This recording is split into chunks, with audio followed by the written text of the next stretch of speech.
Pass auf, wir gucken ihn nicht an. Wir chillen hier kurz. Ich hole kurz das Gold hier. Und das ist das... Oh Mann, ey. Achtung. Was? Achtung, nicht gucken. Oh. Lass ihn vorbei. Gut. So, warte mal. Ein komischer Typ. So, guck mal, Warum guck mal, Jens, das ist das, was in dieser Mine so geil ist. Guck mal rein, ich weiß nicht, was drin ist. Gut, hier ist jetzt eigentlich nicht so geil drin. Kohle. Schienen. Ja, das brauchst du alles nicht. Mit dem Melonenkern kannst du Melonen anbauen, mit dem Namensschild kannst du ein Haustier umbenennen oder benennen. Das nehmen wir mal mit. Kohle ist, um den Ofen anzuheizen. Kürbiskern. Genau, also es ist jetzt... Hier können aber auch Zauberbücher drin sein, alles mögliche. Kürbisketten nehme ich mit für unser Schlossgarten. Mach das. Und hier haben wir jetzt zum Beispiel Diamanten noch. Die Kohle, braucht man Kohle? Nee, ne? Kohle kann man immer eigentlich mitnehmen. Hier hast du dein Diamantenschwert. Das würde ich immer bei dir in der Leiste ganz unten links reinmachen, als allererstes. Also nicht als... Du hast es nicht, hier. Jetzt hast du es. Ich hab's. Oder habe ich 2 gemacht? Ach, ich habe 2-mal gemacht. Egal, dann hast du jetzt 2. Scheiß drauf. Ich hab's in der ersten und in der letzten. Ja. Gut. Eine Diamant-Spitzhacke hast du auch? Die ich jetzt in der Hand habe?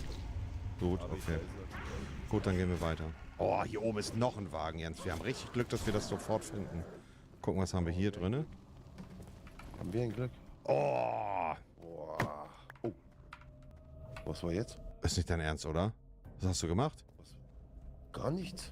Bug. Was hast du gemacht? Hast du das abgebaut? Hast du hast die Kiste in deinem Inventar, oder? Oder hast du den ganzen Loot in dir? Hast du einen goldenen Apfel in deinem Inventar? Ach, hier. Nee, ich sehe es. Okay. Mein Fehler. Du hast das abgebaut, ich habe es eingesammelt. Wie kann ich das jetzt platzieren? Kann man das platzieren noch? Chat, was kann ich damit machen? Keine Ahnung. Ich habe keine Ahnung, was passiert ist. Kann ich das nicht platzieren? Ah, auf Schienen dann, ne? Ah. Ne, du hast das. Da ist sie doch. Ja, aber du hast das Inventar. Diamant habe ich, Leuchtbeere. Ja, hast du einen goldenen Apfel? Kettenhemd. Hast du einen Goldener Apfel habe ich. Okay, dann hast du den Loot. Goldener Apfel ist stark. Ich komme nicht hoch, wegen Schild in der Hand oder was? Nee, einfach springen. Nee, Jens, guck mal über dir. Aha. Digga, das ist wirklich crazy. Das ist crazy, Digga. Das ist wirklich crazy. Und jetzt kannst du, Jens, ich weiß nicht, ob du das schon mal gemacht hast, jetzt hast du hast ja eine Diamant-Pickaxe, richtig? Habe ich. Mit der Diamant-Pickaxe kannst du hier die Diamanten abbauen. Ja, das habe ich schon mal gemacht. Und es gibt zum Beispiel auch Verzauberungen, sowohl für die Diamant-Pickaxe als auch für das Schwert. Beispielsweise auf dem Schwert kannst du eine Verzauberung drauf machen mit einem Buch, dass du, wenn du Leute schlägst oder Tiere schlägst, dass die brennen. So kannst du zum Beispiel direkt Tiere töten und hast dann gebranntes Schweinefleisch anstatt normales Schweinefleisch. Und bei der Pickaxe, die du in der Hand hast, kann man auch Glück drauf machen, heißt das. Das Buch heißt Glück. Und dann kriegst du anstatt 1 Diamanten 2 Diamanten beispielsweise. Aber das haben wir jetzt natürlich nicht. Hier, nimm dir auch mal hier die Diamanten weg. Super, super. Da, warte, Jens, da ist noch. Ist noch. So, komme ich da ran? Jens, Lava. Ja, ich will Lava mitnehmen, ich muss mal kurz... Wie kann man denn Lava mitnehmen? Achtung. Achtung, Peter. Ja. So. Jetzt sind wir vergiftet, das ist nicht so schlimm. Was ist denn das? Wir sind vergiftet, die Spinnen sind giftig. Ich muss hier mal kurz versuchen, an die Lavaquelle zu kommen, Jens. Ja, verrecke ich jetzt oder was? Nein, du musst einfach nur gegenessen. Essen. Immer, dass dein Essen voll ist. Wenn deine Essensleiste voll ist, heilt der dich immer auf maximale Herz oder versucht es so mäßig. Ich muss hier, warte, pass auf. Ich muss hier oben an die Lavaquelle rankommen, weil du kannst... Woher weißt du denn, wo hier immer was ist? Woher weißt du das denn? Was meinst du jetzt? Dass da immer was liegt? Das weiß ich nicht. Nee, du musst an diese oben, dass du die Lava einsammeln kannst. An die Quelle. Aha. Ich kann mit einem Eimer... Hast du dieses schon mal gesehen? Sieht das immer gleich aus bei Minecraft? Kennst du genau diesen Keller hier? Das sieht ähnlich aus, ja. Ey! Jens. Halt durch. So. Jens, raus aus der Lava. Essen. Oh Gottes Willen. Und jetzt spawnt er zu Hause wieder. Ach Gott. Jens. Was soll ich machen? Hörst du mich? Ich höre dich, ja, aber du spawnst jetzt leider wieder zu Hause. Was hat mich denn in die Lava? Ich glaube, eine Spinne hat mich reingeschmissen. Nimm alles mein Zeug. Ja, ich komm mach jetzt. ich hol dich ab. Ich komm. Ich hol dich ab. Schaffst du nicht. Doch, ich komme wieder zurück. Alles gut. Wo bin ich denn jetzt? Das Problem ist, Jens, dass ich gefühlt deine Sachen nicht mit... warte mal. Ja, okay, anders geht's ja nicht. Warte mal. Ich bin ganz am Anfang. Ich weiß, Jens. Bei der Treppe. Stadion. Ich weiß. Oh mein Gott, ich bin gleich tot, Digga. Oh mein Nimm Gott, das Chat. Zeug alles mit. Oh mein Gott. Oh Nimm mein das Gott. Zeug Warte. Ich habe Probleme. Einen Augenblick. Ich warte am Wasser. Auf Boot. Ja, geh zu ihm, wenn ich wüsste, Ich habe ganz große Probleme, Jens. Ich muss kurz einmal... sonst bin ich auch gleich tot. Gehst du? Ich werde vermutlich sterben, ja. Dann warte ich hier kurz. Warte, Treppe. Hier meine Base, ja. Super. Beide Wege. Was passiert beim... Oh Mann, warte. Ich muss alles anspannen. Jens, sonst bin ich gleich tot. Oh mein Gott, diese verfickten Spinnen. Diese Spinnen haben mich auch kaputt gepickt. Ich bin gleich tot, Jens. Ich muss kurz, ganz kurz, Stille bitte.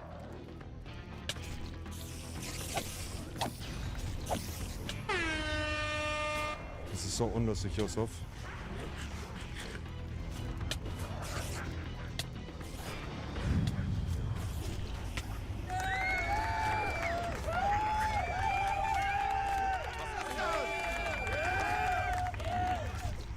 Mach diese scheiß Sounds. Ich bin tot, Digga. Mann, Yusuf, du dummer Meine Fresse! Idiot. Ich gehe oben zu meinem Lager. Nein, okay, wenn Yusuf das nicht war, dann tut's mir leid, aber wer war es sonst? Mann, ey, wo treffen wir uns? Ja, Yusuf, tut mir leid.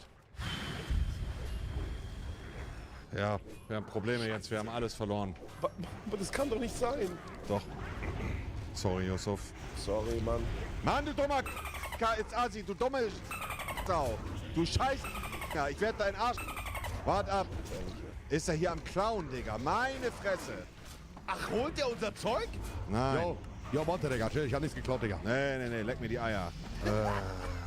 Das Problem ist, Jens, dass da unten extrem viel Stress ist. Yusuf, erstmal, ganz kurz, ich muss mich bei Yusuf entschuldigen, Yusuf. Ich nehme alles zurück. Tut mir wirklich leid. Ich war so sauer gerade. Es tut mir wirklich leid. Ich hoffe, du nimmst die Entschuldigung an. War einer zu viel. Ich habe wirklich gedacht, du hast die Sounds abgespielt. Ich würde es ja nicht annehmen. Tut mir leid. Entschuldigung, Yusuf. Ich muss jemanden kurz organisieren, der unsere Sachen wiederholt. Einen Augenblick.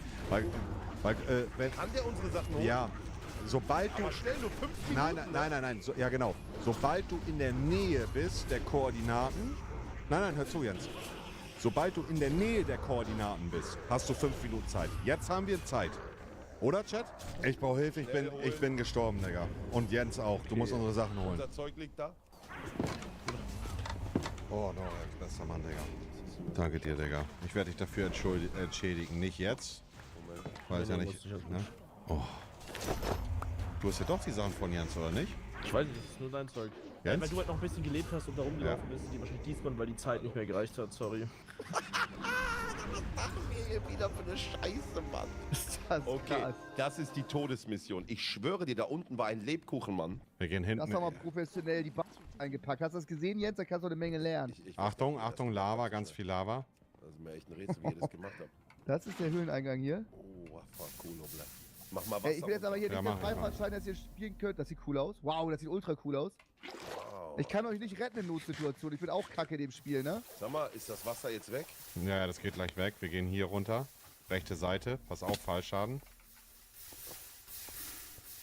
Lava ist komplett weg. Geil. Das war mal lässig. Ja, Max, mach dich schlechter als du bist. Du weißt selber, dass das so geht. Ja, aber nee, dass jetzt dass der ganze Lava-Wasserfall in Stein verwandelt wurde, weiß ich, dass das geht, aber das passiert selten. Hier unten sind von schon dick Natur aus, dass Diamanten. Das so perfekt fittet. Dunkel, dieses Spiel, Alter. Warum ist Alles, war das kontrollierte Explosion, Monte? Oder war das? Ja, mit Schild vor der Hand. Gut. Gespielt. Ich nehme mir ein bisschen Eisen mit, wenn ich was finde, oder? Ja, ja, Eisen ist gut. Hier vorne sind schon Diamonds Dias. gehört euch. Achtung. Was lacht? Weiß ich nicht, du bist ja völlig schwitzig. Ich hab das doch drauf hier alles. Geil, ja. Macht euch doch nicht ins Hemd. Marcel und ich waren schon bei Spinnen in der Höhle. Alles klar. Let's go. Oh, das sind Slimes. Und noch mehr Diamonds. Ja, ich sehe links oben Diamonds und Kriegt ja, jetzt das alleine hin, die Diamonds abzubauen? Oder ja, schafft er das noch ja, nicht? das sollte er Ja, hinbekommen. mach mal Hab jetzt. ich schon gemacht. Mach mal. Wo ist denn das? Wo sind denn die Diamanten? Hier am Boden, Jens. Wo?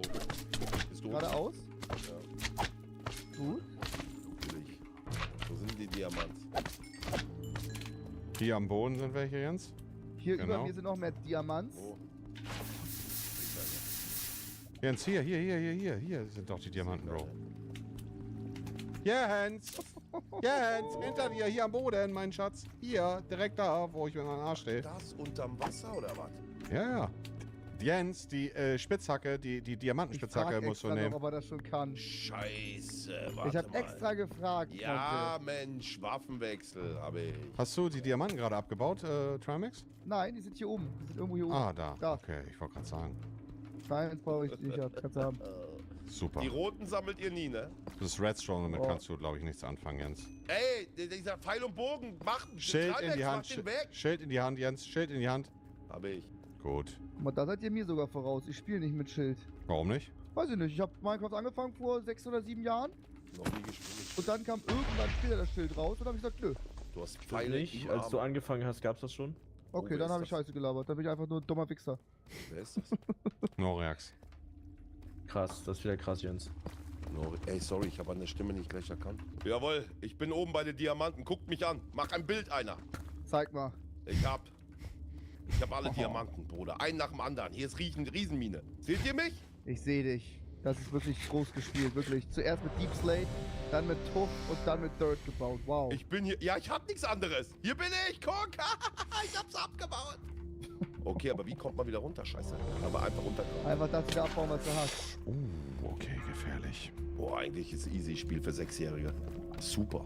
Hier, Jens, guck mal. Hier hinten. Alter, die Hülle hier ist ja riesig. Ja, Geil. Aber sowas hab ich ja noch nicht gesehen. Hier sind Spawner. Normalerweise ist hier drin so eine Eisenkiste, wo dann regelmäßig Zombies spawnen. Scheiße, ey. Aber hier, und dann hast du hier zwei Kisten, wo Sachen drin sind. Guck mal rein. Hier links oben ist ein Diamant. Schwarzpulver. Ja, mit Ist das nicht Schwarzpulver. gut? Ja, geht. Macht ihr damit nicht die Bomben? Ja, doch. Es gibt aber auch leider noch, in diesen Kisten könnten auch Bücher drin sein, beispielsweise. Diese Drecksauspinne, ey. Du kannst, wie gesagt, die Creeper vor dir explodieren lassen, Jens. Aber du musst immer das Schild als Schutz nehmen und immer ein bisschen drauf achten, wie viel Leben dein Schild noch hat. Weil dadurch geht das kaputt. Das ist ein bisschen zu riskant. Wenn ihr jetzt einmal die falsche Taste drückt, ist er für immer tot. Ja, aber gut, was soll ich Ihnen sagen? Halt nicht das Schild, wenn ein Creeper kommt, weißt du, wie ich meine? Das ist ja auch. Ja, okay, gut. Das ist ja Wie auch meinst du die falsche?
needs the help, I will definitely like, thank God.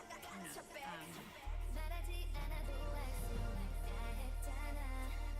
내 맘 뭐든지 너네도 있겠지. 그래서 믿고 참고 기다렸지. 혼자지지 않겠다고 했잖아. 약속했었지. 손가락 걸었지. 그런데 또 거짓말을 해.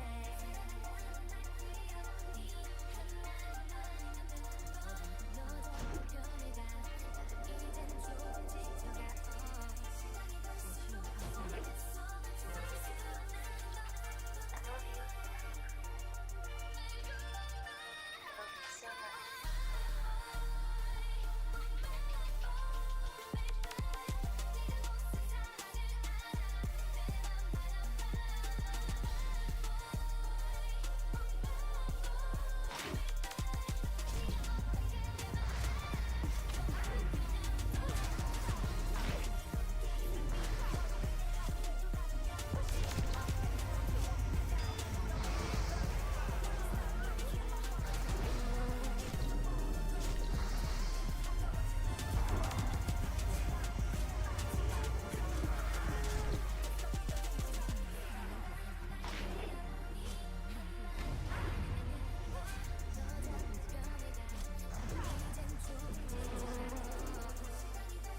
die falsche Taste. Was Ja, wenn kannst du da das Schild falsch nicht hinhältst und der Creeper Wenn explodiert man von das dir. Schild ein bisschen runterlässt. Gut, er hat Ja, Diamantenrüstung, da ist er nicht sofort tot mit Vollleben, ne? Ah, wenn er in der drinnen steht, könnte es schon knapp werden, oder? Hier ist Gut, überall das ist Eisen, schon von mir Max, bei mir hinten in der Ecke. Was ist denn Ja. das bunte? Was ist das bunte Zeug? Kupfer. Oh, da ist so ein Mann, da ist der Lebkuchenmann. Nicht angucken. Ja, aber das Spiel, okay. Also du kannst ihn gerne angucken. Hier ist noch, du kannst ihn angucken, aber der ist echt schwer zu töten. Für dich vor allen Dingen. Warte mal, wir können einen Trick machen. Warte mal, wir können den ganz Mit einfach Wasser. töten. Hat jemand... Okay, wie? Nee, auch mit... Hat jemand irgendwelche Baublöcke? Irgendwas? Nee, aber Achtung hinter dir, Max. Einfach Stein oder irgendein Block? Ne, auf Wasser geht er doch nicht rauf, Max. Erde habe ich. Auch, aber er ist auch 3 Felder groß. Bruchstein habe ich. Den können wir auch so Okay, ficken, aber- Max, Digga. Der so stark ist er nicht. 2, 3. Jetzt hier drunter stellst, Jens. Und wenn du ihn jetzt anguckst und hier drunter stehst, dann kommt er nicht an dich ran. Guck ihn einfach an, dann kommt er nicht an dich ran. Dann kannst du ihn easy töten. Ey, okay, jetzt guckt er mich an. Auch voll. Macht er Auge auf mich? Nee. Oh mein Gott, der vibriert. Er zittert. Er schreit. Jetzt kannst du ihn ganz einfach töten. Nee, er ist noch nicht auf dem Weg zu Jens. Der ist von mir erschrocken. Der hat Angst vor mir, so wirkt er. Was hatten sie, aber hat er eine Behinderung? Ist der stark? Es passiert gar nichts. Der hat von mir Angst. Mach ihn von hinten, gib ihm von hinten eine. Oh, Achtung, Jens. Kein So, Problem. jetzt kannst du das Schwert rausholen und ihn angreifen. Er kommt ja an dich ran. Schwert, Jens, Schwert. Ja, hab ich. Oh. Wow, wir haben's geschafft! Geil! Geil, Digga, geil. Komm, gehen wir zu. Was ist Boah, das? Mann, ist krass. Digga. Kennt ihr das, Was wenn man den passiert? Arm auf den Tisch so bewegt, auf einmal auf den hier Ja, Stromschlag. Stromschlag, Digga? Boah, hab ich gerade gehabt, Digga. Voll erschrocken, Mann. Nie gehabt. Die kriegt einen Stromschlag beim Zocken? Ja, nee, dieses man Gefühl trifft irgendeine von Sehne Stromschlag. oder so Ja. und dann weiß nicht, wie ich sagen soll. Ah, den Musikantenknochen im Ellbogen. Ja, genau, so, aber beim Liegen Ja, irgendwie so klar. auf widerlich, Digga. Eine Trail Champ. Ey, also Max? so eine Höhle. Sag mal, ist das jetzt, was ist denn über uns? Ist über uns Ist der der Berg? Schalter bei dir? Ja, geradeaus sehe ich sie Sind auf wir so. in unserem Berg drin oder warum ist das so groß? Das ist, die Map ist 50.000 Blöcke groß, Jens. Oder? Trianx, täusche mich? 50.000 Blöcke, ne? Ja, ist das so? Ich glaube 50.000 Blöcke, ich bin mir nicht ganz sicher. Also ich will mal so sagen, Jens, diese Höhle ist 1% geführt von dem, was du... Oh mein Gott, Probleme. Also es ist gefühlt 1% von dem, was du gerade siehst, ist die Map. Also, Falsch, oder?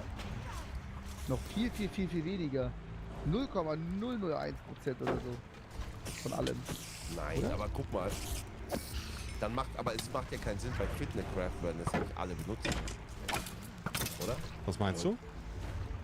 Das werden ja jetzt nur hier alle einen Bruchteil nur davon benutzen, oder? Was Wir benutzen? werden ja uns nicht in der ganzen Map, in der ganzen Welt verteilen, dann trifft man sich ja nicht. Ist die nicht unendlich groß? Nee, die ist nicht unendlich. Wir bleiben aber alle um den Berg rum, oder? Ja. Weißt Ja, du, was ja. ich meine? Weil sonst macht es ja keinen Sinn. Ja, auf jeden Fall. Wollen wir zusammen den Schaltchamber oder ist das gefährlich? Ich würde sagen, es ist zu gefährlich, Digga. Da gibt's halt aber richtig guten Loot, ne? Ja, das stimmt. Ich würde ihn mir eher markieren und anderes mal machen. Willst du da jetzt reingehen, Max, oder wo willst du hin? Nee, das ist zu gefährlich, oder? Ja, ich würde auch sagen, ich würde sagen, wir gehen wieder nach oben. Weil, also, Ey, es wäre wirklich schlimm, wenn wir jetzt sterben. genau, lass lieber Das wär abhauen, wirklich Digga. zum Kotzen, ehrlich. Das wär mies. Ich will den großen Max markieren, wenn ich da rausgehe und sag, was ich alles hab. Wie viele Diamanten hast du jetzt? Ich habe Diamanten 9. 26 Gold. Okay, Jens, ich baue einfach straight nach oben. Das müsstest du Ich hab auch eine machen. Enderperle. Was ist eine Enderperle? Enderperle kannst du schmeißen und dich teleportieren. Genau das, was ich... Oh, Probleme. Jens, hier über uns ist Wasser. ist? Ah, nee, doch nicht. Trimax, wo bist du? Was macht ihr? Wie geht ihr hoch? Baut ihr einfach nur einen Gang nach oben und lässt dann Wasser runter? Ich würde einfach nach oben bauen. Wo komm ich denn jetzt? Was hast du denn jetzt gemacht? Ich komme wieder zu euch. Trinkt oder das Lava kommt. Ich bin eingeschlossen im Wasser. Ertrinkst du? Ich komme wieder zu dir. Jens, lässt du nicht rein? Ich komme nicht raus. Ja, ich war im Wasser drin. Krass. Ja, also Jens Bodyblock mich aus der Hölle, muss man mal ganz klar mal so sagen. Ich bin fast ersoffen da drin. Also ich würde einfach straight nach oben bauen wieder, Max. Ey, Das da drinnen geht? ist die Hölle. Ja. Da säufst du ab. Geh da nicht rein. Da säufst du ab. Willst du nach oben gehen? Max? Max, Weiß ich nicht. da kannst du nicht durch. Doch, da kannst du durch jetzt. Da kannst du oben einfach nach oben tauchen. Einfach mit Leertaste nach oben, dann kommst du an die frische Luft. Aber riskier, also... Ach ja, tatsächlich. Ja, alles klar, hab's geschafft. Ja, wie machen wir es? Also ich würde mich einfach straight nach oben bauen. Soll ich Jens dann Ja. mitnehmen? Helfen, Ja, bitte. mach das. Und dann, wenn man oben ist, lässt du einfach Wasser runter, oder? Für ihn? Ne, er säuft. Er säuft. Komm, Jens. Komm. Wo ist dein Schild? Ist das kaputt? Nö. Oh doch, jetzt ist es gerade mit dem letzten Pfeil am Arsch gegangen. Wo- Scheiße, aber ja. Trimax, wir sind hier. Hier. Hinter dir, hier. Komm, zurück. Ich sehe euch, oder? Ja. Okay, komm Wenn jetzt. du straight nach oben baust. Diggi, ich hab diese bau eine Minimap-Scheiße. Treppe, Ich hab diese Minimap-Scheiße an. Ich sehe, ob Lava über mir ist, Max. Was ist das denn hier? Das sieht komisch aus. So, bau eine Treppe. Ah, okay. Wo ist Thymian? Hier, wir sind hier hinten. Boah, Treppe dauert ewig, Digga. Ja, aber musst du ja. Ja, okay, ich baue eine Treppe. Easy. Ich hab Platzangst, Alter, mach schnell. Aber Chat, so wie ich es euch gesagt habe, Carsten heute Offstream-Tricks. Ich wusste es. Zu viel Nasenbluten. Warum? Was heißt Nasenblut? Oh, Creeper, Achtung. Komm Ich hatte wir bauen hier hoch. Jens? Ich hatte eine Wette mit Carsten eigentlich abgeschlossen, dass er in Craft Attack kommt, in Fitnerkraft und ich dafür Elden Ring durchspiele. Durchspielen ist krass. Ja. Jens, hier. Hast du das? Das werde ich dann sehen. Aber hat sich dann, ich baue hier wieder eine Treppe hoch, aber hat sich ja theoretisch gesehen schon erledigt, weil Carsten nicht am Ja, Start das ist. stimmt. Boah, wenn du Elden Ring durchspielen würdest, wäre heftig. Hast du Elden Ring durchgespielt, ja, Trimax? Ja. Real Talk jetzt oder nicht? Ja, es war die Hölle. Wie lange hast du das Also Wie lange? eines der schönsten Games der Welt. Aber mein Gott. Nur aufgeregt, ja? Also meins ist es nicht. Also es ist wunderschön. Es ist eines der besten Games, die ich je gespielt habe. Aber so rein du bist 10 Stunden am gleichen Boss, musst dich voll konzentrieren, immer auf die Millisekunde richtig ausweichen, den Angriffspattern auswendig lernen. Wenn er seinen Ellbogen leicht anhebt, macht er gleich diesen doppelten Schwertschlag oder so eine Scheiße. Und dann musst du alles auswendig lernen und du levelst dich, bist nur tot. Also immer die richtige Kombination drücken im richtigen Moment. Ja, so Open World und Erkunden und Quests, geil. Aber so schwere Endboss-Dinger, boah. Ja, wie lange aber? Aber so im Midgame, insane geil. Man findet neues Gear, findet eine neue Welt, die man freischaltet, kann erkunden, geile Sidequests, so Minibosse, die man schon kennt oder so. Unglaublich toll, aber Und wie einige oft Gegner. gescheitert an irgendeinem Endgegner? dann? Ja, ganz oft. Nur gescheitert. Das Spiel ist du scheiterst. Laune doch dann sagst du keinen Bock 90% mehr. der Zeit bist du am Scheitern. Und dann kein Bock mehr, oder? Oder? Ja, ganz schlimm. Aber das spielst du halt für die Challenge, für den Stream. Achtung. Also ich würde das freiwillig in 1000 Jahren nicht Warum? spielen. Achtung, was ist? Sand. Jens, wenn Sand dir auf dem Kopf fällt, das kann auch passieren, dann musst du hier wie jetzt, hast du es gesehen, wie es runterfällt? Ja. Da erstickst du sonst dran, dann musst du die Schaufel rausholen und das freibuddeln. Da kannst du nur die Schaufel mit der Schaufel. Wenn du keine Schaufel nimmst, verreckst du. Dann erstickst du unter dem Sand. Ja, super, das kannst du also nicht aussuchen, ne? Gott sei Dank habe ich eine aus deiner Kiste geklaut, bei dir daheim. Ja, ich weiß, dass du Zapsarak gemacht hast, der Chat hat gepetzt. Ja, aber die ist schon rot angeschlagen, da ist nicht mehr viel. Ja, aber Das ist okay, nur die alte Gartenschere, ne? die abgenutzte Ja, Rolex ja, nehmen wir nächstes Mal auch bei dir mit, wenn du dir da liegt, ne? 20 Jahre altes Gelumpe da in seiner Gartentruhe. Völlig Das ist doch wohl- verrostet. Kannst Das froh ist doch kein sein. Problem, wenn das mal jemand mitnimmt, oder was? Kannst du froh sein, dass er das mitgenommen hat, quasi, Diebstahl ne? ist Diebstahl, Digga.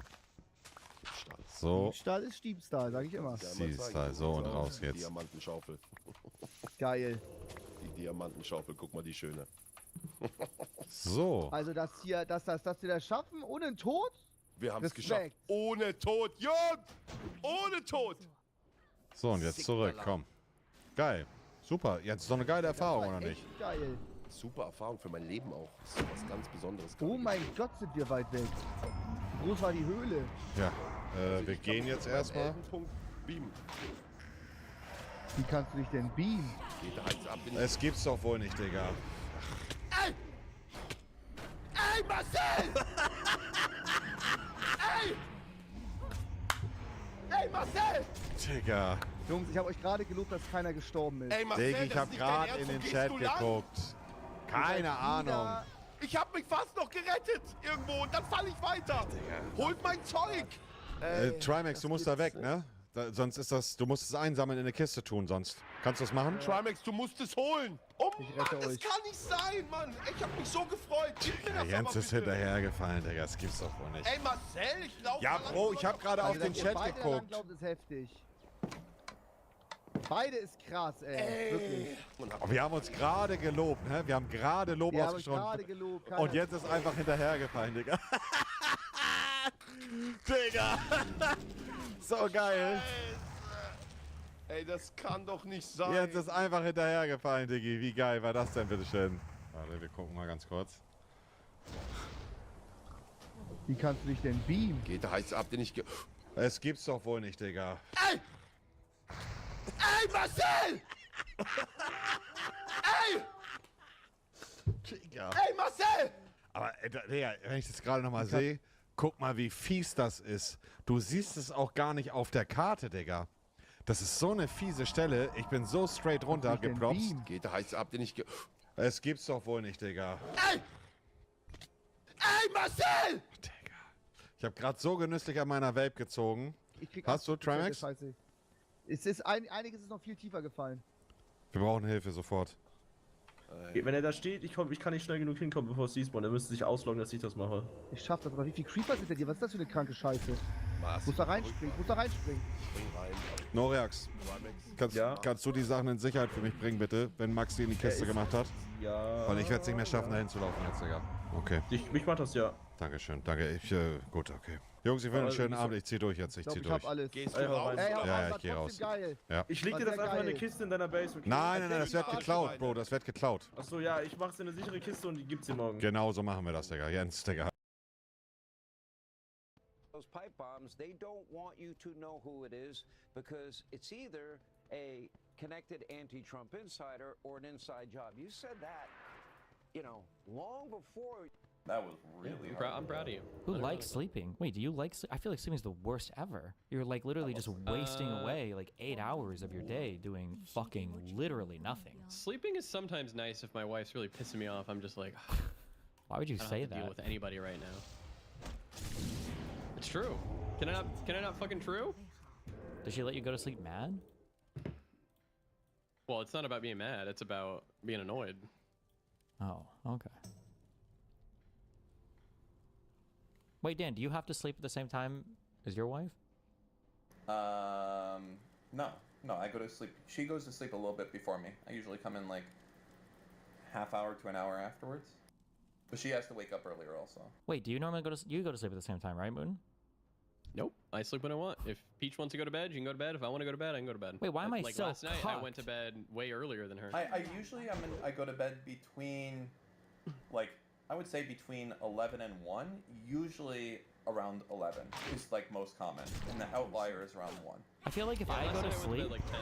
after my partner, I'm like in trouble. That's like always like we must be fighting or something.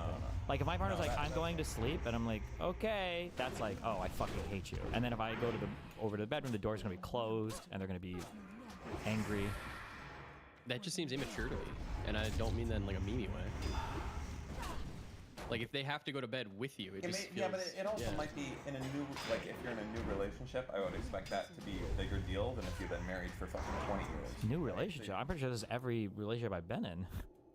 The expectation was right up through to the end. Maybe because I've Actually, been on 24 thing. I wonder if it's actually. I bet it has to do with work. Actually, never mind. Because with oh my God, you know what the best feeling in the world is? Oh, I was gonna say because like with Melina and everybody else, like if they're streamers, they're doing the same work I'm doing. You know, our schedules are pretty soon. The best. There's nothing that will ever be better than this feeling. It's when your partner wakes up to go to work and you kind of get woken up by them getting ready, and then they leave and you go back to sleep. Oh my God. There's like, it's like the most magical kind of sleep. I don't even know why I can't put into words how unbelievably amazing it is that you close the door in the house and you're like, not like you, and it's nothing bad to do with them right now. It's just the idea that like, I don't know, like I'm alone again. Yeah, or no, not even that. It's like they're going out to the world to suffer and do work and you just get to sleep, and it's just like the best feeling. Oh, oh my god. I will say that every day I do wake up mostly at the same time, no matter what. Yeah, me too. I usually wake up between 7 a.m. to like 7:30. I'm at 9. My alarm is at 9. I might sleep in for 10 to 15 minutes, but that's it. What I do is I wake up at 7 and then I do a 30-minute alarm. I do an extra 30-minute power nap and then I'm fucking good. So you wake up at 8? No, I wake up at 7. I do a 30-minute power nap and then I'm gone. I'm out of the bed. So I usually wake up at 7:30. Wait, 7 what? A.M.? Yeah, and then I start stream at 7:30 or 8. Yes. My god. Back in the day when I was well, I guess I kind of am a full-time streamer again. I used to wake up at 6:30 and then I'd stream at 7 a.m. Oh, I remember those days. Wait, do either of you guys need like a white noise thing to sleep? Yes. I use an air conditioner for it. I can't sleep. When I travel, I use an app on my phone. Can't sleep without it. No, can't. I don't need it, no, but Peach has like it's called like a hatch that like syncs up with like the fucking sun or whatever. And it does white noise too, but it kind of just annoys me if anything. I sleep with earbuds in. By earbuds, I mean like just noise canceling things, and then eye mask. Eye mask? What is that, like an Apple thing? No. What the It's an fuck eye is an mask eye to mask? block out light. I. Oh my god. E-Y-E, Oh space my god. M-A-S-K. I'm sorry. You fucking retard. Oh my god, I just boomed so hard. Yeah, you're fucking booming out. Or I guess you're zooming out. Not I, like E-Y-E. I. Yeah, E-Y-E. Thinks I'm talking about fucking Apple product. You got the new eye mask? Is that a phone? I'll tell you right now, I'm never buying Google products again. What? Because I'm sick of them like buying their physical products or even their online products, investing in them, and then they fucking shut it down. Ooh, I don't disagree, actually. I'm like 100% done with this fucking company. Like they do it too often. My trust is completely fucking gone with companies doing this shit on repeat. If I fucking buy something from you, like a Nest thermostat, how are you gonna tell me that I can't use it anymore? Like, I'm just not gonna have the fucking online controls anymore? Like, how much is it really costing you to fucking do that? We're sorry. We shut it down. That was the lamest fucking shit that they did that. I bought a Furbo recently, which is for like watching your cats and shit. And I bought the expensiver one so I don't have to pay a fucking monthly subscription. And I really liked that, actually. I like that new thing that we're doing. You can either pay like $60, but you'll have to subscribe each month, or you can pay like $180 and you never have to fucking subscribe ever. Yeah, we do that for Redact. We have a lifetime plan. That's where, awesome. Like, you pay once and you're done. But I like that thing too. I don't like the idea of I try to always avoid the subscription. Yeah. It was just so nefarious. Them literally bricking every Nest thermostat to me is like. Wait, they brick Nest? Yeah, all of like the first and second and third gen Nests, you no longer have any online controls. To me, it's like so fucked that they seems did that. criminal. Wait, How much could it really cost? For what happened? I just got back. The Nest thermostats, Mm-hmm. right? They bricked all the first and second edition ones. I think the third as well. Like, when I say they bricked it, like, you could still use it as a thermostat, but all the online controls are fucking gone. When you Like, you can't say control it from your phone. online, do you mean like even Bluetooth? You can't control it from an app anymore. From an app. Did the app only have to way to use queue it like? is- Did it have to acquire like an online server for commands, or you can't just have like a local app on your phone? I guess I don't even know how those work. Nope. The only way to use it now is like a fucking old thermostat, essentially. Damn. Wait, I'm trying to think for my Hue lights because I think that might have to connect to an online server as well. That's actually so Oh yeah, unbelievably Hue lights, they cocked. do. Oh my god! You know what would cover this possibly? The Louis Rossman shit, or no, sorry, not the. You're right. Yeah, I You're guess the there. Louis- You're there. yeah, You're there, yeah, Dan. The Yeah. stop killing games. Yeah. Thing. Yep. Like if Google wants to do this, that means that they have to fucking release the code so that someone else can go and offer this. That's like, base. and the thing is, I don't believe there's a reason for them to do this. The ability for them to continue supporting these thermostats, I think the cost for them to do it cannot be more than $20,000 or $30,000 a month. It can't, right? Because I just do not believe that could be the case for something so simple. And the fact that they're not doing that, it's just fucking, for a company Google size, like, you're gonna make me a hater for how much money? For how much savings? They must just assume that everyone will update and they'll make money from it or something. Well, I think don't the know. issue is it's like a cost benefit thing, right? So what you just said, they're probably going to have enough people upgrade when they stop working, number one. And then number two, even though it would be not that much probably to maintain whatever servers they need for these things, if they start doing that with every single product, it would become prohibitively... Not prohibitive. But aren't you scared now of Google products that they're just going to do this with the fucking next generation? You Like, should it's be gonna worried happen about this with inevitably? every always online guess, product. yeah. Yeah, it's fucking annoying. Yeah. The number one thing, I don't think it'll ever happen, hopefully, because they're so large and people don't talk about it anymore. But this is always a big fear with Steam. If Steam goes offline, your games are gonzo forever. Yep.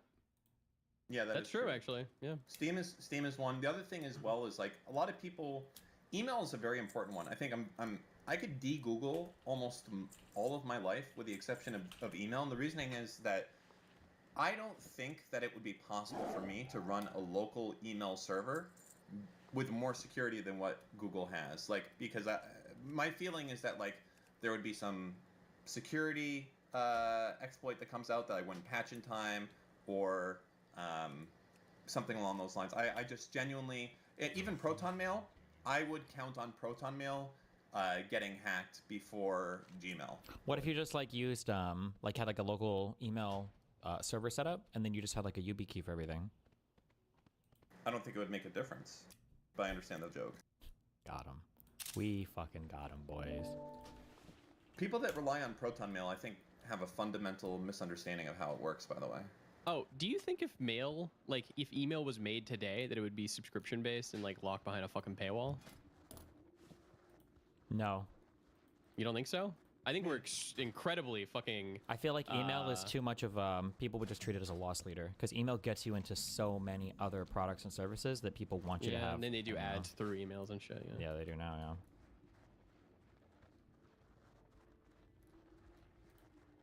Yeah. Are we still slingshotting? Are we in the pullback stages of AI where it's going to get even more ubiquitous across all services, or are we going to pull back a little bit? Because the AI suggestions everywhere are getting fucking annoying. I guess it's probably just going to get Google shit now. Yeah. Oh my god, my whole Google I tried to Google search a thing and the whole window like transformed and it was like AI mode. And I was like, oh my god, I don't know what was happening. I felt like I was booming so hard. It started sparkling. Yeah. Like, why is this happening?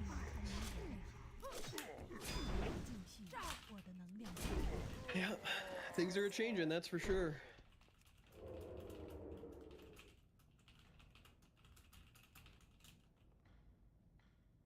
I just want my robot slave.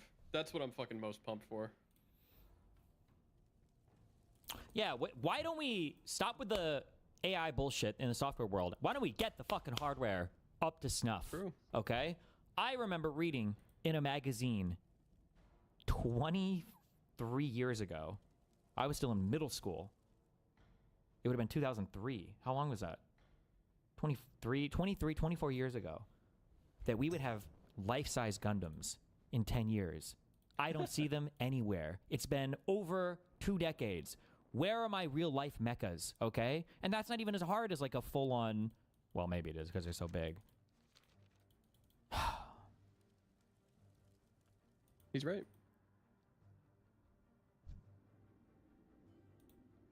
Live note? What the fuck was I taking notes for here? Oh, this is from my fair show.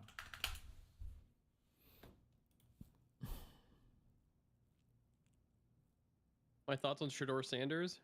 Very good. He might be changing how we draft this year as the Browns. Bro. I'm excited to see him continue to get better, hopefully. What is he changing? Is he going to bring in somebody that does divination, or?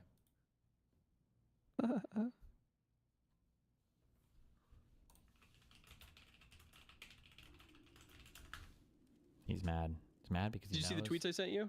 I want to get you mad now. Right. Where? In our group chat. Waiting for tonight when it says, "Okay, mateys, stay safe." And then Nope. Destiny has No, left I'll the just group. add it. I'll just add him back. Oh, in the dark. Oh, I see this. Hey, Mutin. Yep. A guy and his cat were watching a Browns game in a bar. Okay. The cat would jump up and high-five everyone when the Browns kicked a field goal. The bartender asked, "That's pretty cool. What does he do for a touchdown?" And the man said, "I don't know. I've only had him for 2 years." Fucking true. That is funny. It's funny, but it's kind of unrealistic because we don't really kick field goals anymore. Wow. We miss them.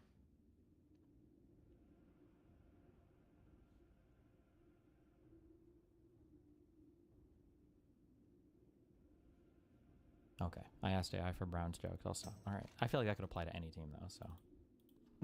Or it's like a vague, it's like a, you know. No. I mean, it fits. I'm telling you. It's pretty sad.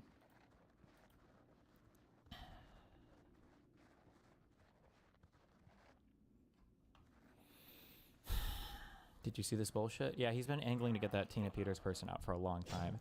Honestly, not that, I mean, everything's the biggest story ever, but these stories are probably the most important ones really to focus on because our biggest fear, I should fucking tweet stupid shit instead of just tweeting rage bait all the time. Quote, as much as, even though current administration is engaged in a number of horrendous activities, these types of things should cause the most concern. One of the only ways, one of the only ways, You're back. one of the few ways, the Trump admin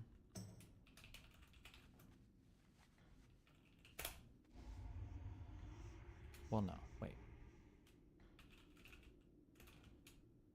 One of the only ways the Republican Party can win in the midterms is for Trump to engage in election interference on a scale never before seen in this country, excluding January 2021, when Trump tried to steal the election with false elector sites.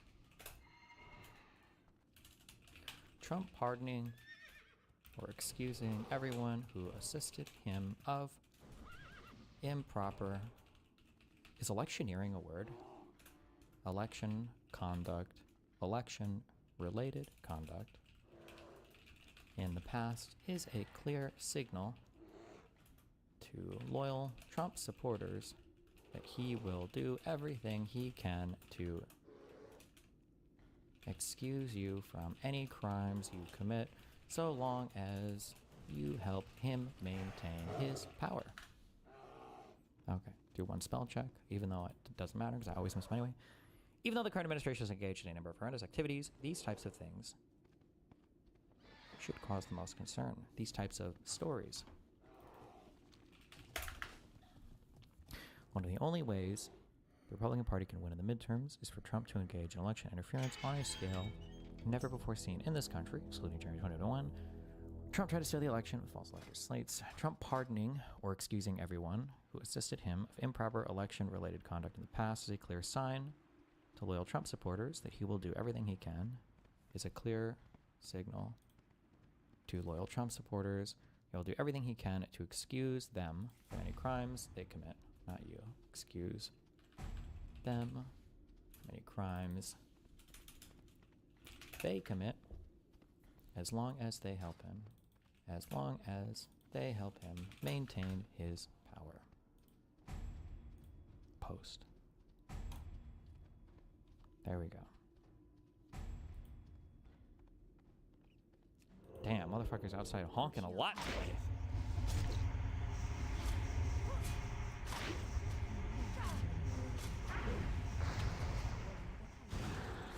Oh, I shouldn't have quote tweeted him. I should have quote tweeted the Assistant Attorney General.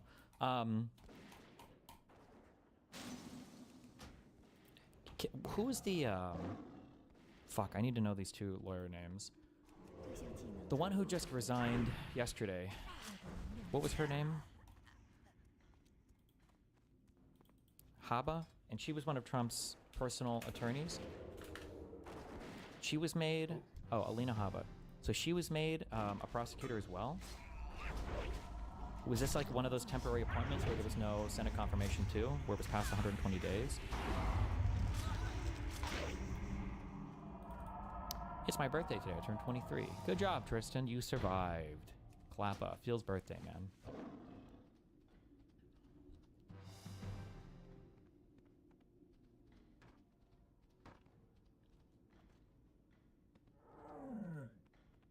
Did they disqualify her because they also tried to do that 120-day trick with her? She was appointed in some crazy roundabout way. It wasn't the same as Halligan. Oh, okay. Dude, you need those bureaucrats, guys. Oh no, you need the bureaucrats, guys. Otherwise, people I wasn't joking when I said these guys don't know how government works. Well, before it was Trump didn't know, and he picked a bunch of people that were strong Republicans, and he's like, okay, these guys will help me, and they did. But they weren't insane, like your Barrs and your Tillersons, so they wouldn't help him as much as he wanted. But now he's picked the true dick suck sycophants, but they don't know how the government works. That's the issue. They don't know the processes for a lot of these things.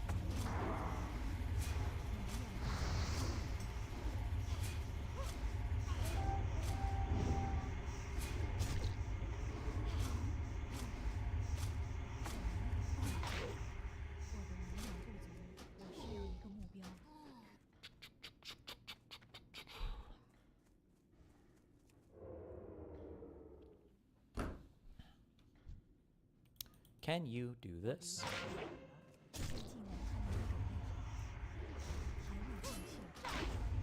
Perfect dip, perfect flip, perfect double dredge, and stuck in the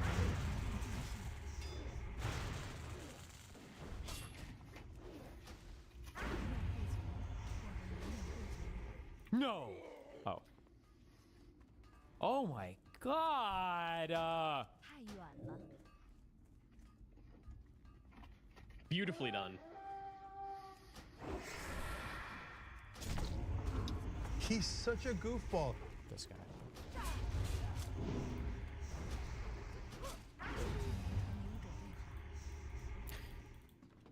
Did you see this Trump clip yesterday?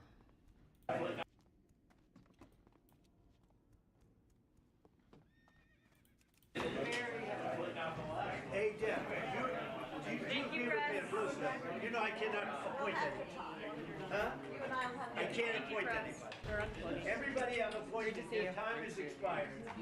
And then they're in default. And then we'll lose the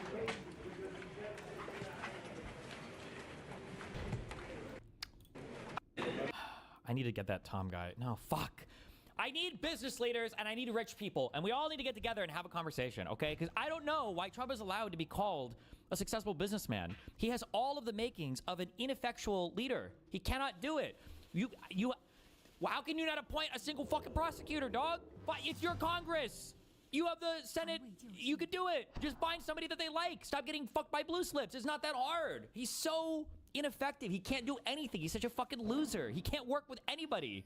He's a little fucking tyrant. Donor class. This guy's like the classic, like, oh yeah, I have a business and it's a single member LLC. That's what he is. But somehow he's somehow he has a business. He just can't. He's so bad at working with people. Jesus. What's a blue slip? Oh yeah, what is it? That's where it's. You have to find the rock wall at the other side of the town.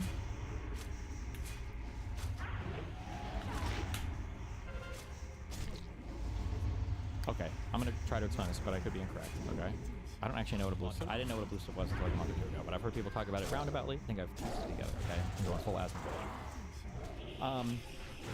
Okay, real quick. So let's say that we have a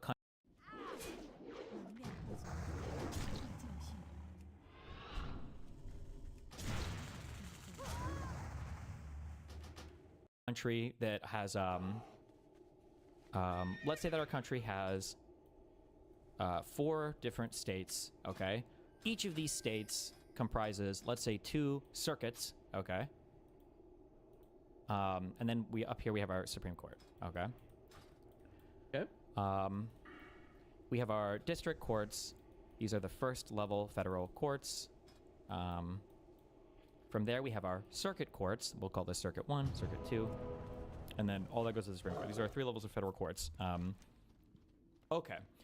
I believe that the way that districts are separated, I believe you also have the same separation exists for the prosecutor offices that work on behalf of the federal government. So for instance, we have a district that's called the, you hear this a lot, you see this SDNY abbreviation, so Southern District of New York, right? The Southern District of New York is a district in New York, in the South, New York City, I think. You have the Southern District of New York, and in this district, you'll have your federal judges. These all feed up into a larger circuit court. I don't remember which circuit New York is in. But you also have, on the other side of it, you have like the prosecutors, okay? Federal prosecutors, I believe all of them are appointed by, SDNY is Manhattan Bronx, okay. I believe every prosecutor gets appointed by the President of the United States with the advice and confirmation or whatever of the Senate. Advice and consent of the Senate. So they need Senate confirmations. Yep. Hold on. Are all federal prosecutors appointed?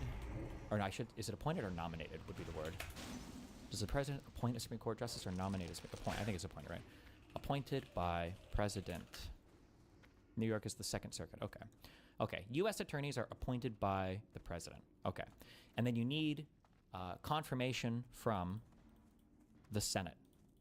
Okay. Now, I don't actually know where this norm comes from. I truly don't know. Maybe there's a good reason for this. It's probably just like a gentleman's thing. It's not like it's not law. It's just like a norm in the Senate. But, oh, wait. I'm so sorry. U.S. attorneys are appointed. Prosecutors is a broader category. I didn't know that. I've always heard them used interchangeably. But okay, so U.S. attorneys are all appointed. Now, there's something called the blue slip rule, okay? What the blue slip rule says is, hey, there are 2 senators from every state, okay? We're all going to have a gentleman's agreement that in your state, you have an automatic veto power over any prosecutor that the president tries to appoint, even if we would nominate, or even if we would all confirm that person anyway. So let's say that let's say that the Republicans have 70 people in the Senate, okay? It's 70 Republicans, 30 Democrats. How many do you need for an attorney appointment for a confirmation? Is it just a simple majority? It's probably, I guess it's a simple majority. It's 51, maybe? It's just a simple majority? Okay. So let's say that you have 70 Republicans, 30 Democrats. So theoretically, you can appoint whoever you want. However, let's say that you look at New York and like, okay, I want to appoint Prosecutor Glenn Beck. I think he'd be a great prosecutor, be a good meme. Now, you go to your senator, you're like, well, there's 70 Republicans, they can do it. But let's say that your senior senator from New York is like, actually, I really don't like this guy. Can you find somebody different that I would like? And there's something called the blue slip rule where he can say, listen, no, we're not appointing this guy. I don't want him as a U.S. attorney in my state that I'm a senator of. And that's the blue slip rule. And all of the Senate basically agrees with each other, like, okay, fine. If you're a senator, we'll give you like an auto veto over U.S. attorneys that are appointed for your state. In your spot. Yes, in your state, yeah. And so Trump is mad because there's a few people, when Trump tries to appoint people, he's just so ridiculously, unbelievably fucking partisan. That he will appoint literally like Adolf Hitler Jr. to be the prosecutor. And it's just such an obvious, like, senator's like, no, I don't want this guy. I'm good on this one, okay? The stash is too much for me. That is hard for anybody to argue anybody out of their blue slip rule. If you get rid of the blue slip rule, obviously then you're not going to be able to have that in the future if somebody nominates a judge or an attorney in your state. So the senators roughly kind of have this, like, gentleman's agreement with each other, gentlewomen's, people's agreement with each other, that they respect this, but yeah. Okay, yeah, that makes sense, actually. So blue slip is basically like a... Apparently this doesn't exist for federal judges anymore because the conservatives ended it, according to Kafka. So. Okay, so it's basically just like a veto. Yeah. It's a pocket veto for the person of their own state if they want the prosecutor or not. Kind of, yeah. But yes. Yeah. Cool.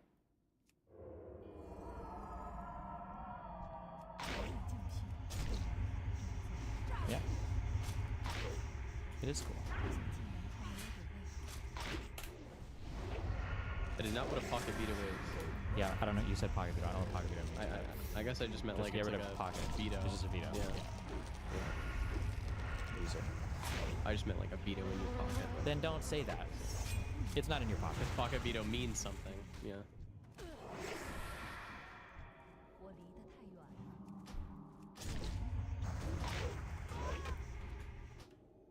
Great to see you. But yeah, like Trump should be able to find a prosecutor that he can nominate for any of these places. But the problem is that Trump just has his like personal friends, or Trump has his own cronies that are willing to do vexatious and improper litigation. And most attorneys, most judges, like most of these guys that are working here are relatively apolitical, and they're relatively nonpartisan because these guys are career people.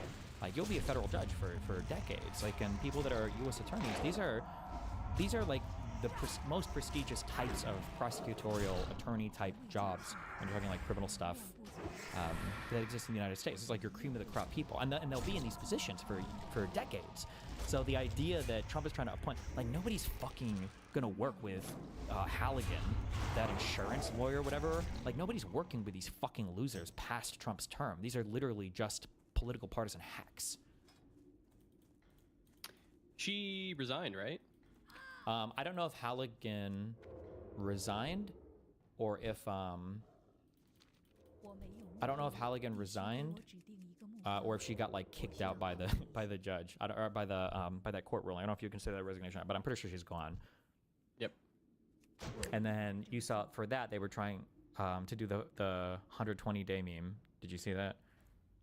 Where she has 120 days to like work in there. I didn't really see this. No. Basically, the way that it's phrased is when a prosecutor's gone, the president, the attorney general, has the ability to kind of like put somebody as like an acting attorney. So basically, they can say like, "Hey, I'm gonna temporarily put some here until we can find somebody to do like a proper appointment, and then send a confirmation thing or whatever, right?" But in the way the thing is phrased is you only have 120 days where you can do that. But what happened is one came in, and then they were dismissed, and there still wasn't a real prosecutor. And so what Bondi was saying was like, well, if I put in a new person, then that 120-day timer should go back to the beginning again. Yeah. And obviously, in the way that it's written, the law is written, is that once the 120 days is expired, the district court, I believe, the district judge or whatever, get to put in their own prosecutor or something. But it was ridiculous because with her argument, you could basically like infinitely appoint over and over and over like again. 50 people. Yeah, one after the other, and it was just a super stupid fucking. It's like, oh, I have another 120 days. Yeah. The blue slip like started under Washington, which is why the Senate strongly holds to it. Okay. And real quick, U.S. attorneys aren't lifetime appointments. They're just 4-year terms, and the president can like let them go at any time. It's not like a federal judge. Wait, is that true? Are U.S. attorneys usually in and out every 4 years? All of them? Yeah. The president could just like dismiss every U.S. attorney and appoint new ones. Because prosecutors are DOJ, not Article 3. Wait, how do you do? How would you ever do like any cases or anything? Well, that's the point, is that most of the time you don't like appoint a bunch of partisan fucks that if I'm not mistaken, one of the U.S. attorneys, I think is it Weiss or whatever, the guy who Biden purposely kept on to like continue the Hunter Biden investigation, that was like kind of like an unprecedented thing. Like, he purposely kept on like a Republican appointed U.S. attorney so that there wouldn't be like any sort of, optics shittery. And it was kind of a big deal. Okay, wait. So U.S. attorneys are the chief federal law enforcement officers in each of the 94 U.S. federal judicial districts. Are there prosecutors or litigators? Are there people that work below these people that don't cycle out every 4 years, or? Yeah, like the U.S. attorney just heads that office, and then there's career prosecutors that work within that office. That's why, when Trump has appointed some of these people, they just fucking quit. Yeah, I got you. Okay, I was thinking of the career prosecutor people. How are the career prosecutor people? How are they appointed? Are they also appointed, or they are appointed? They're okay, hired gotcha. They're just hired. They're hired by the U.S. attorneys. Gotcha. Okay, that makes more sense. I just heard that, thought I'd jump in. Now there's somebody who actually knows what the fuck they're talking about, so love you, bye. Love you. Love you too. Ooh, he just owned you. He said you don't know what you're talking about, Steve. True. Damn. I'm gonna unmod that guy. I'm sick and Dan on him. What do you want, Kafka? Are you like on something specific, or can we talk about some Supreme Court stuff? What Supreme Court stuff? There's the birthright citizenship, and then there's the slaughter case that happened recently. Yeah, what are your thoughts on the birthright You don't want to, citizenship we thing? don't have to. Well, no, there's no It's way just that they're depressing gonna, to think about? yeah, it's not depressing because there's no way that they're gonna do that. That they're gonna allow Trump to EO that away. So they're taking that case so they can make a strong statement on it to fight against the president, right? Yeah. So this is Oh, also wait, do you know that Leon's Law guy? Leon's Law. He's in my Twitter mentions sometimes. He's in detail a lot. I don't know if you're public about your stuff, but you DM me, Leon. And if you're not, then congratulations. And cool, good job for you. Okay, sorry. Go ahead. I think you got engaged recently. I just doxed that. I don't know if it is, but good job. Okay, sorry, go ahead. Okay. So quick catch up, everybody. There was a case, Trump v. Casa, that happened earlier this year. That was about the nationwide injunctions where they talked about birthright citizenship, but they didn't actually make a decision about it. Mm-hmm. In that case, they were like, you can't do this, but the government and Republican justices said, oh, the right way to do it is with a class action. The day the opinion came out, people filed class actions and got an injunction for that class, the class being all born and unborn people in the U.S. that could be affected by the EO. So the EO has been enjoined so that it's not affecting people right now. Mm-hmm. Those cases with the class actions are now being appealed, and the Supreme Court is saying we're going to take those up. And so there's like the main argument, I think you've seen it, that's coming up is the 14th Amendment was for the children of slaves. Mm-hmm. This goes back, so like this runs in the issue with the Wong Kim Ark case from 1898. I know you've covered that, but there's also two, I don't know if you've seen this, there's two laws that were passed, one in 1940 and one in 1952 by Congress that codified the concept of birthright citizenship as we like currently use it. So it's not just that there's this like vague language in the text that then got affirmed by the Supreme Court and can be overturned by the Supreme Court. There's also two laws that somewhat codify this idea into law. Sure. And so I agree with you where it's like it's hard to believe that they could do it, though it is the what I'm seeing is like the edge case where they're like going to split the baby and be like, okay, we're not going to get rid of it, but the argument seems to be that the justices might grant some form of only permanent residents and citizens. So any temporary visas, anybody here that's not under a permanent residence, things like that, will not enjoy birthright citizenship. So like I think that I would be 100% supportive of that as a law or an amendment if it needs to be. But like for the legitimacy of the judiciary, you cannot be on a this is the most originalist, like, or not originalist. This is the most like what was the opposite? They always use the slur like breathing document or whatever, or what do they call it? Living document. Yeah, living document. This is the most progressive activist judge thing possible, where you can rewrite hundreds of years of history of legal judicial precedent with the stroke of a pen. Because like even if it's bad, it has to stand after centuries. Like it must stand, or decades, I guess. If we're or no centuries, yeah, well, it must stand. Like it's crazy to me that especially from a judicial position, right? Like if Congress wants to come in and change something, that's what I'm saying. If they want to make a new law or do a constitution, fine. But a judge? This is the most pointed criticism that people have always had about progressive activist judges. Even if it's bad law, even if every part of the decision was bad, at this point you're undermining everything about your institution to be rewriting this with a stroke of a pen. It's crazy. Right, and it's also like it's crazy because if you go back and read or listen to the Casa oral arguments and some of the briefs there, they discuss how truly destructive doing this would be and how it would be impossible to truly like implement because some states would you have to have an immense amount of communication between states because let's say one state doesn't provide the citizenship but one does, like one recognizes it, one doesn't, right? And things like that. Let's say like the amount of people, the millions of people we'd have in the country that would no longer have citizenship status would be without a country, and we'd have no ability to really engage with those people or do things. To be fair, the phrasing of the EO, I think, was only supposed to be forward-facing, right? I hate that. Yeah, man, that would be really cool if that was. I don't know about cool. That would be better if they enforced it that way. I think we both know that if the EO gets upheld, that the Trump administration will use it to the maximal extent and use it to attack anybody that they question whether or not they were here legitimately Sure. when they were born. You also might run So- into issues where they might say it's only forward-looking, but like anybody who's currently in proceedings, it doesn't count.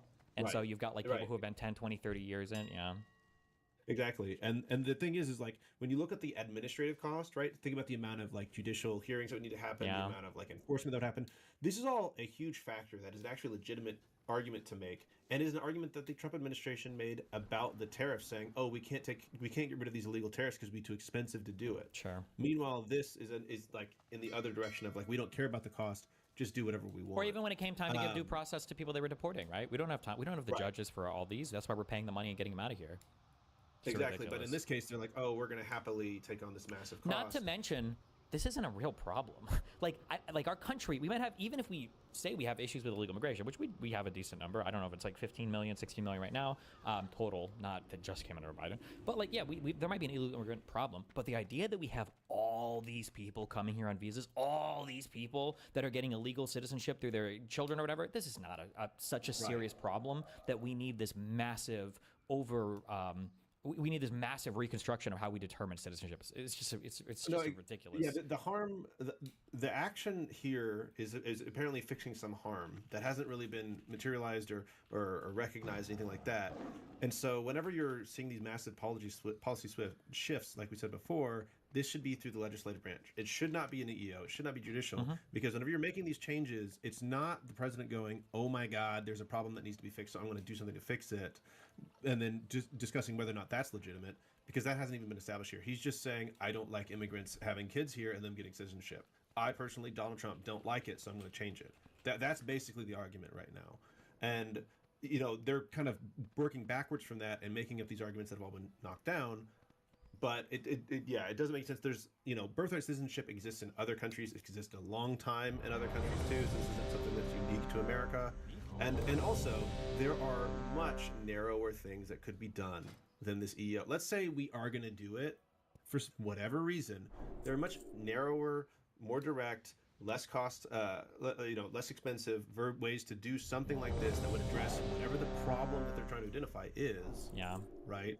And they're not willing to do that, which just shows their bad faith with the whole thing, which isn't surprising that they have bad faith. But the question is right now is whether or not the Supreme Court is going to actually support a full one, a partial, or say, actually, you know what, the injunction can stand because it's a class action and we're going to allow the class action to move forward. And while that goes forward, we're going to let the injunction stand. That doesn't mean that the underlying case is going to succeed. It will probably succeed in the lower courts, but it would ultimately again come to the Supreme Court to actually make a true decision about it. Did I have a bad reading on this, or the whole class action thing just seemed like really ridiculous? So like if this it is okay, because like if this class action goes through and they win, does that mean that like people who might be affected but just weren't part of the class, they're still fair game or whatever? Like that whole argument is so fucking stupid. If a class is established and you don't join it, yeah, and let's say it gets resolved, if you were able to join it at any point during the lawsuit, you can join it usually after the lawsuit. You can say, "Hey, I should have been in there, so I'm going to join it afterwards." So what, you have to file fake paperwork for that? Possibly, or they might have a time limit around it and saying, "Hey, for this amount of time, you have this much time." The issue with that is if, let's say, it goes through everything, the Supreme Court says, "This is fine, we're going to let this case happen." From that date onwards, if you're born in America, you cannot join the benefits of that judgment because you weren't alive during the case, right? Because the problem is the settlement, the judgment can only be granted to people that are alive. Yeah. Okay. Gotcha.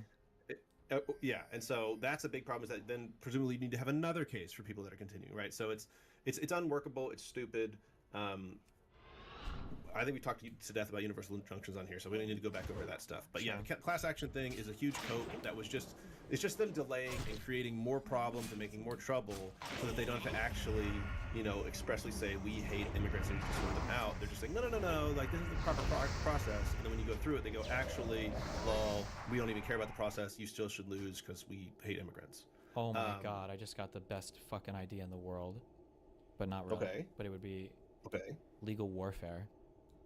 I think that if they lose on this, or if the Trump admin loses on this, they should make it from now on so that federally, you're granted citizenship based upon the abortion laws in your state.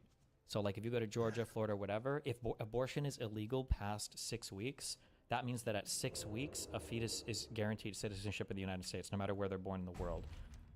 I think that would be that's cool. based because they're alive and they're humans, and if you abort, it's murder. So they're given rights, right? So they have to be under the laws and whatever of the United States. So they should be made citizens. I think that would be based, and then all the conservative states would become the new flood zones for people trying to get knocked up so that they can have U.S. babies. Yeah. I unironically think that if you outlaw abortion, that rights should attach to some degree and create a state obligation. But yeah, for sure, that's a different conversation. Okay. The other one that just recently happened, there's a big long oral argument. Was it yesterday? I think it was yesterday. It was like 3 hours. Trump v. Slaughter about the removal of the FTC chair. And so this is getting us back to Humphrey's executor and whether or not Trump can fire people that were appointed to the appointed to an executive position with the approval of the Senate in independent agencies, right, like the FTC.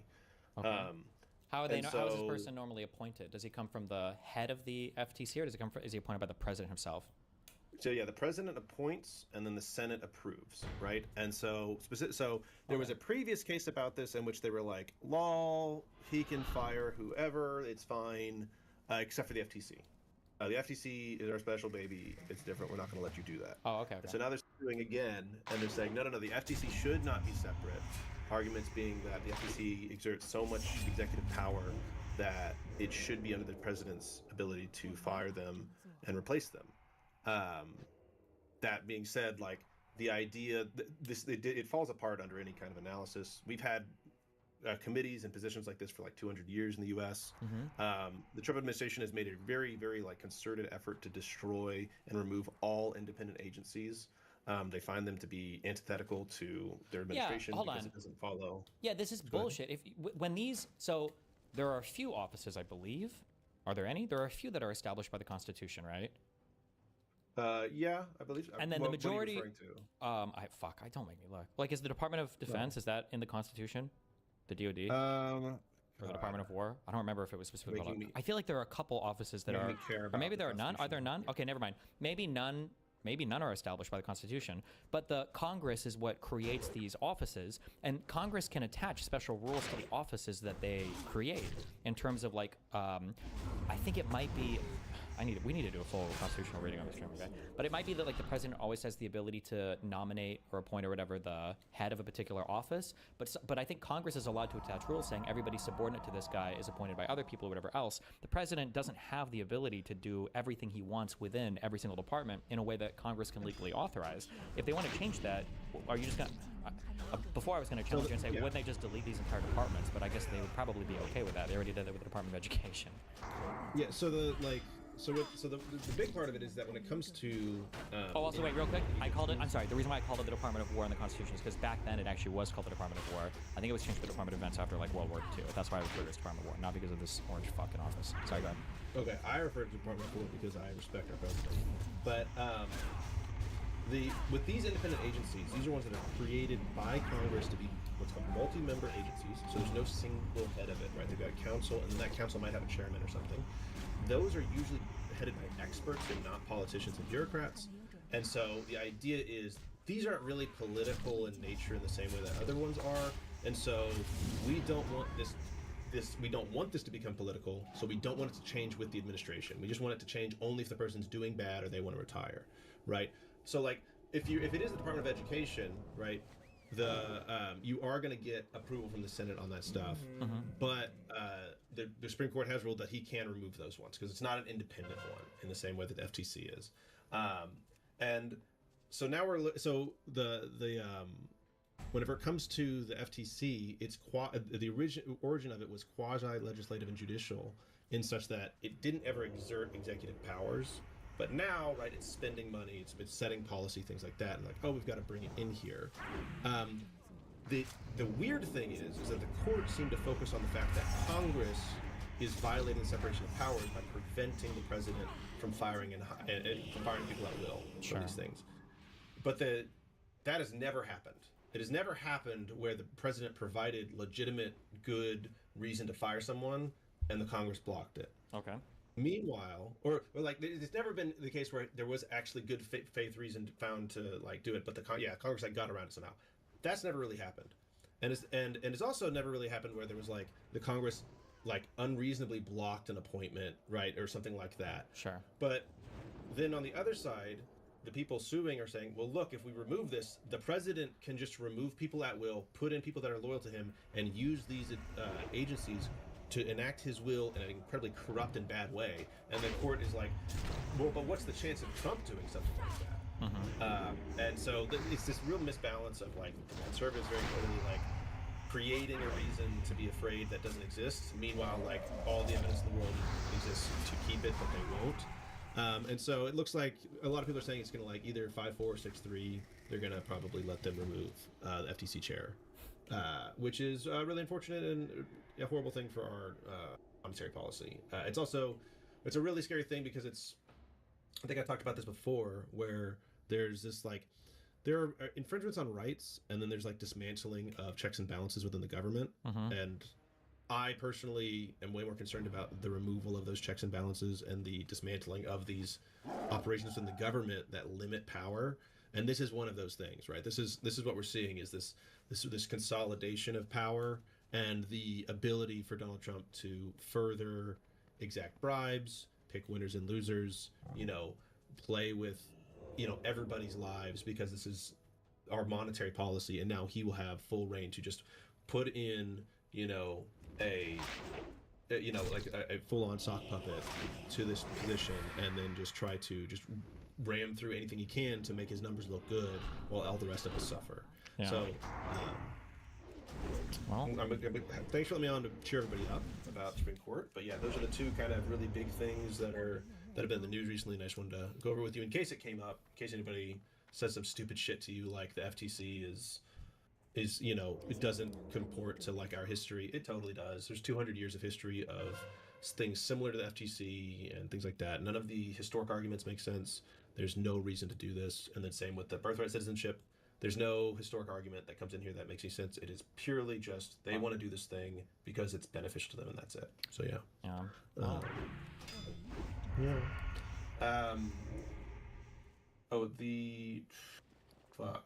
I had one last thing on. I'm sorry, I'm blanking. I had something about your court case that I wanted to ask you about. Jesus Christ. I can see how well it's going. But god damn it. Did it have to do with scheduling, discovery cutoffs, subpoenas, lawyers representing witnesses constantly? Well, if I think of it, I'll hop back on. I don't want to drag the show time, but yeah, it was something good. So yeah, but anyways, thanks for letting me on. You have a good rest of your day. Yeah, have fun. All right, love you. Love you.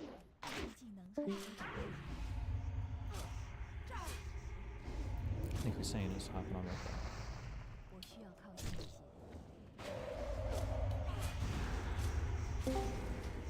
All right, what's up? Okay, hi. I was gonna talk to you about one or two things, but I won't take too much of your time. Go for it. How informed are you on Syria? Not at all. Not at all? Okay, amazing. I do that, it's okay.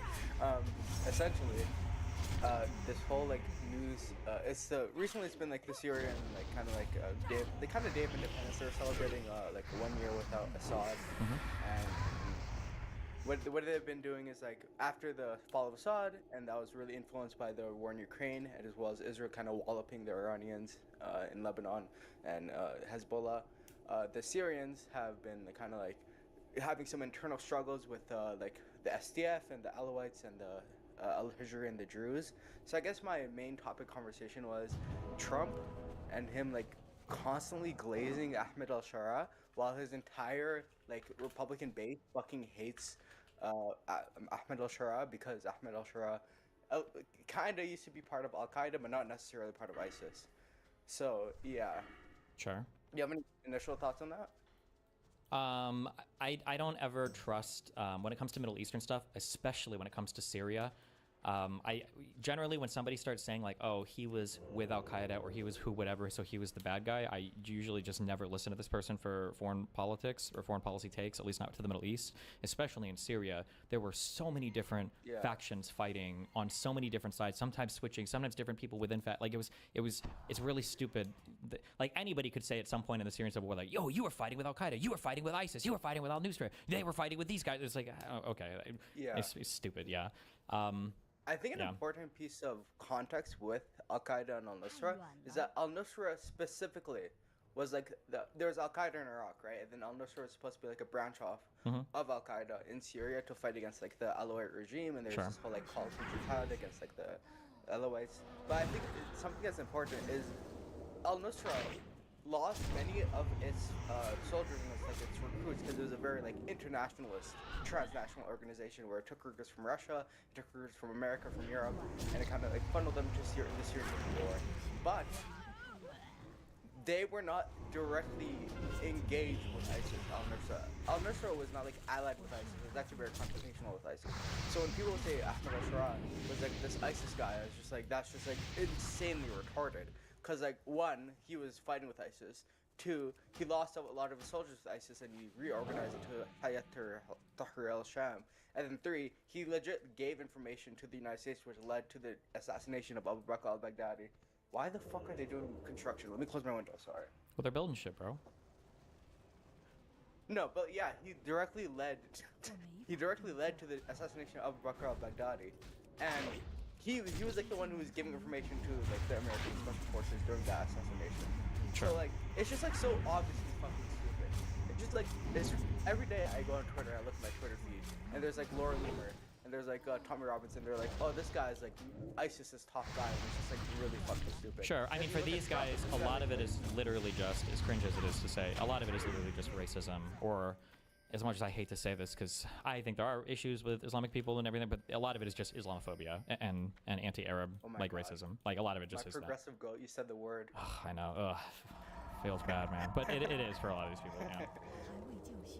No, and then it's just so like insane to like see the dichotomy between like Trump like legit like glazing like Ahmed al-Shara and like giving preferential treatment to Ahmed al-Shara and like legit like hoping Ahmed al-Shara joins the Abraham Accords, and that's like obviously never gonna happen with like the current like military industrial complex in Syria being and like okay as like stupid the arguments regarding ISIS, like the military elite and like the social like the government in Syria right now is incredibly like Islamist oriented because they were Tahrir al-Sham was an Islamist group, so it's just like you can give some leeway on that, but I would like if you're in a conversation, I personally wouldn't. I would never give any leeway to. I don't give any credit or leeway to any of these people. I don't give credit to Trump for favoring or disfavoring some people. He has no idea what's going on in any of these places. And as soon as somebody, when you can tell immediately somebody just fucking hates Arabs or is super Islamophobic, it's like their opinion is worthless anyway on any Middle Eastern politics stuff. Most Americans. Maybe most people in the world that talk about Middle Eastern politics is kind of it's just a vehicle for whatever your particular political ideology is. So yeah. No, it's insane. Also, another really thing that triggered me a lot. Do you know about the civil war in Sudan, right? The current civil war in Sudan. I don't know much at all, other than I hear the death figures thrown around a lot, but I don't know anything about either side or anything like that. Yeah. Okay, so there's been this thing there recently. I generally think it's being astroturfed by like Russia or something. Sure. But there's this thing that you know there's two sides in the Sudanese civil war in the northern Sudan, the Sudan that borders Egypt. Okay. There is the Rapid Support Forces and there's the Sudanese government, the Sudanese armed forces, and the Rapid Support Forces are strictly a secular Arab nationalistic, Arab hyper-nationalistic, almost like very racist towards Black Africans militia. And the Sudanese government is like kind of Islamist, but they're at the same time they're kind of like less like racist, less like overtly like Arab supremacist. So recently there has been a lot of claims from like Zionist influencers. It's like not a good term, but there's a specific brand of like Zionists on Twitter who have been calling the RSF like Islamists and be like, oh, because a lot of the war crimes, not all of them, but a lot of the war crimes in Sudan have been committed by the RSF because the RSF were like incredibly racist towards Black people. They're like, oh, Black people they're not really human, so it doesn't matter if we just like kill a bunch of them in like Darfur or like Al-Fashir or like in the city. But they've been doing a lot of war crimes. So like to kind of like spin this, a lot of Zionist influencers, not to like disparage like all of them, but they've been like kind of saying that, oh, the RSF is like an Islamist organization when it's explicitly the opposite. Like the RSF is like a secular Arab militia, like a secular like Arab supremacist militia. So that's something that's been bothering me a lot. I think even one of your buddies, was it Elon Levy? I think not your buddy, sorry. One of the guys you talked to, Elon Levy was talking about like Sunni, the RSF being like extremely like ISIS in Sudan, which is like just like patently not true. Sure. Yeah. Yeah. Okay. Okay. I won't take too much of your time, but hopefully I can talk to you about Hassan, because I want to get into like the lefty arguments. Sure thing. What about it just in general? In general, like, okay, this is the thing. I think Hassan is extremely fucking retarded on foreign policy, but maybe it's just because I don't know too much about American domestic policy, is that I don't think he's like the worst domestically for America.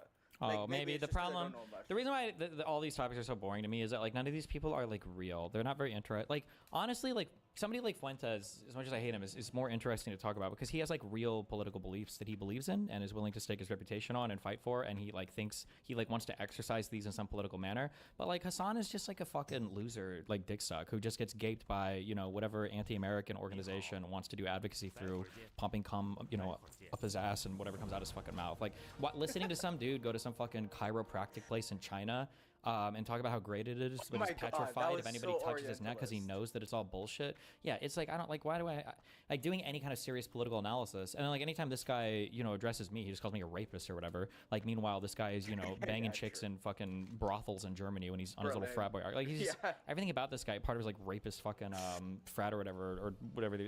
Yeah, it's so. And the same thing. Honestly, it sucks, but it's the same thing applies to Trump too. Like it's just like all of the analysis is it's like drama YouTuber stuff. Like I'm basically having to do like personality analysis to figure out like why does Trump like this guy. It has nothing to do with policy or politics, so we have to go to like, did this guy say the right thing? Does he make Trump laugh? Like does he tickle Trump's balls? Like does he bring him like a new spray paint for his fucking face? Like it's just boring and stupid. Yeah, but you know what? I agree. That critique is like very valid. Like the Chinese, like the visit to China Hassan did was just like so orient. My Chinese friend said it was the most orientalist thing. Yeah, it's he's seen in the past 10 crazy, years. dude. I don't know how Dude, it was anybody is supposed to wild. take anything like that seriously. It almost makes me want to go back to Israel and do like a whole like, oh my god, like look at all this like Israeli food. Like Israelis literally invented falafel and all this stuff, and just like it's so cringe. Oh my god. Yeah, Bro, you know what? You're right. Yeah, I don't know. Like, I think their thing about Hassan, I'm in a lot of like lefty circles. I got called like Hassan derangement syndrome because I'm like Hassan's takes on foreign policy are like so dog shit. Like I think Hassan's take on foreign policy is like if you like see, he said this verbatim, no, like he said if you like see America supporting like one side in like a country or like a conflict, the other side is good, which is just like the most reductionist like nihilistic way to view anything in foreign policy.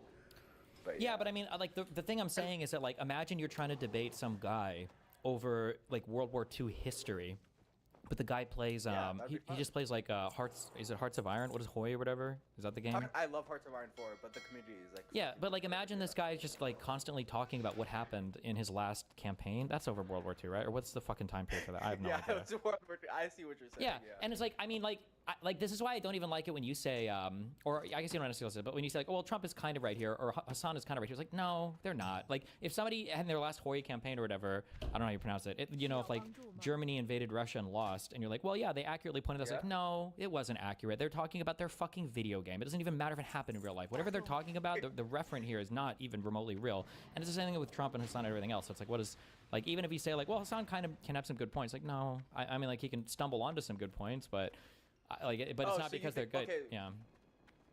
Wait, so you think like I think you talked about this like the baseline thinking process when what someone uses to get to a certain point. Like you start off with a question and you go, this is like how you write a research paper. Like you start off with a question, you go and look for the information, and then you come to a conclusion. Mm-hmm. What you're saying for like Hassan or Trump is like they have the conclusion and then they get a good bunch of information to reinforce the conclusion they already have. A little bit, but a more sophisticated model is they do go out and they gather information, but the engine or the algorithm or whatever you want to call it that they're using to figure out their conclusions is vastly different. So when it comes, for instance, to like let's say Israel Palestine, okay? So I might be thinking from my foundation, like, okay, well, on a very, very foundational level, like, what are things that I think are moral and right? How does that expand to a state, to a country? And then how does that expand internationally? What are your obligations to your citizens and other citizens? And then I try to evaluate the actions of both sides from there. It's like, okay, now it's tempting to look at somebody like Hassan and say, oh, well, he just wants Israel to be bad, so therefore he's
he's got the conclusion first and he'll make up anything otherwise. But that's not really what's happening. He's running a similar program as me, but his base like parameters or whatever are like, okay, well, I really don't like the United States, and I think that anybody that is in opposition to the US or US history or anything else is good, so I'm going to go out and gather information, but it's just going to be in who's opposition to the US and which US interests are they opposed to. And if I can find those people, then I'll generate my conclusion. But they pretend that they're using a different base parameter thing, or they pretend that they're using like a different set of, because they'll use the right words. Well, I need less war crimes or genocides or whatever the fuck else, but that's what the engine they're actually running. So it's not necessarily they start with the conclusion, although it looks that way. It's just that they're running a totally different game. That's why, and it's really hard. This is why I get frustrated, and why I try to draw a distinction, and people still aren't doing it. Like, I don't like saying that people like Fuentes are racist, even though I think Fuentes is kind of racist, or like the Trump. Yes, and the xenophobia is so much different, because you're going to run into these issues where, especially if you're part of Fuentes' generation, you love people like Kanye West, you love rap. It's impossible to get away from it. And Fuentes will admit this. And these people will even say, and I've heard Fuentes say this before, I don't know what his current stance is, but like, no, I don't want to get rid of black Americans. Like, they're part of the U.S. history. They're part of the founding of this country. You know, they built this country. Like, they'll say all of it. They'll make these concessions. They have no problem doing it. And so if you come in strictly under the lens of like, well, these guys are all racist. No, they're not racist. They're xenophobic, which is, it can be way more pernicious. It can be way more insidious, and it's harder to combat like, if you don't have any of the talking points about it. Yeah.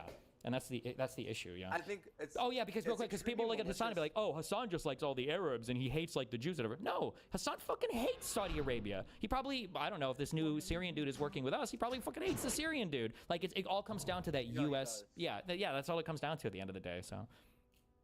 I mean, I think you're like saying some right. I think you're saying some good points. So do you think like essentially this is all theater for them? Like they don't really care about this at all. They don't care about the topics they talk about. They don't care about the politics. Hassan doesn't. They can make money.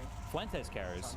Some people on the right care. You just have to look at their actions. Yeah, but it's super obvious. Just look at their actions. How much money does Hassan have, and how happy is he to never do anything of any political effectiveness ever?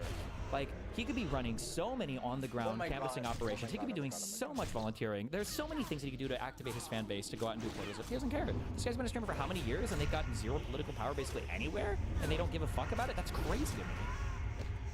Dude, I said this verbatim to one of my very far lefty friends, and he's just like, dude, you have Hassan derangement syndrome. He doesn't have the time to do these. I'm like, dude, he has so much time. He opens Twitter tabs and he streams on Twitch, dog. Like, no, it's just like, oh my god. And going to the xenophobia point, I think it's so much more malicious to be like, oh, like the black Americans we have, they're the cool blacks. But the blacks in like Africa, these are the blacks that we don't want to come in here. Sure. I think it's like so much more malicious and like not nihilistic, but like insidious, like you said. It can be, like, yeah. For Nick Fuentes, yeah, to be like, oh, the American blacks they can stay, but we have to deport all the like the first, second, third generation African immigrants from this country.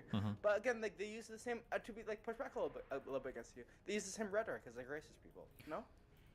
It's harder to combat, and it's a bit different. So like the H-1B example is really good, because the thing is, for a racist person, you can fight them on the level of racism, which is already very fucking difficult, okay? But you can try to fight them on the level of racism.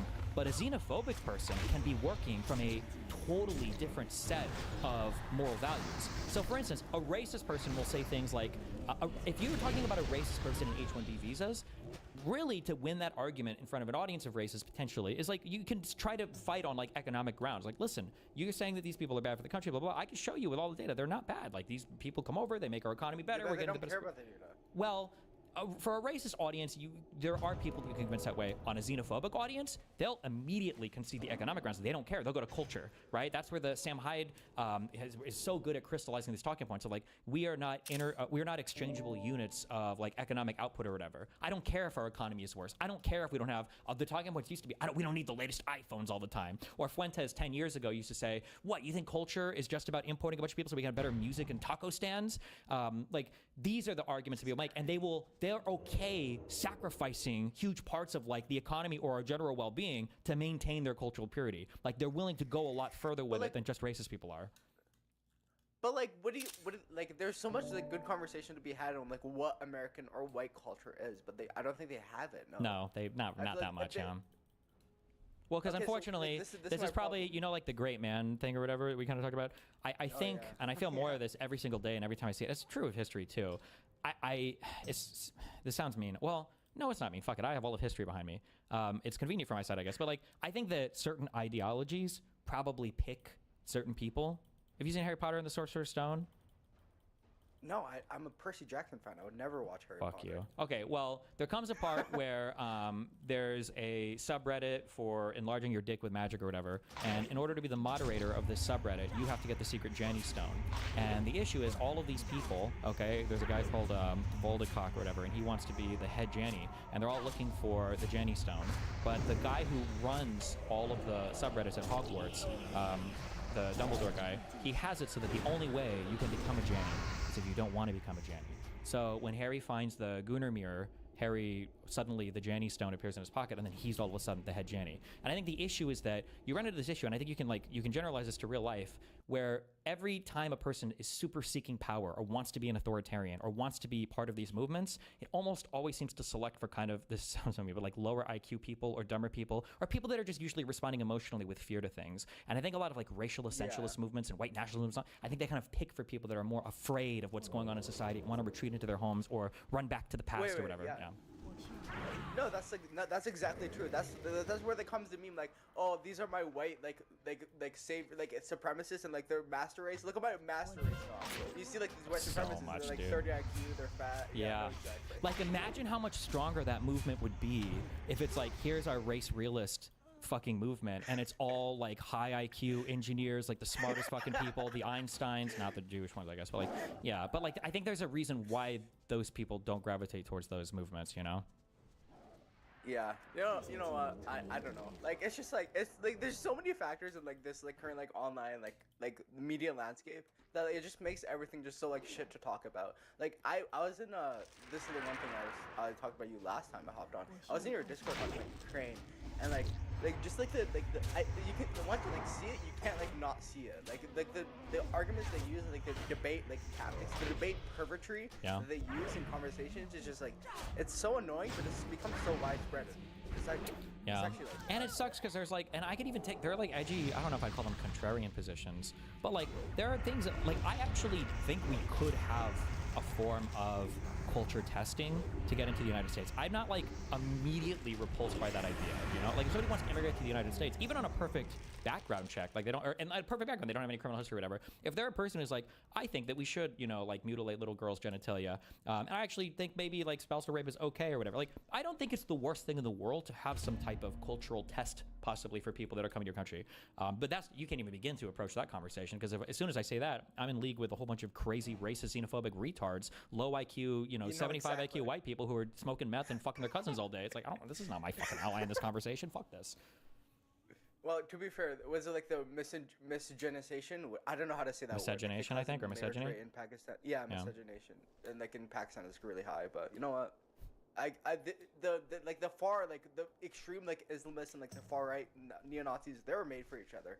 They're peas in a pod. They're twins in a tubal. I don't know. Yeah, that's all I kind of want to talk about. But thank you so much. Also, I need to prove that I'm black. I got the white allegations. I'm gonna turn on my camera. Wait, you're black? What the fuck? Wait, what? Hold on. Wait, am I allowed to show stream? Yeah, sure. I'll just turn it back on again. Hold on, you guys aren't gonna be ready for this. Someone in chat was Wait, saying, I don't believe this is like this is AI. This has to be a filter. Wait a second. Hold on. Okay. Hold on. Just. Dude, like I got so many white allegations in like my whispers in DGG chat. It was insane. Hold on. I'm looking. Wait. Are you gonna put like the blackest face beside me because I'm like kind of light skinned? Is that what you're gonna do? No. Hold on. There. No shot. This is a filter, guys, right? This has to be like an AI thing. Alright, that's all. I'm done doxing myself. Okay. Okay, see you, buddy. Alright, have fun, bye. Thank you so much for the chat. I'll hop on later. Not later, I mean like in a couple of days. No problem. Bye. Alright, see ya. What the fuck? My world just got shattered.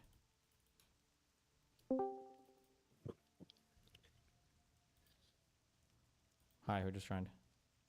It's me, Kafka again. Hey, I remembered what I want to talk to you about. Yeah, what's up? Hey, so I saw you crashing out in chat the other day about your lawsuit where you were talking about how, Doe also sharing your videos was Oh, like, there was no you know, it's equal to what you're explicit doing. actual ask or whatever bullshit, whatever. Sure. Yeah, and it's like, to me, I think it's important to say like this is a like the reason why that's important is for like two reasons. Is like, one, when you have lawsuits like this, it's because someone is like harmed and needs restitution, right? Mhm. But if she's sharing it, just like think about the moment whenever she's sharing those videos, she very clearly doesn't think there's any harm, or she wouldn't have done that. If she thinks that she could get sued for $15 million if she shared that video, she would not have shared that video, right? Yeah, I mean, there's a lot And that so- goes to foreseeability. These are arguments or things that we're kind of planting the seeds of, I guess, but these are like post, you've lost the conviction and now you're on the damages argument. So I don't think these will ever come up. But yeah, it would go towards. No. This isn't a lawsuit thing. I'm just talking about like generally like looking at the people that are like still bringing this stuff up, still attacking stuff like that. It's like, well, obviously the restitution, and she obviously wasn't really harmed by your actions, Sure. right? Otherwise she wouldn't have done them. And then also it's the law, like there's the other idea of like you broke the law and you need to be punished for it, blah blah blah. It's like, let's say that was even true. There's nobody out here that's saying that about you that also say Pixie, Sure. right? Doe, I keep doing that. Doe needs to suffer it, right? Like obviously these people are hypocritical, but it's just like this thing where it's like, I feel like there's these people that are like trying to hide behind arguments of like, oh well, no, she was hurt, or oh the law says, or something like that. And it's like, if it seems very clear that she did the same thing, and if there's no reciprocity there, then very clearly you guys are all full of shit, just attacking Destiny for no reason, or for a good reason, because you fucking hate him. Based. But yeah, I mean it's one of those things where it's like in any normal court case, like almost any kind of court case, if you show a reciprocity like that of like actions and the claims and things like that, they die immediately. Like it is so hard to keep a case alive if you can show people are doing the same thing on the other side as you. Yeah, I don't know if that would necessarily be considered like unclean hands or something like that, but yeah, I know that it hurts. Yeah, no. But it's like, nah, you don't need to worry about that. But also, this was all just an excuse for me to come back and eat into my microphone and tell everybody that I'm going to be on the G&G, the Gilmore and Gondheim, however you say that guy's name, podcast this Friday. I have literally no idea how any of you would listen to it, but they asked me to shout it out. So wait, love you where is guys. that? Is that like a Spotify thing or YouTubers? Maybe on YouTube. Oh, okay. It's in another Discord I'm in called The Bunker. Gotcha. It's some good guys. One of them was on my my e-court show that I do with Zip. He was on there. He's a good guy. Okay. So yeah. No, Cool. You have a good one. Be careful. All right, bye. Somebody in YouTube chat 25 minutes ago said, Destiny, can I get a refund for the December 20th event ticket? If my wife goes into labor early, she's due December 28th, and I want to come, but don't want to waste the money. If you send me an email with your name and everything, I'll make sure that you don't get refunded, because this tells me like 3 different things about you. One, you're thinking of skipping my event for a kid? True. The chances are this might be the only debate that I have with Dinesh D'Souza. You can make 20 other kids, or more if you take more wives, okay? So already bad off, okay, bad start. 2, why didn't you get her a ticket? Are you implying that you're the only one that got the ticket? Is she not coming? And then 3, if you showed up with a woman who's like 9 months fucking pregnant, you should have bought 3 tickets, because that baby, I'm pretty sure, can hear the event from in the fucking womb. So you should have bought 3 tickets for that. So if you ever try to refund your ticket, I'm going to bill you for 2 more, okay? Just because how unethical your behavior's been, motherfucker.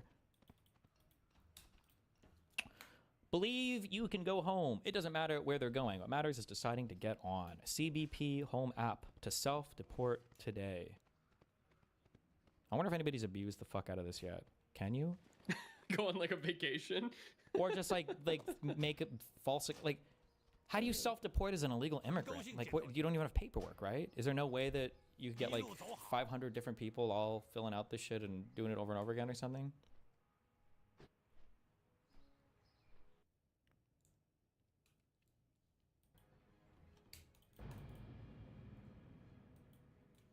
What the fuck is JD's name? JD, what does JD stand for? JD? Yeah. JD Vance? Yeah. Oh no. JD Vance, real name. James David. James Donald Bowman. What? That's not even the last right name. JD Vance's birth name, according to AI, was James Donald Bowman. He changed it over time, eventually becoming James David. Schon seit längerem den sogenannten KI-Modus nutzen und damit Inhalte mit Hilfe von künstlicher Intelligenz finden. Jetzt hat die Europäische Kommission ein Verfahren gegen den Internetriesen eingeleitet. Der Vorwurf: Google trainiere seine KI mit Inhalten Dritter, allerdings ohne dafür zu bezahlen.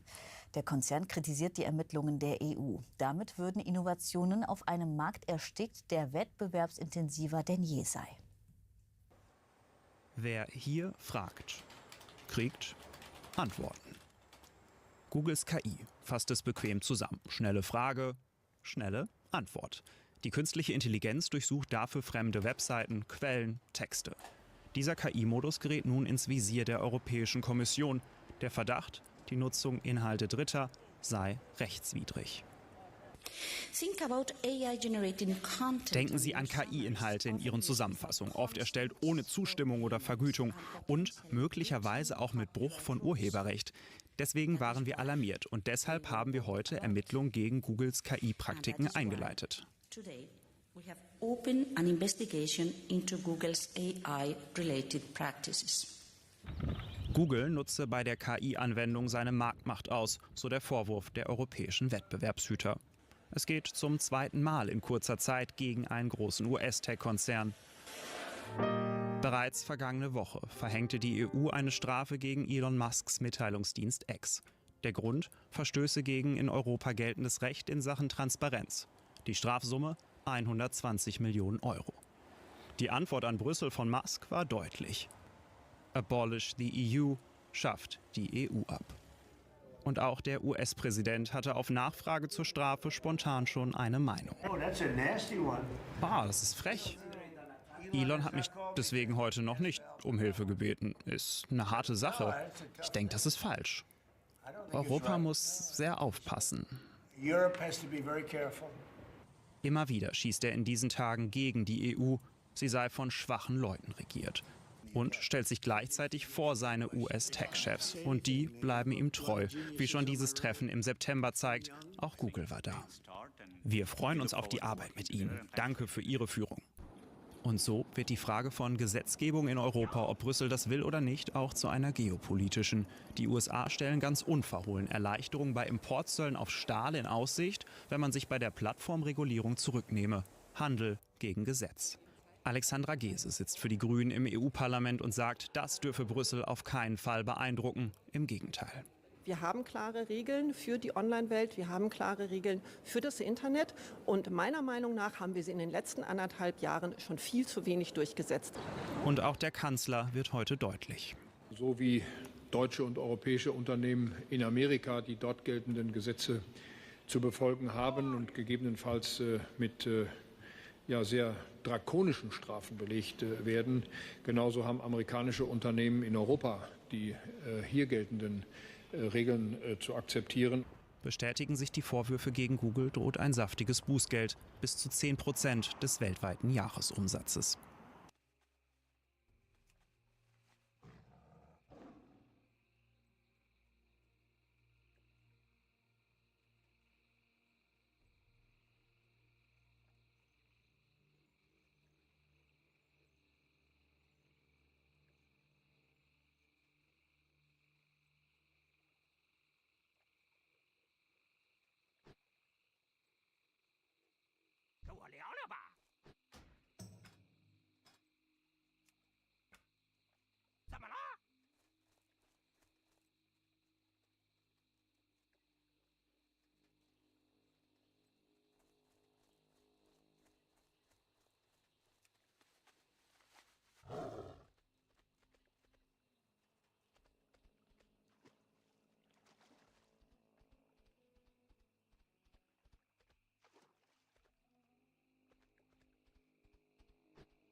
为了国王的荣誉，愿圣光保佑你。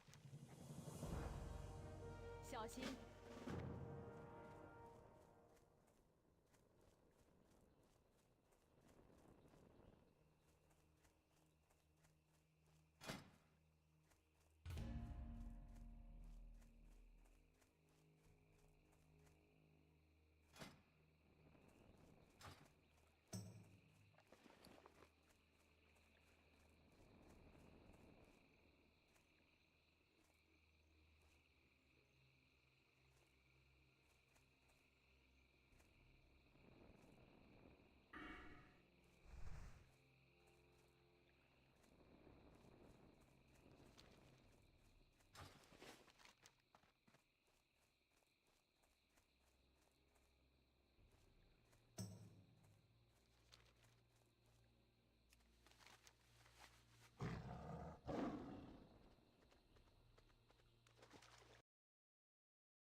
甲骨消えない果てない無ない天国地獄の地獄の狭間で出会っ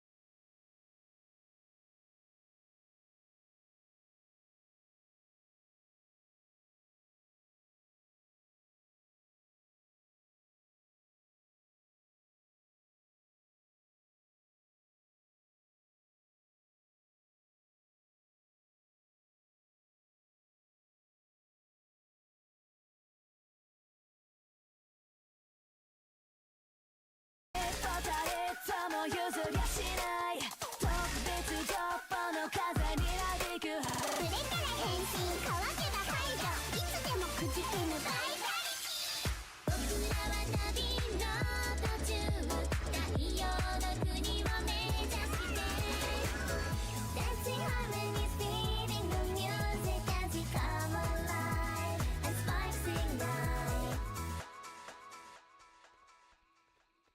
时间就是金钱，我的朋友。祝你好运。 Driving cars got confused and blocked the road. Causing a traffic jam. Do they just like... I don't know. I just pulled out of the garage and I saw this going on. It's like this Waymo standoff.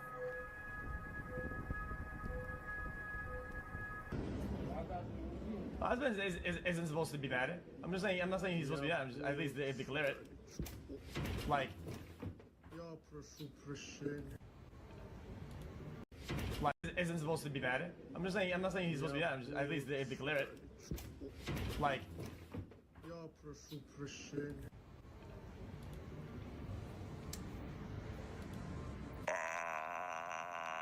That looked weird at first.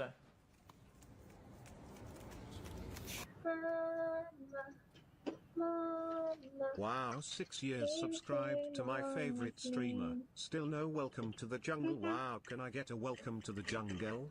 XQC. What's up, man? Is this AI? Is that? I feel like all ring cameras are AI.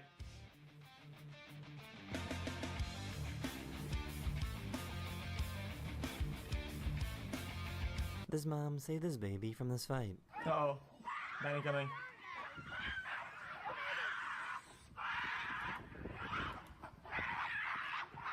Go check the new McDonald's AI slop AD. I saw it. I repeat, you are in the McDonald's AI slop AD. Not a joke, like for real. They were. Bro, they didn't look like me.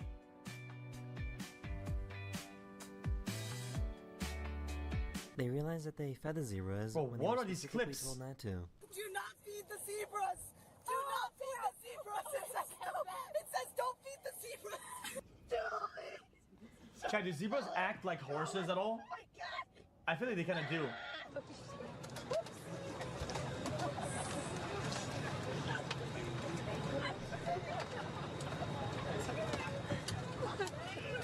These people found a giant sunfish in South Africa.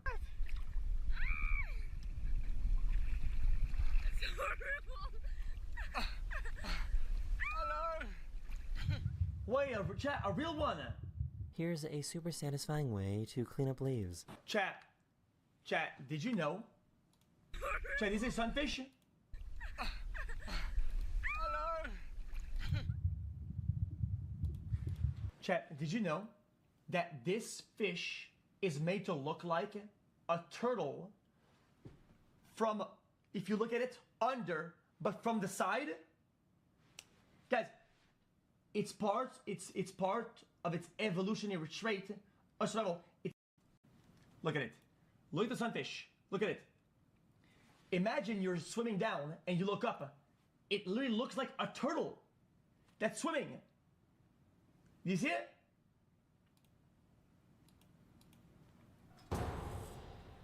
Oh my god, there's no way you don't see it. See? Turtle. If you look at it from under, look at the shape of it. See the shape of it? Do you see it?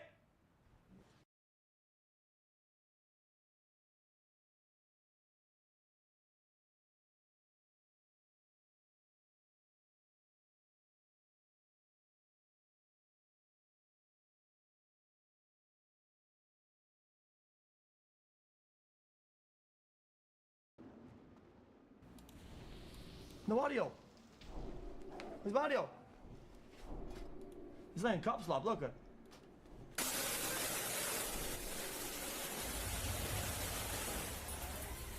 Yeah, it's an audio buffer. Yes, sir. There you go. Good. Put your mask down up there for me? Yes, sir. Appreciate it. Thank you. Okay. What's your name? Mark. What is it? Mark. Mark? Yes, sir. Mark what? Rosario. Rosario? Someone called, they thought you were suspicious. Oh, I'm sorry. Should your ID on you? Yes, sir. Thanks.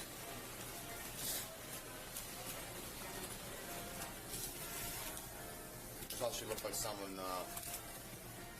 guilty to taking a run from it. 26, 27, 29 out of New Jersey. No, that's it. That's it. That's it. What is the address of your emergency? Probably an emergency.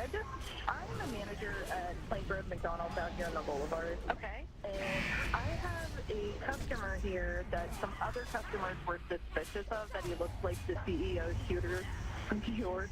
Okay. So they're just really upset, and they're like coming to me, and I was like, well, I can't approach them, you know? No, of course not. All right, honey, what's your name?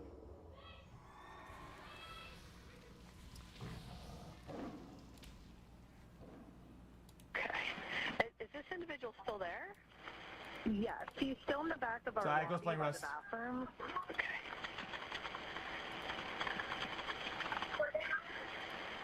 And I believe he's wearing, let me run back to my security camera.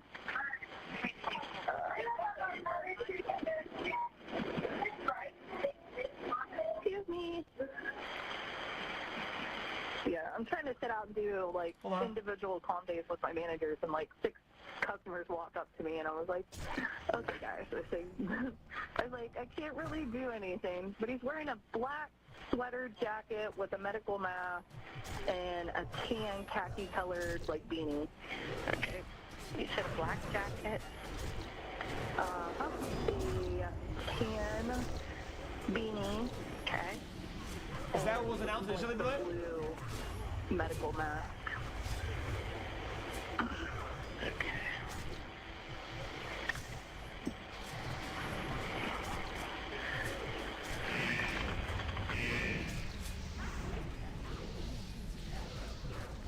I mean, let's be honest, his first mistake is a mask during that year. Is it shot the police officer? Or shot the CEO? He shot the CEO. Okay, I got you. I got you. White male? Yeah. Well, he has his beanie pulled down, so the only thing you can see is his eyebrows, because I tried to Google it to try to calm them down a little bit. And I'm like, guys, it's kind of hard to tell with his eyes and his eyebrows. I was like, I don't know what to do here, guys. No, you're fine. You're fine. And then I tried to call the non-emergency number and it just kept ringing. So I was like, yeah, they don't always answer that. If they're on another line, they won't answer it. How about like height, weight? I'm not listening. Hold on. Taller, sitting down. Okay. So, when I was trying to like look into it, he's kind of like mid-height. And my registered lady. The descriptive are from a person's visual, right? Based on the, I'm assuming the bull that was put out, like the be on the lookout, right? And it's just that's reasonable suspicion. It's enough. Ours is enough, right? I mean, he chose to take off the mask and give him his fake ID. At that point, that's probable cause. GG. I mean, he was already GG. I get it, right? But if there was any sort of case for some bullshit evidence thrown out through the poisonous tree, whatever they're gonna go, I mean, fake ID is GG. Come on, bro. When I was like trying to be non-discreet about it, she's like frantic, and she's an older lady, and she's like, I just don't feel comfortable. Oh my heavens! It's not a cop slapper. This is like news. She's wrong, but it does happen, sadly enough. All right. How about weight? Does he look like he's heavy, thin? He's wearing a big, thick hoodie, so I did. So he kind of just looks like mid-weight. Okay. But like with the hoodie on, it makes him look heavier because it's obviously cold. Because how long did he sit at the fucking McDonald's? Does he have a vehicle description, honey? I don't know. Okay, that's okay. And I'm sitting in the opposite corner of my lobby trying to sit down with my managers to have like one-on-one time with them. Yes. And everybody's just like running up to me. And I'm like, okay. Oh, he's in your Wi-Fi. But it looks like he has either a CVS or a Walgreens bag in front of him.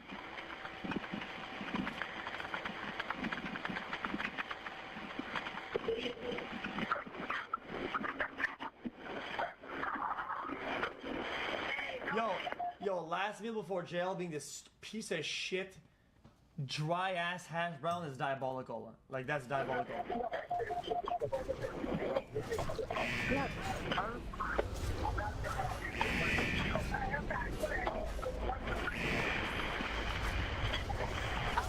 For good, you know for a fact that when you get it, the corners are like whitish, transparent, because the fucking oil is completely dried up from the heat, and it's vile. You know I'm right. You know I'm right.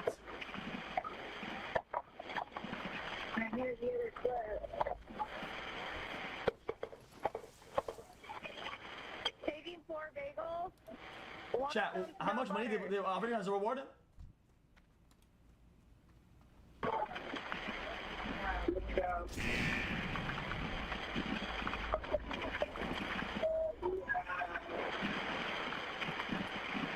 Well, maybe they didn't pay her because it's information that leads to an arrest, right?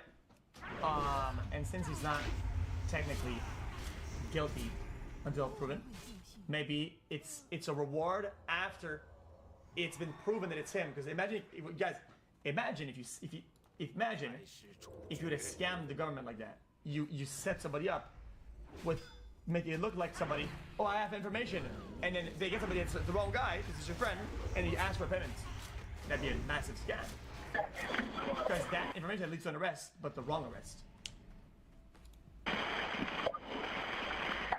right, honey. I do have an officer on the way for you. Well, are we talking about it, just really? keep an eye on him. If he leaves, just give us a call back and let us know, okay?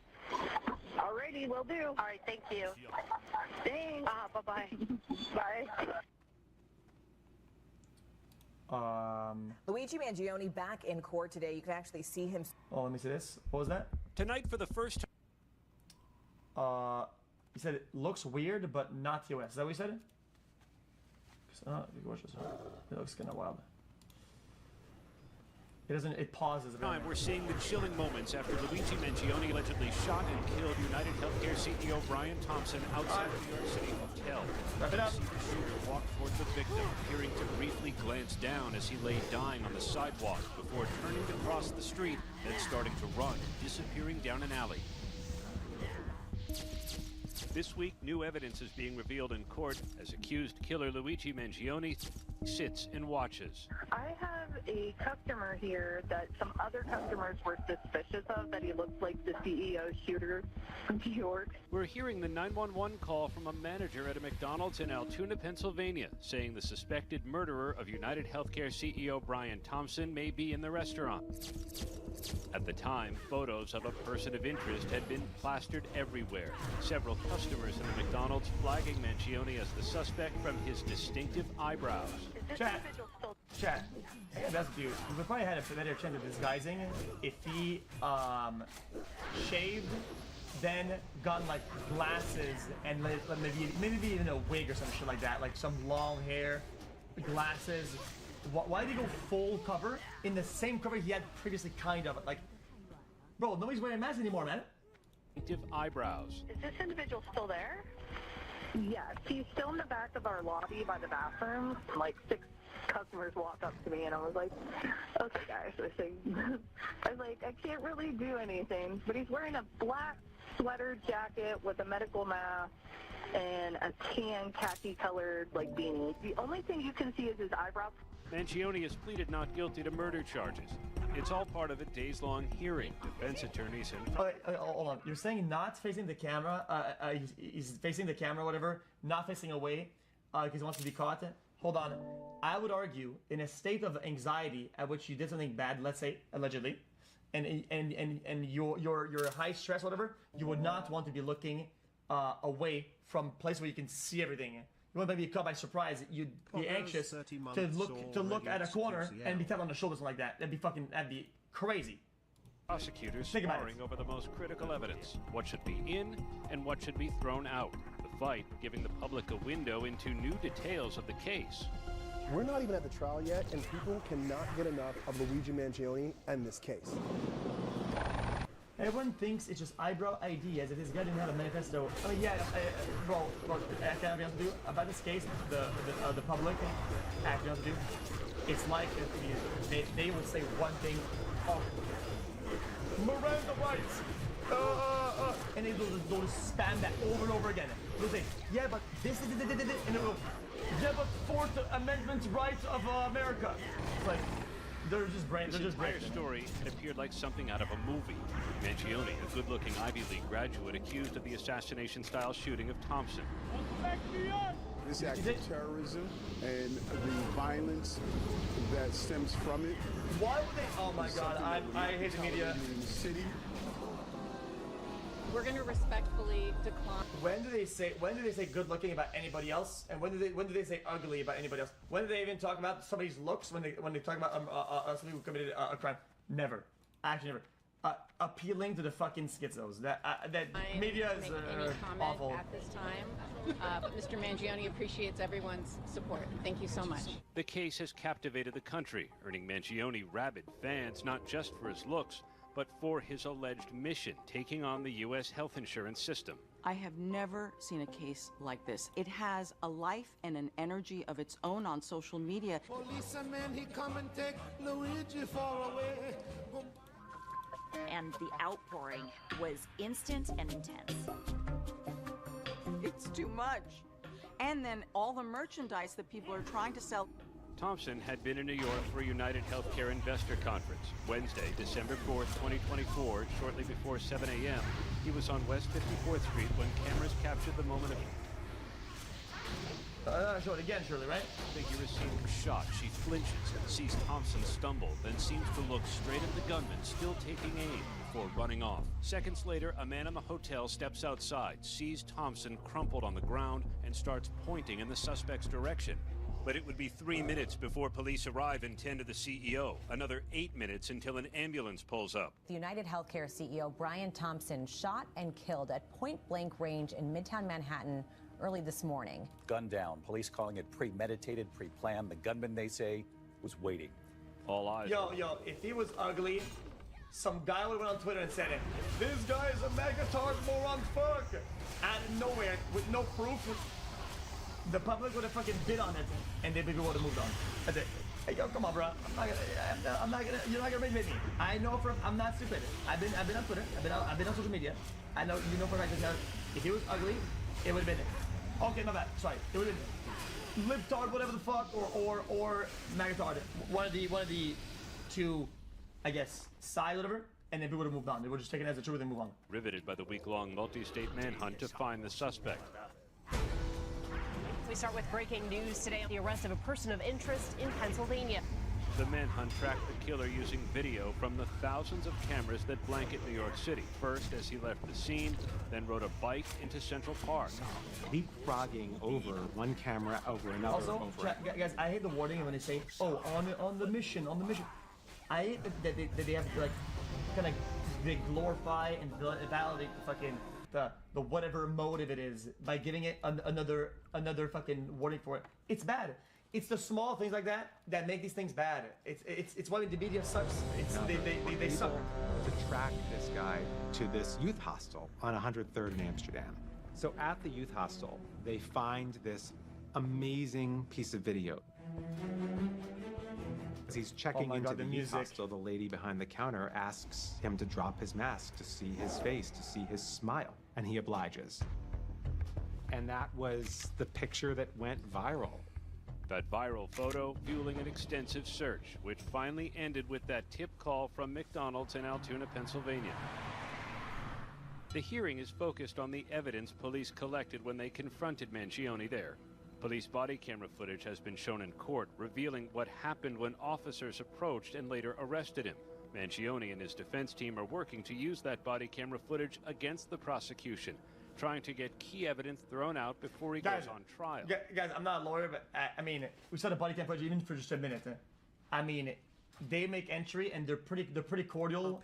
They literally ask him, and he obliges.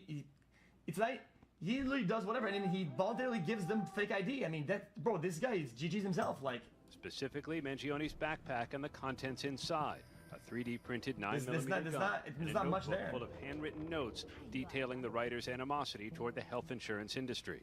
If the defense wins everything in the hearing, we're still probably going to get a trial, but it's going to be a very different trial.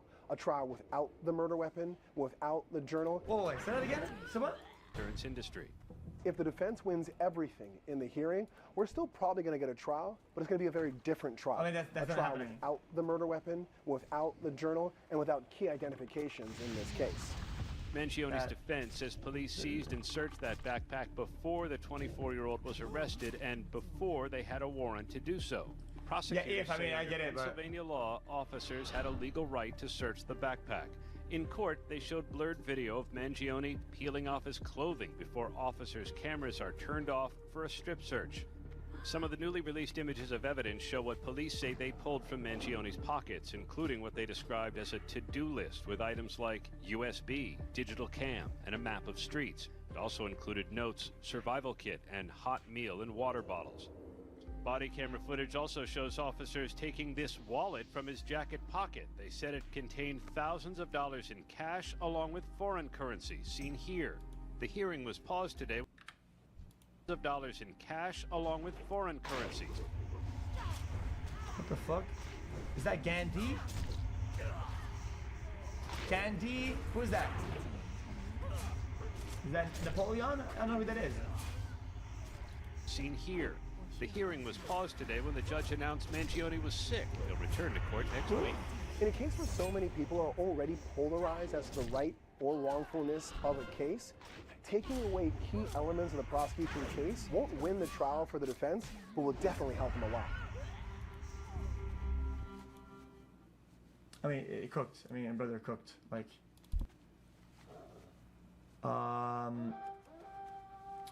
the devil wants a tragedy. The millions is this stick, yeah. Oh man. Suck it 1G.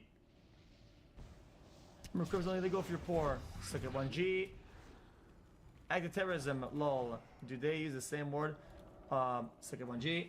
Chat, guys. What's going on? Chat, what's going on with the suck it? What was that regular video? Which one? Which one? In the trial for the defense, but will definitely help them a lot. Which one? Oh, that one? What?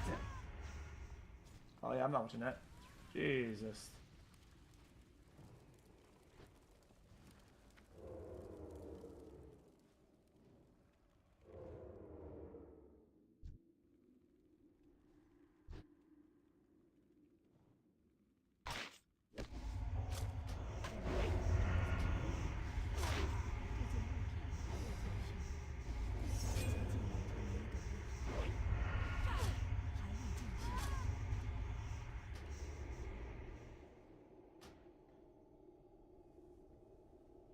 Willkommen jetzt zu Cake DB Uncut. Monte ist momentan in der Reaction-Laune. Der will sich ein bisschen warm machen, dass wir uns bei seinem Weihnachtsevent sehen, glaube ich. Und ja, der hat auf mein Video reagiert, welches ich letzte Woche hochgeladen habe. Die Shitstorms von Mickey TV. Und da schauen wir natürlich rein. Ich weiß gar nicht, ist Mickey TV und Monte, sind die noch so cool? Waren die früher nicht so, was heißt jetzt unzerbrechlich, aber so ein bisschen, ich glaube, die waren so ein bisschen sehr cool. Irgendwie. Und irgendwie nicht mehr, ne, glaube ich. So, moin meine aktiven Freunde und herzlich willkommen. Heute gibt es wieder ein neues Video in einer Frische. Ich hoffe, euch geht's gut und ihr habt einen geilen Tag bis jetzt. Ja, lasst ein Like, Abo, Wir schauen uns Kommentar heute da. das neue Video von Kuchen TV an. Da geht es um Mickey TV. Das Oder aber wieder Offline-Reaction, ne? Ich schwöre, Digga, der Typ gönnt mir keine Reichweite auf Twitch. Weißt du, dass er mal sagt so, hey, wir reagieren ja auf Kuchen TV, gib mal Kuchen TV einen Shoutout, damit ich ein paar Follower mache. Finde ich sehr schade, Du aber weißt, naja. warum alle Mickey TV hassen. Ja, ist natürlich ein drastischer Titel. Wir gehen rein, neutral wie die Schweiz erstmal. Und ich würde sagen, wir feuern direkt ab. Gleich kriege ich noch was zu essen. Agatha ist gerade schon auf dem Weg. Oh, mir was zu essen zu organisieren. Ich habe wirklich Kohldampf, Digga. Ist auch langsam meine Zeit. Wir haben es 11:04 Uhr, so halb 12. Zwischen halb 12 und halb 1 muss ich was essen. Wir gehen rein. Let's go. Freunde der tollen Väter, ich habe am Sonntag bereits über das emotionale Statement von Mickey TV in den Cake News gesprochen und eigentlich fand ich das tatsächlich gar nicht so verkehrt, weswegen ich unter anderem Folgendes gesagt habe. Da muss ich ihm wirklich einfach mal Props geben, Digga, denn diese Fehler Welt, einzusehen und sich auch bei seinen Zuschauern zu entschuldigen, finde ich ist persönlich wirklich ein super starker Move. Und ja, also meine Zuschauer haben das dann irgendwie doch so ein bisschen anders gesehen, also wirklich die komplette Kommentarspalte ist voll mit Dingen wie Mickey TV, einer der größten Clowns im Internet. Der Typ bräuchte mal dringend eine 40-Stunden-Arbeitswoche für Mindestlohn, damit er mal wieder klarkommt. Wir Digga, was sind das denn für Kommentare? wissen doch, wie es endet, wenn Mickey TV eine Entscheidung trifft. Es bleibt alles so, wie es ist. Das bleibt alles so, wie es hier ist. Und es wird Besser, hier nichts dran rütteln. Egal, ob du hier bist und nicht. Und Leute, wenn ich gewusst Bro, ich liebe Andreas Bester. hätte, dass es Was ist eigentlich aus Ding geworden? Ich habe irgendwann nur mal gesehen, dass so ein Foto irgendwie gepostet wurde, wie der mit seiner Frau irgendwie am Bankautomat stand. Das wäre auch spannend, ne? Der ist ja wirklich zu so einem Meme geworden. Wird der so oft angesprochen auf der Straße und ist es eher so positiv, so lol, geiles Meme oder so, du bist so ein Otto, Digga. legitim ist, trotz seiner Emotionalität, dass er da heult, ihn weiter komplett zu verarschen, dann hätte ich das auch getan. Ich wollte zum Beispiel bei den ersten Clips so ein Subway-Surfer-Gameplay an die Seite machen, weil der wirklich wie so eine Schlaftablette geredet hat und dachte mir dann selber so, boah, weiß ich nicht, der ist am Ende so emotional, ich glaube... Ja, manchmal, also im Allgemeinen gesagt, wenn Leute am Boden sind, muss man nicht immer direkt noch nachtreten. Ne? Dann kann man auch ein bisschen Empathie entwickeln. Ne? Das Ding ist, bei mir, glaube ich, auf dem Kanal ist man so Empathie und so weiter einfach gar nicht gewöhnt. Also es war eher komisch, dass ich da wahrscheinlich so nett gewesen bin, als wenn ich da so komplett drauf gefeuert hätte. Jetzt weiß ich fürs nächste Mal Bescheid. Kommt natürlich auch immer auf den Influencer an, ne? Wenn jetzt irgendwie, keine Ahnung, Sascha Huber so ein Ich bin am Ende Video machen würde, ja, weil, keine Ahnung, trennt sich von Frau, wie auch immer, dann glaube ich, wäre das kacke, wenn ich das mache, aber bei Mickey TV, der ist so unbeliebt, Bruder, ist egal. Selbst wenn der alle seine Gliedmaßen verlieren würde und so vielfach amputiert im Krankenhaus liegt, dann würden Leute trotzdem erwarten, dass ich den fertig mache, glaube ich. Bisschen drüber. Ja, aber für meine Zuschauer ist es anscheinend komplett egal, weil es ist halt Mickey TV. In diesem Video möchte ich mal so ein bisschen auf diese Kommentare eingehen. Denn wie ich ja bereits gesagt habe, finde ich persönlich diese Entschuldigung und dass er jetzt was ändern möchte, halt gar nicht mal so schlecht. Auch wenn man natürlich sagen muss, dass Mickey TV natürlich in letzter Zeit auch sehr viele weirde Aktionen hatte. Ich finde, dass man hierbei halt eine Sache nicht vergessen darf. Mickey TV wirkt in diesem Stream so, als wenn er wirklich komplett am Ende wäre. Seine Freundin ist weg, seine Kinder sind weg. Gut, die sind ihm sowieso egal. Die Freundschaft mit Danny ist kaputt gegangen. Er ist aus dieser Firma ausgestiegen. Er kann sich anscheinend dieses Haus nicht mehr leisten und will jetzt das Land verlassen. Dazu Wenig positive Nachrichten, das stimmt, ja. Gar nicht mal so schlecht, Vorsicht, Kuchen TV. Bruder, ich schwöre, ich kann diesen Satz nicht mehr droppen, auch in der Aufnahme. Manchmal steht der gar nicht im Skript, das ist irgendwie so, der ist mein Actionsatz einfach. Wenn ich so eine Actionfigur wäre, wäre das mein Satz. Und ich kann wirklich jedes Mal, wenn ich das sage, habe ich auch sofort wieder im Sinn sowas zu sagen, wie bitte nicht anzeigen oder so. Wirklich, ich krieg das nicht mehr raus, immer wenn ich den Satz droppe.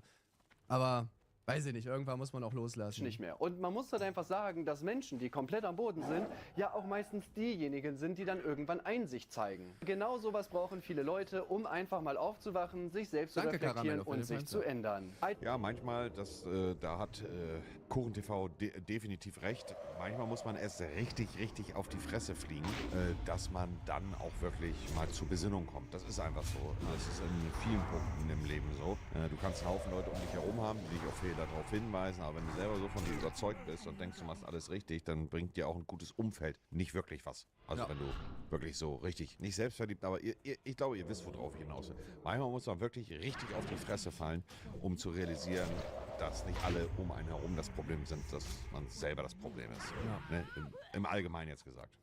Ja, und ich sag mal, bei vielen Sachen, so guck mal, ne, selbst wenn du dich die ganze Zeit einfach so komplett scheiße verhältst und so weiter, du bist kacke zu deinen Zuschauern, hast vielleicht einen Skandal nach dem anderen, so, wenn die Leute halt trotzdem am Start sind, so, dann hast du natürlich auch keinen Grund, dich so weiter, also dich zu verändern, so, weißt du, das hat zum Beispiel auch, wir haben ja für das Crazy zum Beispiel auch mit dem Sportwetten-Sheriff aufgenommen. Und der war ja sportwettensüchtig und hat ja dann zum Beispiel auch Familie beklaut, Freundinnen beklaut, die Eltern von den Freundinnen beklaut und so weiter. Und der hat auch gesagt, also du kannst in der Situation auch nichts machen. Also du kannst keine Hilfe oder sonst irgendwas anbieten, weil das muss einfach von einem selber kommen. Also im Grunde das Einzige, was man halt machen kann, ist wirklich einfach, also einfach quasi so Kontakt abbrechen im Endeffekt. Ne? Oder zumindest nicht mehr helfen, nicht mehr bei einem zu Hause pennen lassen, wie auch immer so, weil solche Leute... Ist jetzt natürlich ein anderes Thema als bei MickeyTV, ne? Aber müssen einfach so komplett auf die Fresse fliegen. Und ich finde gerade, selbst wenn es nicht so schlimm ist mit Obdachlos und Drogensucht und so weiter, ne? Aber bei MickeyTV finde ich so, also der hat ja wirklich viel Scheiße gebaut. So, und der hat jetzt auch das Geld von dem Boxkampf nicht bekommen, Freundin ist weg und so weiter. So, und ich meine, man kennt das, glaube ich. Wenn man selber wirklich so von seinem Leben her so am Boden ist, ja, egal ob man jetzt irgendwie einen Job verloren hat, Freundin weg, wie auch immer, so, gerade dann ist man ja einfach auch in einer so Selbstfindungsphase manchmal, weißt du, dass man dann wirklich mal anfängt, sich selbst zu reflektieren, so hey, was habe ich eigentlich die letzten Jahre gemacht, was hätte ich anders machen können, so, und ich glaube, also da will ich MickeyTV einfach wirklich die Chance geben, ne, dass er uns jetzt irgendwie einbeweisen kann, hey, guck mal, ne, ich war die letzten Jahre scheiße und jetzt bin ich doch wieder am Start. Let's go, weiter geht's. Als ich Ende 2021 zum Beispiel meinen kleinen Skandal hatte, war das bei mir genau dasselbe. Ich habe hunderttausende Abonnenten verloren. Meine Klicks sind in den Keller gerasselt. Und das sind so die Momente, wo man sich selber so denkt, so ja, was habe ich eigentlich so für Fehler gemacht? Richtig, was an mir ist vielleicht nicht ganz so korrekt. Nichts, Digga, ich bin perfekt, ne? Aber bei MickeyTV, da fallen mir safe 20 Sachen ein. Und diese Chance sollte man ihm meiner Meinung nach auch geben. Wobei ich natürlich auch verstehen kann, also MickeyTV hat ja in den letzten Jahren wirklich alles dafür getan, dass... Bleib mir fressen, Mann. Oh Gott, immer nicht, oder? Der einfach super unsympathisch ist, er lügt die ganze Zeit, er steht nicht zu seinem Wort.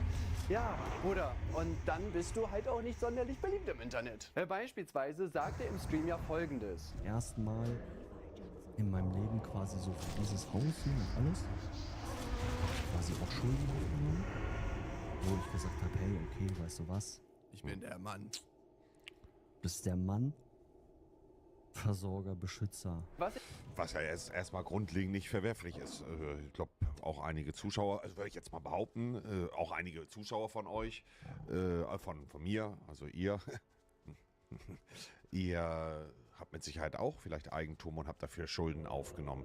Das ist ja ein gängiges Mittel. Ist jetzt ja nichts, wofür man jetzt einen Mickey an den Pranger stellen müsste, theoretisch gesehen. Ne? Also nicht, dass Kuchen das jetzt hier gerade macht, aber Schulden aufzunehmen, ne?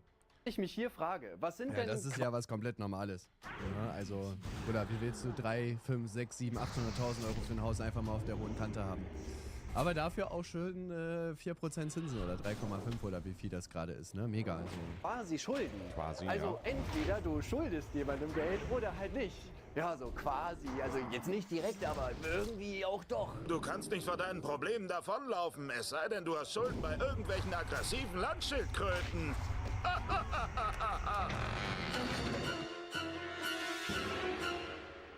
Ich muss weg.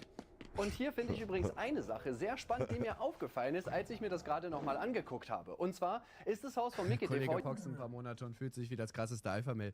Ja, also Männer, wenn sie erwachsen werden, suchen sich eigentlich irgendein Hobby aus, egal ob das irgendwie Fußball ist oder Zocken oder Boxen oder sonst irgendwas. Und das ist dann deren komplette Persönlichkeit. Bei MickeyTV kam es halt... Hat sich mal geschwitzt, hat sich jetzt ein bisschen geswitcht, ja, ne? schon Aber relativ. Es ist halt wirklich so. Ja, aber ich meine, ja, per se ist ja schon cool, wenn du dich um deine Familie irgendwie sorgen kannst, ne? Wenn du dann irgendwie so die Reichweite und so weiter dafür hast. Ich würde jetzt nicht sagen, dass das per se irgendwie männlich ist oder so. Keine Ahnung, wird halt vielleicht gesellschaftlich irgendwie erwartet, finde ich persönlich sehr überholt. Aber es ist schon irgendwie so, ne? Seitdem der so Box gibt, der auch richtig so eine Ausstrahlung von einem Boxer, ne? Auch, dass der uns alle irgendwie im Ring zusammenschlagen möchte und so. Und auch auf Madeira, wo die Immobilienpreise schon deutlich günstiger sind, wird der dafür schon einiges auf den Tisch gelegt haben müssen. MickeyTV hat ja schon früher... Oh ja, Venezuela wie sie Mickey hat, wie sie gezeigt worden ist. Und ich weiß ja auch von, sagen wir mal, Allotrix oder Solution und anderen Leuten, die da Freunde von mir sind, was so die Immobilien da kosten. Und da reden wir wahrscheinlich, ich glaube, Mickey hat ein Haus, wenn mich nicht alles täuscht, ja, ein Haus. Ja, da reden wir auf jeden Fall schon 7-stellig, 100%ig und wahrscheinlich dann so, nur geschätzt 2-3 Millionchen kostet so ein schönes Haus schon, ne? Okay, damit habe ich nicht gerechnet, um ehrlich zu sein. Ich dachte vielleicht so, aber hat der mal eine Roomtour hochgeladen? Also ich habe irgendwie mal so ein paar Ausschnitte gesehen, auch aus Streams und so weiter vielleicht von ihm. Mickey TV Roomtour. Ja, ich zeige euch mein Haus vor 4 Jahren. Ist das das? Wohnt er da seit 4 Jahren? Echt? GTV hat ja schon früher immer wieder damit geflext, dass er kurz davor ist, riesige Verträge zu unterschreiben oder sogar abgelehnt zu haben. Vor einigen Jahren zum Beispiel... 8 Millionen habe ich abgelehnt. Ja, das sind so Situationen, das ist ja fast schon ein Running Gag, Meme eigentlich von Mickey, aber halt kein positives Meme. Gab es eine Auseinandersetzung mit Skurros wegen einem angeblichen Kickdeal. Da hat er nämlich Folgendes gesagt. Wenn du es für Geld machen würdest, wäre der Casino-Kickdeal schon längst angenommen. 8 Millionen habe ich abgelehnt. Ich spende 10.000 Euro. Ja, das war wirklich... Also da fällt mir immer nur dieses Meme hier ein. Moment. Immer, das ist der beste Clip dazu. Der hier. Der Ball kommt gut. Oh, ein Eigentor. Wirklich, ich verstehe auch bis heute nicht, was da bei Mickey TV abgegangen ist. Also ich habe natürlich auch schon komische Aktionen irgendwie gemacht, weißt du, aber ich setze mich doch nicht hin und sage dann irgendwie, ja, ich habe 8 Millionen abgelehnt, wenn das halt einfach nicht stimmt. Nur um halt irgendwie cool vor meinen Zuschauern zu wirken. Und dann gibt's halt auch noch einen Skurrus, der dich halt einfach bumst damit. Also dann laber doch einfach nicht. Ja, besser passt das nicht. An eine Hilfsorganisation seiner Wahl, wenn Mickey mir das Angebot zeigt, dass er 8 Millionen offiziell angeboten bekommen hat von der Glücksspielseite. Ja, da hat Skurrus ihn halt auch dann in einer gewissen Art und Weise gebumst, muss man einfach ehrlicherweise sagen. Ich weiß auch nicht, ich habe da schon mal was zugesagt. Ich weiß auch nicht, mit welcher Intention Mickey das gesagt hat. Also, sag doch, du hast ein Angebot abgelehnt und du würdest kein Glücksspiel machen, das ist das eine, aber dann so dieses 8 Millionen habe ich abgelehnt. Ja. Und jeder, der nun ein bisschen in dieser Casino-Thematik drinne ist und sich auch auskennt, und ich kenne einige Leute, die Casino-Deals haben, ich kenne einige Leute, die Casino-Streams machen, ich hatte damals auch Angebote und man kennt die Summen. Und da war sofort klar, dass das Fake ist, dass es eine Fake News ist. Um sich eventuell dann, könnte man ja meinen, als Ehrenmann darzustellen, dass man 8 Millionen abgelehnt hat. Aber wenn das dann gelogen ist, ja, und dann kommt ein Skurrus, der sagt, ey, ich spende 10.000 an eine wohltätige Organisation. Ja. Und ich sag mal, dann muss man auch. Das muss man noch sagen, hat Skurrus halt sehr klug gemacht, weil, also, ne, du hast jetzt da quasi die Möglichkeit zu beweisen, dass das stimmt und dann spendet jemand halt 10.000 Euro, um was Gutes zu tun. Digga, das kannst du auch nicht ignorieren. Also wenn ihr irgendeinen Influencer ficken wollt und ihr habt viel Geld und sagt einfach, ja okay, beweis es mir und dann spende ich Geld. Weil dann hat halt irgendwer was Gutes und wenn es ignoriert wird, dann weißt du genau, was da abgeht. Dann guckst du halt doof aus der Wäsche. Und Mickey TV war komplett am Schwitzen und dachte sich so, okay Digga, was mache ich denn jetzt? Jetzt will er einen Beweis sehen. Ich blöffe einfach und gehe all in. Und dann ist das passiert. Also 10.000. Er soll eine 0 ranhängen. Beim Angebot will ich eine 0 dran, dann gehe ich der Sache nach. Da versuche ich da was. Weißt du was, Mickey? Ich nehme das Angebot an. Ich hänge eine 0 dran. Ja. Skurrus hat, ich schwör, in der Situation, ich wette echt, Mickey TV dachte sich so, ja okay, komm. Ich glaube nicht, dass der die Gefahr eingeht, 100.000 Euro spenden zu müssen. Aber ich weiß nicht, Skurrus streamt ja auch selber auf Kick und so weiter. Ich weiß es gar nicht bei ihm, aber der wird doch wahrscheinlich auch ganz gute Kontakte haben, oder nicht? Also Kick wird ja wahrscheinlich irgendwie einen Mitarbeiter haben, der für die deutschen Streamer oder sowas verantwortlich ist. Gehe ich mal von aus, dass Skurrus dann auch guten Kontakt zu denen hat. Der hat ja auch mit Casino-Deals und so weiter. Also der hängt ja quasi dann gut in der Seite drin. So wisst ihr, was ich meine? Das ist jetzt nicht einer, der sich da random angemeldet hat. Sondern ich glaube, der hat ja auch direkt einen Deal und so weiter mitbekommen. Also der muss ja Kontakte haben. Und ich weiß halt nicht, warum man dann versucht, irgendwie den Tod zu blöffen. Also es ist ja klar, dass das nichts wirklich, wird. Also einer meiner liebsten Clips so im Allgemeinen. Diese so... Wie sagt man das denn nochmal? Wie schnell sich die Dinge dann geändert haben und wie schnell die Bälle hin und her gespielt worden sind. Das war schon sehr amüsant als neutraler Zuschauer und das bin ich ja auch. Ich spende 100.000 Euro an eine Hilfsorganisation deiner Wahl. Wenn du mir privat zeigst, dass Kick-Steak dir ein 8 Millionen Euro Angebot gegeben hat, was du abgelehnt hast. Und ja, dann gab es einen Statement-Tweet von MickeyTV, in welchem er unter anderem geschrieben hat: Dabei habe ich erklärt, dass die ganze Vertragsangelegenheit etwas aus der Luft gegriffen war. Ich erhielt zwar ein Angebot, aber das Ganze wurde dann auf einen längeren Zeitraum hochgerechnet. Auch das würde ich behaupten, ist nicht wahr, beziehungsweise auch aus diesem Angebot wird sich keine Summe von 8 Millionen ergeben. Punkt. Das ist einfach so. Ja, er wollte sich geil fühlen. Er wollte einfach sagen, guck mal, wie krass ich bin, dass ich das abgelehnt habe. Und das war's. So, aber wo ich mir halt auch so denke, Bruder, selbst wenn du einen Vertrag über 2 oder 3 Millionen ablehnst, auch das ist halt super viel Geld. Aber wenn 2 Millionen ist von mir aus. So, und deswegen habe ich, also das habe ich wirklich überhaupt nicht verstanden, aber dass man das dann so als Missverständnis hintut, ich weiß nicht, also ich glaube, das Ding ist groß, war es da auch egal. Wahrscheinlich haben die sich einfach darauf geeinigt, dass halt das als Statement irgendwie gepostet wird, weil, also, das war ja eh schon von MickeyTV peinlich. Weißt du, ob das jetzt hochgerechnet stimmt oder nicht, sei mal dahingestellt. Also, keine Ahnung, wenn ich jetzt einen Placement-Vertrag bekomme über, sagen wir mal, 10.000 oder so, dann kann ich auch sagen, die haben ja 8 Millionen geboten, also die können ja noch 8.000 Mal nachbuchen und dann hätte ich auch diese 8 Millionen. Macht halt natürlich wenig Sinn, ne? Aber also so habe ich das irgendwie im Kopf, dass er das so hochgerechnet hat. Inzwischen haben wir das Missverständnis jedoch aufgeklärt. Aufgrund dessen spende ich 10.000 Euro an eine Hilfsorganisation. Und ja, Bro, also jetzt mal ganz ehrlich. Ja, das war der Rettungsanker-Tweet, ne? Um in irgendeiner Art und Weise aus der Situation noch rauszukommen. Also, was ist daran denn ein Missverständnis? Also, wenn ich jetzt einen Vertrag bekomme für 1 Jahr und ich kriege 1 Million Euro, dann kann ich auch nicht sagen, oh Bruder, ich habe einen Vertrag über 10 Millionen Euro bekommen. Wenn ich das mal hochrechne, wenn ich das jetzt 10 Jahre mache, dann hätte ich das Geld ja. Im Grunde ist jeder von euch, der arbeitet, Millionär. Ihr müsst einfach nur mal euer Gehalt hochrechnen. Aber das Ganze geht noch weiter. Der Kickdeal war ja vom Tisch. Allerdings... Wie gesagt, das war auf jeden Fall ein richtiges Eigentor. Ich verstehe, ja, also ich würde jetzt nur mutmaßen, dass Miki das eventuell gesagt hat, um sich so vor seiner Community als Ehrenbruder darzustellen oder als Ehrenmann, dass er das abgelehnt hat. Aber dann mit so einer hohen Summe zu hausieren, die halt ganz offensichtlich fake ist, da hat man sich dann halt einfach selber einen Gehfehler gestellt und das ist bis heute im Grunde etwas, was auch dann bei den Leuten nicht vergessen ist. Ne? Ich meine, es ist ja auch nicht das einzige Mal. Na, das muss man auch dazu sagen. Guck mal, wenn du jetzt einmal so Scheiße laberst, so, ja, okay, mein Gott, dann wirst du halt ein paar Wochen dafür, wird sich über dich lustig gemacht und dann ist die Sache vom Tisch. Aber MickeyTV hat ja gefühlt so die Kunst, sage ich mal fast schon, halt immer wieder in so ein Fettnäpfchen zu treten. Ne, das war ja auch in seinem, dass er ja mit Streaming aufhört Video, dieses ein letztes Mal Uncut, war das ja quasi genau das Gleiche, dass er ja auch da irgendwie dann sich erstmal 20 Minuten selber den Hintern gepudert hat mit, ja, guck mal, ich hab das gemacht für meine Zuschauer und das habe ich erreicht und das. Ich weiß nicht, wo dieser Geltungsdrang einfach herkommt. So, ich habe so ein bisschen das Gefühl, ich weiß nicht, wie ihr das seht, aber wenn man sich so anguckt, wer zum Beispiel so mit MickeyTV so Kontakt hat, mit was für Influencer der so wirklich so cool gewesen ist, dann hat man irgendwie so das Gefühl, fast alle von diesen Influencern haben sich irgendwie nachhaltig irgendwas aufgebaut. Ne? Ich meine, okay, MickeyTV war auch in dieser einen Firma halt mit drin, ja, aber so andere Influencer machen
krasse Streaming-Projekte, machen irgendwelche Events oder sonst irgendwas. So, die haben irgendwas, wofür die mit ihrem Namen stehen. Und bei Mickey TV gibt's halt nichts. Und das ist auch okay. Bei mir bei Twitch gibt's halt auch no Reaction so, aber weißt du, dann versuche ich nicht, mich irgendwie noch so besser zu verkaufen einfach. Und ich habe das Gefühl, der braucht es einfach, um selber halt so ein bisschen Bestätigung von sich selber und seiner Community halt einfach zu bekommen.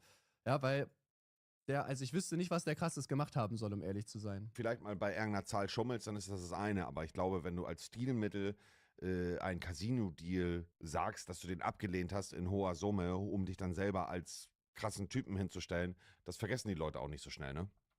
Gab es sehr, sehr starke Gerüchte darüber, dass Join vorhatte, eine eigene Streaming-Plattform an den Start zu bringen. Und ich habe natürlich einige Insider-Informationen und ich weiß, dass mit einigen deutschen Streamern schon Vorverträge unterschrieben worden sind. Ob Mickey TV dabei gewesen ist, das weiß ich tatsächlich nicht, aber bei anderen ist das der Fall. Join hatte dieses ganze Projekt allerdings dann irgendwann gecancelt. Und es ist schon ziemlich auffällig, weil genau diese Zeit, wo das mit den Vorverträgen gewesen ist, ist auch die Zeit gewesen, als Mickey TV sich das Haus auf Madeira Oder ein bisschen gekauft früher, hatte. aber Ich persönlich ungefähr könnte mir hier vorstellen, dass er sich vielleicht von einer Privatperson Geld geliehen hat. Deswegen auch nur quasi Schulden, weil es halt kein Bankkredit oder sowas ist, sondern eher, keine Ahnung, zum Beispiel Monte gesagt hat, so, jo, was geht, Bro, ich habe schon mal Gönnergy getrunken, kann ich vielleicht 2 Millionen haben? Denn wenn der Vertrag ausgezahlt worden wäre, dann wäre er auf Madeira gewesen, hätte darauf kaum Steuern gezahlt, hätte dann auch dieses abbezahlte Haus gehabt, hätte das Geld dann halt wieder zurückgegeben und hätte sich halt das Big Life gönnen können. Ja, da sind viele Punkte. Also, dass es dieses Join-Ding gab, das stimmt, da hat Kuchen recht. Es stimmt auch, dass viele Leute Vorverträge unterschrieben haben mit zugesicherten Summen, wenn diese Streaming-Plattform an den Start geht. Ist eine gute Theorie. Also ich weiß mehr und weiß eigentlich alles aus dieser Zeit, wer, wie, was, aber will der jetzt nicht so privat talken. Die Theorie, die da Kuchen TV aufstellt, denke ich, ist recht plausibel. So viel kann ich auf jeden Fall sagen. Und dann ist halt einfach das Problem, wenn es so gewesen ist. Und das ist natürlich nichts, was ich jemandem gönne, aber es ist auch irgendwo ein wenig selbstverschuldet, wenn es so gewesen ist. Wenn du einen Vorvertrag unterschreibst, wo dir eine gewisse Summe zugesichert wird, du dir dann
heiße Pfanne, je nachdem, was ihr vorhabt. Aber normalerweise ohne Fett in die heiße Pfanne. Bei Pilze, das sind kleine Wasserbomben. Und wir wollen durch die Hitze erstmal ein bisschen was an Wasser rausbringen, weil wenn wir jetzt direkt Fett reingeben, dann lässt das Wasser quasi los und wir köcheln sie. Wir wollen immer ein bisschen Röstung dran geben. Also immer erstmal ohne Fett in die heiße Pfanne und kurz mal ein bisschen rösten lassen. Das ist genau der Sound, den wir haben wollen. Das Quietschen der Pilze, das ist, als würden Engel singen. Versteht ihr? Dann wisst ihr, ihr habt alles richtig gemacht. Jetzt können wir langsam und intensiv über eine ordentliche Flocke Butter nachdenken. Das sollten wir sowieso viel öfter tun. Aber wenn die Pilze quietschen, dann wisst ihr, Wasser tritt aus und das erzeugt diesen Quietsch-Sound auf der heißen Oberfläche. Jetzt haben wir hier beispielsweise schon eine schöne Röstung. Und der Pilz ist wahnsinnig heiß und verbrennt mir langsam die Finger. Aber für euch tue ich doch gerne alles. Wir kochen gerade vegetarisch, fällt mir auf. Haben wir schon lange nicht mehr gemacht. Wir geben 1 und 2 kleine Flocken Butter dazu. Et voilà. Und obendrauf können wir direkt die Zwiebeln geben. Und die Lamellen sich gut trennen, nochmal ein bisschen aufreiben. Et voilà. Die können wir noch welche nachschmeißen, wenn es zu wenig sind. Und dann rösten wir alles, schwitzen alles.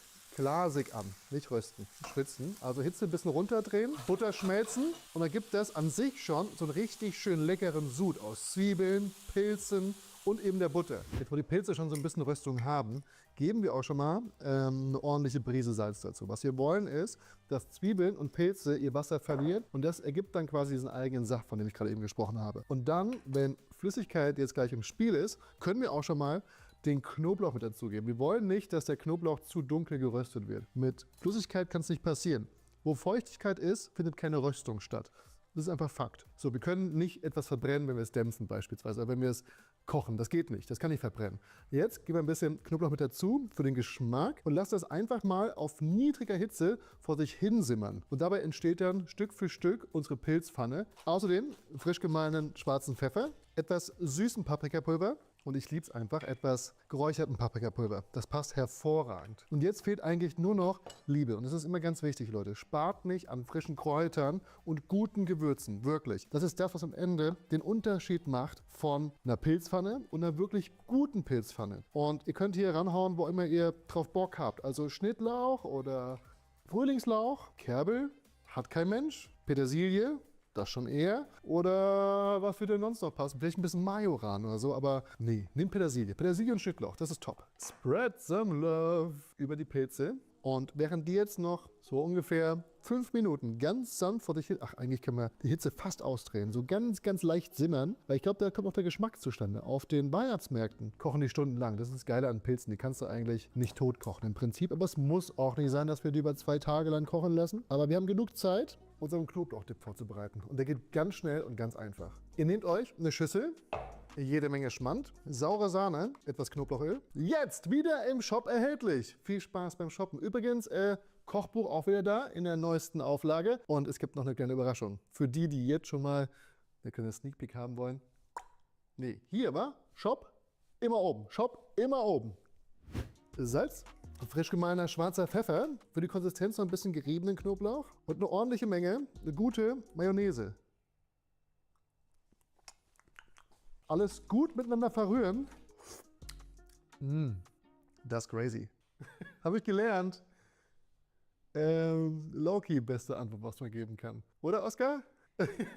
Oder? Und fertig sind eure Pilze, wie vom Weihnachtsmarkt, für gerade einmal. Ich habe es vorher nicht ausgerechnet, deswegen hier die Einblendung. Wow, so viel können wir sparen mit unseren selbstgemachten Pilzen wie vom Weihnachtsmarkt. Und auch ihr könnt jetzt eure Liebsten damit füttern. Und wir sehen uns nächste Woche wieder. Aber schreibt bitte nochmal in die Kommentare, welches Weihnachtsmarktessen ihr euch wünscht. Vielleicht kriegen wir es nicht als YouTube-Video hin, aber zumindest als Show.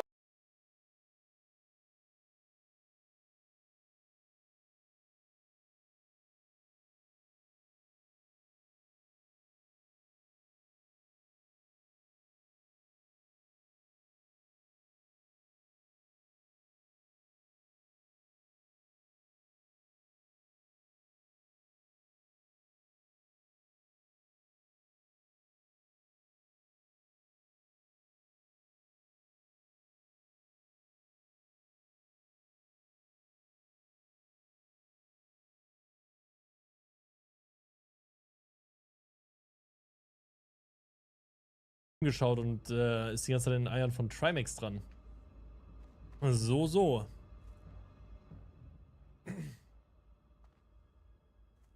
Schade dann.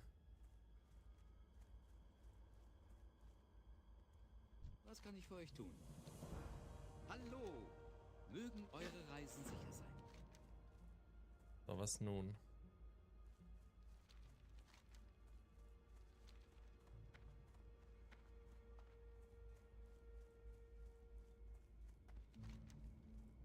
Da habe ich in Sturmwind ein paar Sachen zum Abgeben.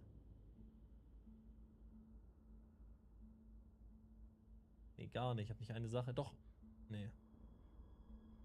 Eine Sache in Sturmwind zum Abgeben. No reason nach Sturmwind zu gehen.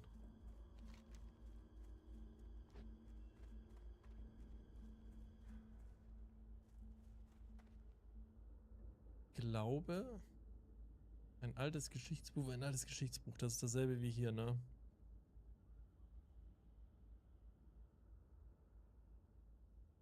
Die Works können wir noch nicht töten. Wir müssen...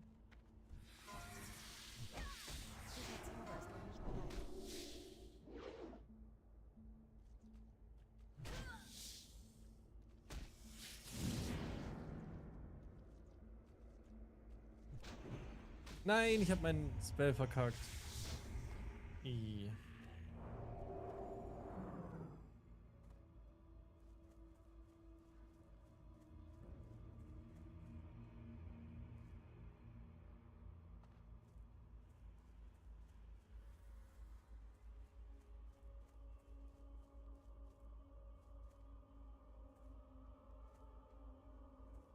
Sind überall nur die Spinnen alive. Oder ich töte auf dem Weg alles in die Stadt zurück. Schau dann mir hier unten die Skelette an. Und mach dann weiter. Könnte ich auch machen. Nepala ist leider eh raus. Also ich werde keinen spielen, der Stoff benutzt, und ich werde keinen spielen, der Rüstung benutzt. Einfach weil wir sonst in der Gruppe uns gegenseitig Sachen wegrollen. Und deswegen werde ich auf jeden Fall irgendwas spielen, was Leder macht, was Leder trägt. Was ist er denn?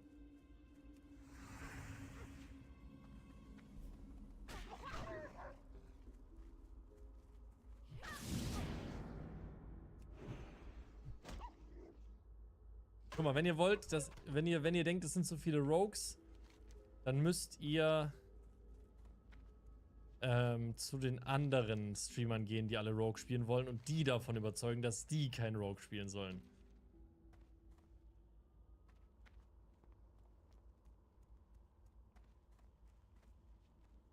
Wie wär's damit? Wie wär's damit?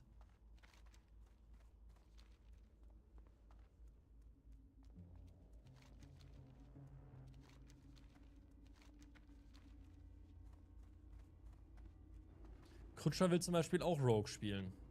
Ich habe ihm gesagt, ich will Rogue spielen, hat er gesagt, ja, dann spiele ich auch Rogue. Könntet ihr mal zu dem gehen?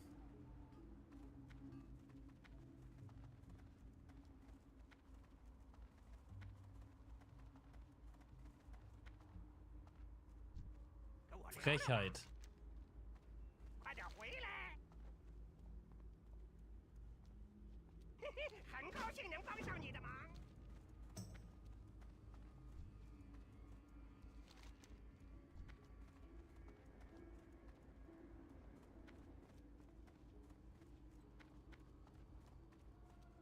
Man kann auch mit 20 Rogues Molten Core clearen, das juckt geil. Wir gehen einfach mit 20 Rogues in Molten Core rein.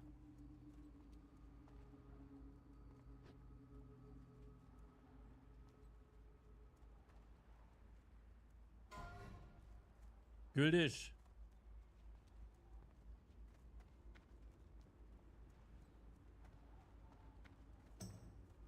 Alle mit grünen Waffen.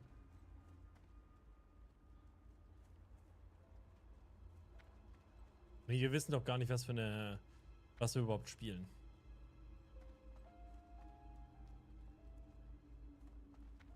Grüße. Das Licht segne euch.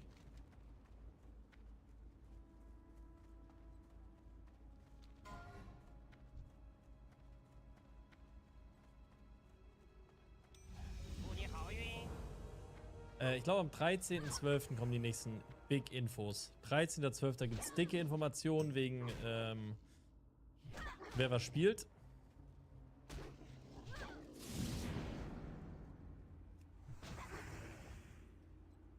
Ich kann das nicht plündern.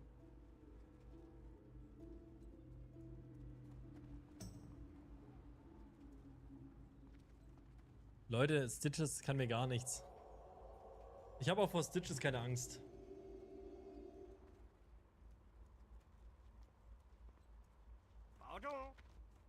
Heute Abend kommt der Metashi-Trailer um 18 Uhr. Boah, Gänsehaut. Vorks.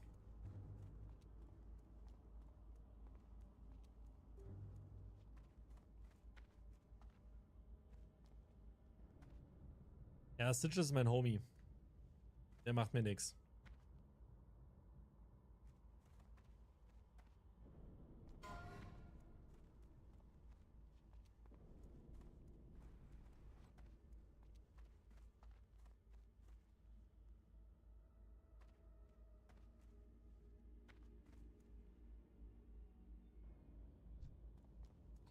Ja, die sind 27, die mache ich nicht.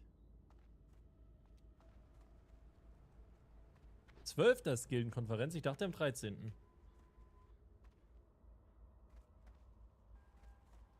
Ich kann aber gleich nochmal in Discord schauen. Das finde ich raus.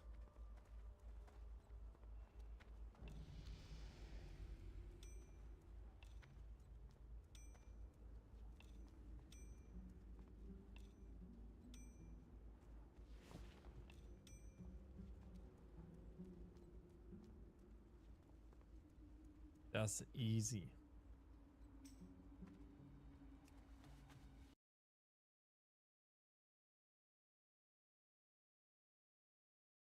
It's literally made to look like the underside of a sea turtle.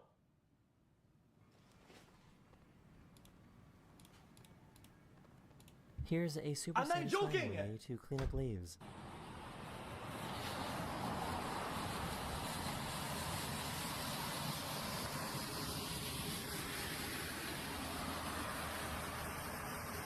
Very cool. The ramp at this airport was too icy and slippery. It's regulating temperature. Darker side gets more sun. Full service is our passion. Safety is our top priority. So please take a moment and pay attention. Well, AI, Google it. You'll see. I'm right. This hospital is so big that they're Cockatiel? allowing doctors to use bikes to get around. Holy chatter. Did somebody call a midwife? No? Alright, I'll check at the next station. Oh! Oh my god.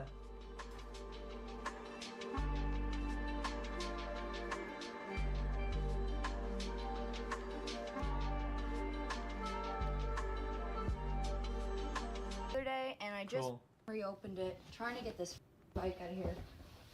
Okay.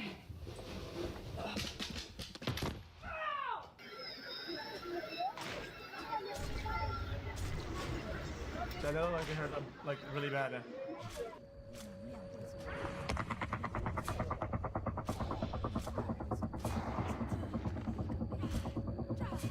Huh?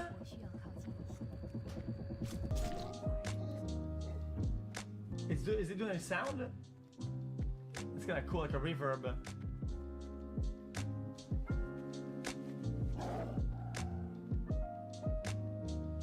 These two cars are mirroring each other perfectly. That's actually kind of cool.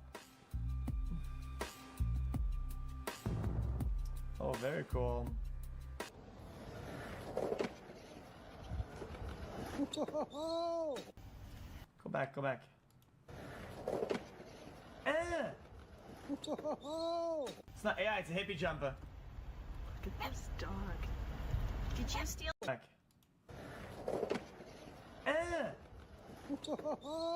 It's not AI, it's a hippie jumper. Look at this dog. Did you steal something in your dad's truck?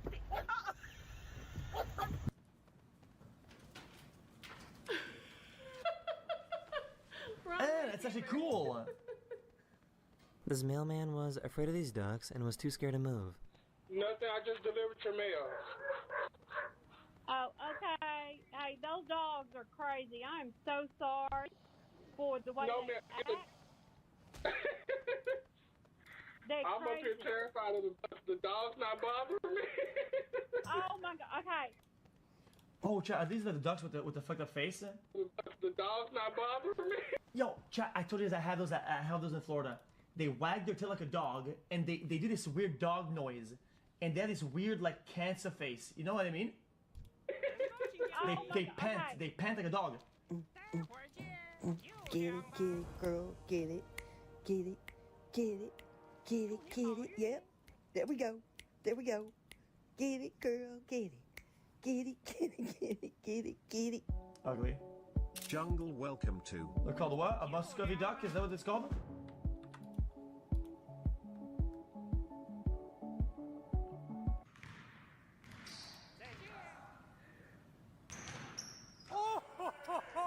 Very cool trick shot, that. You guys, I didn't see what happened before. I wasn't paying attention. What happened? Wait, that. Yeah, but what is it though? I don't get it. I thought it was AI, no?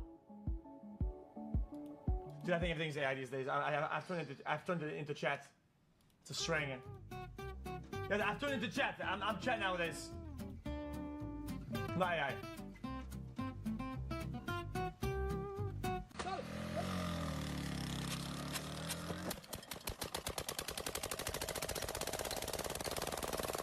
Chat, that looks really dangerous. Am I cooked? Look at this 100 that I accepted from someone. I'm so stupid. So stupid. It's real though. Bro, she gave this to me with full confidence. I was like, okay. So I guess unloading apples is super satisfying.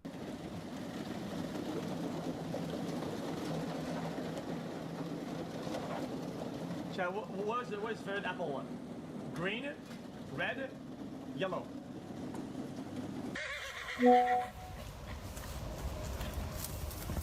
Really? My favorite is yellow. So I'm pretty sure that parrots just have ADHD.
That is trying to be annoying. My mom would always buy me the yellow ones. This guy found some moss dangling from a tree. They taste kind of soft and like a light sweet. It's kind of nice. Ah.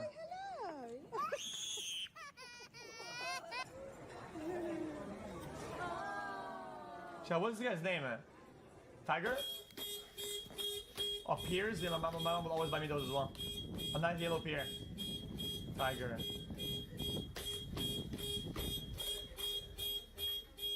I think there's something wrong with this cat. Like, compared to his sister. Look at me. What did I say? He managed to fall asleep while biting a sock. Yo, what did I say? He fell asleep in the middle of biting his sock. He fell asleep in the middle of biting his sock. Okay, alright, that's good. Not me.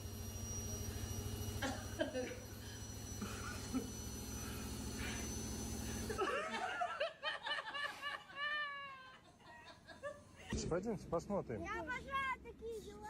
Дань, когда мы лезем куда-то, лезем молча. А теперь... Хороший тамадай конкурс. Classic.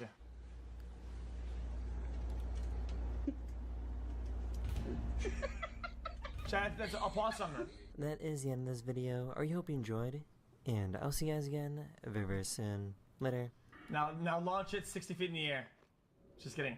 Just kidding, guys. We'll do that. Guys, I'm kidding, guys. That was there's a reference to Ross Creations, a prankster who launched the opossums in the air for no apparent reason. But yeah.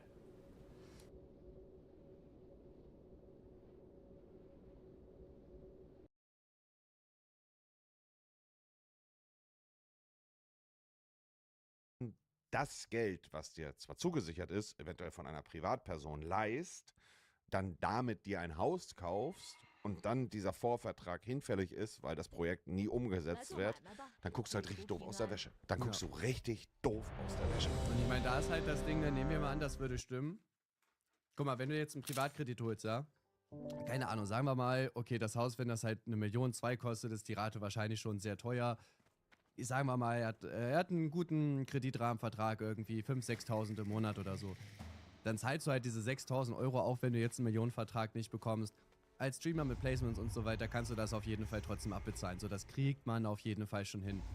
Das Problem ist jetzt aber im Endeffekt, bei einer Privatperson, die wird halt keine 10, 20, 30 Jahre warten, bis die dann monatlich diese kleinen Summen irgendwie wiederbekommt, sondern Privatkredite gehen ja eigentlich schnell. Weißt du, dass zum Beispiel gesagt worden ist, so hey, guck mal, ich kaufe mir dieses Haus, ich habe hier den Vorvertrag unterschrieben, die Join-Plattform soll von mir aus Anfang 24 soll die starten, whatever so, und dann kriegst du das Geld sofort wieder.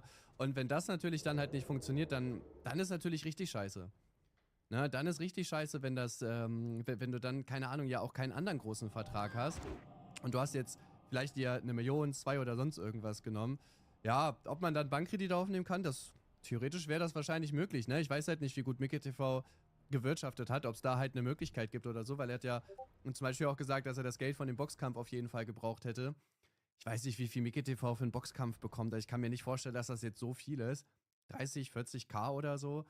Und wenn das dann halt schon so wichtig ist, dann sich Millionen von der Bank zu holen. Weil ich kann eine Sache definitiv sagen, dieser Join-Deal, der für viele angeboten worden ist, das waren große Summen. Die haben mit großem Geld um sich geworfen und auch mit Geld um sich geworfen in Richtung Leute oder in Richtung Streamer und Personen, die eigentlich gar nicht so eine krasse Reichweite hatten, overall gesehen, wo ich mir selber gedacht habe, boah, das ist aber ganz schön viel, was die bekommen sollen. Bei mir würde da in dem Fall der Meme von Mickey ganz gut zutreffen. 8 Millionen habe ich abgelehnt, sogar ein bisschen drüber, war mein Angebot damals. Ist nie zustande gekommen und mir war auch von Anfang an klar, ehrlicherweise, dass diese Join-Streaming-Plattform nichts wert. Aber sollte es so gewesen sein, wie Kuchen das gesagt hat, ja, hast du halt ein riesiges Problem, wenn du auf einmal 2 Millionen nicht bekommst und die andersweitig aufbringen musst, um deine Schulden zu bezahlen, als Beispiel jetzt. Egal wie viel du streamst, egal was du machst, diese Summe ist erstmal auf jeden Fall eine große Belastung. Und das tut mir dann auch für jeden, der diese Belastung hat, leid, weil das ist natürlich eine Situation, in der man sich nicht wohlfühlt. Aber ist dann auch eventuell, wenn es so gewesen ist, einfach nicht gut durchdacht gewesen. Eine zugesicherte Summe und ein Vorvertrag beinhaltet aber nicht, dass das auch wirklich stattfindet. Also, Ja, ne? ja, ich sag mal, Mickey TV ist halt all in gegangen. Ja, eigentlich muss man das halt genauso sagen. Mickey TV ist wahrscheinlich all in gegangen und hat sich gedacht, gut, guck mal, ich habe jetzt hier diesen großen Vorvertrag. Ich weiß nicht, ich weiß auch, dass die sehr viel Zeit hätten. Sagen wir mal, bei Mickey TV 1 Million, 2, ich weiß es nicht, keine Ahnung, aber es spricht ja so, als wenn da einiges dran ist so. Sagen wir mal, der hätte 1 oder 2 Millionen oder so bekommen. Und der hätte das Geld in Deutschland, also wenn er noch wirklich fest in Deutschland wäre und so weiter bekommt, dann wäre halt 45% Steuern wären halt weg. Und da kann ich natürlich Mickey TV verstehen, dass der halt sagt, okay, dann ziehe ich halt so schnell wie möglich hier raus. Aber dann checke ich auch nicht, also Wohnungen in Madeira sind, also ich weiß nicht, wie es heute ist, aber zu der Zeit waren die wirklich günstig. Also ich habe mal mit meiner damaligen Freundin geguckt, das müsste so 2019 gewesen sein, weil ich ja auch so dachte, so, oh, auswandern wäre eigentlich schon ziemlich cool, um Steuern zu sparen, lief ja bei mir auch sehr gut. Und wirklich, da gab es so eine Wohnung, ich glaube 300 oder 250 Quadratmeter irgendwie so mit so Swimmingpool, Sauna und so weiter, hat glaube ich so warm 1600 oder sowas gekostet und war auch eine gute Lage und so weiter, weil in Portugal oder Madeira die Leute halt nicht so krass verdienen logischerweise und ja, das ist also, weißt du, dann hätte ich mir halt lieber sowas aber gemietet, hätte da von mir aus ein Jahr drin gewohnt und hätte dann halt, wenn ich das Geld wirklich habe, einfach nach einem Haus gesucht. Also du hättest da wirklich einfach keine Nachteile gehabt quasi. Und das wäre halt viel besser gewesen. Ja, komisches All-In-Ding ist er vielleicht einfach sicherer davon ausgegangen, als es dann am Ende gewesen ist. Also ich glaube auch, dass dieses Join-Streaming-Ding überhaupt nichts geworden wäre, um ehrlich zu sein. Weil, also es ist natürlich das eine, wenn die Leute rübergehen, aber du musst ja auch versuchen, dass alle Zuschauer mitziehen. Und ich zum Beispiel so, also ich gucke jetzt wenig Streams, ich kann aber so wie ich mich zum Beispiel verhalten würde, sagen wir mal, ich wäre jetzt ein Riesenfan von 2, 3 Streamern auf Twitch und die würden jetzt alle zu Kick rüber wechseln zum Beispiel. Ich glaube, ich würde halt trotzdem eher bei Twitch bleiben und würde hier halt andere Leute verfolgen. So, ne, wenn halt der eine geht, wird der andere halt kommen. Na klar, wenn du dir natürlich viele große kaufst, die dann halt weg sind, okay, dann ist vielleicht ein bisschen leer auf der Plattform. Ich sag mal, viele andere bleiben ja aber trotzdem einfach noch. Na, also ich zum Beispiel wäre geblieben und da hätte ich hier meinen Hype gehabt beispielsweise. Deswegen kein Plan, ob da wirklich jetzt so viele Leute am Start, also Zuschauer am Start gewesen wären, dass sich das wirklich lohnt. Digga, Steven, vielen lieben Dank für deine 10 Subs. Vielen lieben Dank, hat mich gefreut, auch wenn ich echt kaputt gewesen bin, dich am Samstag etwas kennenzulernen. Mit Geld planen, was man nicht hat, sollte man nie machen. Ganz einfach. Mit X war wohl nix. Mir geht's Das Ganze würde wieder dann auch okay. erklären, warum er wenige Monate später dann irgendwann diesen Sabaton angekündigt hatte. Denn er musste ja halt irgendwie dieses Geld wieder zurückzahlen. Der Vertrag war ja weg. Da hat er ja dann dieses Video hier hochgeladen. Digga, das ist auch ein Meme schon, ja. Oh, sorry. Falscher Clip, Digga. Ich meine das hier. Wo ich eine gewisse Zeit brauche, auch davon loszukommen. Und es hat echt viele Dislikes kassiert, ne? um mich darauf einzustellen, wird es ein letztes Projekt, einen Sabaton geben. Und dieser Sabaton, also erstmal, was ist ein Sabaton? Ja, Agatha, du kannst mir gerne Essen bringen, ja? Die Laufzeit. Achso, ja, warte, gib mal den Teller. Oh, sieht das gut aus, Mann. Leck mich am Arsch. Oh, so. Schau mal hier, Freunde. Ja, ein Pflaume mit Zimt. Ja, guck mal, also das ist hier wirklich das beste Leben. Guten Appetit, Dankeschön, Agatha. Bratkartoffeln, Rotkohl, Erbsen, Wurzeln, Blumenkohl. Ja, fehlt halt das und Fleisch dazu irgendwie, ne? Aber naja. haben wir hier noch schönes Rührei. Genauso lobe ich mir das. Und dazu natürlich noch eisgekühlten Pflaume Zimt Zero auf euch. Geil, dass ihr am Start seid. Und weiter geht's. Seit des Streams quasi bestimmt der Support, der von euch reinkommt. Und ja, das macht natürlich Sinn, wenn man sehr schnell... Ja, das war auch ein Eigentor, der Sabaton und allem drum und dran.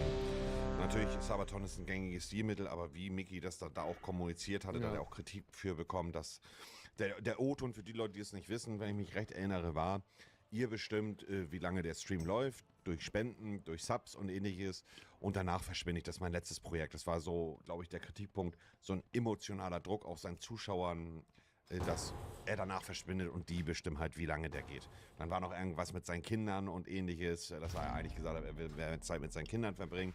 Und durch so einen Sabaton, der dann auch mal 100, 200 Tage gehen kann, wäre das dann halt auch kontraproduktiv für seine Kinder gewesen. Also es war ein großes Drama damals, dieses Video. Sehr viel Geld verdienen muss, weil der...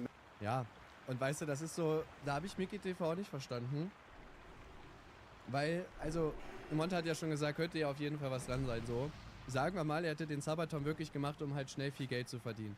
Oder wenn er einfach ehrlich gewesen wäre und gesagt hätte, ey, ich habe mich verkalkuliert, ist richtig scheiße gewesen, so. Ich bin jetzt einfach darauf angewiesen, da Geld zu bekommen, deswegen mache ich hier einen Sabaton. Ich habe heftige Gäste geholt, ich habe mir wirklich Gedanken gemacht. Ja, also, wenn ich einen Sabaton mache, dann wird das so sein, ich mache einfach so lange Reactions, bis der Timer abläuft. Also bei meinem Glück dann wahrscheinlich 10 Minuten. Aber Mickey TV hätte ja so viele Gäste reinholen können, hätte irgendwie Events an den Start bringen können und so weiter. Hätte da wirklich ein cooles Event und so weiter draus machen können.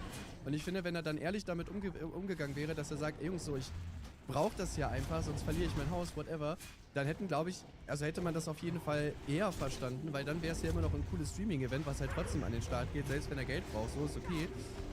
Als wenn er da zum Beispiel sich wirklich 10 Minuten oder 20 Minuten selber die Kimme leckt die ganze Zeit und dann wie sagt, ja, und ich will ja auch mehr Zeit mit meinen Kindern verbringen und ich stream auch nicht mehr, weil ich Geld brauche und so, wo ich mir auch so denke, ja, also anscheinend ja schon. Und hat sich damit ja wirklich einfach zu Meme gemacht. So, und Ehrlichkeit wäre doch da einfach deutlich besser gewesen. Keiner hätte ihn dafür großartig kritisiert, wenn er jetzt gesagt hätte, ey, ich habe mich verkalkuliert so, ich mache jetzt ein geiles Streaming-Event, weil ich brauche halt einfach dieses Geld. Das wäre doch, also natürlich, es gibt immer Leute, die sich beschweren, aber das hätte auf jeden Fall aus Mickey TV nicht dieses Meme gemacht, was er jetzt geworden ist. Millionenvertrag vielleicht doch nicht zustande gekommen ist, dann ist so ein Sabaton bei der Reichweite von einem Mickey TV, der zu dem Zeitpunkt vielleicht so 3.000 bis 4.000 Zuschauer Average hatte, natürlich ein Goldesel, den man auch mal melken kann. Würde es das Ganze jetzt besser machen? Nee, natürlich nicht, weil da muss man sagen, so Bro, sei doch einfach ehrlich. So, du hast halt aufs falsche Pferd gesetzt, hast dich halt ein bisschen verkalkuliert. Bro, ich habe auch Steuerschulden, ja, also von daher. Ich checke aber nicht, warum man dann stattdessen so ein Cringe-Video hochlädt, bei dem ich auch einige Aussagen einfach bis heute nicht verstehe. Unter anderem hat er ja zum Beispiel Folgendes gesagt. Also ich bleibe dabei, oder ich würde sagen, gehen wir mal davon aus, dass es so ist, wie es Kuchen hier sagt. Okay, Freunde, oder auch falls, ich mache es einfach direkt auch an Miki. Wir haben jetzt nie den freundschaftlichen Vibe gehabt und haben uns auch nicht privat getroffen, aber einfach ein freundschaftlicher Rat oder nur mal eine freundschaftliche Anmerkung. Wenn es so ist, dann glaube ich, sich einfach hinzusetzen und zu sagen, Freunde, damals haben wir die Ohren geschlackert, ich habe einen Vertrag angeboten bekommen, habe doberweise... Aber nicht wieder lügen, ne? Keine 8 Millionen, das glaubt dir keiner. Ohne, dass das Geld wirklich in trockenen Tüchern war, mir Privatkredit aufgenommen als Beispiel und das ganze Ding ist mir um die Ohren geflogen, hat nicht stattgefunden und jetzt habe ich einen Haufen Schulden. Und deswegen mache ich einen Sabaton. Dann hätten, glaube ich, die Leute damit mehr relaten können und hätten gesagt, okay, ey, scheiße, wir supporten dich, anstatt auf diese Art und Weise. Ja. Glaube ich zumindest, dass das der bessere Weg gewesen wäre, Miki. Deutlich bessere Weg. 100%ig. So, und guck mal, natürlich kann man dann auch kritisieren, ja, wir gehen Influencer mit dem Geld und so weiter, bla bla bla. Okay. Aber ich glaube, also viele hätten das verstanden. Auf jeden Fall deutlich mehr, als es jetzt der Fall gewesen ist. Und ich meine, das Lustige ist, so da hat er ja noch gesagt, ja, ich muss beim Einkaufen auf nichts achten, ich habe mir alles ermöglicht. Und jetzt in seinem neuen Stream sagt er dann so, ja, ich brauchte auch das Geld vom Boxkampf und so weiter. Also hat er ja doch irgendwie Geldprobleme. Und ich sag euch ganz ehrlich, einfach Ehrlichkeit währt am längsten. Also er muss ja nicht mal die ganze Story raushauen, ja, wenn ihm das irgendwie unangenehm ist oder er nicht alle Fakten auf den Tisch legen möchte. Ja, er muss ja nicht mal das mit dem Privatkredit oder sowas sagen zum Beispiel. Aber er kann einfach sagen, hey, ich habe mit Geld gerechnet, was ich nicht bekommen habe und jetzt bin ich kurz davor, mein Haus zu verlieren, alles, was ich mir aufgebaut habe. Ich muss einfach einen Sabaton machen, es geht nicht anders.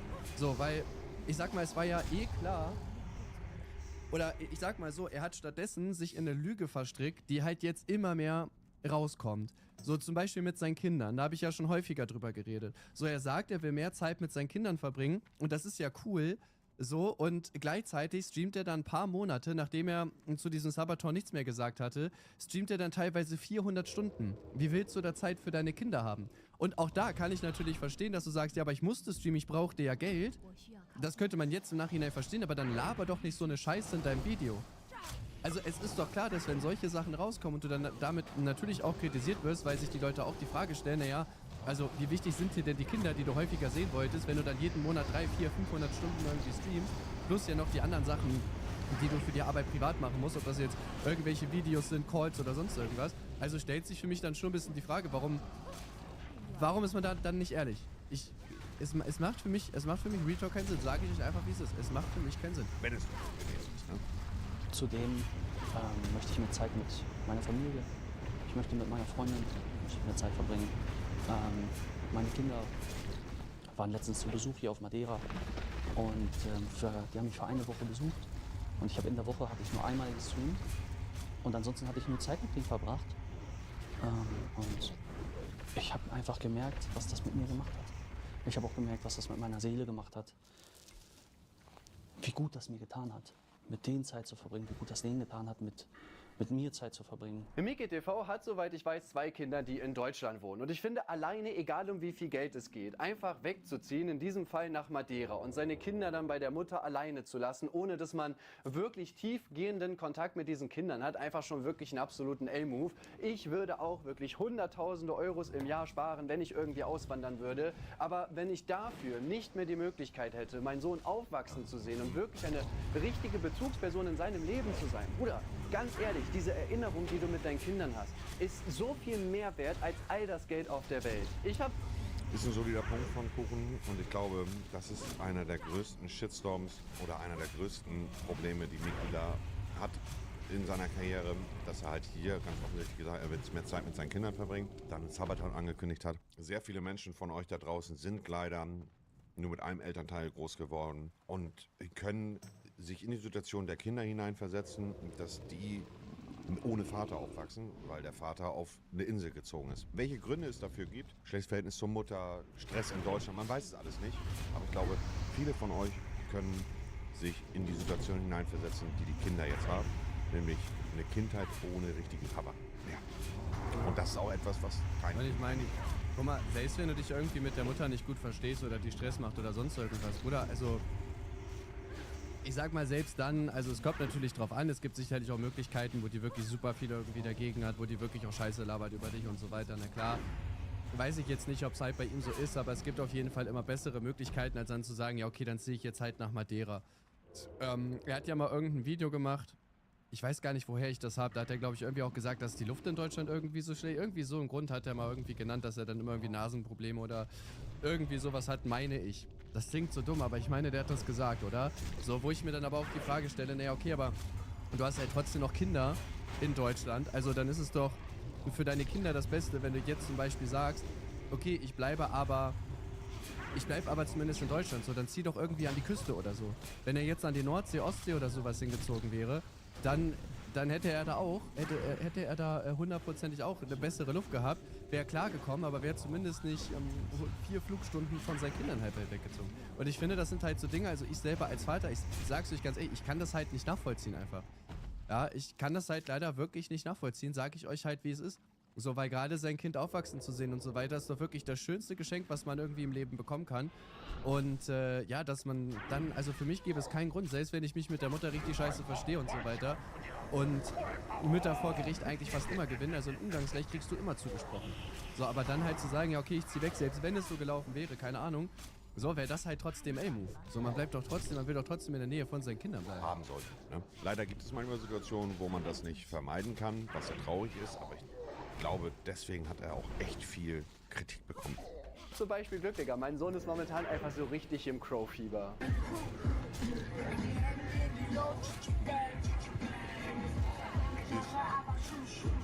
Crow, bester Mann, Alter. Was ich dann aber nicht verstehe, er hat ja selber gesagt, dass es auch seinen Kindern einfach in der Seele gut getan hat, wirklich mal so Quality Time mit ihrem Vater zu haben und dass dir das Ganze auch gut getan hat. Jetzt ist dieses Kapitel Madeira sowieso beendet, weil du da nicht mehr bleiben möchtest. Also jetzt mal ganz ehrlich, die einzige logische Option wäre doch jetzt zu sagen, Alter, ich ziehe wieder in die Nähe von meinen Kindern oder zumindest nach Deutschland. Selbst wenn du nicht in den gleichen Ort oder komplett in die Nähe ziehst, ist es ja für deine Kinder trotzdem schon mal geiler, dass sie vielleicht nur 100 oder 200 Kilometer fahren müssen, als ein paar tausend zu fliegen. Und das sind halt so Sachen, die ich wirklich bis heute nicht verstehe. Also in diesem Video sagt er, ja, also die Zeit mit meinen Kindern habe ich so genossen und ich habe gemerkt, die sind richtig aufgegangen. Und jetzt in den Stream sagst du, bah, nach Deutschland? Wie hatte ich das gar nicht eingeblendet, ne? Ich glaube, ich habe vergessen, also den Clip überhaupt ins Skript einzubinden. Ich habe das irgendwie einfach so geschrieben und habe einfach vergessen, den Clip zu zeigen. Widerlich! Was soll ich denn da, Alter? Oder kommt der jetzt? Aber ich freue mich auch woanders hin. Ich werde, denke ich, also auf gar keinen Fall gehe ich nach Deutschland, permanent. Aber ich werde auf jeden Fall so in die Nähe wahrscheinlich irgendwo. Miki TV hat den Sabaton dann gar nicht gemacht, obwohl das dann geändert hat. Er wollte so ein Streaming-Event bis Ende des Jahres machen. Ja, guck, wie gesagt, das ist halt so eine Sache, weiß ich nicht, Digga, sag ich dir ganz ehrlich, kann ich halt einfach nicht verstehen. Ne? Also, guck mal, selbst wenn man jetzt sagt, okay, ich ziehe halt für eine gewisse Zeit zum Beispiel, für eine gewisse Zeit ziehe ich nach Madeira oder so, ne? Aber versucht, dass ich meine Kinder regelmäßig sehe, weil man vielleicht echt durch den großen Vertrag oder weil man gerade super viel verdient, mal 1-2 Jahre Steuern sparen. Solange man es hinbekommt, noch seine Kinder regelmäßig zu sehen, ne, die kann man ja auch einfliegen lassen und so weiter, ja, wäre das halt was anderes. Aber gerade jetzt, das Thema ist doch eh beendet. Also da checke ich nicht, warum dann so eine Abneigung gegen das Land herrscht, Marthaus, danke für den T1-Sub, in dem seine Kinder halt wohnen. Ich meine, er hat zumindest in die Nähe gesagt, ne? Ich weiß nicht, wo die wohnen. Er kommt ja, glaube ich, aus Köln oder so, wenn die da in der Nähe wohnen. Aber wenn er in die Niederlande, Belgien zieht oder so. Was der irgendwie auch nicht durchgezogen hat. Und obwohl er ja eigentlich meinte, dass er viel mehr Zeit für sich, für seine Kinder und für seine Freundin haben möchte, hat er trotzdem Monate gehabt, in welchen er rund 200 bis 400 Stunden im Monat gestreamt hat. Menge. Bruder, deine Freundin hatte bestimmt richtig viel Spaß mit dir, die ganzen 3 Minuten im Monat, die du die mal gesehen hast. Das sind Mickey TVs Freundin und seine Kinder, wie sie darauf warten, Zeit mit ihm zu verbringen. Und ganz ehrlich, da kann ich dann noch Kommentare wie diesen hier absolut nachvollziehen. Wir wissen doch, wie es endet, wenn Mickey TV eine Entscheidung trifft. Es bleibt alles so wie... Ach so, den hatte ich schon, ne? Also, man hat halt das Gefühl, korrigiert mich, wenn ich da falsch Ich habe liege. auch aus Versehen den gleichen Kommentar nochmal vorgelesen, weil ich nicht wusste, dass der am Anfang war. Ich habe Timo gesagt, soll er drin lassen, ist lustig. Na, ihr seht dann, dass Fehler menschlich sind. Dass man irgendwie nicht die ganze Wahrheit weiß und dass man fühlt sich so ein bisschen veräppelt, glaube ich, als treuer Mickey-Supporter. Ich glaube, das ist einfach ein Video, wo man wirklich die Faust auf den Tisch haut und einfach mal erzählt, wie es wirklich ist. Es wird ja auch irgendeinen Grund geben, dass er vielleicht weniger seine Kinder sieht, als er es vielleicht wollen würde. Man weiß es nicht, aber... Na egal, dann macht das weg. Bei Mickey TV gibt es... Aber, weiß nicht, da denke ich mir halt so, guck mal, ich kann es als Elternteil ehrlicherweise nicht nachvollziehen, welchen Grund es geben kann, dass man seine Kinder nicht sehen möchte. Du hattest Geschlechtsverkehr, hast Kinder bekommen und jetzt hast du dich auch darum zu kümmern. Also ich persönlich finde, dass halt so Kinder generell so das größte Geschenk sind, was du eigentlich im Leben haben kannst. So, und ja, wenn du dich halt dazu entscheidest, welche zu bekommen, dann musst du halt auch damit klarkommen, dass sie halt da sind, logischerweise. Und es gibt natürlich viele Leute, ne, denen Kindern einfach egal sind. Ich meine, mein Vater ja auch, der hat mich ja auch komplett verwahrlosen lassen und so weiter, als ich da gewohnt habe. Ne? Also ich kenne das ja quasi. Aber ich kann das halt nicht so nachvollziehen. Ne? Weil, ich meine, im Endeffekt ist egal, ob du jetzt wirklich Bock auf die hast oder nicht. Du hast halt einfach für die Kinder da zu sein. Die Kinder können halt können das ja nicht nachvollziehen. Das ist einfach nur, die haben nichts falsch gemacht, aber trotzdem willst du keinen Kontakt mit denen haben, weil das Kinder sind. Wie willst du das halt Kindern erklären? So, wisst ihr, was ich meine? So, und da musst du halt einfach, du musst meiner Meinung nach einfach für deine Kinder da sein. So, die brauchen diese Bezugsperson. So, also deine Kinder wachsen ja so auf halt, logischerweise. Und die sollen ja auch das Gefühl haben, geliebt zu werden. So, wisst ihr, was ich meine? Das ist so wichtig für die kindliche Entwicklung. So, wenn du, keine Ahnung, von mir aus wegziehst, weißt du, wenn dein Kind irgendwie 14 ist oder so und der zockt irgendwie den ganzen Tag mit dir dann League of Legends und wird dann irgendwie oft eingeflogen. Mit 14 kann man auch alleine fliegen, so okay. Aber die sind ja noch relativ jung und so. Und haben halt einfach, also die werden sau wenig Erinnerungen in ihrem ganzen Leben haben, der halt mit ihrem Vater zu tun hat. Das ist doch scheiße. Es dazu auch noch andere Dinge, wo ich es wirklich komplett verstehen kann, dass meine... So eine Haltung wird in der Öffentlichkeit nicht akzeptiert. Ja, dann soll er lieber lügen. Er muss ja nicht sagen, ich habe keinen Bock auf meine Kinder so. Es gibt ja sicherlich auch bessere Lügen, die man dann da bringen kann. Ja. Und das würde ich auch verstehen können, wenn man da nicht die Wahrheit sagt. Aber ich meine, so wie er das dann verkauft, ist es halt noch schlimmer, ne? Zuschauer halt denken, jo, also der hält sich doch eh nicht an das, was er sagt. Er hat zum Beispiel vor ein paar Jahren ein immer noch super starkes Video zu FIFA Ultimate Team hochgeladen, wo er das Ganze genau richtig eingeordnet hat. Ich zeige euch das nochmal. Deine Kids, ja, jüngere Zuschauer, sofort einfach mit einer Playstation FIFA aufmachen können und einfach Points kaufen können ohne Ende und dass sie nie etwas dadurch erreichen werden oder ziehen werden. Dass im Hintergrund von EA Psychologen stecken, die ganz genau darauf achten, wie süchtig du gemacht wirst durch diese FIFA-Packs. Du kannst FIFA mit keinem anderen Spiel vergleichen, was die Packs angeht.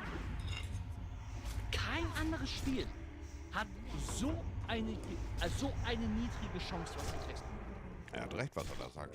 Das ist das, was ich auch meinen Zuschauern immer sage. FIFA. Wenn man über Glücksspiel redet und Glücksspielsucht, Casino, Sportwetten, alles scheiße, sollte man nie unterschätzen. Aber FIFA mit ihren Glücksspielelementen ist auch sehr gefährlich. Ja. Ja, das Ganze hat natürlich nicht gehalten. Meinst du, Kinder sollten den Kontakt zum Vater suchen oder andersrum? Oder beides. Meine Großeltern regen sich bei mir immer zum Beispiel drauf, dass ich meinen Vater zum Beispiel nicht anrufe. Hab keinen Beziehungspunkt zu ihm. Ja, das letzte Mal, ich meinem Vater frohe Weihnachten gewünscht habe, kam eine weitergeleitete Nachricht von ihm. Danke dir auch. Nein, Spaß, aber das ist so ein Meme, wollte ich mal wiedergeben. Weiß ich nicht, schwierig kommt, würde ich mal aus Alter und so weiter an, ne? Aber ich sag mal, im Endeffekt finde ich, der Kontakt eher schon von den Vätern auf jeden Fall oder generell von den Eltern ausgehen. Muss ja nicht der Vater sein, kann auch die Mutter sein, ne? Weil, ich weiß, es kommt natürlich auch drauf an, was vorgefallen ist und so. Ne, das ist halt, also das kann man, finde ich, so einfach nicht beantworten, aber es gibt, denke ich mal, mehr Gründe, dass sich halt auf jeden Fall der Vater oder die Mutter dann halt einfach melden sollte. Weil ich sag mal, normalerweise, wie gesagt, kommt natürlich immer darauf an, auch andersrum wird das mal vorkommen, dass halt dass das Elternteil einfach aufhört, quasi Kontakt aufzubauen. So, warum soll ich dann halt angelaufen kommen? Weißt du, was ich meine? Also, das Interesse muss ja auch von der anderen Person da sein. Und wenn ich zum Beispiel nie eine Bindung aufgebaut habe, weil zum Beispiel jetzt mein Elternteil nie da war oder das hat mich wie Scheiße behandelt oder whatever, so, warum soll ich dann plötzlich ankommen und sagen, ja, okay, jetzt lass mal Kontakt haben, so, weißt du? So, das würde ich schon sagen, dass das eher von den Eltern ausgehen muss. Na, auch damit die Kinder halt weniger Enttäuschung haben, so, ne? Es kann auch sein, dass, keine Ahnung, der Vater auch gar keinen Kontakt will. Ne, gibt's natürlich auch so, weißt du? Und dann ist es ja auch komisch, wenn man dann irgendwie die ganze Zeit überlegt, so, ja, soll ich das machen, soll ich es nicht machen? Dann traut man sich vielleicht, das zu machen und am Ende wird man halt enttäuscht, weil der Vater so gar keinen Bock darauf hat. Deswegen finde ich auf jeden Fall, dass das vom Elternteil halt einfach kommen soll. Kann natürlich sein, wenn du dich halt selber entschieden hast, Kontakt abzubrechen, weil sie dir mit 16 nicht das neueste iPhone mit 1 Terabyte Speicher zu Weihnachten gekauft haben, dann solltest du dich wahrscheinlich eher melden, ne? Dann haben deine Eltern halt nichts falsch gemacht, so.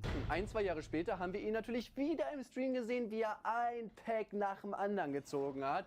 Und vor ein paar Monaten habe ich euch ja auch gezeigt. Also dieses Jahr hat er das halt auch wieder gemacht. Und Bro, das sind halt so Dinge, wo ich MikiTV einfach überhaupt nicht nachvollziehen kann. Also dir ist bewusst, wie ekelhaft dieses System dahinter ist. Und ein paar Jahre später denkst du dir so, naja, aber es macht ja auch trotzdem Spaß, ne? Ja, und guck mal dazu übrigens auch. Ey, also selbst wenn die Gefahren klar sind und er trotzdem Bock hat, das zu öffnen, Bruder, mach halt, ne? Dann wirst du vielleicht mal kritisiert, aber im Endeffekt, mach. Aber was ich bei MikiTV nicht verstehe, der ist so ein Wendehals. Diese FIFA-Packs waren zu der Zeit in der Kritik, weil viele Leute auch Videos darüber gemacht haben. Und dann kommt halt ein MikiTV, der sich halt so denkt, geil, jetzt kann ich halt Reichweite dadurch mitnehmen, dass ich jetzt so ein, ich nenne es mal so, Aufklärungsvideo mache. Wisst ihr, wie ich meine? So im Sinne von so, ja, guck mal, ich weiß ja auch, wie doof das ist. Und das ist halt eine Sache, die ich dann bei MikiTV halt Real Talk einfach überhaupt nicht verstehe. So, weil er wollte sich da die Lorbeeren einsammeln, dass er sagt, ja, guck mal, ihr habt recht, das ist voll scheiße, ich höre auf, ich mach das nicht mehr. Und danach ist es wieder egal. So 2 Jahre später, ja, okay, ich habe die Lorbeeren mitgenommen, jetzt kann ich es auch wieder machen. Und wie gesagt, das ist so, ich verstehe das halt nicht. Ich kann es da wirklich nicht verstehen, weil die Punkte sind doch immer noch die gleichen. Es ist ja nicht so, dass da jetzt der ganze Content geändert worden ist oder so und man jetzt eine ordentliche Drop-Rate hat und man kann nicht mehr so viel Geld ausgeben, sondern es ist wahrscheinlich eher sogar noch schlimmer geworden. Und das check ich halt nicht. Also dann verkauf dich doch nicht so. Weißt du, wenn er jetzt einfach gesagt hätte, okay, ich öffne halt keine Packs mehr, weil ich fühle das gerade nicht, aber ich sage dazu öffentlich nichts, dann wäre alles gut gewesen. Aber er muss sich öffentlich dann wieder so hinstellen, dass er Props von seinen Zuschauern bekommt und hält sich hinterher nicht dran. Und das sind so Dinge, ich kann es nicht nachvollziehen. Wurde er auch mal in einem Livestream angesprochen und als Verteidigung hat er dann unter anderem das hier gebracht. Gut, ich respektiere schon mal, dass du darauf eingehst. Das Ding ist jetzt, dass du es ja akzeptiert hast, dass EA Kinder verarschen und jetzt supportest du es auf einmal doch wieder. Ich verstehe das halt nicht. Kannst du es mal bitte erklären, wie es dazu kam, dass du doch wieder Bock hattest auf das Spiel, das alle abzieht, was du alles ja offensichtlich eingesehen hast? Ja, weil, wie gesagt, ich hatte einfach Bock, Packs zu ziehen für mich selber. Ich hatte mir selber ein Limit gesetzt von 2-3K. Ach so, ja. Das ist sogar, Dankeschön, Agatha. Das ist sogar wahrscheinlich seine ehrliche Meinung. Das ist sogar die Wahrheit, die er da redet. Ich glaube aber auch, dieses Video um FIFA hat er einfach nur gemacht, um Ehrenpunkte bei seinen Zuschauern zu sammeln. Ja, Trimax hat beispielsweise damals auch irgendwann gesagt, ich mach das nicht mehr. Solange da diese Glücksspielelemente drin sind, bin ich raus bei FIFA. Und Trimax hat sich dran gehalten und hat unfassbar viel Liebe und Aufmerksamkeit und Support bekommen von den Leuten, die es ähnlich sehen. Und ich glaube, das ist der Grund, warum Miki dieses Video gemacht hat, um einfach wieder auf Ehrenbruderbasis Ehrenbruder zu sein. Und hat dann einfach ein paar Jahre später gesagt, ich scheiß drauf, keinen Bock darauf. Das gibt mir Hype, das gibt Klicks, das gibt Ja, gute Twitch-Stats. Aber das war gerade sogar, was er da gesagt hat, wirklich die Wahrheit. So, ja, also da müssen wir nicht drüber reden. 100%ig ist das seine ehrliche Meinung. Das wird schon tatsächlich halt so sein, gar keine Frage. Aber, weißt du, weißt du, so, dann nimm doch diese Lorbeeren nicht mit. Und das ist halt quasi einfach das, was mich stört. So, dass sich natürlich auch mal Meinungen ändern können und so weiter, ne? Das ist ja absolut in Ordnung. Ich habe bestimmt auch mal Sachen gesagt, die ich vielleicht irgendwann nicht eingehalten habe bei irgendwelchen Dingen. Aber gerade so bei den FIFA-Packs, also das ist ja nicht mal so, dass man vielleicht sagen kann, okay, ich bin jetzt reifer geworden, deswegen sehe ich die Welt ein bisschen anders oder so. Sondern FIFA ist ja noch schlimmer geworden. Und da war es halt echt einfach, ja, aber ich kann jetzt Hype kriegen. Ich verstehe auch nicht, dass er sagt, ja, aber ich öffne Packs für mich. Nee, du öffnest die nicht für dich, du öffnest die im Stream und machst damit automatisch Werbung. Das sind halt, wie gesagt, das ist halt einfach Wendeheitsverhalten. So, er wollte die Gratis-Lorbeer mitnehmen und irgendwann hat er gemerkt, okay, es juckt keinen, ob ich das mache oder nicht. Meine Zuschauerzahlen gehen runter, deswegen öffne ich jetzt Packs. Ja, dann ist das auch was anderes. Also wenn du einfach Bock darauf hattest, dann ist das schon okay, deinen jungen Zuschauern einfach so eine Glücksspielmechanik näher zu bringen. Mein Gott, dann bleibt einer am Ende kleben, müssen die Plagen halt selber aufpassen. Vielleicht haben die ja Glück und einen Vater, der sich um die kümmert. Lustig ist halt auch diese Aussage hier, die er in seinem Sabaton-Video gebracht hat. Glauben die Zuschauer, dass ich streamen muss? Also glaubt ihr, dass ich den Stream anmache, um meine Kosten zu decken? Glaubt ihr, ich muss meinen Stream anwerfen, um einkaufen gehen zu können? Ich möchte Ja, das haben die geglaubt, genau. im Supermarkt reingehen. Oh, das ist ja auch so. Ich auf die Preise gucken. Ich möchte vielleicht ein schönes Auto haben. Ich möchte vielleicht irgendwann mal in den Urlaub fliegen. Und all das habe ich mir erfüllt. Sogar weit darüber hinaus. Und ja, Bro, also kein Plan. Wenn du quasi Schulden hast, weil dein Haus nicht abbezahlt ist, dann musst du doch streamen, um Geld zu verdienen. Was ist das für eine Aussage? So, der stellt sich so als so Ultra-Reichen, der so ausgesorgt hat. Und jetzt heute rum, ich kann mein Haus nicht abbezahlen, ich hab quasi Schulden, ne? Ich muss jetzt hier weg. Digga, wirklich, Mickey TV, sei doch einfach mal ehrlich, ey. Ja. Wie gesagt, ich will auch nicht auf einen Mickey rauftreten. Ich schon. Wenn ich mal mit Mickey was zu tun hatte, auf Events oder so, haben wir immer gut geweibt und eigentlich war privat. Hey, ich hab mit Mickey TV jetzt noch nie viel zu tun gehabt, auch bei Events nicht, ne? Man hat sich mal begrüßt oder so. Der ist mir auch noch nie negativ aufgefallen im Real Life. Aber das ist so, ich habe halt einfach das Gefühl, er will halt von allen irgendwie gefeiert werden, er will halt so krass wahrgenommen werden, sage ich mal. Also, ich habe das Gefühl, der hat so ein geringes Selbstwertgefühl, das ist jetzt auch gar nicht böse gemeint oder so, aber der holt sich seinen Wert quasi daraus, dass seine Zuschauer denken, dass er der krasseste ist. Und das ist halt einfach, also deine Zuschauer finden dich ja so einfach cool, einfach weil du halt der Mensch bist, weil du der Mensch bist, der du bist einfach so. Da geht es ja nicht darum, dass die Leute jetzt irgendwie sagen so, boah, guck mal, der hat keine Fehler und der ist so reich und hat sich so viel erarbeitet und deswegen ist der jetzt cool, sondern die mögen ja einfach dich als Person. So, und da verstehe ich das halt irgendwie nicht, dass man dann so die ganze Zeit sich irgendwie so verkaufen muss, dass man so der Krasseste ist. Auch so dieses Moralische und so. Guck mal, selbst zu der Zeit, als FIFA-Packs kritisiert worden sind. Also, deine Zuschauer feiern dich ja sowieso.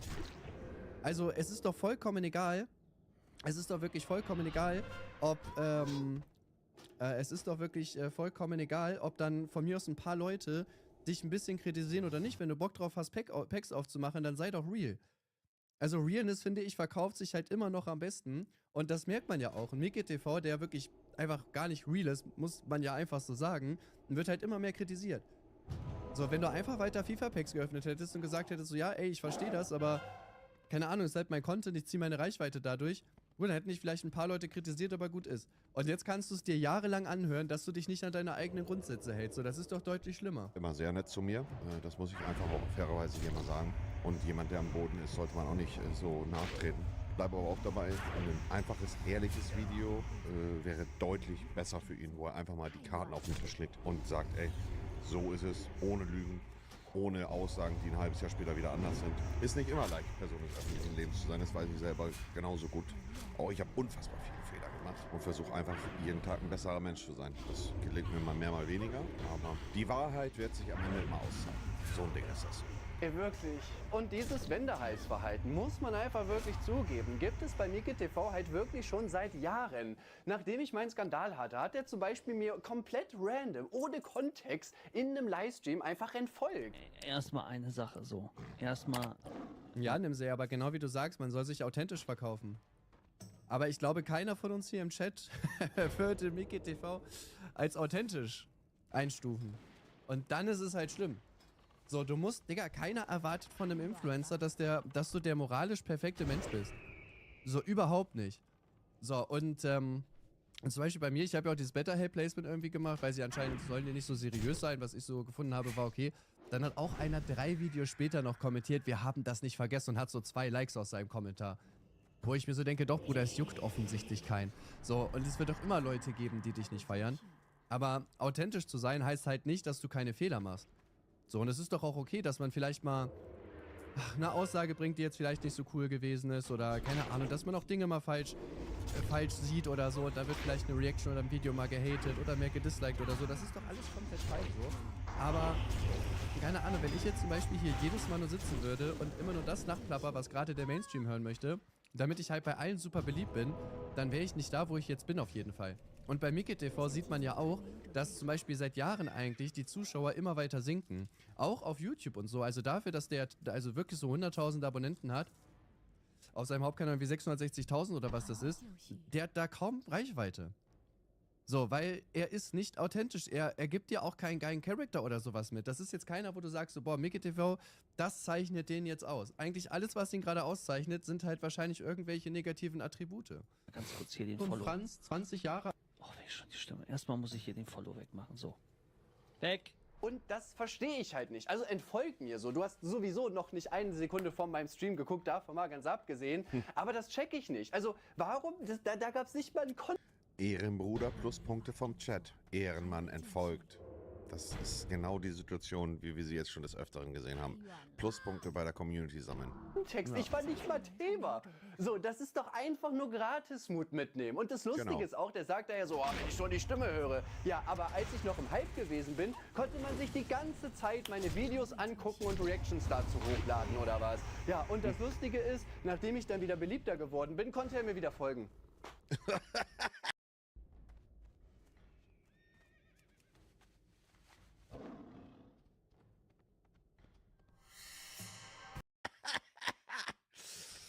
Ja. Also ist meine Stimme jetzt, also meine Stimme war richtig geil, dann gab es so eine Phase nicht geil und jetzt so, oh Digga, Kuchen TV mega, kriege ich einen Orgasmus. Das, was deine Freundin von dir nicht mehr haben wird, denn ihr seid ja nicht mehr zusammen. Mickey TV hatte dann ja so eine Witze, das ist einer zu viel, Digga. Zum Beispiel auch ein Placement für Nescafé War der jetzt nicht schlimm, aber okay. Ja, guck mal, ne, das Ding ist, dazu zum Beispiel, ne, also ich meine, ich gucke jetzt zum Beispiel auch keine Streams, sondern ich kann es natürlich auch verstehen, man folgt trotzdem irgendwie halt Leuten, die man einfach auch cool findet.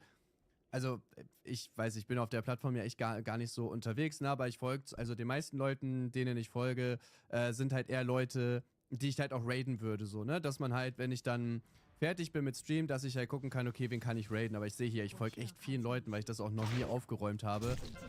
Ich glaube, ich kann die meisten davon echt mal rausnehmen, ne, und deswegen, keine Ahnung, für mich ist es halt so, also es ist ja nicht schlimm, dass man auch Leuten folgt, wo man die Streams halt nicht guckt, ne? Das ist ja auch in Ordnung. Aber so, weißt du, das ist halt wieder genau dieses gleiche Verhalten, das ich halt nicht verstehe.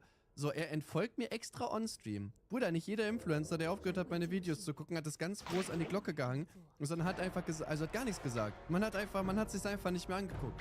Und hat vielleicht von mir aus ein paar Worte zu mir gesagt, wenn man mal irgendwie gefragt wurde. Alles gut. So, und, ja, erstmal das und dass er mir dann auch wieder folgt. Also, er guckt ja meine Streams eh nicht so. Das müsst ihr euch mal überlegen. Also, er hat mir gefolgt, hat meine Streams nicht geguckt, hat mir dann entfolgt und hat mir dann wieder gefolgt, aber guckt ja meine Streams immer noch nicht. Also, warum macht er sich die Mühe überhaupt auf der Plattform so? Ich verstehe das nicht. Und ich meine, auf Twitch gibt es ja auch nur Streams. Weißt du, wenn das auf Instagram so ist, okay, Digga, safe. Es gibt so Stories oder Posts oder so, die man mal sieht. Aber wenn du jetzt eh meine Streams nicht guckst, check ich das nicht so ganz. Ich kann auch nicht gucken, wie die Watchtime irgendwie ist. Irgendwie wird die mir nicht angezeigt. Ja, 0 Sekunden, Mickey TV. Und ich will hier gar nicht auf die Nestle. Das muss ich mir überlegen. Hat mir sogar gefolgt, als ich gar nicht online gewesen bin anscheinend. Sonst wäre es wenigstens 1 Sekunde oder so. Thematik drauf eingehen, Bruder. Ganz ehrlich, scheiß drauf so. Er ist aber da auch auf kritische Kommentare eingegangen und ist auch da wieder aus dem Nichts einfach komplett ausgerastet und hat halt das hier gesagt. Es ist ja nicht Nestle, sondern es ist Nescafé. Wem was nun wie gehört, wenn du das aufmachst? Digga, wisst ihr, wo ihr endet, Digga? Wisst ihr, wo ihr endet? Wisst ihr, wo ihr endet auf dieser Welt? Wenn ihr das alles fein strukturiert aufmacht? Wem was gehört? Da hat Mickey nicht Unrecht. Also die Leute, die immer rummeckern wegen Nestle, ist schier unmöglich, nicht Nestle-Produkte zu benutzen, weil Nestle halt Ja, jetzt folgt er mir wieder nicht. Kann auch sein, dass der mir vor dem Video schon nicht gefolgt ist, aber nach dem Skandal ist er mir erst wieder gefolgt und dann irgendwann wieder entfolgt. Firmen und alles besitzt. Ich glaube, das wissen wir alle. Aber es ist ein Unterschied, ob jemand in der Öffentlichkeit Werbung macht für Nescafé, also Nestle, Nescafé. Das weiß auch irgendwie ein 7-Jähriger, dass das beides Marken sind oder Firmen, die eine Firma ist. Und es geht ja auch darum, dass das öffentlich beworben wird oder halt man als Privatperson eventuell mal ein Produkt holt, obwohl man eigentlich kein Freund von Nestle ist, so als Beispiel jetzt. Das ist halt ein gravierender Unterschied, ne? Das muss man einfach sagen. Und auch da, glaube ich, hätte er, stellt euch einfach mal die Situation vor, Miki, wenn es so ist, hätte gesagt, ey Leute, ihr wisst, finanziell ist bei mir gerade schwierig. Ich nehme das Placement hier an, weil ich einfach auf das Geld angewiesen bin. Dann hätte es mit Sicherheit auch noch laute Stimmen gegeben, aber man hätte es deutlich mehr verstanden. Wer, wo, was dementsprechend gehört? Und ja, also im Kern hat er recht. Du kannst nicht jede kleine Minimarke kennen, die irgendwie mal von einem Großkonzern aufgekauft worden ist. Aber Bruder, es heißt Nestle und Nescafé. Also, Digga, also jetzt mal ganz ehrlich, das ist keine kleine Minimarke, die so aufgekauft worden ist und man guckt sich das so an und denkt sich so, ach krass, die auch. Das ist schon sehr offensichtlich. Ja. Und da müsste man sich auch die Frage stellen, also hast du dich mit deinem Partner gar nicht auseinandergesetzt? Ah, Nescafé ist von Nestle, lol. Ja, sorry, das wusste ich nicht. Also ich kann mich jetzt auch nicht 2 Minuten einlesen. Und wie gesagt, ich will das an sich gar nicht kritisieren, wenn er das gut findet. Bro, ganz ehrlich, ich bin KuchenTV, ich würde jedes Placement annehmen, was ich kriegen kann. Aber aber wie geht man dann auf Kritik ein? Also dann sag doch einfach, dass es dir egal ist. Das ist es ja offensichtlich. Und dann ist doch alles fein, Digga. Ja. Dann zeigst du wenigstens einmal in deinem Leben Rückgrat. Es ist bei ihm halt immer wieder so. Ja, und es ist halt so, guck mal, ne, also wenn ich jetzt zum Beispiel, weiß ich habe ja auch zum Beispiel Steuerschulden. Bruder, ich würde wirklich sehr vieles gerade auf jeden Fall annehmen, ne? Nur irgendwie noch kein Casino, aber wer weiß, was in Zukunft ist. So, und keine Ahnung, wenn ich jetzt, sagen wir mal, keine Ahnung, Nestle fragt mich jetzt an, irgendwie Nescafé oder whatever, für einen 100.000er Deal oder so, Bruder, dann würde ich auch nehmen und sagen, ey, ich kann halt anders meine Steuerschulden nicht zurückzahlen, ne? Selber schuld. Wenn ihr alle Adblocker benutzt und hier keine Subs da lasst, also irgendwie muss ich mein Geld ja auch verdienen, so, ne? Dann müsst ihr euch halt Werbung von Nestle angucken. Aber ich finde halt, Ehrlichkeit ist trotzdem am besten. Natürlich wird es trotzdem Leute geben, die das Ganze dann halt kritisieren, natürlich, ne? Aber so, man kann es halt mehr verstehen. Ich finde so, bei MikiTV zeigt sich, gerade wenn der so auf Kritik eingeht, der kann nicht mit Kritik umgehen. So, Jack, Dankeschön für die 5 verschenkten Subs. Grüße gehen auf jeden Fall raus. Der kann so nicht mit Kritik umgehen. Der will ständig so angreifen. Der will sich ständig so verteidigen. Aber versuch's doch gar nicht erst. So, wenn er da jetzt gesagt hätte, ja Bruder, ich brauche halt das Geld und ich habe halt einen super Deal bekommen, natürlich wird das trotzdem kritisiert, aber es wird auch viel schlimmer kritisiert, wenn du sagst, ja, woher soll ich wissen, was zu was gehört? Und wie gesagt, wir reden hier nicht von einer kleinen aufgekauften Marke oder so, sondern ich sag mal, Nescafé, Nestle ist irgendwie schon sehr offensichtlich, dass denen das gehört, so, ne? Das ist ja eigentlich komplett normal. Und ich sag mal, Nescafé ist ja sogar von Nestle auch gegründet. Also man kann nicht mal sagen, okay, die wurden mal aufgekauft, für mich ist das was anderes, sondern Nestle hat irgendwann Nescafé rausgebracht. Kritik bekommt, aber dann immer wieder komplett am Ausrasten ist. Auch vor 2 Monaten in einem Livestream, als er dann irgendwie angekündigt hat, dass der allen Meinungsbloggern irgendwie im Boxring aufs Maul hauen will. Meine Einladung an die ganzen Twitcher und vielleicht auch an die YouTuber oder auch vielleicht an die Meinungs-YouTuber. Falls ihr Bock habt, euch zu prügeln, ja, ihr wisst, wo ihr mich findet. Ihr wisst, wem ihr schreiben könnt. Ich hau euch sehr, sehr gerne den Schädel vom Kopf. Weil ich kann euch nicht den Schädel einschlagen, ohne dass ich rechtliche Konsequenzen dafür habe. Deswegen mache ich es gerne so. Ja, Bro, also jetzt mal ganz ehrlich. Selbst wenn du mir die Fresse blau schlägst und ich alle meine Zähne... Ich weiß auch nicht, was er sich dabei gedacht hat. Ich glaube, dass Miki einfach zu sich selber wiederfinden muss und mal herausfinden muss, wer er ist, wer er vielleicht war, wer er sein möchte. Und ich glaube nicht, dass Miki in Zukunft derjenige sein möchte, der sich in den Livestream hinsetzt und sagt, ey, lasst in den Boxring gehen, da hau ich euch allen den Schädel vom Kopf. Damit meint er ja auch ganz offensichtlich Leute, die ihn kritisiert haben. Zu Recht, zu Unrecht, in welcher Wahrnehmung auch immer, sei mal dahingestellt. Aber würden alle Meinungsblocker positiv über ihn berichten, hätte er den Take nicht gemacht. Es geht ja ganz speziell auch um den KuchenTV beispielsweise oder um andere Leute, die Videos über ihn machen. Und da ist halt immer dann wieder die Frage, da gebe ich einfach euch mal ein plausibles Beispiel. Erstmal einer schreibt, der macht doch für Nespresso-Placement. Ist nicht so eine Late-Marke wie Nescafé. Bruder, das kann man sich aber oft nicht aussuchen. Du wirst ja angefragt. Beispiel, wenn du als Mensch Freunde hast und Freunde um Da bin dich ich schon mal herum raus. fangen an, sich immer mehr von dir zu distanzieren und meiden den Kontakt mit dir. Und wenn das ein Freund macht, kannst du immer noch sagen, ja, der ist komisch geworden, der hat jetzt, keine Ahnung, neuen Job, Frau, Kind, whatever. Aber wenn auf einmal von 5 Freunden, die du hast, 4 sich direkt von dir distanzieren innerhalb von einem halben Jahr, dann ist es vielleicht auch mal Zeit, einfach in sich selber zu horchen und zu schauen, ob man vielleicht selber das Problem ist und nicht die Leute um einen herum, die sich von einem distanziert haben. Und das ist einfach denke ich, ein recht valider Punkt, den ich hier auch jedem Zuschauer, aber auch einem Mickey mitgeben kann. Ja, das haben wir auch damals schon zu Shoyoka gesagt. Na, da war es ja genau das Gleiche, dass die am Anfang ja super beliebt gewesen ist, viele Leute um sich herum und dann hatte irgendwie keiner mehr Bock auf die. Und das ist halt einfach so. Ja, es ist halt, wie er sagt, wenn sich so ein Freund oder 2 mal distanzieren, weißt du, okay, hat vielleicht menschlich einfach nicht gepasst, alles gut, aber wenn du am Ende ganz alleine da bist, weil keiner mehr mit dir zu tun haben will, dann solltest du dir Gedanken machen. Ich bin auch nicht perfekt, davon mal abgesehen. Ich müsste auch nochmal des Öfteren in mich reinhorchen. Das ist ja klar, ganz offensichtlich. Gute Ratschläge geben ist das eine, sie selber dann umzusetzen ist das andere. Aber ich glaube, dass man einfach, und worauf ich jetzt hier eben hinaus wollte, wenn Haufen Meinungsblocker Negativvideos über einen machen oder Kritikvideos über einen machen, habe ich ja auch in meiner Prime, sage ich mal, nicht Prime, aber als Monte noch ein bisschen mehr Monte war, sagen wir es mal so, wie es die Zuschauer immer so gerne sagen, Bro, da war gefühlt einmal im Monat irgendein Kritikvideo gegen mich, ne? Und das war nicht, weil ich der super tolle YouTuber war, sondern weil ich einfach Dinge gemacht habe, die fragwürdig waren. Ich habe Dinge gemacht, die kritikwürdig waren. Und natürlich konnte ich auch die Leute dann dafür haten und am liebsten hätte ich denen in die Fresse gehauen, aber ändert nichts daran, dass ich die Scheiße gemacht habe und die einfach nur ihren Content rausnehmen, so wie ich mir auch Content von anderen nehme. So, mittlerweile ist es relativ ruhig und schöner, derjenige zu sein, der auf Drama reagiert und nicht derjenige ist, der Drama verursacht. Verliere, hast du deine Kinder trotzdem Ja. Aber ich bin der Kuchen-TV, ne? im Stich gelassen und siehst sie nicht aufwachsen. Wobei gegen mich jetzt tatsächlich auch gar nicht so Kritikvideos hochgeladen werden eigentlich, ne? Ich bin zwar irgendwie immer in Drama so ein bisschen dabei, aber wenn, dann hast du halt irgendwie mal so einen Chambroke, weißt du, der dann irgendwie komplett gegen dich platzt, weil du mal vor 3 Jahren sein Dubai-Video kritisiert hast. Aber dass jetzt wirklich jemand so ein aufgearbeitetes, das Störungsvideo gegen dich macht, gibt's ja eigentlich nicht. Das Einzige wäre halt irgendwie mal das Anni-Interview, okay, aber da muss man halt auch immer, ja, das würde ich halt sagen, ansonsten schon ein bisschen her, ne? Und deine Drecksaktion macht das Ganze auch nicht besser, selbst wenn ich am Boden liege. So, das muss man sich Ja, mal okay. überlegen. Ja, die Shoyoka-Sache halt. Okay, aber das will ich, Alter, das zählt nicht, Digga. Digga, wir können doch Schach gegeneinander spielen. Ja, und durch Schach finde ich gut. Eine Runde Schach zwischen KuchenTV und Mickey. Der Gewinner kriegt 10.000 Euro von mir. so eine kleine Zeitreise Ja, durch Digga, seine jetzt müssen wir auf jeden Fall, ne? Bruder, wir sehen uns bei Montes Weihnachtsevent.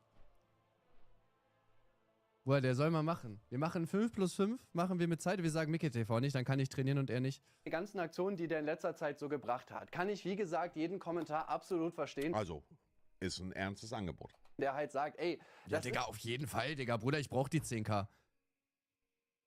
Wir sollen das bei Montes Weihnachtsevent machen. Ich bring Schachbrett mit, Digga. Wir machen 5+5 oder 3+3. So ein ganz schnelles Spiel, weißt du, der gibt ja sowieso immer so ein paar Momente, wo man irgendwie so hin und her läuft, dann spielen wir einfach schnell.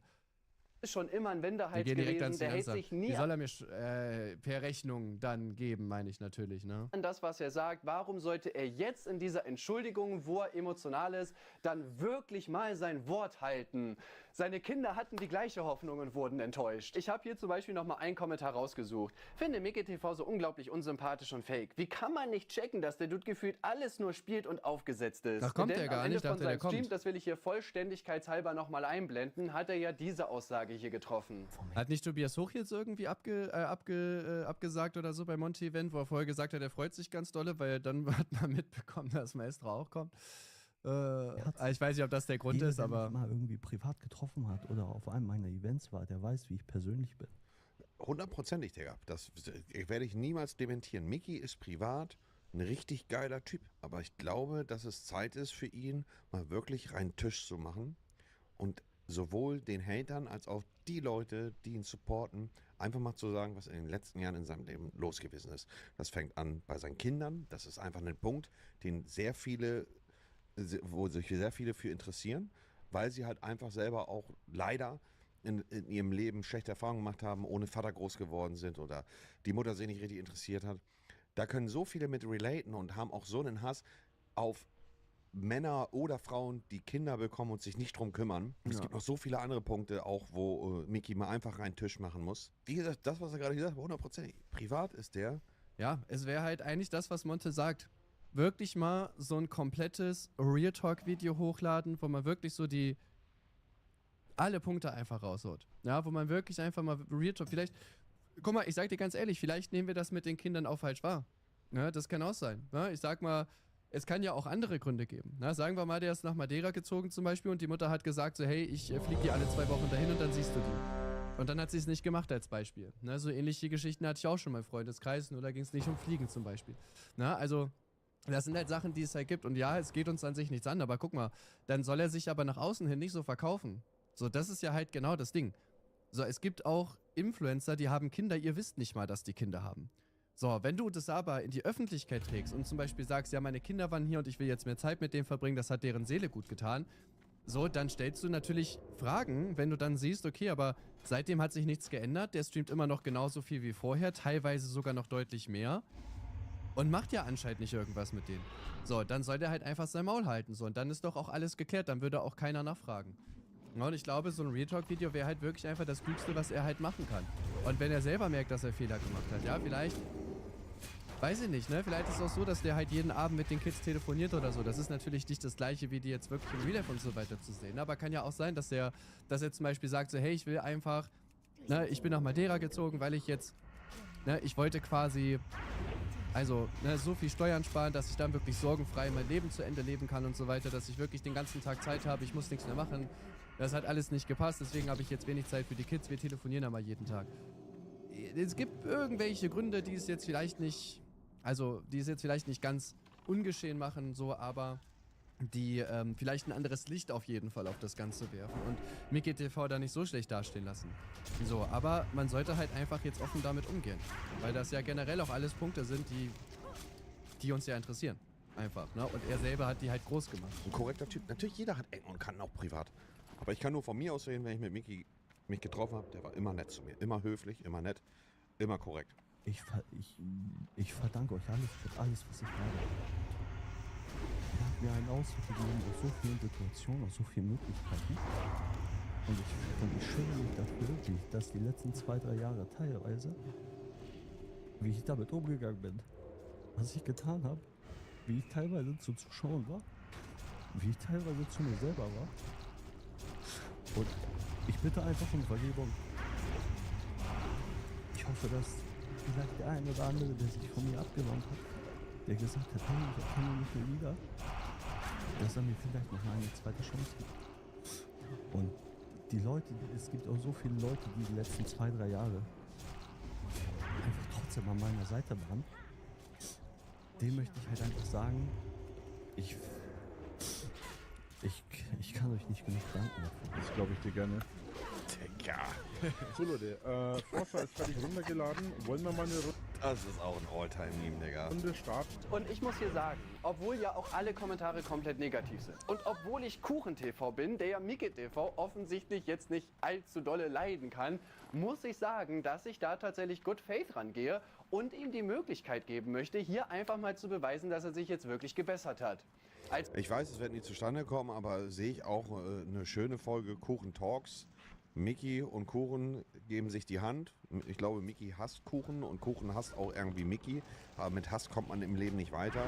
Oh, na gut, die Videos kommen klicktechnisch ganz gut an, also würde ich jetzt so nicht sagen. Und die beide können sich die Hand reichen und Frieden schließen und wäre auch eine gute Situation, um einfach mal rein Tisch zu machen. Kuchen-TV. Ja, also ich hätte Bock auf so einen Kaffee und Kuchen auf jeden Fall. Ne? Also für mich ist es ja besser, wenn er sich bei mir auf dem Kanal gerade macht, weil ich dann die Klicks mitnehme. Oder ich bin krank oder so, keine Ahnung. Wie ich bereits am Anfang gesagt habe, Mickey TV wirkt einfach so, als wenn er komplett am Boden wäre. Freunde weg, Kinder weg, gut. Hat sich jetzt eigentlich nichts geändert so. Er kann sein Haus anscheinend nicht bezahlen, er will jetzt wegziehen, die Freundschaft mit Danny ist kaputt, er ist aus der Firma raus und so weiter. Und man muss dann einfach sagen, dass wenn Menschen dann wirklich am Boden sind und einfach mal so gut wie alles verloren haben, dass sie sich dann ändern. Ich meine, gerade durch die Verletzung jetzt hat er zum Beispiel auch kein Geld für diesen Boxkampf bekommen, denn er konnte ja halt nicht antreten. Auch das ist nochmal so eine Sache, die da wahrscheinlich nochmal gut mit reinhauen wird. Das Man, müssen wir überlegen, ne? Der hat ja Der hat ja trotzdem monatelang sich auf diesen Kampf vorbereitet, hat sich aufgebaut, hat trainiert und so weiter und hat deswegen ja auch weniger streamen können und so und dann fällt der Kampf aus, weil er sich halt verletzt vorher. Das halt... Das ist natürlich nicht, dass Mickey TV jetzt geläutert ist, weil er einmal geheult hat. Das hat bei mir damals auch nicht funktioniert. Aber ich möchte ihm zumindest die Möglichkeit geben, uns jetzt zu beweisen, ja, diese ganzen Scheißaktionen, die ich gefühlt jeden Monat gemacht habe, die sind jetzt vorbei. Ich bin wirklich ein neuer Mensch. Ich kann mir durch seine Lebenssituation halt tatsächlich vorstellen, dass sich jetzt gerade wirklich was bei ihm bewegt. Ich glaube, dass er sich jetzt für 3 Monate ändert und dann wieder Nescafé-Placement macht, aber das ist nur meine Vermutung. Im Endeffekt hat er halt 2 Möglichkeiten. Entweder er macht halt so weiter wie jetzt, verliert immer mehr Zuschauer, wird noch unbeliebter und unsympathischer bei den Leuten, weil er wird schon die ganze Zeit kritisiert, nicht mal nur von KuchenTV. Oder er ändert halt was und dann stehen ihm vielleicht alle Türen offen. Oder auch nicht, aber dann hat er zumindest die Möglichkeit dafür. Ja. Was kann ich abschließend dazu sagen? Ich meine, ja, leider ein Punkt von mir hat er jetzt leider dann nicht mit drin. Das ist immer das Ding mit diesem abschließend dazu sagen. Das wird halt so oft geskippt in irgendwelchen Reactions, obwohl ich da immer nochmal irgendwelche wichtigen Punkte sage, weil ich habe da jetzt zum Beispiel noch gesagt, weil viele Leute ja so reinschreiben, so ja, ich glaube ihm nicht, bla bla bla. So guck mal, viele Leute von euch haben mir auch eine zweite Chance gegeben. Das habe ich ja auch in der Mickey TV Reaction halt schon gesagt, ne? Und ich sag mal, ich habe deutlich schlimmere Dinge gemacht als Mickey TV, so das muss man auch fairerweise dazu sagen, ja. Und so, warum nicht? So, wenn er jetzt vielleicht wirklich an einem Punkt ist, wo er sich wirklich selbst reflektiert hat und so, wo er wirklich gemerkt hat, okay, das Ganze geht halt jetzt nicht so weiter, weil halt wirklich sehr vieles gerade einfach in die Brüche geht, dann kann ich mir tatsächlich halt schon vorstellen, dass er sich da halt auch bessert. So, und warum habe ich da eine zweite, dritte, vierte Chance verdient, aber bei Mickey TV, so, der jetzt ja das erste Mal sowas gesagt hat, ne, dann sollte man ihm meiner Meinung nach die Chance halt auch einfach geben. Und ich meine, Chance geben heißt ja auch nicht, dass die ganzen alten Sachen plötzlich vergessen sind oder dass man jetzt so Best Friends mit ihm sein muss, aber einfach, dass man halt guckt so, hey, okay, wir gucken mal ganz neutral, ob er sich jetzt wirklich bessert in nächster Zeit oder ob er halt genauso weitermacht. Und mir würde es bei Mickey TV halt wirklich schon reichen, wenn er ehrlich ist. Also nicht mal, dass er jetzt irgendwie 10 Statement-Videos zu alten Sachen oder sowas machen muss. Aber einfach zum Beispiel, dass, wenn er jetzt in nächster Zeit ein Placement kriegt, ja, und das wird halt kritisch gesehen, dass er dann nicht sagt, ja, woher soll ich wissen, von wem das ist, sondern dass er dann sagt, so, hey Leute, ich brauche da halt einfach das Geld und ja, das könnt ihr scheiße finden, aber ich gehe da ehrlich mit um. Kiss Andy, danke. Sachen gemacht hat, die ihm nachhängen, das ist offensichtlich.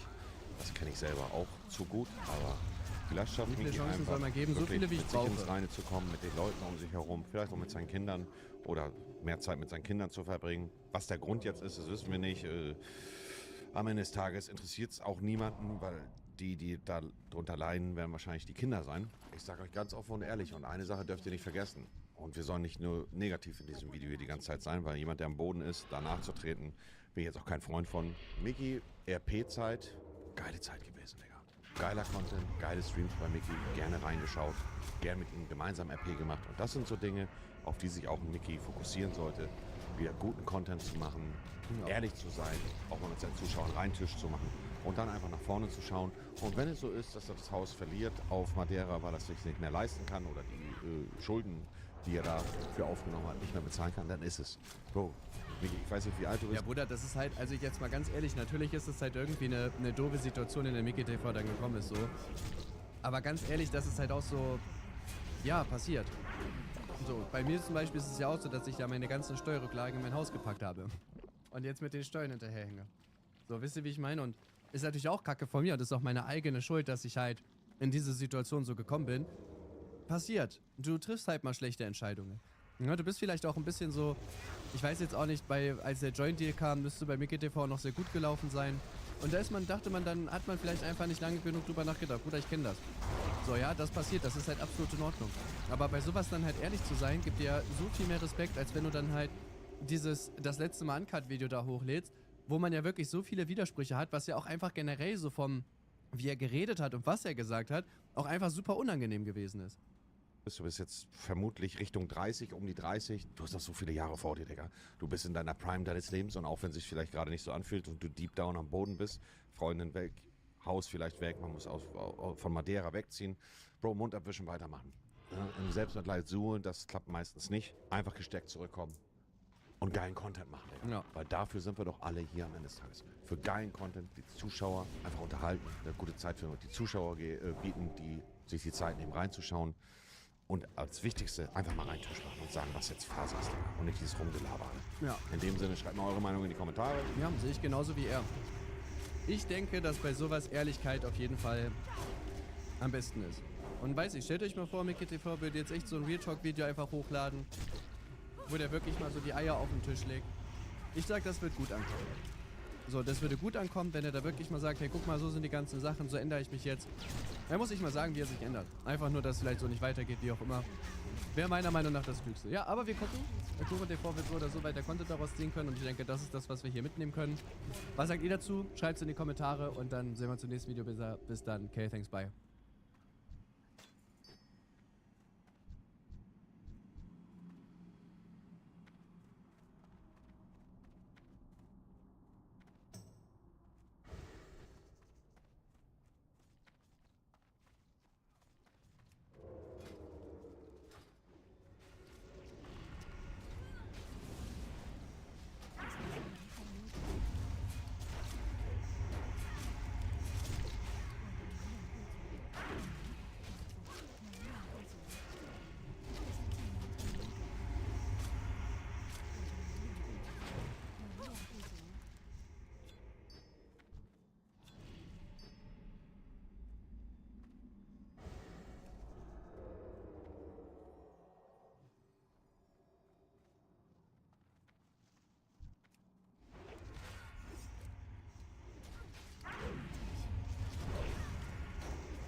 我需要靠近一些。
Admiral smiles and nods. I'll watch this video and I'm done with this. You think Hitler was very fucking cool? Yes, I do. XQCL. One of them. And I'm tired of pretending he's not, Well, to be honest. This is the problem, you see. It's a bit like when you just say, I'm a racist. You're a racist who thinks Hitler's cool, but you're not anti-Semitic. If you're a Jewish person... Is this AI? What the fuck am I watching? What? Racist who thinks Hitler's cool, but you're not anti-Semitic. If you're a Jewish person watching this, what are they thinking? You think... What? Bro, we didn't shift the Overton window. We burned down the house. Guys, what the fuck? We burned down the whole motherfucking neighborhood. You've been programmed, so I'm being scared. You know, bro, did you ever think about sometimes that, like, you're not like some cool, like, awoken person? Sometimes people aren't scared of saying some outrageous thing because they're not outrageous of a person. Like, it's not that complicated, really. Here we go. I think it's outrageous. I'm not saying it because I'm scared of getting canceled or something like that, or I'm part of the Matrix. This is where you talk about Jews, women, and blacks. I've seen it. You've seen it. We've all seen it. You're always coming up with, no, it's not the Jews. No, it's not women. No, it's not blacks. It's actually really complicated. No, it fucking isn't at all. Jews are running society. Women need to shut the fuck up. Blacks need to be imprisoned for the most part. Bro, I'm not watching this shit. It's just odd. And we would live in paradise. It's that simple. Man. Okay. He's just nodding. Would you like to clarify what you meant there? That's all true. What do you think I'm scared of? It's just a brain dead take. That doesn't make any sense at all. The old media technique of shaming people doesn't work when they're not ashamed. Okay. The entire shame apparatus. Okay. Guys, the same way that we used to do with this, like, shameless bit or whatever, where people will say shameless, whatever. It's not because you're shameless then that you're right. People need to go back to the basics and understand this. It's not because you're bold and you're all in on your belief and you're shameless that you're correct. Like, it's not some more cool than other. It's just what it is. Like, it's not that hard to understand. Has failed. It's fallen apart. It doesn't work anymore. That's 100% true. You walk around in public, you go into a mall, you say it out loud, right? Even people that don't have this social conformity of trying to fit in, you say this, they walk away. Like, if you know the meme where the guy walks and everybody goes away? If you go to the mall and you say this steak, the people start walking away from you, right? That's not people shaming you, guys. Shame on you. It's just kind of repulsive. It's very fucking stupid. It's pretty ignorant too. Like, everything I said in that clip is true, including it's not a shame thing. Blacks need to be imprisoned for the most part. So just walking away. Yeah. Yes. This is where you talk about the way he says it. Blacks need to be imprisoned for the most part. Oh my god. Yeah. Yes. Oh wow. So we're already Jesus, guys. So we're already in a whole different world now. Chat, guys. I think Asmongold these days, I can't give no chat. Like, last few months, unhinged. He reads the chat. I mean, I'm sure he at least glances at the chat. It's unhinged. It's some people saying base and whatever. It's like it's pretty radical, low-key. Yo, I'm gonna say, oh my god, cancel Asmon. I am so mad. I'm just paying attention to the obvious, and I think it's pretty fun. I mean, not even hinting at all that he disagrees is odd too. And I think I feel like he agrees with some of the points. At least that's the non-verbal I'm getting out of this. But maybe I'm woke or some shit. I don't know. We are all the way in a different world. And yeah, he's okay with women shutting up. I mean, Pierce is okay with women shutting up. I think a lot of guys are. So the gloves are off, yeah. And the thing is, bro, when we watch, maybe tomorrow, maybe we watch. It's just, I don't know. It's just odd. Yeah, I mean, it's just like an appeal to the public. My juicer, thank you for your sacrifices. Guys, I want to be bold, and I want to be red pilled and fucking out there, and I want people to agree with me. I'm gonna say some really bold statement that some fucking intel lords are going to agree with. Guys, women need to shut up, guys. I'm gonna say this. That's not. Yeah. It's like very like a low hanging fruit, you call it. It's just gonna, and of course you don't. Maybe the take is more sophisticated. Maybe there's more facets to your take. Maybe it's need to shut up in instances. But no, they won't. They're not gonna make it more precise. They're not gonna make it more of a sophisticated take. They're gonna leave it to just women need to shut up. That's what I mean. It's just to fucking garner attention and fucking weirdos. I think it's a problem. You're Shut being up. a Hassan brother. Don't do that. Let him be what he wants and just an opinion of them. Yeah, but your opinion can be just rooted in hate. You're a hateful person. So if you can't articulate why you feel a certain way, right? In a lot of these scenarios, it's just you're just being hateful you're just being hateful. You're just and it a lot of times very ignorant, and that's what it is. Husband isn't supposed to be bad. I'm not saying he's supposed to be bad. At least they declare it.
Monte, wir brauchen dich. Ja, was ist das denn? Wir haben Jetzt ist hier Krieg. gleich Krieg. Wo Jetzt denn? zieht Oben jeder auf den dem Krieg, Berg, das oder wird was? 20 gegen geil. 20 werden. Wo, auf dem Bei Berg? Trimax.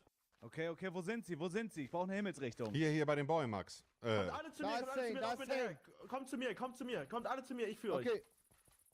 Ich werde nicht kämpfen, ich werde aber mit reinlaufen und wenn sie mich Ja, du hast angreifen, die werde ich Calls, du bist der schlagen. Shotcaller. Hier Oh mein vorne, Gott, da hier kommen vorne. sie. Oh mein Nein, Gott. kommt mit. Habt ihr Bögen? Attacke! Nee. Holt die Bögen raus! Rohat hat mich mit dem Power 5 abgeschossen. Ich bin friedlich. Ich werde Rohat töten. Schnappt sie dir alle, Ryrex. Super. Ich treffe nicht ein. Die kommen mit Hilfe. Zane rein. Maus schießt auf mich. Geh auf Kroko, geh auf Kroko. Der trifft jedes Mal. Noch ein paar Lemo hier nach rechts. Achtung von Zabex. Achtung. Zabex noch Hilfe. Zabex noch Hilfe, Jungs.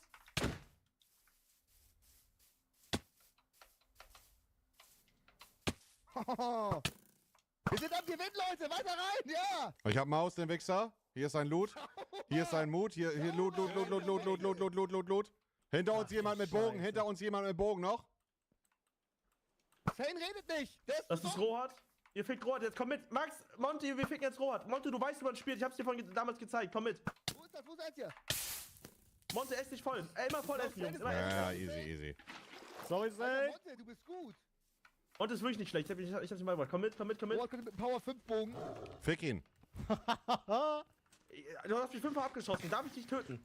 Ja. Ich weiß nicht, was ich tun darf. Doch, er hat dich doch auch abgeschossen. Pass auf, der macht da jetzt ab. Ja, aber ich werd gebannt, Bro. Ich werd gebannt. Er hat den Er hat dich doch auch angegriffen, oder nicht? Ja, aber ich weiß nicht, was geht. Das geht klar. Sind wir fertig? Sind wir fertig? Max, noch Hilfe. Geh zu Max. Jo, Los, da. Max. Los. Essen, was. Essen, Max. Essen. Max, Digga. Wo lebt noch einer? Rohat ist nur noch am Leben. Scheiße, wieso? Was macht ihr? Wo ist der denn? Der fliegt die hier ganze Zeit noch mit Dreizack hin und her. Sicher, Max. Iss was. Ist das krass. Ich hab so den Überblick gerade verloren. Haben wir gewonnen? Rohat lebt, ich auch. Haben wir gewonnen? Ja, wir haben gewonnen. Der ist irgendwo dahin. Okay, ja, aber Rot ist alleine. GG's. Gut GG's. gespielt, GG. Alter, Monte, du hast auch richtig gut, Monte. Na, ich hab nur einen Stark, aber geholt. jeder.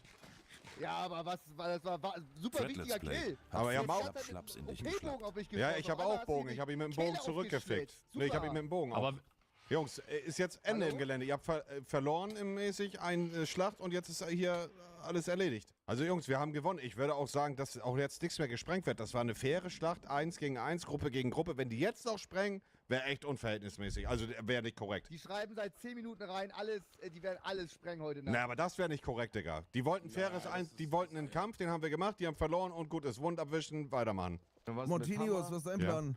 Ich baue hier noch gerade mein Haus weiter. Können wir auch machen. Hast du vielleicht Bock in der Höhle zu gehen? Können wir machen, ja? Können wir gleich machen. Ein bisschen Erkundungstour oder so, dachte ich vielleicht. Mal ein bisschen was farmen. Mal ein bisschen craften. Ja, mal ein bisschen Diamanten craften. Sehr, sehr geil. Ja, ich 100%. bis jetzt. Können wir gleich Wollen machen. wir? Ja, ich würde noch vielleicht... Wo ist eigentlich... Ah, hier. Ich würde eventuell noch kurz so 10 Minuten oder ein bisschen mehr an meinem Haus noch ein bisschen zaubern kurz. Ja, warte, dein Haus wollte ich mir auch mal angucken. Wo ist das eigentlich? Ich mache uns eine kleine Lunchbox fertig, ein paar Boote und dann hier das treffen wir Pinke. uns gleich, ja? Ja. Hier, guck mal hier. Oh, das ist ja Da so ist süß. Boden mit Truhe. Ja, und noch ein bisschen Brot hier. Dankeschön, mein Bester. Ja, ich habe nicht viel, aber ich teile das, was ich habe. So. Checkt ihr, wie geil das wird, wenn wir morgen endlich eine Ender-Chest haben? Oh ja. Ey, Bro, das du ist brauchst jeder ein sicher. eigenes Brot. Wir müssen uns aufsplitten, Bro. Digga, verpiss dich! Triffst eh nicht, Rentnersau. Okay. Nein, der macht so einen Schaden, bitte auf.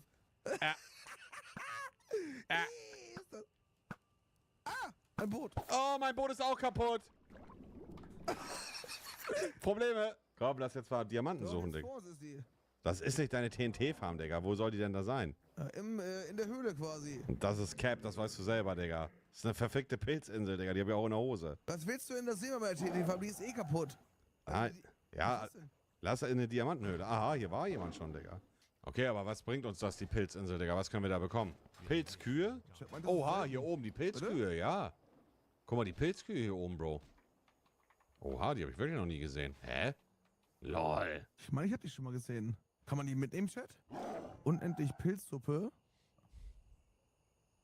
Hier spawnen keine Monster, mein Chat. Oha. Mit das seltenste, als ob. Und was droppen die, wenn man die abschlachtet? Oh, guck mal hier. Ist hier eine dicke Höhle? Wollen wir hier uns einfach runterbauen? Also wenn hier extrem selten ist. Boah, ist doch voll riesig hier. Naja, lass uns einfach mal Kann hier hier auch runter. eine Menschen sein? Was? Kann hier auch eine Menschen sein, Chat? Ohne Menschen? Also eine Menschen hier, weißt du? Also so eine große Villa. Villager meinst du? Nee, so eine Menschen. Das ist Oh, was eine laufst du für eine große Villa. Hä? Bruder, eine Menschen. Ach so, ach, Digga. Sowas. Ja, Ja, verstehe. Digga. Mensch, ja, du sagst die ganze Zeit Menschen, Digga, was weiß ich? Ja, wie soll ich denn alles aussprechen, Ja, Bro, red Deutsch. Was heißt das? Villa? Eine Villa? Lass uns mal hier runterbauen, komm. Mal gucken, ob hier was ist. Ich baue mich straight runter, Danny. Könnte aber auch sein Enttäuschung, Bro. Ich habe letztens so ein Lachkick geschoben auf Carsten sein Englisch, Digga. Holy shit, war das scheiße. Warte mal, ich bin fast tot. In Ark, meinst du? Ja, Digga, wo er gesagt hat, ey, fuck your mom last night, Digga, sein Speak war so, Digga, das war so crazy. Digga, warum baust du dich so schnell runter? Oh, hier haben wir schon mal... Bin fast tot. Warte. Lass weiter runtergehen. Suchst du irgendwas Spezielles, Danny, so mäßig, diesen, oder? Nee, ich dachte, wir gehen ein bisschen los, gucken mal so eine Höhle an.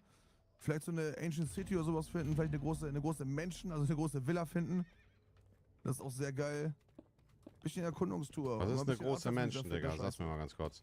Du meinst einfach eine große Höhle, oder was? Nee, eine große Menschen es ist so eine große Villa, die ist so in einem Pilzgebiet auch. Da findet man übertrieben viele Bücher und so. Hast du nie gesehen? Eine große Menschen? Chat, das heißt doch Villa, oder nicht? Ja, du hast die jetzt nicht mal eingesammelt. Ja. Du hast ja gesammelt. Aber von mir aus teilen wir. Du hast mir die Rüstung gegeben, ist okay. Mir gefällt die Höhe Siehst du, noch ob hier nicht. eine dickere Höhle ist? Weil die hier ist irgendwie so pennermäßig. Ja, hier vor mir ist aber auch ein großes Lavagebiet. Also unter mir ist auf jeden Fall was. Ja, hier. Warte, ich gehe noch nicht rein, ich muss noch essen. Hier sind viele Zombies, lass mich von hier oben im Bogen machen. Ja, vorher mal den Weg frei da.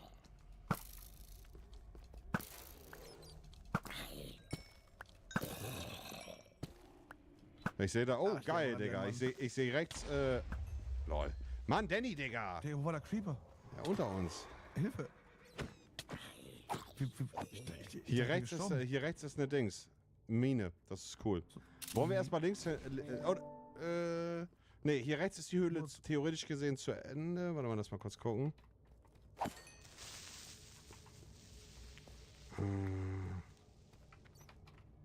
Wollen wir in die Mine? One-shotst du den Creeper? Nee, Two-Shot eigentlich. Ich glaube, der war schon angeknackst. Nee, gar nicht wahr. One-Shot kann auch sein, ja? Doch. Oh, die ist... Boah, ich voll ab. Und hier ist ein bisschen mehr los auf jeden Fall. Ja, hier ist eine riesige Höhle. Ich sehe das, Digga. Also, riesiges Wirrwarr. Hier vorne sind noch Dias. Oh, Bruder, hier sind diese Giftspinnen, ja? Ja, ist doch egal. Oder... Die machen... Ne, die machen einen One-Shot, glaube ich, oder nicht? One-Shot doch nicht, Bro. Nein. Ja, kommt doch an, was du für eine das Rüstung Gift, hast. glaube ich. Ja, aber du musst einfach gegen essen. Ich glaube, in Minen sind die immer giftig, wenn man nicht alles täuscht. Pass auf, Creeper. Ich hab Stress, Monte. Ich hab richtig Stress. Ja? Wieso? Ich hab richtig Stress, Bruder. Ich hab richtig Stress. Ich bin ganz low. Ja, dann snack dir was rein. Hier ist nichts, Digga. Ja, ich esse doch, Bruder, aber das hilft mir nicht. Jetzt. Bruder! Du hast ja richtig Stress gehabt, Digga. Ich brauch auch bessere Rüstung, ich schwör's dir. Lass in die Mine mal reingehen, komm. Warte, hier ist eine Kiste, ich komm mal rein. Wo ist eine Kiste? Goldener Apfel. Schmeckt, super. Goldener Apfel, welcher? Der OP oder der normale? Nee, ganz normaler Goldapfel. Super, geil. Monte wirkt wie E-Spoiler, ich schwöre, Digga. Hier, komm hoch, Danny. Hier müsste Lava jetzt sein, ja. Ich kann das schwer einschätzen gerade, Danny. Oh, Probleme. Ich bin tot. Ja. Ich bin tot, Monte. Ich auch, Diggi. Oh, da warte. Vielleicht doch nicht. Ich bin nicht tot. Hier, Danny, komm hierher. Ich baue. Ich hab gebaut. Hier, bei mir. Komm hoch. Hoch, Danny.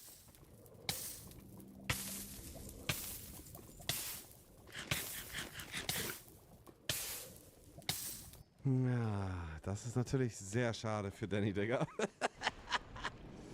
Niemals so runterbauen, ja, hast du vollkommen recht, ja. 100%. War auch dumm von mir, aber Danny ist ja nicht mal aufgetaucht. Danny hätte es auch noch schaffen können, eigentlich. Hallo? Jo, Danny, Digga. Der Rentner Anker war eigentlich da. Bruder, über mir war die Lava, da habe ich mich auch eingebaut, aber ich war schon mal mittendrin. Nee, ich war auch mittendrin. Du kannst einfach nach oben drücken, dass du über Grund bist und neben dir waren direkt 3 Steine, auf die du dich hättest flüchten können. Ja, ich dachte, ich kann mich einfach so quasi selber einbauen. Nein, Bro. Dass die Lava dann einfach so um mich rumfließt. Nein, das geht nicht. Du musst, wenn du in die Lava fällst, entweder dich auslocken und dir die Koordinaten merken, wo du bist, oder du gehst einfach nach oben, Also du kannst nach oben schwimmen und dann halt, je nachdem, entweder irgendwo raufspringen oder, ja. Oh, jetzt habe ich ein Problem oder auch nicht, ne? Ja, Danny, das war unser Höhenausflug, Digga. Ja, war richtig geil. Weil ich könnte sofort wiederkommen mit 40 Dias, 2 Enderperlen und 4 Goldäpfeln. Wieso? Wo bist du gespawnt? Wer hat das liegen lassen? Verpiss dich! Ey, Danny! Du kleiner Wichser, Digga! Mach jetzt nicht diesen Mir geht's Modus. doch gar nicht schlecht. Nein, Mir geht's verpiss doch gar dich! nicht Nein, schlecht. Danny! Nein! Mir geht's doch gerade sehr schlecht, mein Freund. Nein, guck mal, Danny. Ich will dir nur so sagen, okay? Ich will dir nur so sagen, wenn du jetzt wirklich bei mir klaust, ich weiß ja auch, was da bei mir in der Kiste ist, Digga, dann bin ich sauer, Digga, ehrlich. Nimm dir da 40, nimm dir die 40 da raus und ich möchte 50 da drin wieder haben, okay? Ganz einfach. Ich sag aber nicht bis 12 Uhr. Bis Ende des Tages. War der Deal gerade Denn das noch? geht nicht. Das schaffe ich nicht. Also 2, 3 Uhr morgens oder so. Vielleicht sterbe Wenn ich ich auch ein morgen paar Mal, früh weißt du? Kann ja auch aufstehe sein. und Minecraft starte, sind da 50 Dias drin. Ja, das wollte ich sagen. Das ist super. Okay, finde ich fair. Das kriegen wir hin. Wo bist du denn? Bei der kleinen Insel oder wo wir angelegt haben? Ich habe jetzt quasi mein Boot wieder eingesammelt beim Anleger. Okay, ja, dann bin ich da auch gleich, glaube ich. Oder warte mal. Ah, ja. Ja, ich bin hier, warte. Also die 5 Subs, da kriege ich dann auch mal ein Ey! Oh Mann, du dumme Drecksau. Gerade hier alles Ja, gedroppt. nee, du darfst nicht mit dem Bogen abschießen, aber ich einmal schlage mich hier eine Drecksau. Nee, Richtig, genau, das hast du wirklich super gesagt, Diggi, Danny.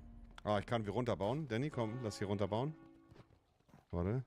Vielleicht nicht mal im Wasser, oder? Ja, das aber stimmt, ist ja. okay, sure. Hier so Mitte. Bist du bei mir? Hier. Ja, jetzt? Warte mal. Hier würde ich sagen, ist gut. Ja, Ancient City Chat, da ist halt mit Warden so. Da bin ich nicht bereit für, sag ich ehrlich, Chat. Der haut uns beide auf die Fresse ein. Fast falsch ankassiert. Wir müssen langsamer als du. Alles gut, bau du einfach daneben.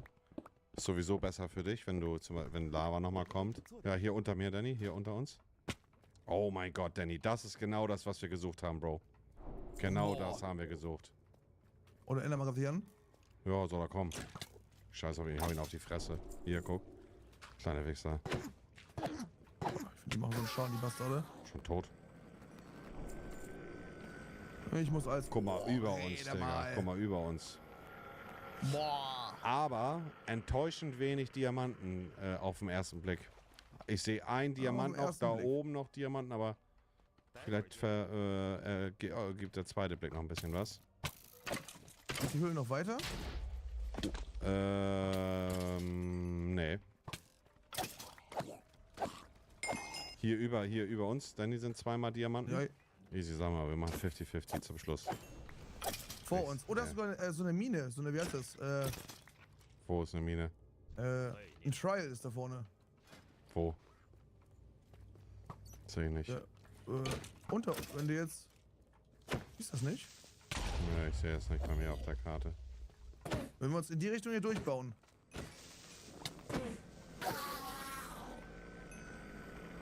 Oh, ich sehe Dias. Ja, hol dir mal schön die Dias.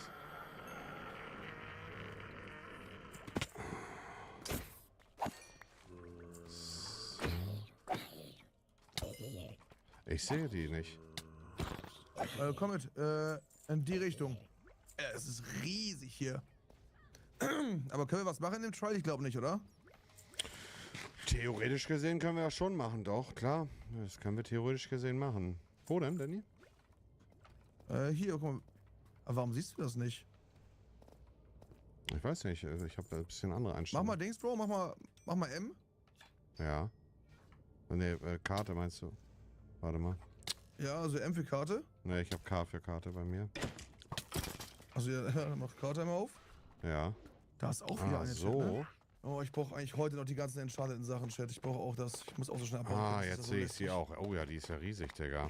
Hast du eben nicht gesehen? Nee, bei mir, ich habe irgendwas hier falsch eingestellt, Digga.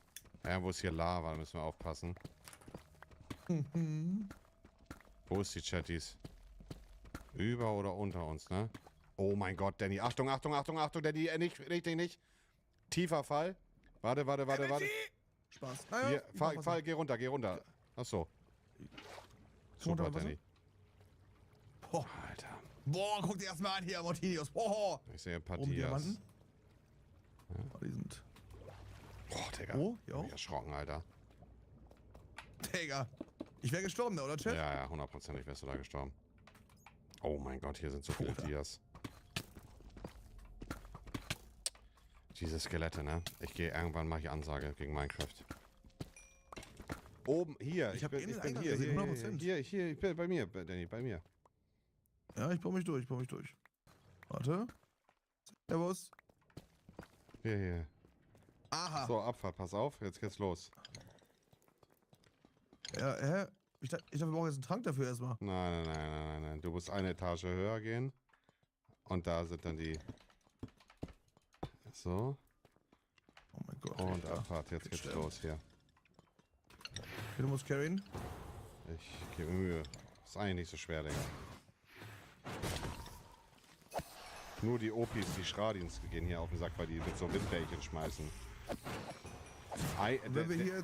Der richtige, schwere Part kommt eigentlich erst, wenn man den Supertrank hat. Weil dann kommt halt eine erhöhte Menge an Zombies gespawnt. Hier ist auch ein Spinnspawner sogar, habe ich noch nie gesehen. Das ist in der Tat... Nee, das ist es.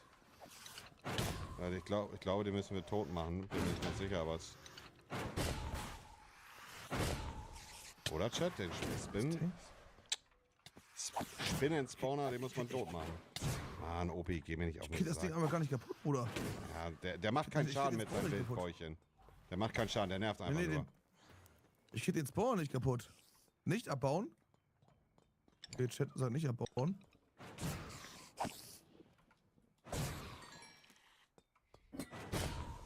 Boah, das Ding tankt aber übertrieben viel.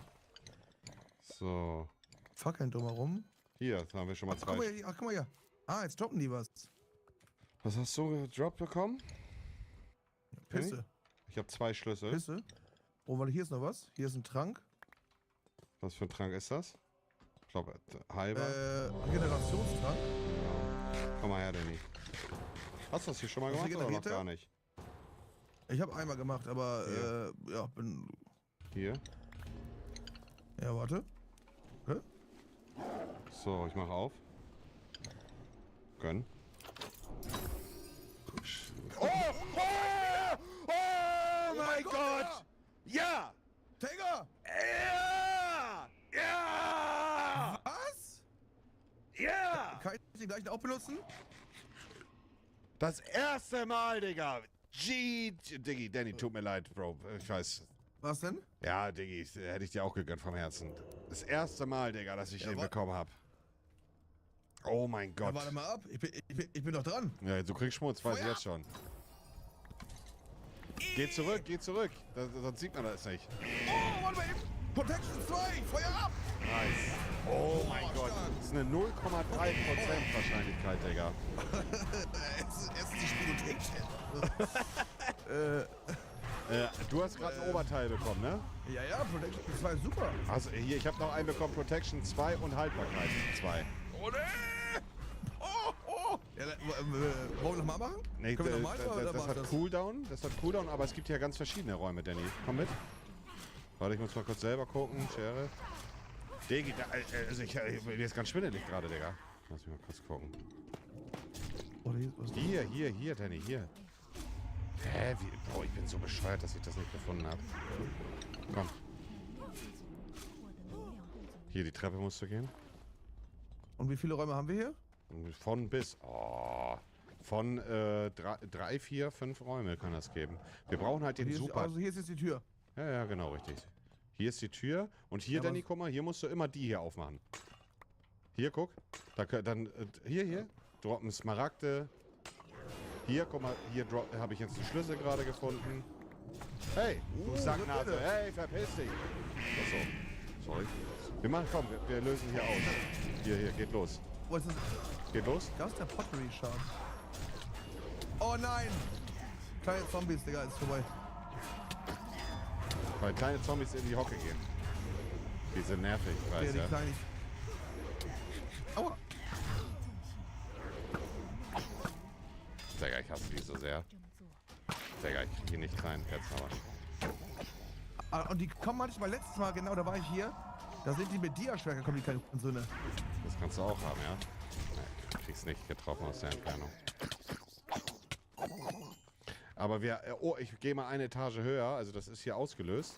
Aber oben müsste eigentlich noch eine Kiste, noch so ein Ding sein, was man auslösen kann. Moment. Lass mich nicht allein mit dem kleinen Bastard hier. Easy, easy. Hä? Warum ist hier nur ein so ein Ding, Chat? Warum ist hier nur ein so ein Ding? Oh, ich hab einen Schlüssel gefunden. Haben die schon was gedroppt? Nee, aber ich wundere mich auch, warum ist hier nur ein so ein Ding? Hä? Ach doch, die haben schon gedroppt. Die haben schon gedroppt, aber nur Schmutz essen.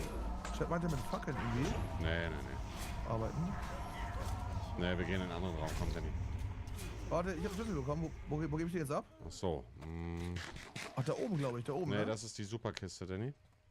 Das ist für, wenn du richtig viel hast. Wir können hier in den alten Raum gehen, komm, Danny. Oh nee, lieber nicht, da müssen wir die Treppen gehen, das ist scheiße.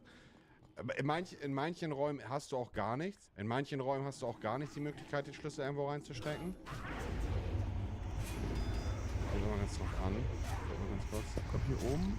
Ja? Nee. Hier jetzt nochmal hoch gleich. Hier bei mir. Oder ist das eine Superkiste? Ne, hier bei mir, Danny. Hier. Okay. Digga, stellt euch vor, jetzt kommen nochmal 3, zack. Dann feuer ich ab. Danny, mach du als erstes. Aber du darfst hier nicht so dicht ranstellen. Und das sammelst du gleich wieder auf, du Trottel. Digga. Ja, ist wieder meine Schuld. Müll. Okay. Achso. Hier, warte. Haltbarkeit 1, hier kannst du haben. Ich glaube ja schon. Boah, Liebe. Okay, gönn. Freispiele. Okay. Leider defensiv, Digga. Aber den schaffen wir doch nicht, oder? Doch, den schaffen wir. Hier, let's go. Hier ist, glaube ich, auch nur ein so ein Ding. Ja, hier ist auch nur Spawner? ein Ding nur.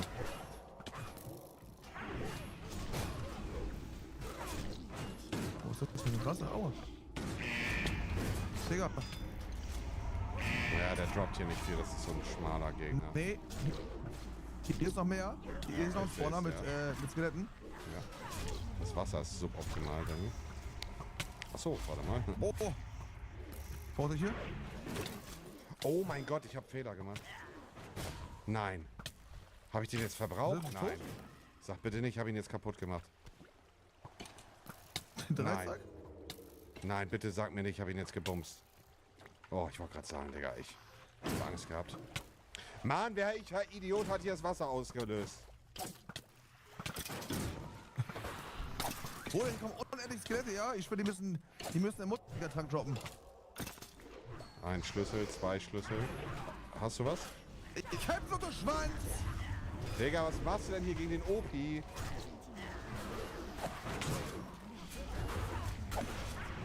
Zwei Schlüssel. Ho, ho, ho. Hast du auch 2? Oben links in der Ecke sind 2 Schlüssel, ja? Aber hier, der Opa ist noch am Kämpfen. Achso, du oder was? Achso. Witzig. Sacknatter. Achso, du meinst richtig. Digga, dass das Wasser hier ausgelöst worden ist wirklich semi. So, jetzt. Okay, hier ist noch ein Schlüssel. 2 Schlüssel nochmal. Das ist... Hast du jetzt schon 4? Nein, ich habe nur 2. Hast du... Kommt mehr? Wie bitte? Hier haben wir jetzt bei 3. Hast du hier Ist oben da rechts in der Ecke? Was? Hier, komm mal hier. Da in der Ecke liegt er. Ja. Oh, wir haben beide 3 Keys. Ist nicht voll viel? 3 Keys? Naja, ist in Ordnung, Digga. Ist in Ordnung. Wir müssen mal gucken. Hier oben, glaube ich. Diese Scheiße. Letztes Mal habe ich gefühlt nie einen Schlüssel bekommen. Ich guck mal kurz, ob wir... So. Hier können wir auslösen, bei mir oben. Wenn nicht? Oh, ich brauche irgendwas Gutes, Digga. Wo bist du? Oder das Wasser einfach zu. Komm her. Wir brauchen diesen Zaubertrank, Bro. Vertrau mir. Okay. Feuer ab. Soll ich als erstes oder willst du als erstes? Mach du. Okay. Gönn. Freispiel. Schmutz. Oh? Schmutz. Aber der Feuertrank ist doch gut, oder? Nee, das ist nicht der Feuertrank, glaube ich, oder? Honigflasche, nein, das ist alles Schrott. Alles Schrott. Geh hin. Oh, ich hab den Trank dabei. Hä, wieso habe ich den Trank dabei, Chat? Lol. Ich habe ihn die ganze Zeit dabei gehabt. Ich habe ihn dabei gehabt die ganze Zeit, Digga. Oh, deine Scheiße liegt jetzt hier. Ist das krank? Warte mal eben. Gönn. Arrow of Poison. Ach, jede Kiste kann man nur einmal machen, ne? Zu spät? Nee, nicht zu spät. Können wir die jetzt nicht mal benutzen? Ich hab noch 2 Keys. Nein, kannst du nicht. Wir haben Cooldown. Halbe Stunde. Gibst du nur eine zum Einlösen? Nee, bei mir hier noch. Ich mach. Feuer ab. Oh, Bogen? Ja, der Bogen könnte... Der Bogen ist Stärke 1. Kannst du haben, wenn du willst. Hier. Boah, mit Herz. Können wir freispielen? Vollbild? Gönn. Vollbild? Oh! Ja, Danny! Ja! Ja, Digga, geil, Digga, geil! Boah, das ist Abhau, Bruder. GG's, Danny Sohn.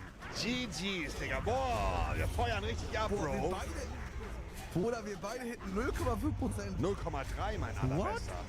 Digga, wieso hast du wieder den 0,3? Pfeil genau zwischen den Augenbrauen, Digga? Oh, Feuer hier ab, Digga. Boah. GG's, Alter. Weißt du, wie ultra rare kommen nimm in die Hand, Danny? Oh. Warte mal, lass mal kurz. Ich will mal kurz gucken, ob die in der Gruppe sind. Einen Augenblick. Lass mal reingehen kurz. Jungs. Ja. Hi. Danny und ich haben beide mit dem normalen Schlüssel Dreizack gezogen. Krass. In einer Echt Trail jetzt? Champ, ja. Das ist geistgeil. Die Jungs farmen seit Stunden. OP, Freunde. Damit Die seid ihr sind sehr OP. Das ist 2% Job schon. Diggi, ich hab den Ist ersten Danny noch bei uns? Oder ist er... Danny ist doch Sorry. bei uns, klar. Okay, nee, Und weil wir haben irgendjemand nicht meinte... Nee, Wir haben nicht mal den Mike Trank meinte, uns dass, reingezogen, Digga. Ja, die kommen ja aus den Level 1 Cases. Digga. Mal, ne? Also aus den... Also das ist wirklich stark. Sehr, sehr geil. Aber das ist krass. Habt den Core auch? Wie bitte? Ein Chor? Was ist das? Habt ihr diesen Hammer, Mace. den Nee, für den Mace? den kriegt man mit dem Getränk eventuell dann, ne? Mit den Superschlüssel. genau. Mit dem größeren Schlüssel, ja. Okay, Danny, wir gehen rein. Hey, Tororede. Ich wusste, dass du das enjoyst. Ich hau mir jetzt den Supertrank rein, ne? Was heißt Danny? Supertrank? Ja, jetzt kommen deutlich mehr und schwere... Ich habe noch einen Schlüssel, du auch, ne? Ja. Dann lass doch mal den Schlüssel in einer anderen Halle einlösen. Die Halle, oh nee. Was macht der Trank der Regeneration? Was regeneriert der Leben? Ja, genau. Also wenn ich Angst habe, benutze ich einfach, ja? Ja, aber da ist goldener Apfel ist stärker, wollen wir es mal so sagen. Warte Ja, mal. ich hab keinen. Wo bist du? Ich bin hier runter, wieder in die Halle, Digga. Hier, Danny, hier. Hier. Oh, warte mal eben. Vielleicht ein Five-Hit machen, Bro. Was denn? Hast du Holz? Wofür? Dass wir eine Kiste machen, die 13 reinlegen. Warum? Unsere Sachen. Ja, falls wir sterben. Wir sterben nicht, Bro. Danny, Monte, du hast deine Full Protection. Ich bin eben schon fast gegen Zombies gestorben. lass mal hier runter. Wenn du Holz hast, bitte mal eine Kiste. Ich guck gleich unten. Hast du eine Kiste oder? Ja, bitte. Ich brauch das. Was ist das denn hier für ein Troll, Digga? Wir müssen theoretisch gesehen noch... Gibt es hier nur 3 Räume, Chat? Eigentlich gibt es auch mehr Räume, oder? Eigentlich gibt es doch mehr Wir als... merken uns das hier. Hier mache ich rein. Meine Dias. Oh, irgendjemand kann jetzt snitchen. Jemand kommt hierher, klaut dir den und dann guckst du doch aus der Wäsche. Aber wenn das passiert, ja, dann... Ich wollte es nur sagen, Digga. Also wenn das passiert, sage ich, werde ich mein TNT-Lager fucking zünden. Komm hoch hier, Danny. Hier müsste noch ein Raum sein. Hier müsste noch... Warte, lass mich kurz gucken. Ja, hier ist noch ein Raum. Wieder? Oder, Chat? Warte, kann ich hier... Ich bin ein Mann. Ah, ne, hier ist nur Kiste. Hier oben kann man noch Schlüssel. Gönn. Noch ein Dreizack, stell dir vor. Goldener Apfel, super. Oh, nochmal den... Oh, mein Gott. Bro, der macht aber heute dieses G steht für Gönn. Zweimal das Getränk. Plus Goldapfel. Wo bist du, Digga? Plus nochmal ein neues Schild. Sehe dich nicht. Wo bist du? Oben? Ja, ich bin hier. Ja, ich habe mir das Getränk jetzt nicht reingehauen. Das heißt, wir kämpfen jetzt erstmal normal. Warte, ich muss auch noch den Schlüssel noch benutzen, du Bastard. Ja, alles gut, kannst du gleich Voll machen. schnapp? Ich hab schon benutzt. Schere. Hier wird's jetzt... Getränk, Bruder, Getränk. Ja, ich habe Und auch Schlüssel. Getränk. Ja. Nee, doch nicht. Hier, Danny, hier wird's jetzt ultra schwierig. Hier sind, spann alles an, hier sind fünf Dings. Aber wo bist du? Ganz oben bin ich, ganz oben bin ich. Ich bin ganz unten, Bro. Wie ganz oben? Wo, Bro? Ja, du jetzt warten müssen auf mich, bis ich da bin. Fightest du schon Aber oder ich fight nicht? hier auch. Ich fight hier auch unten, die Zombies, ja? Ja, ich glaube, du bist in einem anderen Bereich, oder? Ist Danny in einem anderen Bereich, Chat? Weil dann muss ich hier aufpassen, Nein, weil ich bin unter gleich dir. tot. Ich bin gleich tot, Danny. Ah ja, doch, du bist hier. Pass auf, oben sind extrem viele Zombies. Lass sie runterkommen. Ich muss kurz regenerieren. Ich glaube, es ist echt cool, wenn wir hier warten einfach. Ja. Die runterkommen, Smarter weißt du? Move, ja. Haben wir Vorteil. Naja, oben sind super viele. Kann ich mir das Getränk... Ah, kann ich... Wenn ich mir das jetzt noch reinhau, zählt das auch? Nee, oder? Hast du jetzt den Supertank benutzt? Nein, habe ich nicht. Ach so. Nee, kann ich nicht. Okay, wir machen gleich einen anderen Raum. Hier kommt ein Schlüssel. Alter! Ja, hier sind oben 4 Stück. Ich mach einen Bogen ein bisschen. Oh. Das ist down. Okay. 2 Schlüssel nochmal. Habe ich, Danny? Bitte? Hier oben sind noch welche. Ich hätte Enderperle benutzt, Oh ich mein war tot. Gott, hier oben, Digga, hier oben sind 5 Stück, 7 Stück, 8 Stück. Pass bloß auf. Feuer rein. Ich hab Enderperle benutzt. Warte. Die töten sich auch ein bisschen gegenseitig, das ist gut für Alter. uns. Ich mach mal Bogen-Action. Okay. Hier ist noch einer bei mir. Tot. Warte, ich komm hoch. Ist noch einer gespawnt.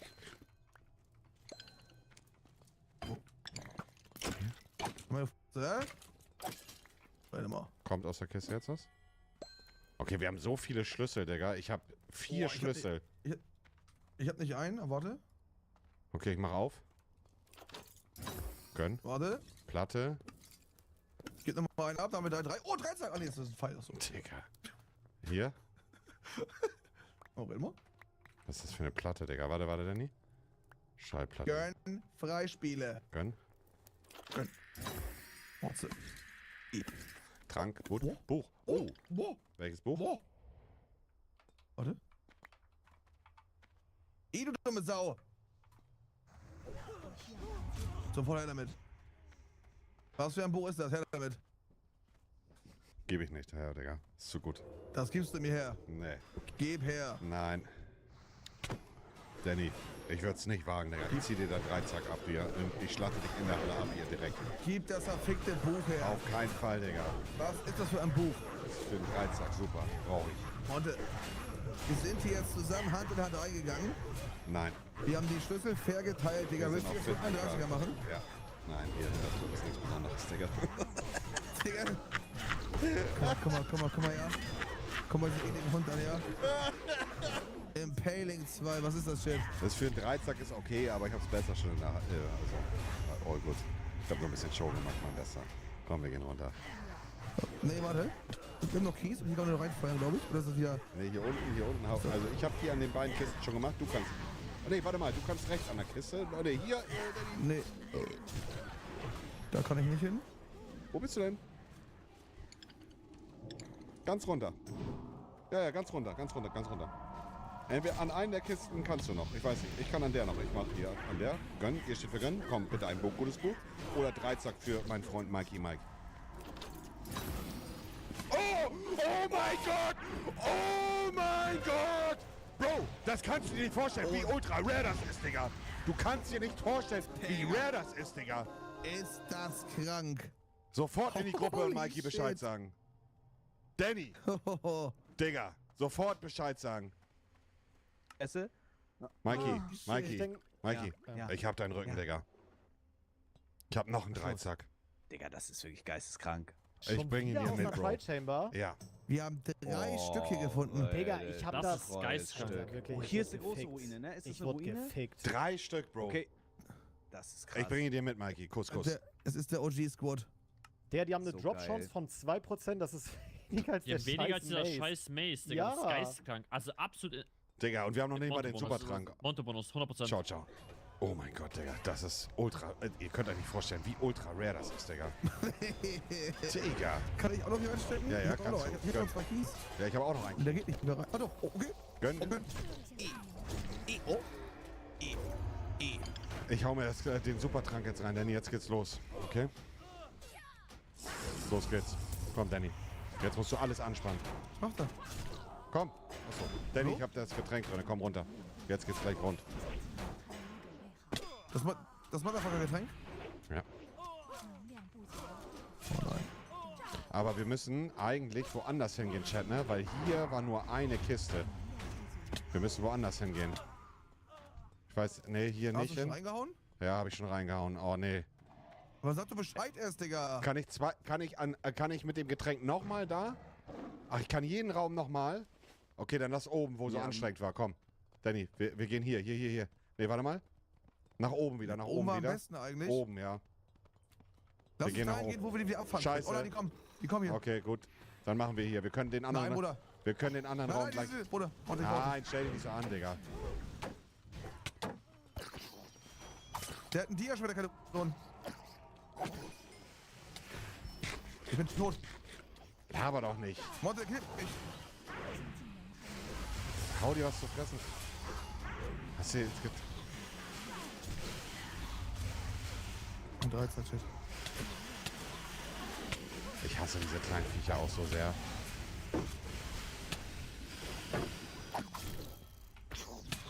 Die machen echt, ich bin auch gleich tot, Danny. Ah, der Chat, die Leute schreiben hochbauen, Danny, hochbauen, hochbauen. Hast du gehört? Bin tot. Nein, hochbauen. Ich bin tot! Bist du gestorben? Hochbauen. Ich bin oben. Ja, okay, ich mach den weg. Ja, alles gut. Ist tot. Machst du den Warte. weg? Ist. Mein Schild ist kaputt. Bruder, hast du noch eins? Ich hab noch ein Schild gleich, ja. Guter Call, Chat mit hochbauen. Danke, Kuss. Oh mein Gott, ich liebe euch, Chat. Ja. Und? Ja, wir wurden aber gefickt. Oh, warte. Ne, wir wurden gefickt, Danny. Wir wurden gefickt. Hochbauen, ja, danke schön. Bei mir war auch knapp. Diese scheiß Viecher sind wirklich widerwärtig, Digga. Ja, ist vorbei, ja. Oh Gott sei Dank. Gott sei Dank, Amerika, Chat. Ich brauche noch ein Schild, Bruder. Mir geht's gar nicht gut.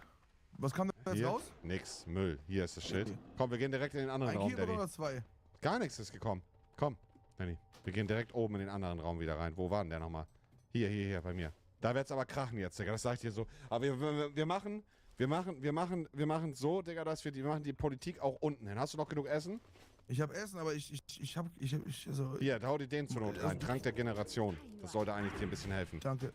Die killen mich mit 4 Hits, Bruder. Ja, aber das sind nur diese kleinen Wichsviecher. Komm, Danny. Lass mich mal kurz hier, Warte. Ich würde sterben. Du hast ja auch Sachen reingemacht, ne? Ich mach auch die beiden 3 hier rein. Ja, ich mach auch ein bisschen und die Diamant auch, Digga. Ja, besser ist das. Falls wir 23 sterben. von mir, PPG. Ja.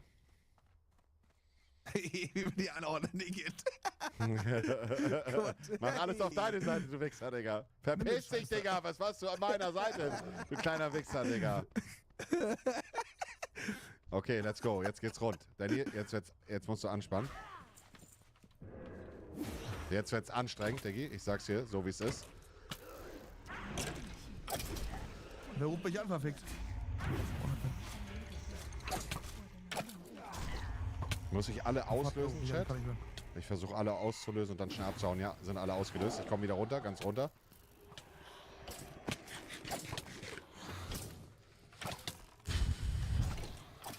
Pass auf. Also ich sag, solange diese kleinen Zombies nicht kommen, sind wir eigentlich am Chillen. Richtig, 100%. Aber der hat Schutzanzug oben an, der ist gefährlich, Digga. Vertrau mir, Danny. Oh mein Gott. Die sind nicht ohne, die kleinen Was Wichser. Bruder? Mir ist richtig kalt. Digga, der hat mir Brandschaden gemacht, Danny. Pass auf. Der hat eine Dia-Rüstung, glaube ich, Bruder. Der hat eine Dia-Rüstung, ja? Oh mein Gott, hier oben sind 97 Viecher. Wir müssen aufpassen. Lass die mal unten spielen. Naja, die kommen nicht runter. Wir müssen eine... Guck mal, du wirst... Oh, ich bin angezündet. Ja. Ach, weil ich campe, oder was? Nein. Diese Dinger. Peu à peu. Immer auf die Energy achten und dann wieder Rückzug nach Ich bleib oben. hier unten einfach ein bisschen und ich mit dem oben ein bisschen. Wenn die kommen, kriegen sie einfach passt. Ach du Kacke! Ja, Digga, pass los. Pass auf. Nein. Geh zurück, wenn du dich unwohl fühlst. Nur Brot aus der verfickten Kiste. Was soll das denn, Digga? Mein Enderpearl ist weg, ich kann nicht mehr. Ist kalt. Der eine hat wieder Dia-Rüstung an.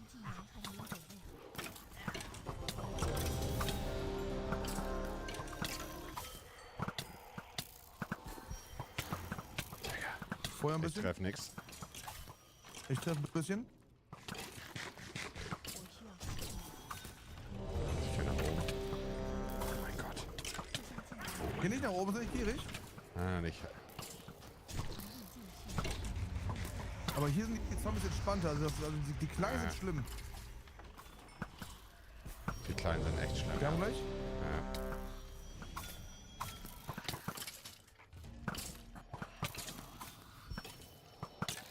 Oh, er hat Dia-Rüstung wieder. Was ist das? Ist das Dia? Ja, ist Dia. Oh mein Gott, da kommt doch richtig. Oh, ich bin ganz low. Zieh zurück. Da sind so viele, das ist nicht normal, ne? Danny? Also wenn da nicht was Dickes gedroppt wird hier. Bisher, ich habe nur zweimal, es wurde eben schon was gedroppt, zweimal Brot, Digga. Als wenn ich so ein Penner bin, Digga. Da ist dicker Kies, Bruder. Ja, hallo, hier, Action. Zurück. Ja, warte. Ich fliege irgendwie. Ich fliege. Pass auf. Oben ist noch einer. Ich gehe nach oben. Oh mein Gott. Was hat er mir gedroppt, die kleine Bitch? Ich flieg. Ich bin high für 3, Bro. Okay, was gönnt er? Brot. Brot.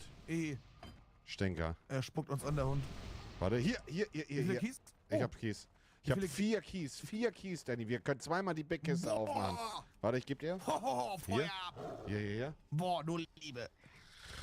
Okay. 4 Kies ist gut. Sofort raus. 4 Keys ist gut, Bro. Wir können zweimal die Big Baba Bubu Box aufmachen. Ich hab noch einen Penner Key. Kann ich den irgendwo reinstecken, den Penner Key? Hier kannst du den Penner Key reinmachen, wenn das schon geht. Komm. Nee, noch nicht. Das ist noch nicht. Ist noch Cooldown, Digga. Cooldown. Hier, Danny. Okay, willst du als erstes oder soll ich als erstes? Ich mach rein.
我需要靠近一些。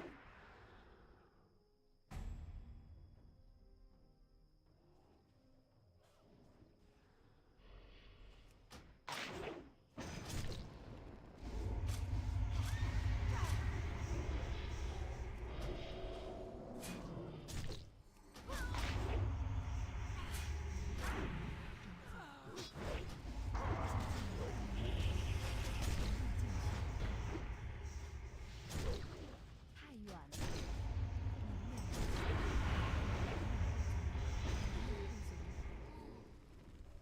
我离得太远了，这些技能。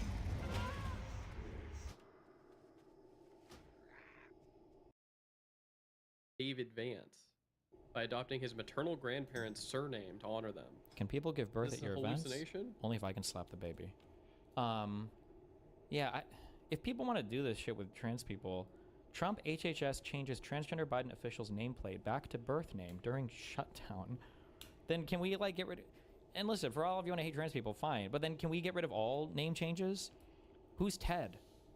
I don't know who Ted Cruz is. I know who Rafael Cruz is, I think was his birth name. Rafael Edward Cruz. Why the fuck do we call this dude Ted? This guy's an imposter.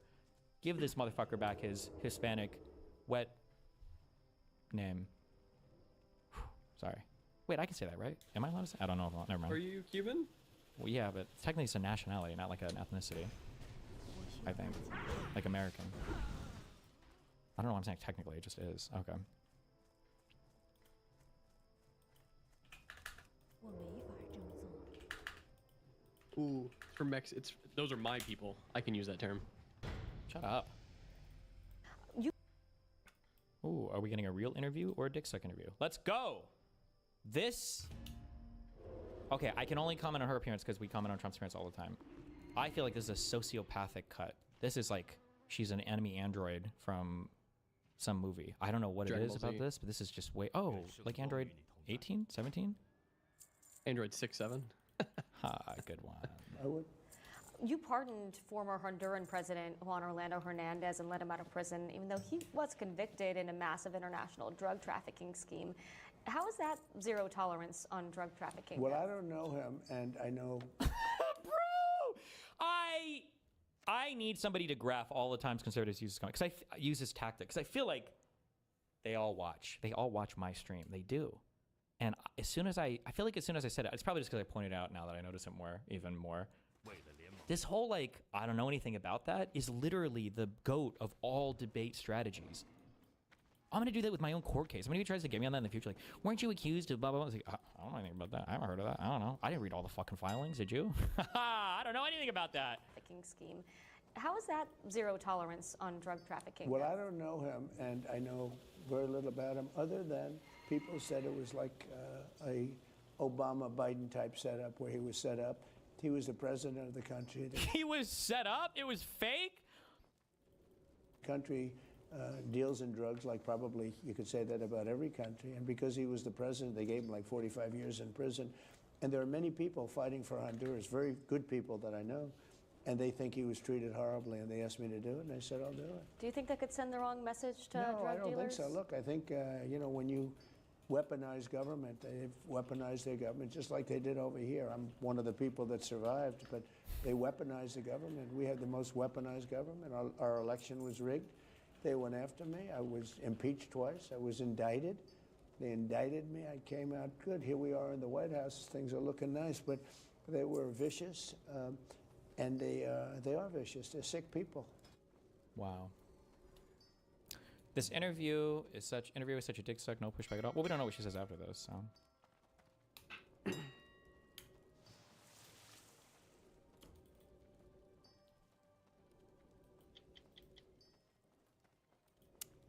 So this just happened. Whoa!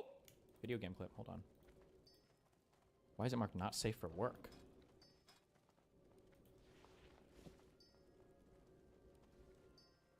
There's no porn in this game. There's not like sprays or whatever, right? Oh, they're in the God level, Mutin. The God level. That's the free-to-play level. Whoa!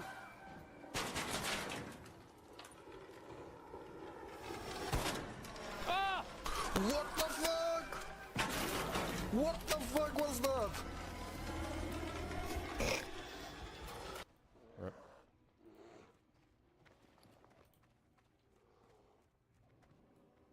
I was glazing the gunplay of this game earlier. Uh-oh. Very good. Oh. Oh, no. You think so? Yep. Do you remember that one trash game you tried to get me in? The fucking... It was one of like the battle royale games. I feel like we only played like one of... Oh, wait. PUBG? No. It was like this one, but it was like the newest one. It was like we played PUBG, then we played Blackout, which was awesome. And then there was like one where it's like these fucking sci-fi ass guns that everybody played for a bit. Apex. That gunplay, dog shit.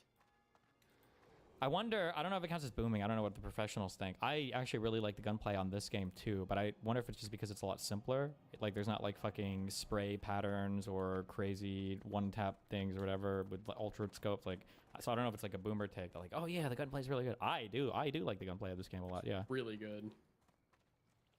And every gun feels good, but like there doesn't feel like, oh fuck, I got like a P90. Like this gun fucking sucks. Sure, yeah. Yeah, the sound is really good as well, I agree. Yeah, it reminds me of Standalone, or I guess Daisy, the original one. A little bit. Sound, yeah. like where you can hear fucking people in Arma 3 from miles away. Did you like the Arma 2/DayZ gunplay? I think so, yeah. My favorite thing about Arma 2, I don't know if it'll ever be replicated anywhere, I think Mooten remembers, is like, I think they had better sound design in that game than real life. Like when you were in Chernobyl, like you could pinpoint, if you were standing in the center of the city, you could pinpoint buildings across the city that the shots were. You knew, they're at the hospital. Yeah, you knew exactly. It was, I don't know how they did it or why, but the shots and the sound design were so good in that game. You knew exactly where people were when they were shooting. I loved it. It was so good. It's never been better. Oh my god. Yeah. This one is pretty good though. The Arc Raiders one is really good. It is. Yeah. It is really good. I feel like the sound design is very good on this game too. Yeah.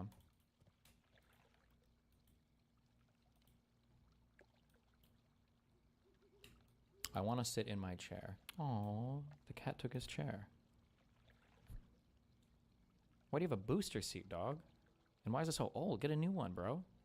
Now you have 2 booster seats. Just fucking sit on him. Crush. Yeah. Bro, you're speaking from a place of privilege. True. You're out of touch. CBS News. Uh-oh.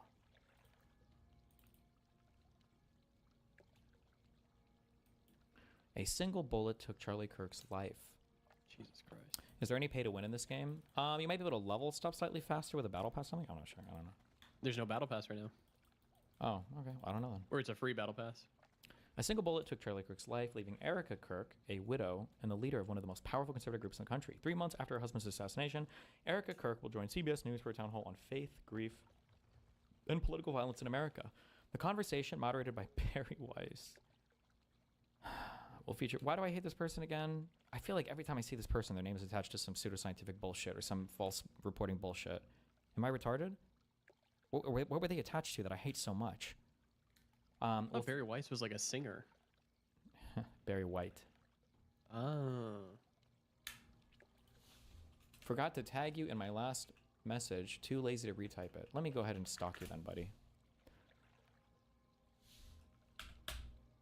Everyone in chat coping with this is fine. It's such a retarded or fucking retarded. Your complaints with this type of interviews. Yeah, okay. Back to bed you go, Grandpa. Who, me? No. 5D Force. Oh. She's one of the top 5 evil people in media right now. Okay.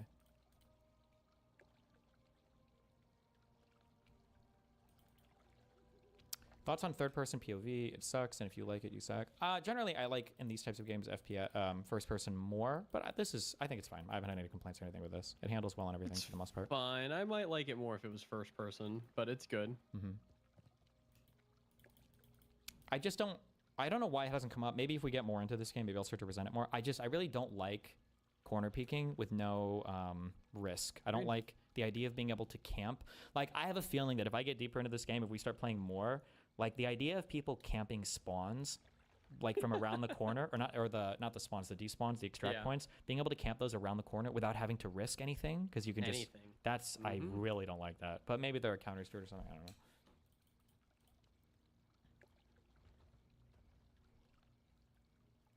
If they added zombies and they made it first person, I Why think do you need zombies so bad? I think we'd be in the money. Are we watching the Just Pierce trying to thing? relive the DayZ days. I put it at 4 in my title, so you stop crying about it, okay? I might watch it sooner though. Just let me get through all this stuff. I haven't done politics in 40.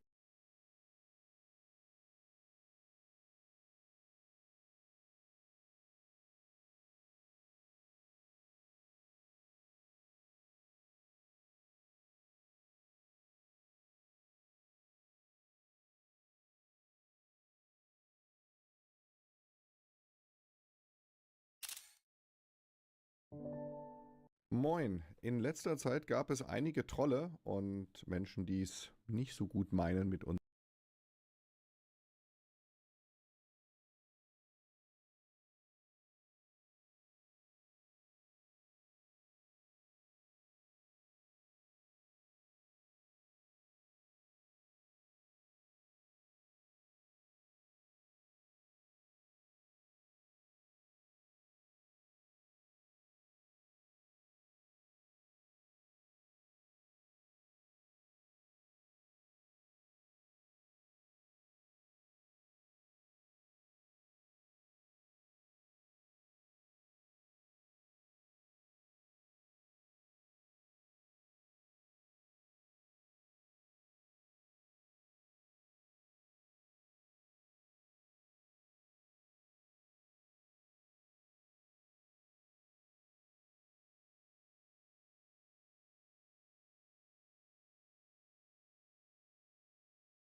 Unserer Flüchtlingshilfe, vor allem in Kurdistan.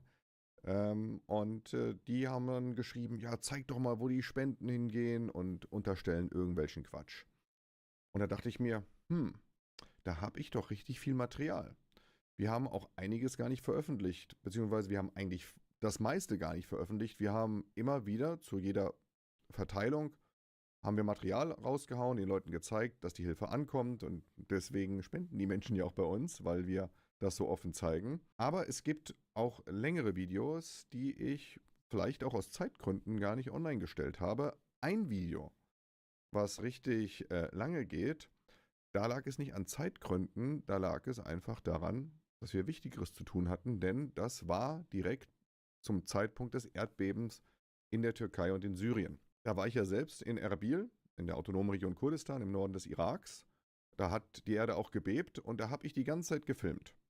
Ich hatte so die GoPro dabei, ansonsten habe ich mit meinem iPhone gefilmt. Und das ganze Material habe ich in der Cloud gefunden, denn ich hatte es einfach vergessen, weil wir den ganzen Monat nach diesem Erdbeben organisiert haben. Wir haben Spenden eingesammelt, es kam richtig viel rum.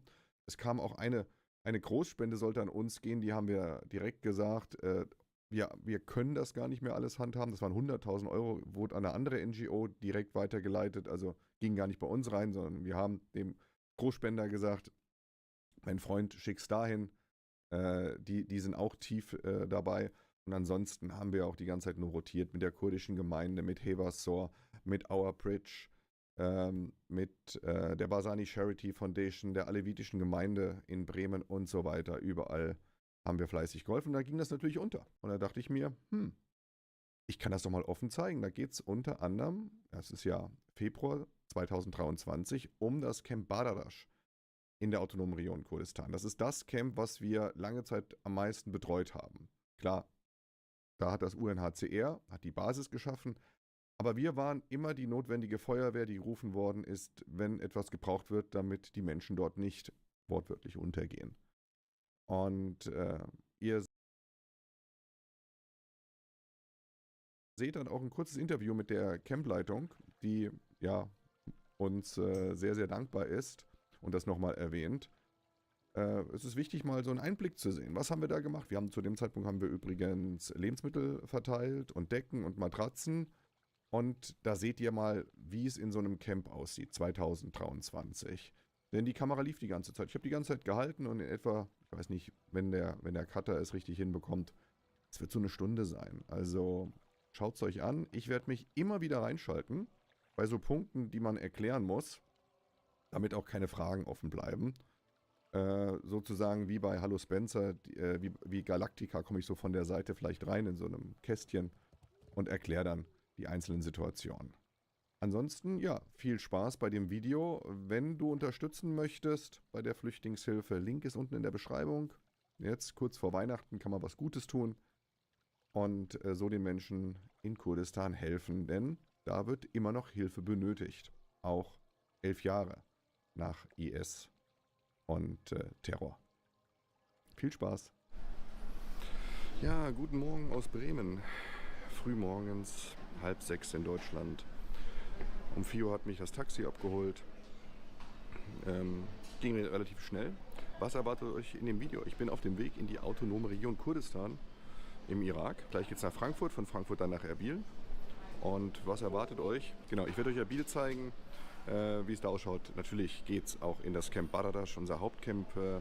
Dort hat uns das Camp gebeten, dass wir Essenspakete bringen, weil viele Flüchtlinge aus Nordsyrien wiedergekommen sind, aus Rojava. Und da zeige ich euch natürlich das Camp und die Campleitung. Decken und Matratzen werden wir wahrscheinlich auch noch kaufen. Und dann versuche ich auch noch Scharia zu besuchen, denn dort haben wir die Fenster und Türen der Häuser haben wir finanziert, nachdem dort die Zelte abgebrannt sind. Hanke ist auch noch auf der Liste, das ist auch ein jesidisches Camp. Und dann schauen wir vielleicht mal, wie es ausschaut im Waisenhaus von... Komm, ich mach Komm, Feuer ab, Digga. Dreizack for the win. Boah, wie aufgeht aber das Maul. Bitte, gut. Dreizack. Goldener Apfel, super. Das ist auch der Plus goldene Apfel, glaube ich. Oder? Das ist der Plus goldene Apfel. Ja, ist es. Oh, ja, ist er. Ist der OP-Apfel. Okay, Feuer ab. Gönn irgendwas, Bro. Hammer kommt. I. Ist okay. Ach du Scheiße. Habe ich schon schlimmer erlebt. Platte wieder, Digga. Schallplatte. Hey, was geht, Henno? Hey, los geht. Jungs, was geht bei euch? Erzählt mal, wie Wir war euer machen gerade Tag? Trial Chamber. Monte, ich muss kurz weg. Ja, ich muss kurz weg. Kann ich hier stehen bleiben, AFK, oder Nee. Wie lange brauchst du, Danny? 10 Minuten. Okay, stell dich hier rein. Ich bleib so lange hier, Danny. Stell dich da rein. Da, in die Ecke. Genau, bau dich ein. Traurig Stück, danke dir. Oh. Ich störe wahrscheinlich gerade, oder? Wenn ihr gerade Trial Chamber Nein, alles macht. gut. Kein Problem, Henno. Was geht? Boah, ich bin auf der Suche nach Karotten. Ihr kennt nicht zufällig jemanden, der irgendwie Karotten angebaut hat? Ich habe Karotten angebaut. Digga, was ist mit deinem Headset los, Alter? Mit deinem Mikrofon, Alter? Das hört sich an wie Arschritze. Monte. Ja. Wie Was machen denn? wir's? Wieso? Ich bräuchte dringend eine Karotte. Eine. Eine Karotte? Wieso das denn, Digga? Wozu brauchst du eine einzige Karotte? Ich will Karotten anbauen, aber irgendwo muss man ja anfangen. Oh! Schmöchtlich, köstlich. Gönn einfach einmal in deinem Leben. Okay, gönn. Hä? Ist das die... Oh. Aha, okay, ist auch in Ordnung. Gott sei Dank. Okay, take ich. Ey, tut mir leid, mein Vater... Alles gut, kein Problem. Ich habe noch einen Raum gemacht und noch einen Schlüssel geholt. Was? Ja. Verfickter Macher. So. Komm her, du kannst hier deinen Schlüssel noch einlösen. Komm hier zu, hier am Ende des... getting picked on. When they was coming at, they were talking about Phantom. They was trying to say, Oh no! Oh no! No! They picked on some of them at the show! No! Don't do that! Don't fucking make jokes, man! Jesus! Yo, guys, I'm business. Me and the boys, we're never watching this shit again. The streamer words, I canceled that shit. QD, Ludwig, done. Nada. We are done with this shit. Never watching that shit again. Making jokes? Not on my watch, FaZe little buddy. was, Not on my watch. homophobic and women haters, and then they try to get rage to name a color on a trans flag and shit like that. It's just like, oh my god, bro. Oh my god, man. Nah, Hassan got it bad. Okay, if you make a joke about a streamer that nobody watches, about a community meme, nobody will think it's funny. Nobody thinks it's funny. Wanna know why people laugh usually at the G.I. Jane joke with Will Smith at the awards? Because everybody knows G.I. Jane. Everybody knows Phantom, the Phantom Tax, whatever. He's massive. Okay, hold on. That was rude. Massive in terms of online presence, not size. So then, when she's making a joke, of course she's gonna pick people that are relevant, people that are big. And people in the room, at least everybody knows that they know enough that the joke people will understand it at least. What if she went to, oh yeah, let's not talk about speed because Squeaks' runs aren't too speedy, right? Because he doesn't do good in speed runs.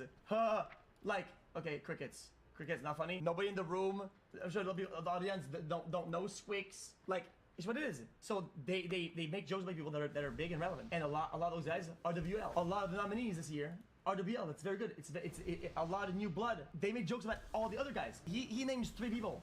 Yo, what about Hassan and Queso and fucking Extra Emily, Zoil? Like, what about all the other guys? I don't get it. Like, why? People need to understand the format of this. They're trying to be the Oscars. They're trying to be the Golden Globes. It's the show starts, and it's just jokes on joke about people in the industry that are relevant, and of memes or things that happened over the year. The low-hanging fruit. They just talked about the dog, and like I said, it's the low-hanging shit, bro. This guy never watched the Oscars. I can tell. The Oscars are literally, all of them is only low-hanging fruit jokes. All of it is. There's no super intricate joke. It's all low-hanging shit. What about it? It's all the low-hanging shit. That's all it is. Like I said, the majority of it was on the WL side. That's why it feels like it was super highlighted when the Kai thing started to happen. It just felt like when it got to that point, it was like, what are we doing? It just got awkward. And like I said, I'm not coming at fan, but it just didn't hit for some people, bro. It just didn't hit for some people. You actually think she wrote them jokes? Be for real. So if that's the case, that's even worse. How's it worse? Like, that doesn't help your point at all. Like, that doesn't help the point at all. That would mean that it proves that the writers just go with what they think is popular. They go with what they think people will like, that people want. They'll go with the vast majority, and it means that they're popular. And it's hard to explain things objectively to somebody who has such a skewed version of what the reality is. He sees things that are so sideways. It's hard to even argue this because he's looking the other direction entirely. Oh, he's looking at a way that this could be worse. offensive somehow. It makes it significantly worse. Because if niggas is sitting down and that's not off the top of her head, if niggas is sitting down coming up with jokes for these creators, that's it? They scared to roast women. How come no female streamers get roast the pushing 30, 40 jokes? Buddy, they do, one, and the other one, again, by sheer popularity. How many insider memes of women streamers are there? There's less because it's a male-dominated industry. There's less female streamers. There's less popular female streamers by sheer density. Therefore, there's less jokes to be made about popular streamers because there's less of them. Jesus Christ, how hard is it to understand? Guys, if the Game Awards are making jokes, right? If they make most of their jokes about indie games, what are the audiences gonna do? It's indie games. It's not gonna hit because nobody knows. Not a lot of people are gonna know the games, man. Yeah.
太远了，我没法这么做。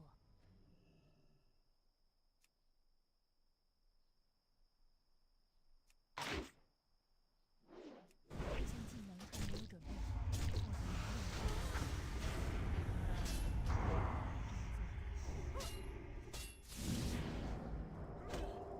还未就绪，我需要靠近一些。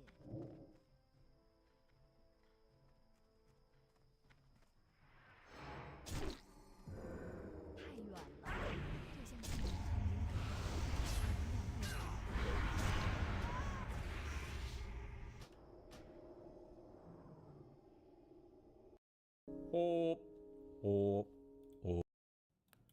，Okay, sorry. Vote in December. Not to say one way was right or wrong, but Our colleague Jonathan Cohn pointed out the premium hikes are going to go into effect in January before the next time that that we have this next shutdown debate. So I don't think it's a terrible loss. I think Democrats are still standing up for what they fought for. And I think only if you are so online that you don't feel the pain that a lot of people are feeling over the shutdown would you think this is a total sellout. Yeah. And so here's my view on it, which is this. If you came into this shutdown fight like I did, which was, what was the objectives of it? I thought it was worth doing for this reason. It was worth doing to make the Republicans own something. Like they chose to be healthcare, they did something else. They chose healthcare, make them own this, they make them own their own policies, make clear that the Democrats are on the other side of that fight. They've done that. The other objective was to demonstrate that the Democrats like have a pulse and are awake and there's blood flowing through their veins. They did that. Like if you came into the shutdown fight thinking that your goal was that the Obamacare subsidies are going to be restored, I think that we're setting yourself up to be disappointed no matter what, because the Republicans control the government and control the House of Representatives, and there was no amount of pain that was going to make these, like you can't negotiate with kamikazes. You can't negotiate with people that don't care. You're playing chicken with somebody that wants to crash, right? Like, so you're never going to win a game of chicken with somebody that wants to crash, okay? And so if your expectation is that you also want to crash, that you want as much pain as possible because you're so mad that Donald Trump won, and you're so mad and you need those feelings validated, and so you want this to go on forever. Okay, I just don't know what to tell you because like that isn't real. And so from my perspective, well, the argument on the other side isn't that you want things to be fucked, it's that you need people to realize how bad the Republicans are, so that they vote accordingly, right? Put this out this morning. I think the Democrats potentially could lose the shutdown fight if they end up, doing a circular firing squad over it. But as of right now, they won. What will matter in the next year's midterms is that Republicans shit healthcare policies, the shit economy, and the tariffs, and the Democrats can run on that now. The Democrats did fight like Republicans this time. We hear that a lot, where it's like, oh, the Democrats are weak, Republicans are. This is a longer shutdown than any Tea Party shutdown. This was longer than any. Like, remember how crazy the Democrats acted like the crazy Tea Partiers were? Like, these are insane terrorists. They're not in touch with reality at all. They're extremists. Like, they never had a shutdown that went this long. The idea that there was going to be the Obamacare subsidies are going to come back is wrong. Like, the idea should have always been people's health care is going to go up. That sucks, and the Democrats need to fight against it, and that's kind of where we stand. So that's where I'm at on it. I agree with that. Look, I am a swish. I'm like an institutionalist. We're gonna get to that. I mean, Tim, I like the filibuster. That's where I am. Okay. So 25% of the audience just signed off. Sit around. We have other takes that are coming to like better. I just want people to have perspective on what the Senate Democrats did here. They did not squish out like me. The blame for the shutdown goes all around, and I would put a lot of blame on Donald Trump for being the first president who didn't give a damn during a shutdown and didn't do anything to help end it. But it is true. Like, he really didn't. I don't think I heard him talk about it much, even at all. It was kind of weird. It was like he just, like, he truly has no idea. He's so disconnected. I feel like he barely did anything. Like, he was just redesigning the White House. He's just like, whatever, yeah. That's crazy. That the Senate Democrats refused to sign off on essentially a clean continuing resolution. That was a big step for them. That was like, they really went to the mat to fight for this. Okay, they pushed it to the point where they got this issue front and center. They're going to come back to it. I want to point out one thing about the Democrats who crossed the line, the 8 who voted for this. Tim, I was just looking at the list of senators who are up in 2026. 2 of the senators of those 8 who crossed the line are up in 2026, and they're retiring. That's it. So nobody who's running for re-election. So this was... I saw that, yeah. Yeah, I saw, because Pisco tweeted yesterday, he was like, can't wait to primary some of these guys. And it's like, okay. What I think, you tell me if I'm crazy, this is a conspiracy theory. When you get exactly enough votes to pass the thing, and no more, and when none of those people are up, and when, like, the 2 senators are in Virginia, one of them, who's up in 2026, doesn't vote for this deal. Right. The other one does. All of that says to me that there were other Democrats in the Senate who would have voted for this, but who did not. They wanted to cover their left flank by not voting for it. What do you think? I know for sure that's true. It's not a conspiracy theory. I know for sure it's true because I've heard from some that are in that boat. So that's just where we're at. I understand. And here's where I'm at. I keep hearing these different things about Schumer. I'm not sure if I'm supposed to like Schumer or hate Schumer. I've seen people say that Schumer was weak behind the scenes, but I also read, I'll be honest, a headline. I didn't read the whole thing yesterday, but it was like the headline in the first few sentences that Schumer was the only reason why this went as long as it did, because he was like behind the lines, like super getting everybody to like make sure that they didn't vote to reopen quicker. So I don't know what the truth is of that, but I'm a podcaster now, so I get to just say what I really think, which is that like this is just the Republicans were never going to fold, and the Democrats got all they're going to get out of this politically, and so one battle after another can move on to win the next. Destiny. So the ideal primary is going to be against them when either we need to win the presidency or during a midterm with the Dem president lose. What? No one is primarying anybody because of a shutdown vote 4 years from now. No, the American memory for politics is not even close to that long. Next battle. If I was a strategist still, I would tell my Democratic candidates to rage about this and be mad. It's cynical. I admit that it's cynical. So I understand why they're doing it. People are fucking pissed, and you want to demonstrate that you're fighting for them. I totally. That's what I'm saying. It's retarded. Wait, what's retarded? Totally get it. I think that when it comes to the actual votes, there's this question about whether the type of fighting you're doing is strategically smart. To say you're going to primary them. Oh, well, I think Pisco just did. I think Pisco thought that some of the people that voted against this are up for a re-election in a year. I think that's what he thought. Whether it's just fulfilling the emotional needs of your supporters. And I said this about the New Jersey and Virginia governor's races, where I was like, I love Abigail and Mikey.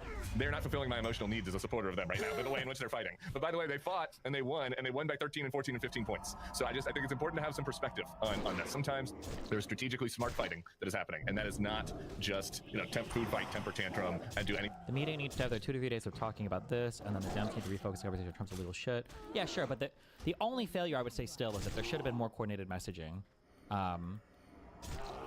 It's just so hard for people to understand this. There should have been more coordinated messaging. I feel like AOC spoke truth to this when she talked about all of the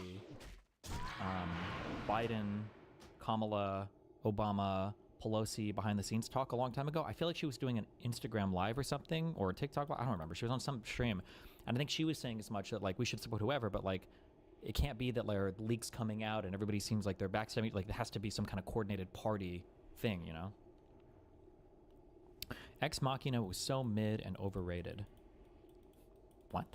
Anything that you need possible to make people feel better. And I literally was texting with a friend this morning who like replied to my tweet, texted me. He was like, "You're wrong. I'm mad." And I'm like, "Yeah, I get it.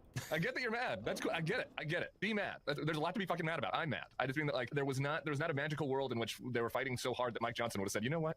The scales have fallen from my eyes. I want to extend the Obamacare subsidies for people. It was just not. That was not going to happen. Or he wouldn't have been the speaker anymore. So anyway, I think that that just might be one way to.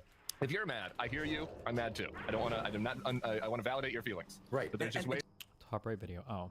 Is to be mad. The problem with it's very hard to fairly evaluate Ex Machina, in my opinion. What is it? Is this guy's Oscar something? Because this guy is just Oscar Isaac. This guy's just an amazing actor. Okay? And if you put him in anything, it's gonna be good. I love this guy. He's just a great actor. I don't know why. He's just so good. Black screen? What, because I'm pointing at Denzel Washington? You are pretending that? I'm sorry. Apparently there's HDR. Wait, HDR protection. Whatever. You know what I'm talking about.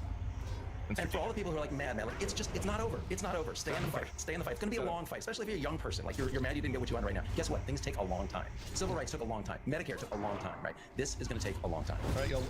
Where was I going to this weekend where I was wearing my perfect jean? I was so happy to be trying out the new perfect dad jean that I have. It's as I mentioned to y'all before, it's my baby step away from the skinny jeans that are such a part of my gay identity. I can't do the big pants. Do you think that a stronger leader would have been able to keep the party in line on the budget vote, or would anybody have failed in Schumer's position? It's not just leadership. It's infrastructure. You have to have people that you're communicating with in media, in alternative media, and then your house. I think Jeffries and Schumer seem to be generally on the same page, but it's just a lot of different moving pieces that you have to have the reins on. It's not just like your messaging is strong. It's that you have you're coordinating with a ton of people. That's what the Republicans do. The kids are wearing, but something a little bit more on trend. That's also comfy. You can wear to the kids' soccer match. When you're sort of owning your dad vibes. The new perfect jean I tried out is great for that, and there are a bunch of other options too. And you're probably looking for new jeans as well as you deal with the family drama this fall, football brain melt. You want something with a little extra space, a little extra coziness. Do you really think Trump would never have been able to convince the GOP to kill the filibuster to pass the CR? Hard to believe the GOP would not cave at some point to Dear Leader. Well, the problem is Dear Leader's political aura is going to be running out because he's going to be too old to run for re-election, I think. But I really don't think the Republicans want to let go of the filibuster because it's going to be rough times for them. They know it's going to be rough times coming up. So I'm not sure. But McConnell was very strategic I don't. I keep forgetting the Senate guy in the. Is it Thune? Who the fuck is the?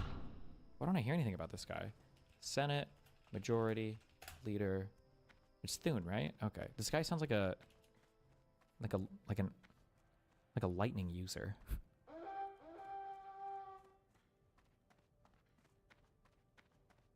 Do I even see this guy talk? I must. I feel like I recognize the face. I feel like this guy's not anywhere near as visible as McConnell was. I don't know if there's a reason for that. I feel like I see that Mike Johnson guy so much more, but...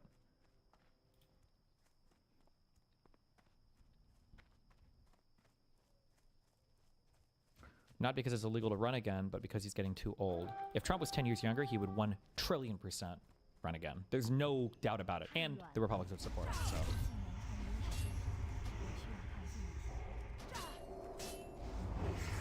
So Schumer failed to build this infrastructure for 10 years in MAGA world. He's literally boomering everything. Well, I mean, everybody failed. The Obama administration failed. The Clintons, nobody has built the sycophantic apparatus that can match the Republicans. Well, I think nobody. I guess there's only one big party. But the Democrats just didn't play that same game, which might honestly be for the benefit of all of us because at least the country is somewhat functional. Who knows what we'd look like if they would have played the same game. Who knows? Who knows? Who knows? Who knows? Who knows? This guy's my favorite streamer. The Democrat, yeah, this is a uniquely, I think it is a unique Democrat problem. Now, when a Republican does something bad, here's the big difference, right? It's not that Republicans don't do anything bad, but when a Republican does something bad, everybody generally says, oh, okay, that's really bad. But the problem is that Democrats look to try to, you know, like, oh, it's not that big of a deal. It doesn't matter that much. Who cares? And I think that that has radicalized a lot of people. And I think this level of delusion probably means you need medication or something. Like, this has to be psychosis. Like, he has to be breaking from reality to believe this. View that, and we can contrast this now with, do you remember whenever they had all those text message leaks and it was all those young Republican people talking about how much they liked Hitler? And nobody really cared about that anymore. And the reason why, it's because left-wing people have established basically a standard, and now right-wing people are living up to it. He's playing into, I don't know if he's intentionally doing it, or it's impossible for me to tell. I have no theory of mind for degenerates like this. I just can't imagine how far gone you have to be, or if you're just a political cell. I'd almost respect it more if it was an ideological thing, because at least then you're not as stupid. But like, we talked about Hillary's emails for a year. We still talk about Hillary's emails every now and then. The Signal leaks, which were 100% illegal, by the way, that did one person from the DOD get fired for that? Ultimately, maybe, or like a lower level. Like, we talked about it for like 2 weeks and then it was done. To pretend that Democrats are the ones setting the standards on this is just so ridiculous. So you have all these conservatives that are saying this crazy stuff. Also, he's doing the thing again. Remember, whenever liberals are tasked with governance, they have to forgive and turn the other cheek and move on and heal the country. But Republicans, when they talk about bad things the Democrats do, they never,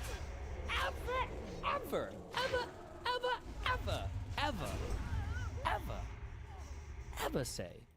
You will only hear this when liberals are talking to each other. You will never hear a conservative say, we don't want to sink to their level. Ever. You will never hear a conservative say. That is only on the left will you hear that phrase. We don't want to sink to their level, guys. The conservatives say, they did it first, so we got to go harder.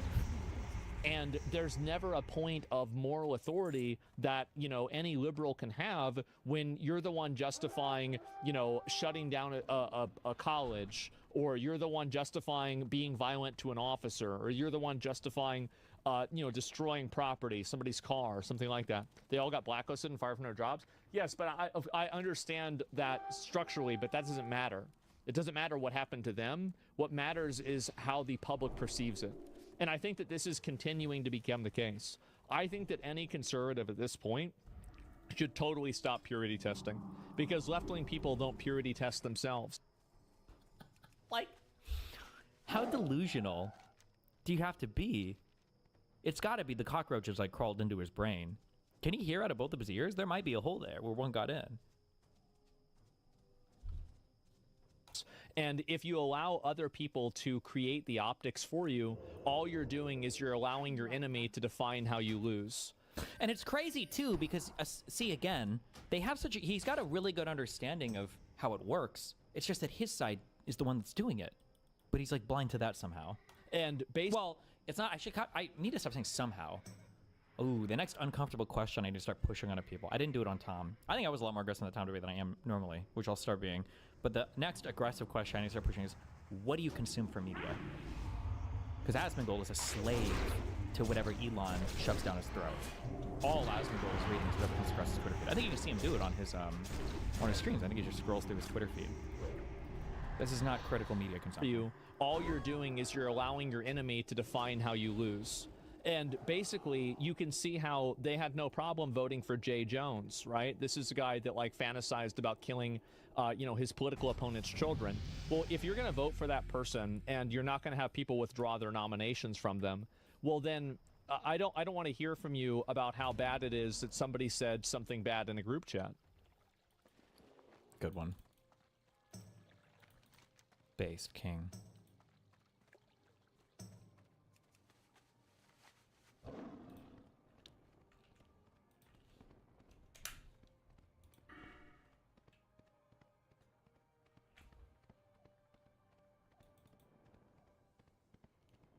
New via CNN. The United Kingdom is no longer sharing intelligence with the U.S. about suspected drug trafficking vessels in the Caribbean because it doesn't want to be complicit in U.S. military strikes and blue sea attacks are illegal.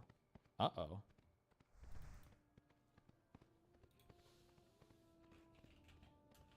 Is this the first time ever a Five Eyes partner has broken intelligence sharing with us? Is that...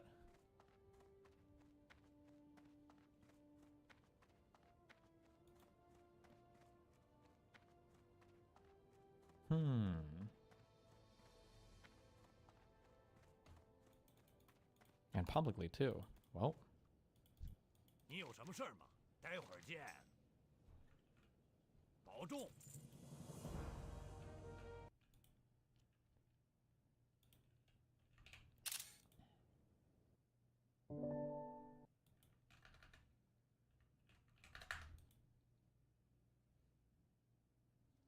Thoughts on Jennifer Lawrence calling Kourtney Kardashian more annoying than ever? I don't know anything about either of these people. Why the fuck would I care?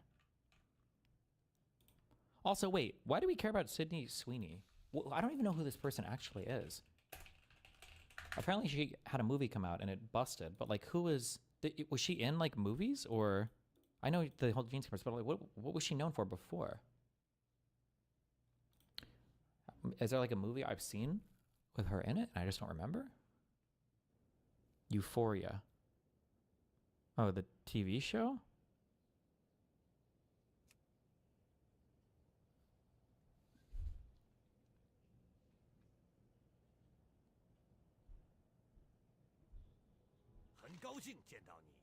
Okay.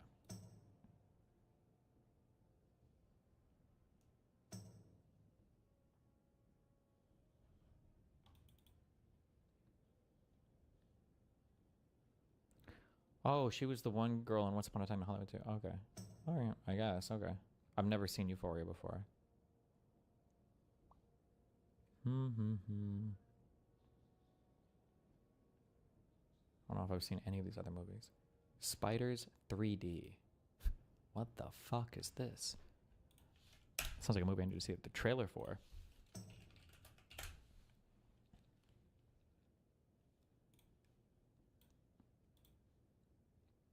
Okay.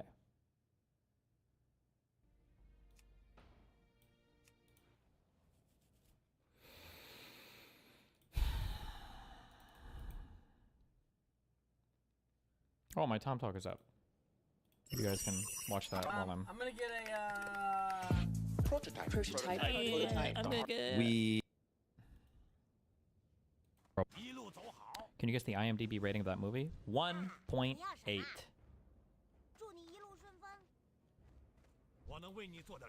Spiders 3D IMDb 3.4. Fuck.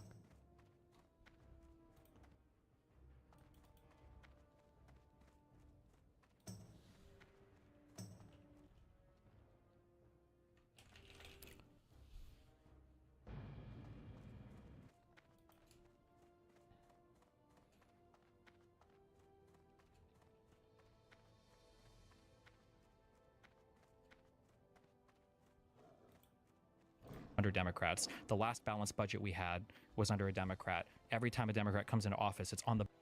I get so frustrated sometimes. I feel like I have a lot of facts. I got a lot of facts! And then I get hit up with the hypotheticals. Happened under the Democrats. It's like, it is huge tax cuts. He spent a ton. Predictable. Okay. This on maybe the first episode we did.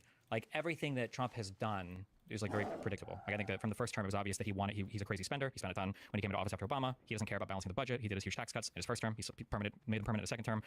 He's not capable of leading the country. There's a whole bunch of reasons to expect what's happening now because of what happened in the first term. And then meanwhile, on the other side, again, I keep hearing like socialism and communism are going to happen under the Democrats. It's like 98% of all jobs made in the past like 50 years have come under Democrats. The last balanced budget we had was under a Democrat. Every time a Democrat comes into office, it's on the back of like a Republican-led disaster. And it's like, I don't understand how we are voting in Republicans to give them another chance and then they destroy everything again, like they've already done, because we're too afraid of electing Democrats because we're worried about them doing a thing that they haven't done and don't really show any inclination of doing. It's really hard for me to understand. We might have different things that we worry about, so I don't need them to usher in socialism in name.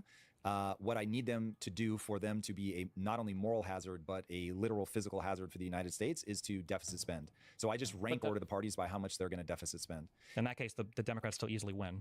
Yes. The Republicans deficit spend like crazy. More? No. The Well, they want Republicans to add spend more to the big, beautiful bill. If they were saying government is shut down until we balance the budget, I'd be on team Democrat. But they're not. They're saying just add these things back into the bill. That is, again, this is not I'm going to bat for Republicans. This is like what the Republicans are doing is completely unacceptable and will drive us off a cliff.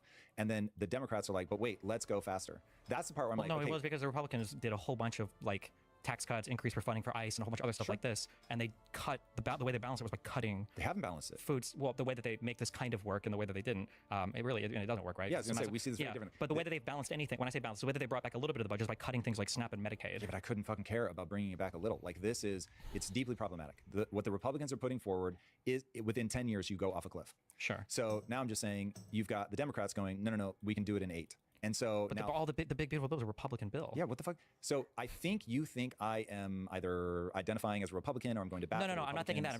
You're saying that the Democrats are worse because they want to reinstate SNAP and Medicaid to bring back the old requirements. Yes. But it's like those were things that Americans already had expected. And then the Republicans are cutting them to give dumb tax cuts and other like bad spending measures. But you're saying since the Democrats want to add these things back, they're worse, but the Democrats would have never passed a thing that looked like the Big Beautiful Bill. So the bill that the Democrats would have passed would have been fiscally better than the Big Beautiful Bill. Okay. Right? If I'm hearing what you're saying, which is, I think, if we had just elected the Democrats and not the Republicans, then we would be in a better fiscal place. They would be closer to a balanced budget. Easier, okay. Given their movements now, I have no reason to believe that that's true. The easiest reason why I'm 100% correct is because they wouldn't have solidified the Trump tax cuts, which have been one of the biggest things that have pushed us more into debt, is having these huge tax cuts, reducing your income without decreasing your spending. True. Okay. My takeaway on that is when I look at Mamdani, that feels to me like that's where the energy is in the party, which is way farther left. It's way more give things for free. It's way more tax. Wait, but why? He's just one mayor. Yeah, but if you think about, so my base assumption is that he's representative of where the party is going to go. If you believe he's just a random guy. He's literally just the mayor of New York City. But look at how much energy he gets, how many people in the party are talking about him. Look at the coverage. The coverage is big, and there's people online talking about it, but he's not that. The reason why, so people are really critical of Hakeem Jeffries and Chuck Schumer for not endorsing him. The reason why is because he's not actually that popular writ large with the Democratic Party. So it's entirely possible that the rumors aren't true, and that part of why Chuck Schumer is holding this up is he's worried about getting primaried by AOC. Maybe. Or probably holding it up because he wants SNAP and Medicaid back for Americans and not just more deficit spending and Republicans that refuse to do anything. Well, the deficit spending, that's where your argument weakens because they're willing to increase the deficit. They are saying, I care more that people get these things than I care about the deficit. That one thing is where my brain switches on either party. The second a party says, I'm willing to deficit spend, what they're actually saying is, I'm willing to increase the wealth inequality. I'm willing to make the rich richer and the poor poor. Deficit spending is that is it mechanistically. Okay, let me try this. I'm curious how you feel about this, okay? You and I are in LA, okay, and we have $1,000, and we want to take a road trip to Vegas, okay? And on the road trip to Vegas, I want to be able to buy my 12-pack of... I can't believe I spin these analogies out of thin air, okay? I take 10 Vyvanse on these, and the analogies just come out. This is such a good analogy. Let me try this. I'm curious how you feel about this, okay? You and I are in LA, okay, and we have $1,000, and we want to take a road trip to Vegas, okay? And on the road trip to Vegas, I want to be able to buy my 12-pack of Red Bull, okay? This is my Red Bull. We've guaranteed this. Let's say that at some point you bring 2 more friends, okay? So we have a $1,000 budget. We're going to Vegas. And I want my Red Bull. And let's say that you're like, actually, I want to take a road trip to Portland. I'm like, Portland? That's going to cost like $3,000. And you're like, yeah, we're going to do the Portland thing. And also, you don't get any Red Bull. And eventually I'm like, okay, hold on. You got all your friends voting against me. All right. We can go to Portland if you want. but I'm keeping my Red Bull. Yep. In that situation where you've increased the cost of a trip from $1,000 to $3,000, and then you've cut my $20 Red Bull, for me to say, well, I at least want my Red Bull, for you to go, oh, so you want to spend $3,000, $20, you're even worse? Well, that's not true, because I wanted to go to Vegas the whole time. Yep. For the Democrats would have never solidified those tax cuts, which is the big, which even under Biden, it was the interest and the additional, well, the lack of revenue collected that was even pushing a lot of deficit spending under Biden. And now to have those solidified, they would have never been solidified under the Democrats. The budget would have been closer to balanced. It was coming closer to being balanced under Obama and Biden than it was under Trump, who was massively deficit spending more than For no Biden. reason. Or, I'm sorry, more than Obama at the end of his term, even though Trump came in under a good economy. What? Hello? Than it was under Trump, who was massively deficit spending more than Biden, or I'm sorry, more than Obama at the end of his term, even though Trump came in under a good economy. I just don't understand how we ever look at Democrats and go, they're worse because they want to fight for SNAP and Medicaid, when it's the Republican budget that was so much more dumbly done. That's just crazy to me. Okay, fair. But I will fair in that you're a smart person. You're looking at it, you have a frame of reference. You sound like you're missing a key point from where I'm sitting. Okay. And that key point is I don't have to look at hypotheticals. I just need to ask, we're in the situation that we're in, and how are they behaving? So your example is great. In terms of, I totally get the emotion of like, hold on a second, now the one thing I said I wanted, I'm not even gonna get, and we're driving somewhere else. What is happening? And so I am still gonna get my thing, and I don't care if it costs more money.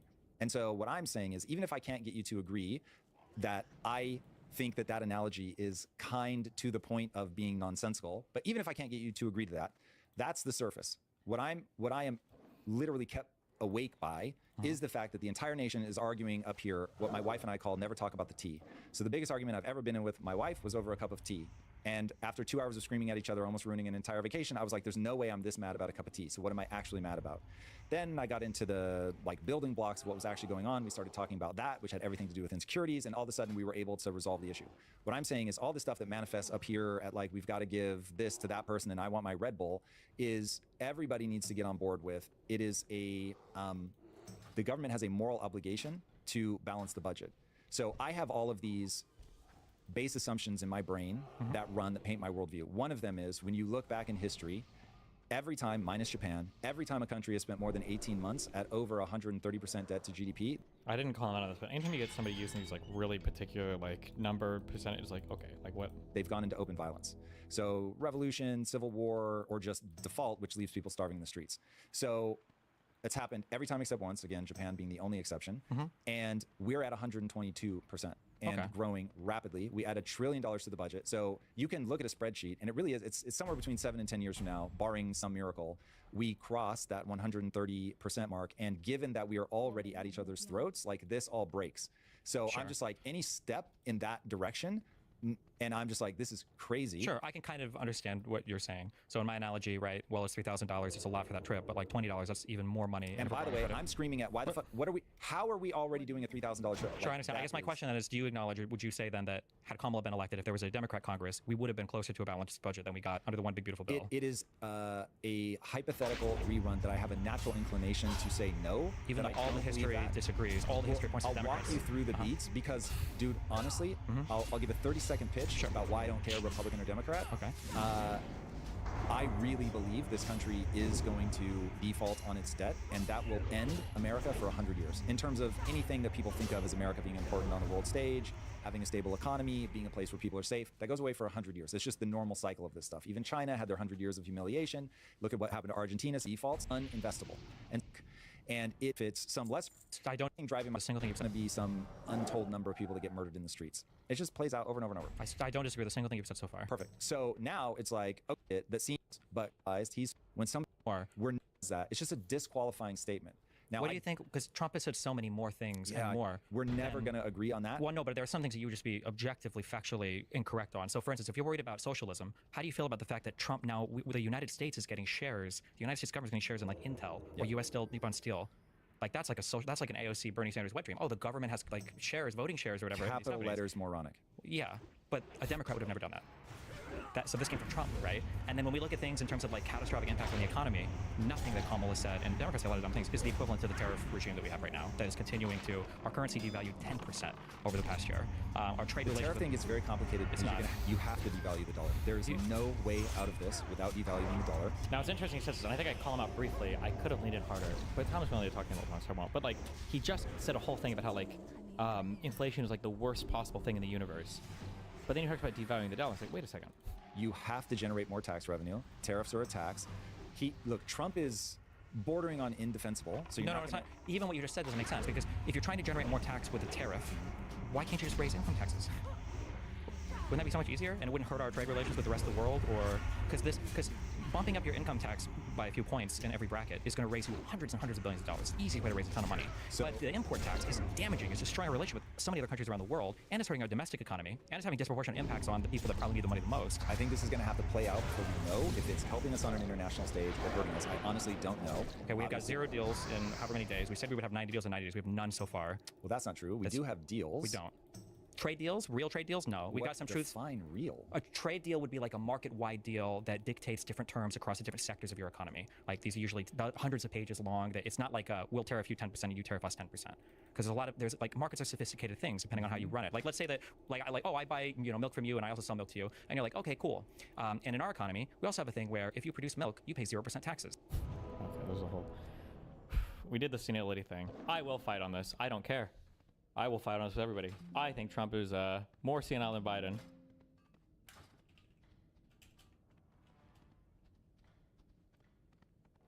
Fuck, what was it? It wasn't senile. I think it was near the end. Information on the Russia hoax. To you, not a hoax. Russia really was involved. That was all above board.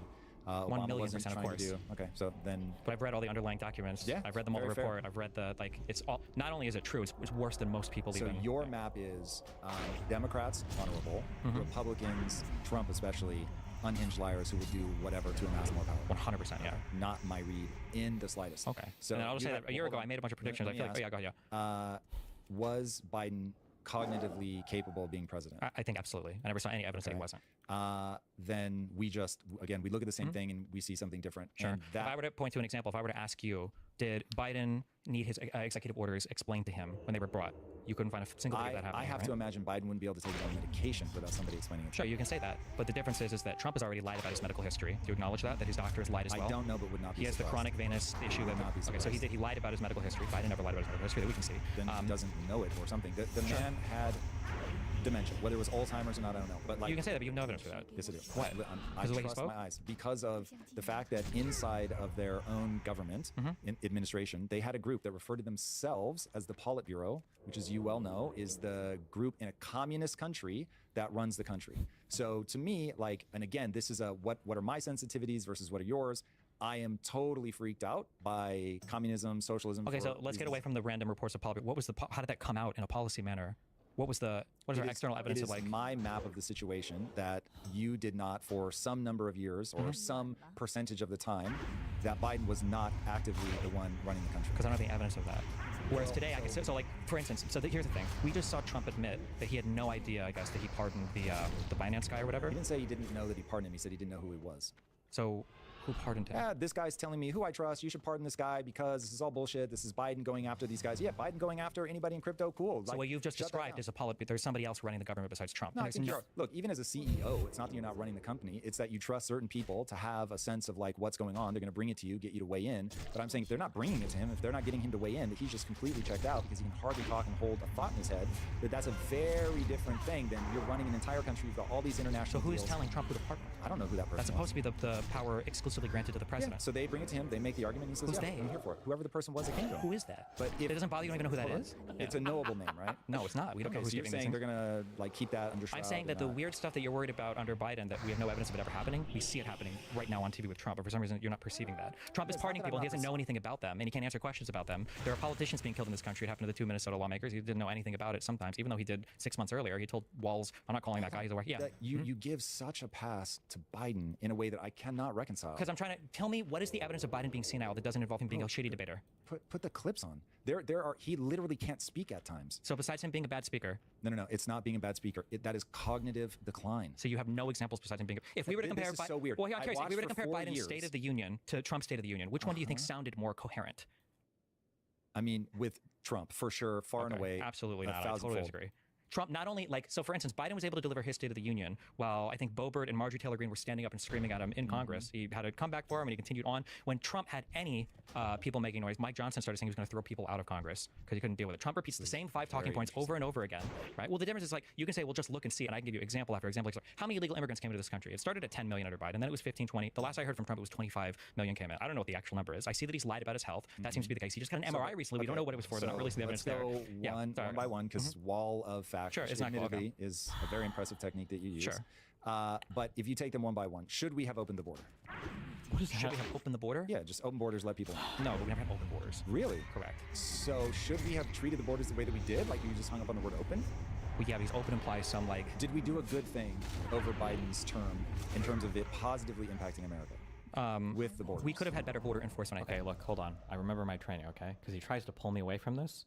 He tries to. He got me. He yanked me a little bit. But other issues going on in the country at the time. Are you worried that I'm like going to got you there? I'm trying to build a mental model of what you believe. Well, the conversation is: how do we think who is senile versus the other person? Yeah, but, okay, we brought it back.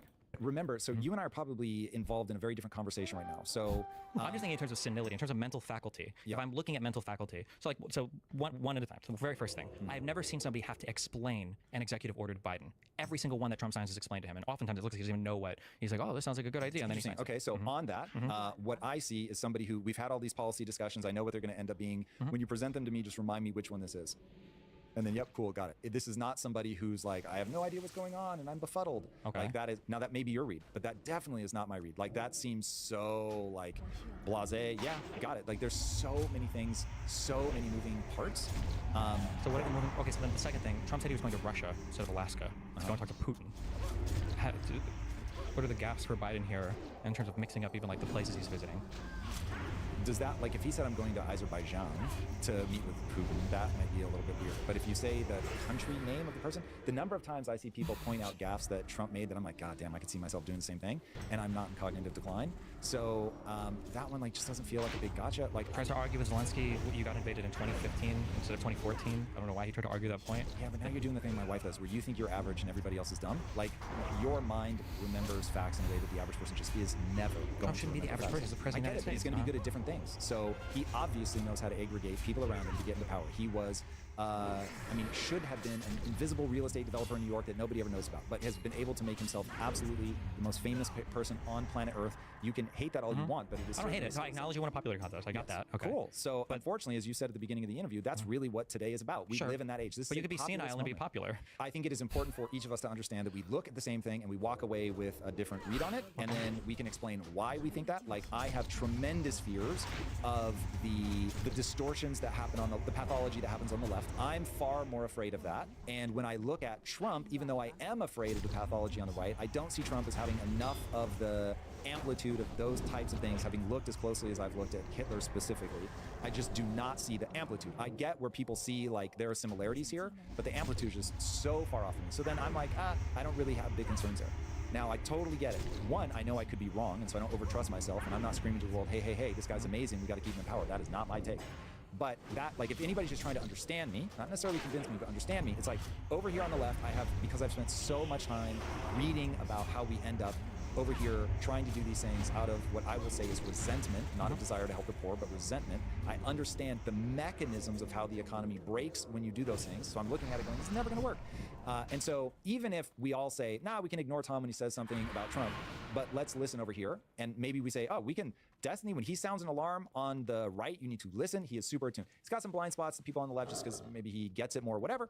Hey, I'm fine with that. I'm not expecting people to just listen and do what I say. I understand where you're coming from. I guess my thing is that I've heard the klaxon sounding about socialism and communism for 30 years for the Democrats, and I've yet to ever see like even a step really in that direction.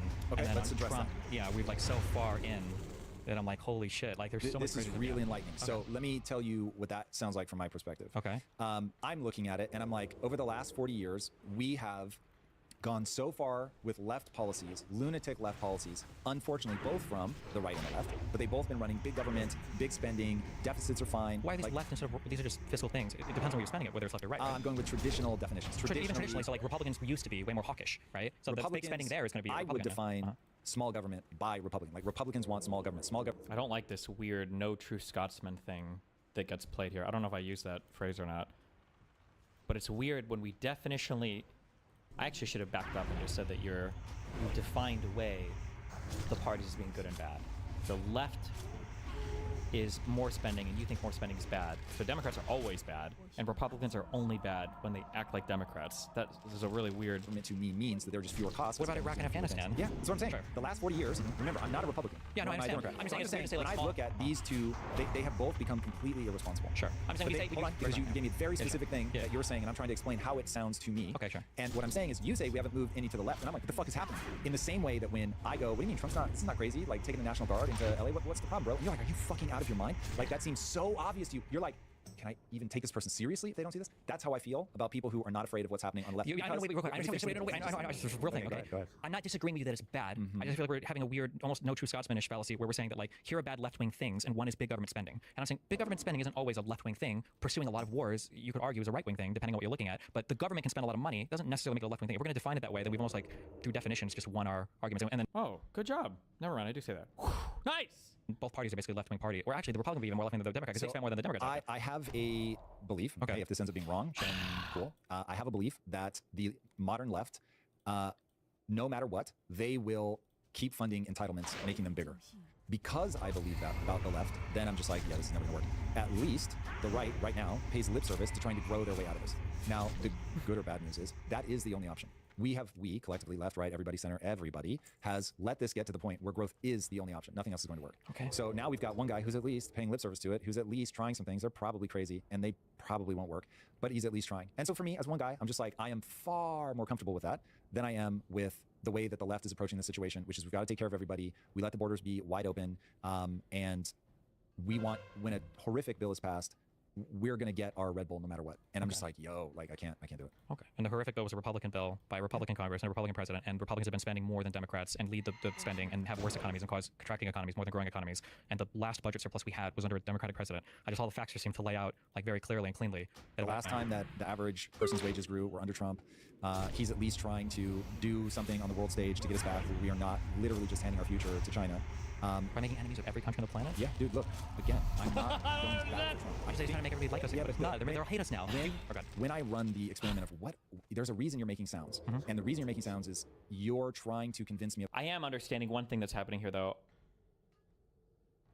that I could have leaned in before. I'm sorry, I just connected two things. I complained about sometimes smart people have good heuristics, and they use that as a substitution for actual fact gathering. He's using a lot of heuristics here, but it feels like he's not consulting the facts. And then when the heuristical, or the heuristic, I don't know if heuristical is a word. When your predictions about the world start to diverge from what actually happens, you have to adjust your pattern understanding of the world. And I feel like it's what keeps happening. He keeps saying, well, this is my mind and my theory, my this. But then I'm like, wait, but like, let's look at all the facts. It seems like that's not, all the facts are just not in your ballpark for anything. Of a thing. And so then I go, what thing is he trying to convince me of? And I keep coming back to that the next time that a Republican and Democrat go head to head, I should be wise enough to vote for the Democrat. And for me, what I'm saying is that will come down entirely to the person. So I have no problem voting for a Democrat.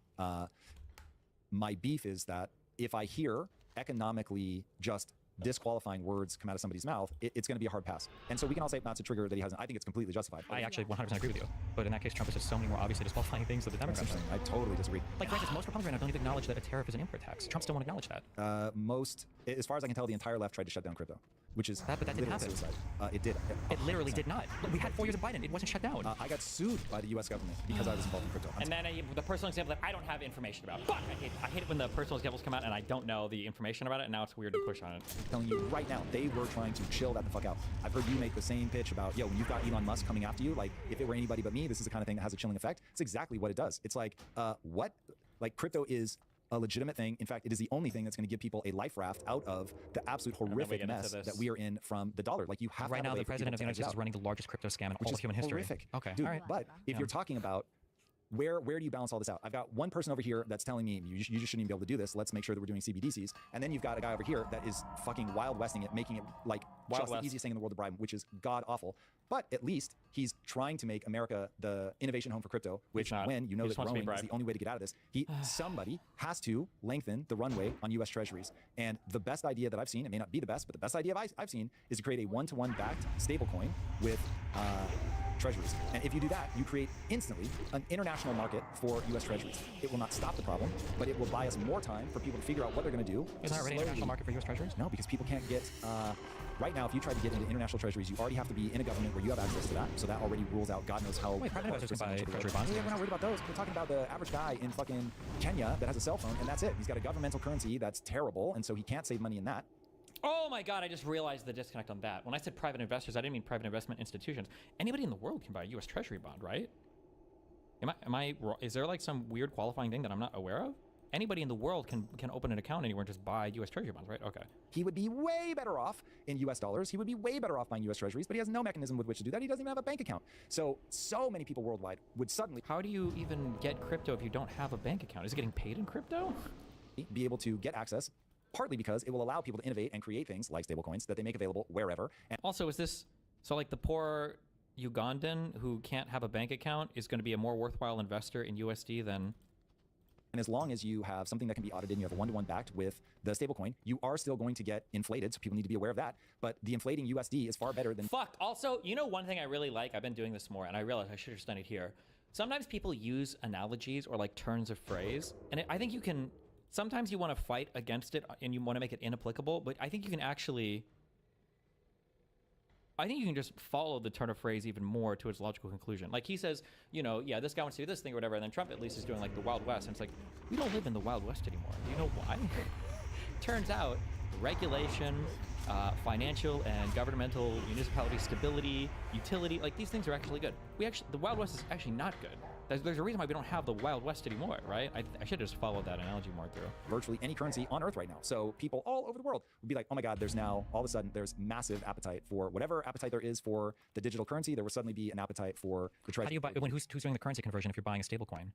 So like, let's say somebody in Kenya wants to buy a stable coin in the United States. It's being held like on a US-owned treasury? The mechanism by how that would work, it would certainly be, one would assume, the initial crop are going to be American companies that are they're domiciled here, they know all the regulations, they build the stable coin, it's all backed one-to-one with treasuries, and now they make it available for whatever. They make it available as a phone company, they make it available as a farming consortium, whatever. I mean, there will be untold amounts of innovation once there's clear... You can't just like open an investment account in any other country, just buy a treasury bond? Regulation, and people know what they could do. Okay. I don't know if that would work in practice, but okay. I obviously feel very strongly that will, and that we have to have some ideas around how do we move forward with elongating the runway so that people... I feel like he's listened to a lot of people talk about the libertarian thing. For people who are my age, I'm 36. If you remember back in the Ron Paul days, abolish the Fed was like the go-to statement that defined basically the entirety of your political existence, right? Like the deficit was the worst thing in the universe. Inflation hurt everybody. It was the worst thing ever, robbed wealth from people. It was going to lead to the collapse of nations, of our nation. And the only way out was to abolish the Fed and go back to the gold reserve. I believe this when I was, however old I was when Ron Paul was running, 20, I guess. I feel like that thing has come back. That current of thought has come back under the crypto bros.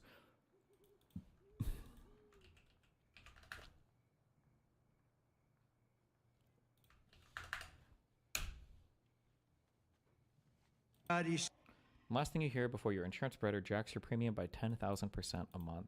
Our dear God, he said, we ask only this, that if we die, we must die, and we as men would die without complaining, without pleading, and safe in the feeling that we have done our best for what we believed was right. We must do what is right. Colonel Wolverton, too, died for us so bravely in battle. Today we remember our dear God. Okay.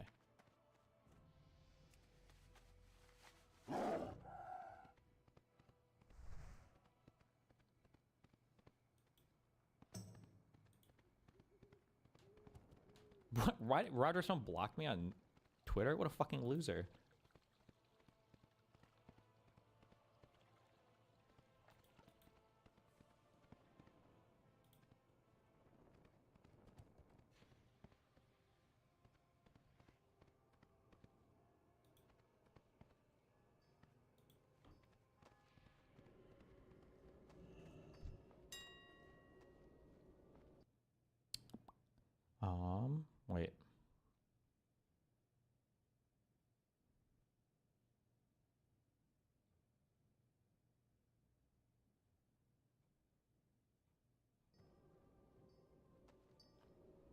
fuck, when did I tweet this?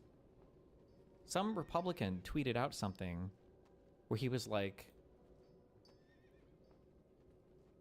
and he was like, did you guys know that like 30 or 40% of people who have ACA medical insurance don't even take out major claims or whatever? And it's like, what do you think? How do you think insurance works? It doesn't work if everybody takes out major claims. That's the point. Wait, what's going on? Darius on my Discord server? What do you want? It was a senator with an MD. I thought I tweeted this. What do you want? I have. Okay, my PC is giving me temps of like 185 on the. Yeah, that's not happening unless you're measuring in Fahrenheit. So give that to me in real numbers. Hey, no, it's in Fahrenheit.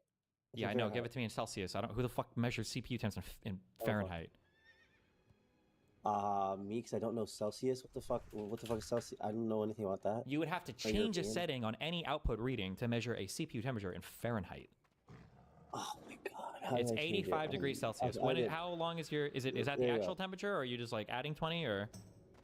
No, I'm looking at it right now. Right now, I just got out of the game, like literally right now, and it's at 76. Okay, your CPU or your GPU or what? CPU. Okay, that's fine. What about it? That's normal? Sure. Okay, well it sounds like my PC is like taking off. Like it's like loud as fuck. Like the fans are working overtime. Yeah, the fans are blowing air to keep the CPU cool. That's what the fans do. That's their job. You want that's a cool number, 181? No, 181 is not a cool number because nobody measures these temperatures in Fahrenheit. You measure it in Celsius. But 85 is fine. It's fine. Okay. All right. So I don't need to take it in or anything. No, but get okay, okay, how about this then? Buy quieter fans. So I've been playing that. I played that Claire Obscure game. Randomly, it'll just like crash. And also, I just downloaded Arc Raiders. I'm playing it, and my PC like does a full-on restart. Is that because of it overheating, or is it because of something else? No, it shouldn't restart if it's overheating. It could be a number of issues. It says what? Like unexpected error or something, we're restarting, then it goes from 0% to 100, then my whole computer restarts. Yeah, that's called a blue screen. Sounds like you got some shit that's fucked. I would just reformat. Oh. Is it overclocked at all? No, I don't believe so. Okay, just reformat that shit. Okay, I'll do it then. Thank you. Okay, be careful.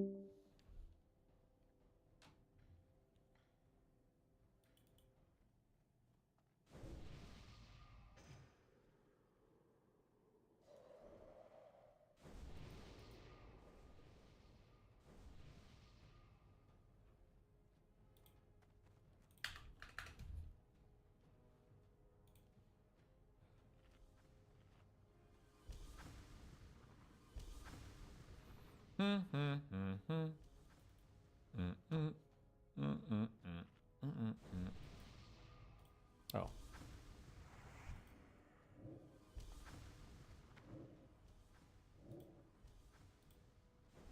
Apparently there was some big meme fighting yesterday. What happened?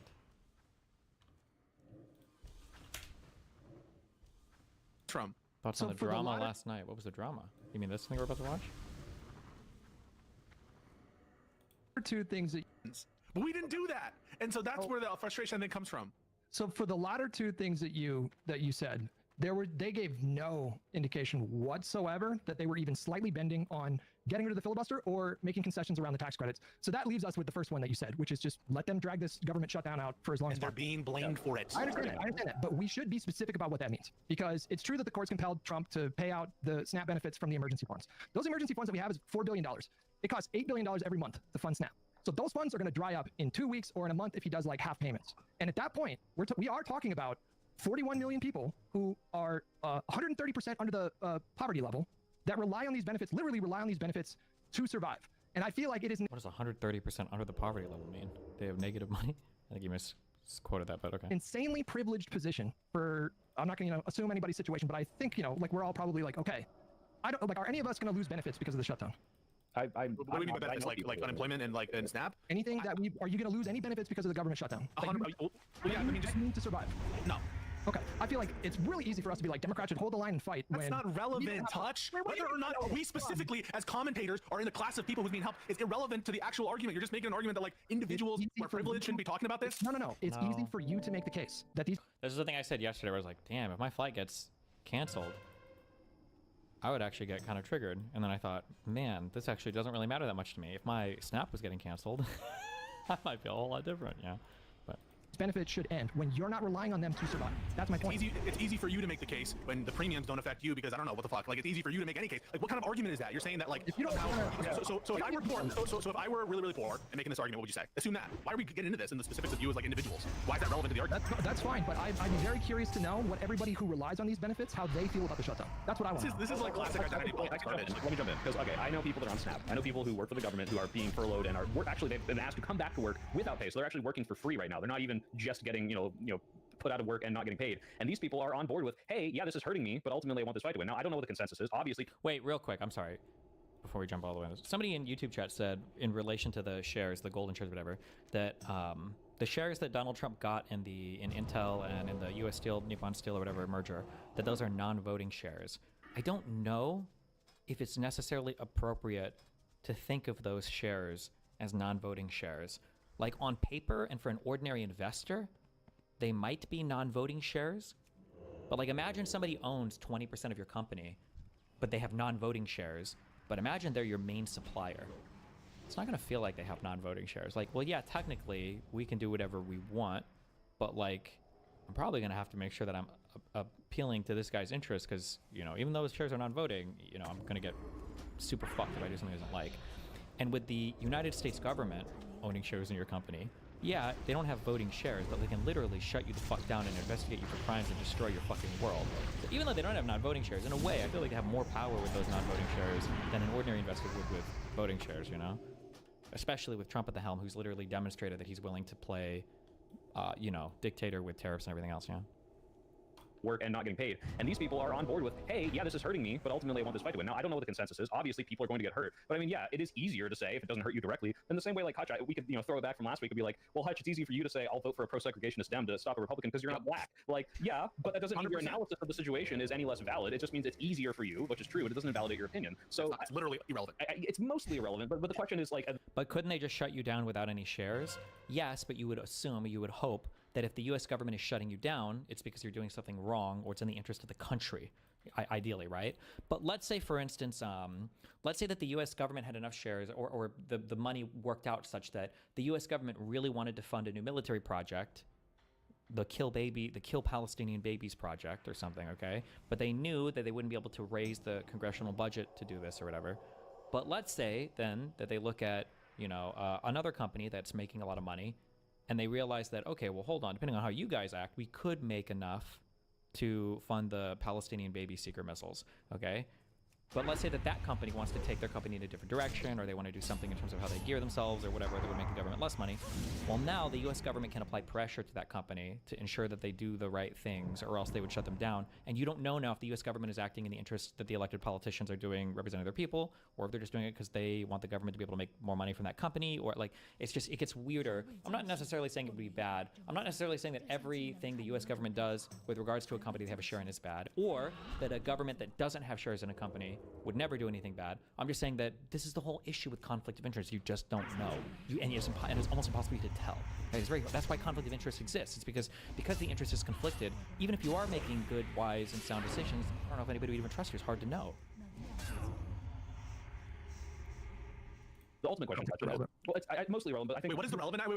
What is the relevance? We're about to get into that. What the relevant part is, which is how you're correct on this, is how much are we willing to let the American people hurt to get this win? Because if we don't definitely, if we don't say, what is the consensus we're reaching to, and we don't know how long it's going to take, will we just let the Republicans lose and lose and lose and lose? More specifically, people that are not... Yeah, more specifically, other people. This is a conversation about how far are we willing to go in terms of allowing other people to suffer so that we get a political win. Because you're thinking in the short term. You're thinking, and this is why you'll always lose, and why Democrats who think this way will always lose. Is if all you're thinking about is the fight tomorrow, is about what you're like, then you're never going to, in the long term, be able to resist Trump or be able to resist the authoritarianism. Because you're not. Like, I agree with this in principle, but we already got huge wins. We already extracted huge political wins. Like, if the Dems would have folded on like day 7 or 10 or something, and I was like, whatever. But I think on the backs of all the elections, I mean, we did get something, and then it's ideally a lot. But and then we also demonstrated some of the voters. Like again, you can argue that maybe it should have gone on for longer, but I don't think you can say that it was just an absolute utter failure.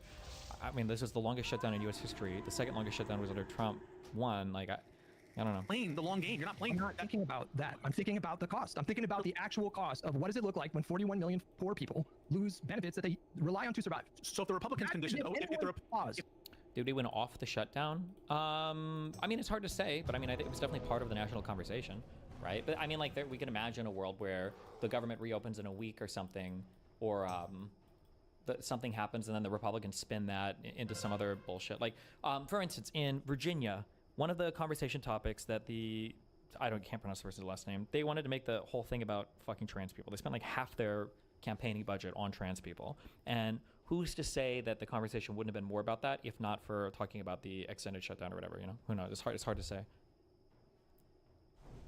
The Republicans conditioned, if Republicans conditioned, is a hypothetical, okay? If Republicans conditioned reopening the government on eliminating entirely Medicaid, would you vote for that? Hold on, I'm a little distracted by chat. Ask that question again. Okay. If Republicans, hypothetically, not real, hypothetically, conditioned reopening the government on eliminating Medicaid entirely, would you vote for that? No. But 41 million people will fucking starve, Hutch. How dare you? How dare you do this? You're talking about eliminating a program that millions of Americans rely on. So it's like, well, like kicking 17 million people off here. You know what I mean? That's not what we're dealing with right now, though. Those aren't the two options. We're not getting rid of Medicaid. The point is, everyone has a line. Everyone has a line that where they're going to say, yeah, I'm going to fund this government or I'm not going to fund this government, and where I'm going to vote for something or not. You just said you had a line, and the question is, I think this is peak tanky brain from Pisco. Tankies have no issue with letting people suffer short-term for some long provision. I don't know how much he's being influenced by his chat, but no, I think this is a legitimate conversation. I think you could be a non-tanky, and this is a legitimate thought to have, right? Of course. Is this a justifiable line? And this is a line that Democrats should follow on. I thought we went into this fight. We picked this issue specifically because we thought that it was worth fighting and dying on that hill. If that wasn't our position with respect to this issue, we should not have taken this fight. If we did not assess at time equals 0 that this was a fight worth having. Like I disagree with. At the time, we were willing to say, okay, we're going to let 40 million Americans starve to fight. I don't know if that was ever. I don't know if that was ever the 100% agreement that we were arguing over, or the fight that we were arguing over. I don't know. And this was the issue worth fighting on. Why fight on it? I am sympathetic to that argument. The argument that, and this is Pacman's argument too, he was arguing the same thing. Like, if you're not, why'd you even pick the fight in the first place? The reason I brought up before I asked you guys, like, how many of you guys were made aware of the tax credits expiring? Was it everybody on this panel? Like, I don't know, the same question for everybody's chat that's currently watching. How many of you guys learned about this issue because of the shutdown? There is value in that. You can make the argument that the shutdown was not worth increasing awareness and salience, but there is value to that. Okay, then take the deal after a week. This deal was available, or like in the first week. Who was going to give this deal over? I'm sympathetic. Was it available in the first week? I thought for like the first week they basically weren't talking. I don't remember. But even if it wasn't available in the first week, or I'm sorry, even if this exact deal was available in the first week, I think drawing it out for making it the longest shutdown ever, I think it was good. I think it was fine. I still think that's better than doing it in the first week for sure. Okay, so like the thing is, and once those premiums come out, you can start fucking doing your media shit on it. Then take the deal in the first week. And why? It almost justifies some of the Republican talking points of like they're letting this. Like, if you're not willing to die for it, then it undermines your entire position taking this out. You're not dying. You're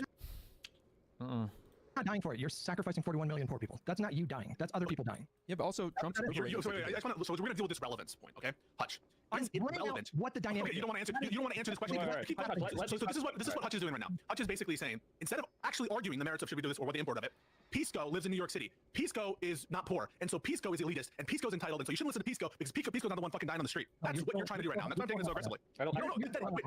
Wait, what is the relevance other than that? That's what you're saying. There is a very real cost. We need to get away from the abstract and talk about the very real cost. And nobody's talking about that. Of all the people that are enraged on social media, I don't see anybody talking about what would have happened if this would have prolonged and then 41 million people just went from Bernie Sanders. So Bernie Sanders isn't internalizing the cost. So wait. Bernie Sanders is doing that. Gavin Newsom is doing that. J.B. Pritzker is doing that.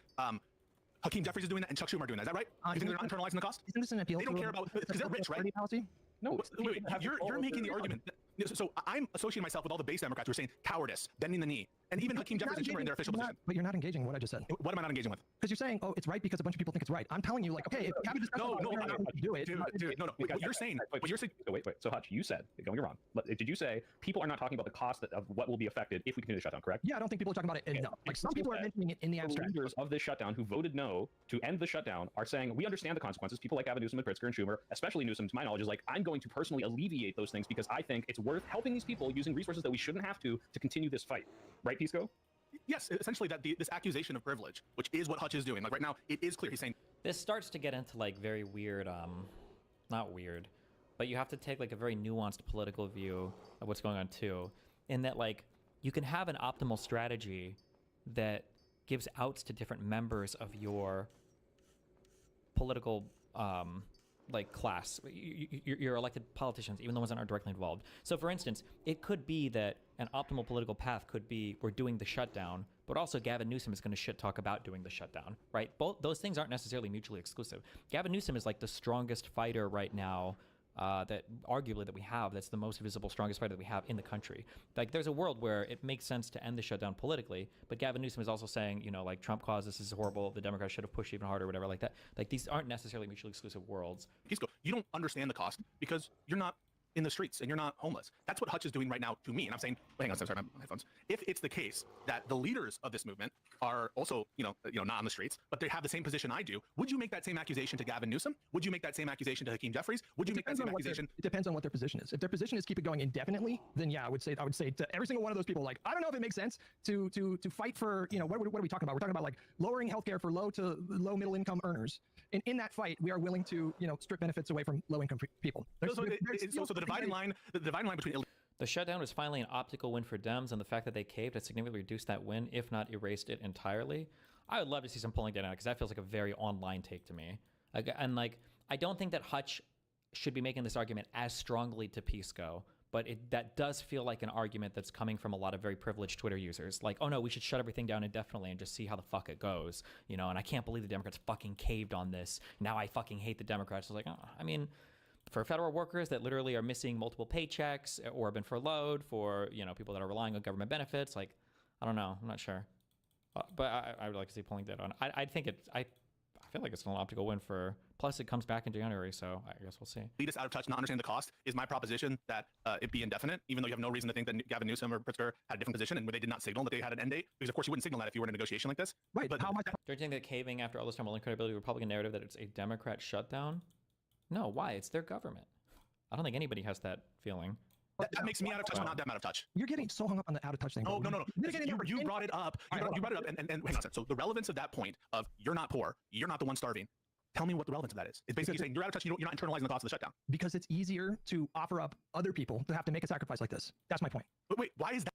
Nice to know the GOP can just do anything the Dems will cave, and even Destiny defends it. True! Sacrifice the poor for our political content. True! Line them up and kill them. True! King! You're a king, Tay7. King! That point relevant to whether or not what we should do. That it's easier. Yeah, I grant it. It's easier to offer up other people's suffering. Okay. That's true of everybody. But don't you talk about Republicans never suffering the consequences of their vote? Yeah, true, but I think they have. I think they have suffered. I think we got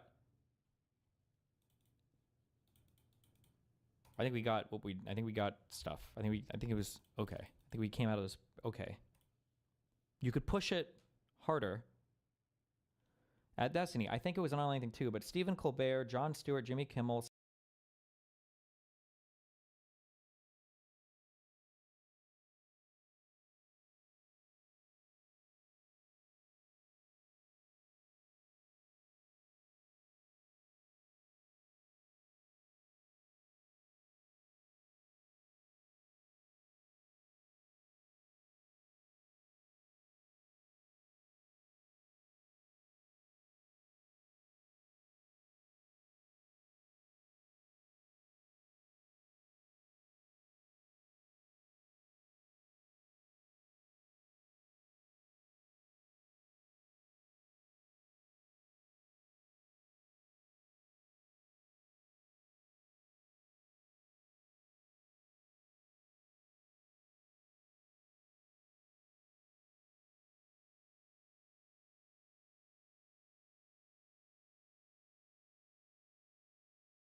Seth Meyers, etc., all think it should have been indefinite. These are also like very left-leaning, more left-leaning than the average person, and also unaffected. Like, but I'm sorry. What is the relevance of that point? It's not relevant because it informs the larger discussion that's happening right now. In what way? How does it make it more or less likely? I am making the point that I think people should be talking more about the specific cost. That's what I'm saying. You're making a point that the reason you're not talking about the government shutdown cost to me, the reason you're not doing that is because you're not on the streets. Isn't that what you're doing? Bro, this is like 20 minutes of litigating your hurt feelings. Can we let some other Ryan Petty is the most neutral person. He's literally in the middle of all of us right now. Ryan, your thoughts on this? I am. So I think Hutch is making an important point about there is a human cost to this. I mean, people will hurt the longer this goes on. At the same time, that's politics. To an extent, that's politics. People, and I want to be really careful about where we're putting the agency here, because to the extent that people are hurt by the shutdown, the Republicans could end it tomorrow. Their ideological commitment to the filibuster does not absolve them of responsibility for the fact. Most contractors aren't living paycheck to paycheck, so it is retarded of you to use them as an example. Sociopaths need to feel pain in order to have the capacity for sympathy, and a couple months of pain is the price we needed to pay to get rid of MAGA's popularity. But we did, didn't we? Like, the popularity has fallen a ton. No? Like, would the goal have been to push it to civil war? If that was like, is this the civil war fight on this? That they control the government. I mean, in my opinion, I think that that's the case. So is there a point at which Democrats should say, like, no, your inability to run the government is hurting too much. We have to, reopen the government? Probably so. I don't know what that point is. The official position of the Democratic Party should be that will continue indefinitely. That should be the public position. Otherwise, the Republicans will just hold starving people as a hostage every time. Right. That's kind of my. Aus Wirtschaft wieder Wachstum machen. Mit sinkender Steuerlast, Abschreibungen bis 30% und niedrigeren Energiekosten stärken wir die Wirtschaft und sichern Arbeitsplätze. Das kann Deutschland. Videos sind nicht darauf ausgelegt, dass man die sich nach 2 Wochen noch anschaut. Ich habe den Leuten, denen ich auch geantwortet habe, inklusive Luna selbst mitgeteilt, dass ich durch die Löschung des Videos einen Streisand-Effekt auslösen könnte. Luna war ja durch das Video längst bekannt. Würde ich das Video offline nehmen, wüssten die Leute doch sofort, warum, und ich denke, dadurch hätte die Thematik auch wieder mehr Aufmerksamkeit erhalten. Ja. Ich dachte also, das ist die beste Lösung für alle Und ich meine, davon abgesehen, Bruder, du bist im Internet, du lädst im Internet Videos hoch und da können Leute das auch mit dem Zitatrecht Gedecktheit benutzen für ihre News, zum Beispiel selber schuld. So, weißt du, so ein Rumheulen checke ich halt auch einfach nicht. Wäre das ganze Thema einfach ruhen zu lassen. Ich habe dann auch irgendwann die Kommentare deaktiviert, sodass sie sich damit nicht mehr auseinandersetzen muss. Und ja, was soll ich sagen? Nicht nur ich und mein Management wurden von Luna oder diversen anderen Personen angeschrieben, auch andere Creator, wie zum Beispiel der heilige Ofenkäse, wurden von Luna angeschrieben. Sie geht also zu großen Creatoren hin und sagt denen, dass sie bitte in Ruhe gelassen werden möchte. Und eigentlich, ich sag's nochmal, war dieses ganze Thema mittlerweile komplett abgekühlt. Das Video war mehrere Tage online. Es ist nichts mehr dazu passiert. Ich hatte mittlerweile, habe ich ja gerade schon gesagt, die Kommentare deaktiviert, weil die ja immer als das große Problem dargestellt wurden. Es war alles fein, die Kommentare waren weg, es konnte sich keiner mehr beschweren, okay. Dann passierte aber etwas Eigenartiges. Jay Riddle hat sein zweites Video zur Lehren-Frau hochgeladen. Ich habe darüber berichtet und in diesem Video auch die Opferliste von Lana öffentlich gemacht, zu denen sie sich wohl noch äußern wollte. Das war am 24. November. Am 25. November bekomme ich auf einmal einen Strike auf das Video, in dem ich über Jonas und Luna berichtet habe. Nur einen Tag später. Wenn man so einen Copyright-Strike einreicht, dauert es oftmals nur wenige Stunden, bis dieser Strike dann auch durchgeht. Ja, der Strike von Bodenlos TV wurde übrigens schon wieder zurückgenommen. Sag's nochmal, das Thema war komplett durch. Das Video war mittlerweile 10 Tage online und einen Tag, nachdem ich Lehrenfrau so thematisiere und was veröffentliche, kommt so ein Strike. Kann natürlich auch Zufall sein. Fakt ist aber, dass die beiden Kontakt zueinander haben und ich mir zumindest vorstellen könnte, dass Luna hier von Lana belabert wurde, einfach um mir eins reinzudrücken. In den letzten Wochen versuchte Lehrenfrau nämlich auch eine Moderatorin von mir schlecht zu reden. Sie sagte mir, du weißt schon, dass sie mit Bastian befreundet ist. Ebenfalls ein Muster, das mir durch die Videos von Jay bekannt vorkam. Lehrenfrau versucht, Schwachstellen zu finden. Nee, der hat den zurückgenommen. Ich habe ihn beschrieben. Katja war es ihre Mama. Bei mir war die größte öffentliche bekannte Schwachstelle Bastian. Einige wissen ja, dass wir so unsere Differenzen haben. Vollkommen aus dem Nichts droppte sie das dann. Ja, deine Moderatorin ist übrigens mit Bastian befreundet. Was will sie damit bezwecken? Auch Freunde von Jay hatte sie runtergemacht und das war gerade mal vor wenigen Wochen. Also sie war immer sehr redselig zu mir, sagen wir es mal so, bis dann diese Situation hier kam und dann der Kontakt abbrach. Ich habe dann auch generell, ich glaube auf X gesagt, dass ich mich öffentlich zu diesem Strike da äußern werde, weil das in meinen Augen einfach komplett dämlich ist, denn die Sache war vom Tisch. Und nun drückt man mir den Strike rein. Ich habe doch auch das Recht, mich dann dazu zu äußern. Währenddessen hatte Luna davon mitbekommen, dass ich mich dazu äußern will und hat dann dieses TikTok hier hochgeladen. Wieder werden hier Suizidgedanken erwähnt. Ich habe mittlerweile 5 Kilo in einer Woche abgenommen. Oh, Digga, einige würden mit dir tauschen. Ich habe Angst davor, was als nächstes passieren wird. Ich bitte und bette darum, dass man mich aus dieser Reaction-Bubble rauslässt. Das scheint manche aber noch mehr zu befeuern. Ja. Also, Digga, mich befeuert sowas eigentlich. Weißt du, und das ist genau das, was ich halt hasse, wenn zum Beispiel so Suizidgedanken und so Dinge wie psychologische Behandlung, was da ja auch steht, einfach nur als Angriff genutzt werden.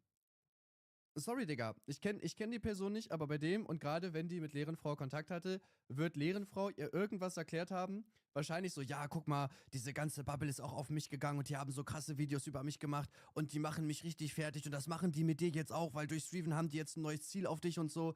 Bruder, wirklich, das ist halt, also ich verstehe das nicht. Warum lässt man sich denn immer noch so belabern? Und sind die meisten, die ADS haben, nicht auch hochbegabt? Also gerade dann sollte man sich doch von der Lerenfrau nicht verarschen lassen, oder? Ja, ich kann mir nicht helfen, als hier eine Verbindung zwischen Luna und Lana zu sehen. Denn warum wird einen Tag nach der Lerenfrau-News mein Video gestrikt? Lana war ja dafür bekannt, gerne andere ihre Drecksarbeit machen zu lassen. Es würde ja auffallen, wenn Lerenfrau selbst was von mir striken würde. Ja. Daher kann man ja eine Person oder mehrere, mit denen man ja so gut vernetzt ist, vorschicken und Videos striken lassen, mein Management anschreiben, andere Creator anschreiben und so weiter. Das muss Lerenfrau gar nicht mehr alles selber machen. Woher weiß denn eine Luna vom heiligen Ofenkäse, ja, zu dem sie auch Kontakt aufgenommen hatte, wenn sie mit der Reaction-YouTube-Bubble gar nichts am Hut hat? Ja. Hat Lana dir den Ofenkäse vielleicht vorgeschlagen, damit verhindert wird, dass er auch noch was zu dieser Thematik macht? Ja, weil der heilige Ofenkäse ist ja mittlerweile auch dafür bekannt, auch außerhalb der Drachenlord-Bubble Videos zu machen. Außerhalb der Shoyoka und Drachenlord. Versucht Lana in meinem Mod-Team Zwietracht zu sehen und dafür noch Bastien zu verwenden. Warum kommen mir diese ganzen Situationen Ja, Bruder, vor allem, das ist auch eine Sache, die ich halt nicht checke. Bruder, ja, dann hängt halt ein Mod irgendwie von mir aus mit Bastien rum oder so. Weißt du, bei mir zum Beispiel ist es auch so, in der Zeit, wo ich zum Beispiel auch Beef mit ABK hatte, Just Nero war ja auch immer cool mit ABK. Bruder, das ist mir doch egal. So, ich habe meine Differenzen mit ABK und okay, manchmal ging es da ein bisschen hart zu. Das kann man schon kritisieren, so. Also kann man schon kritisieren, dass manchmal ein bisschen hart geworden ist. Bruder, aber wenn die sich privat verstehen, ey, was juckt mich das? Dann soll die doch einfach befreundet sein. So, keine Ahnung, wenn ich jetzt Beef mit einem Kollegen von uns habe, sagen wir mal, ich streite mich jetzt mit Fizzy oder so und die Freundschaft geht zu Brüche. Bruder, da würde ich doch nicht meinem Freundeskreis schreiben, so, ja, aber ihr müsst uns jetzt für einen entscheiden, so, und lasst mal Fizzy weg, weil der hat Scheiße gebaut. So, weißt du, wie ich meine? Das ist mir doch egal, so, die können, also, lasst die Leute doch chillen, mit wem die wollen. Was juckt mich das? Wenn ich mich mit einer Person gut verstehe, verstehe ich mich gut mit der. Und ist doch schön, wenn ich Beef mit einer Person habe und die andere Person versteht sich mit der gut. Es gibt einfach Menschen, die sich halt nicht verstehen. Unglaublich bekannt vor, nur dass sie nun primär von anderen Leuten ausgeführt werden, die aber mit Lerenfrau in Kontakt stehen. Ich kann euch diese ganzen Fragen nicht beantworten, ich kann euch nur sagen, geht achtsam damit um, mit wem ihr Kontakt haltet. Und gerade nach den Videos von Jay kann man das wie so eine Schablone übereinander legen und da passt einfach verdammt vieles zusammen. Ich will nicht sagen, dass das hier alles Lerenfrau zu verantworten hat, aber es gibt ja einige Dinge, die für mich und für viele andere, mit denen ich darüber gesprochen habe, leider darauf hindeuten. Lerenfrau weiß, dass sie nun unter Beobachtung steht. Sie kann es sich nicht mehr leisten, selbst so einen Scheiß abzuziehen, aber diese ganzen Texte, diese langen Texte, die ich bekommen habe, mit den Suizidgedanken und den Forderungen, es ist nur meine Ansicht und kein Fakt, aber das war 1:1 Lana-Sprech, wie wir es aus den Jay Riddle-Videos kannten. Ja, Bruder, kannten. 100%ig kommt das von Lana. Es macht, also wenn, dann hätte sie das doch von Anfang an gestrikt. So, und es war alles in Ordnung und dann, nachdem die Kontakt mit Lana hatte, war es auf einmal quasi genau umgekehrt, dass die ganzen Sachen nicht mehr in Ordnung sind. Es ist doch kein Zufall, Digga. So, weißt du, das ist halt genau das Ding. Also klar, wir haben jetzt nicht den einen Beweis, aber also offensichtlich ist es halt so. Bruder, Lana lernt nicht. Man muss einfach sagen, Lana lernt aus ihrem Drecksverhalten einfach überhaupt nichts. Und so lange muss sie halt weiter Videos abbekommen, bis sie irgendwann mal checkt. Guck mal, unsere Bubble ist sogar, ja, Digga, nach Turn 9, Digga, Junge, dreimal diesen goldenen Piraten ist krank. Man muss sich mal überlegen, nach der ganzen Scheiße, die passiert ist, war Jakob zum Beispiel noch so freundlich, dass er nichts gemacht hat. Er hat diese Exposing-Videos nichts gebracht. Auch Just Nero hatte keinen Kopf dazu. Im Endeffekt, jeder außer KuchenTV hat aufgehört. So, und anstatt, dass sich Lana sagt, okay, Digga, komm, ne, dann, also ich bin da raus, ey, alles gut, ist scheiße gelaufen, sind wir mal vorbei, so. Und ich check das halt nicht, dass man sich jetzt denkt, okay, ich verhalte mich weiter genauso scheiße. Es ist doch klar, dass jetzt alles rauskommen wird. Verstehe ich nicht. Und wieder zieht sie andere Leute mit rein wie Luna. So, wenn ich da ein Video zu mache, ich werde Luna nicht zensieren, kann ich euch sagen. Wer sich von Lerenfrau verarschen lässt, der muss leiden, Digga. Tut mir leid. Weil ich glaube ihr das nicht. Ich gucke mir aber vorher was an. Wenn es dir wirklich scheiße geht, lass ich es raus. Aber ich glaube ihr das nicht. Wirklich, das ist also... Und weißt du, und das ist halt genau das Ding, was ich nicht checke. Du hast zwei super krass aufgearbeitete Videos von Jakob Rätsel zu diesem Thema. Und es gibt trotzdem noch Leute, die sich von Lerenfrau verarschen lassen. Was muss man denn tun, Digga? Bruder, wirklich, ich verstehe das nicht. Ehrlich, keine Ahnung. Also, selbst ohne das Video war es schon weird, sich auf die einzulassen. Aber danach ist so, ja, Digga, bitte, nimm mich auseinander. Ich will todesmanipuliert werden, Digga. Geil, wirklich. Es ist. Boah, keine Ahnung. Ja, was sagt ihr dazu? Schreit's in die Kommentare. Wir sehen uns im nächsten Video. Bis dann, thanks, bye. So. Wir raiden heute noch Kaisermeiser. Und dann.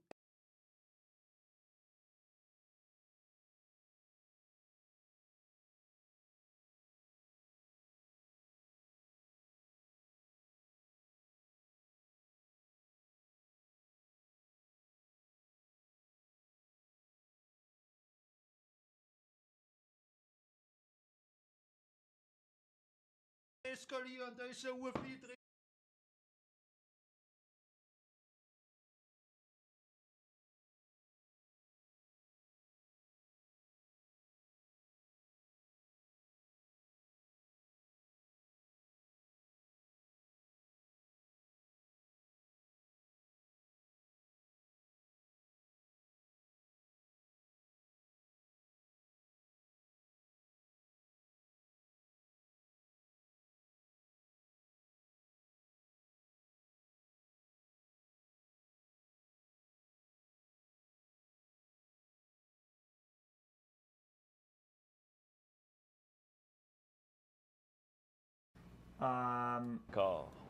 Bonsoir.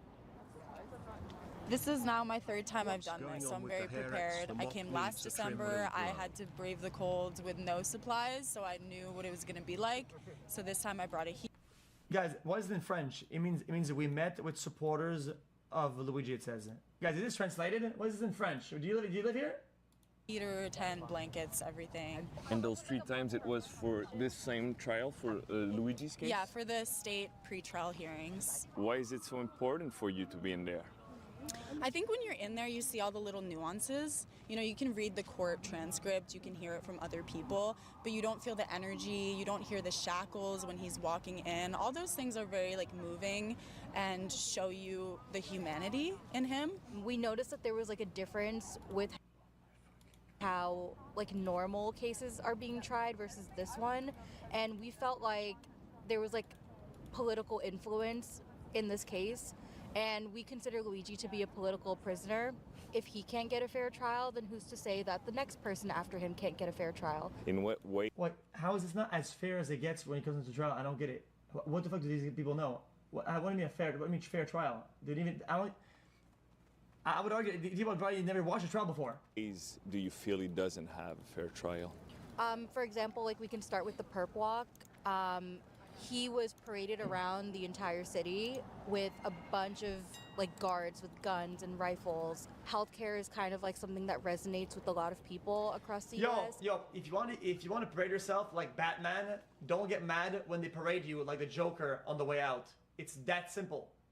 Brother, you make a big stage act, people have to play your game, and you are on the big stage.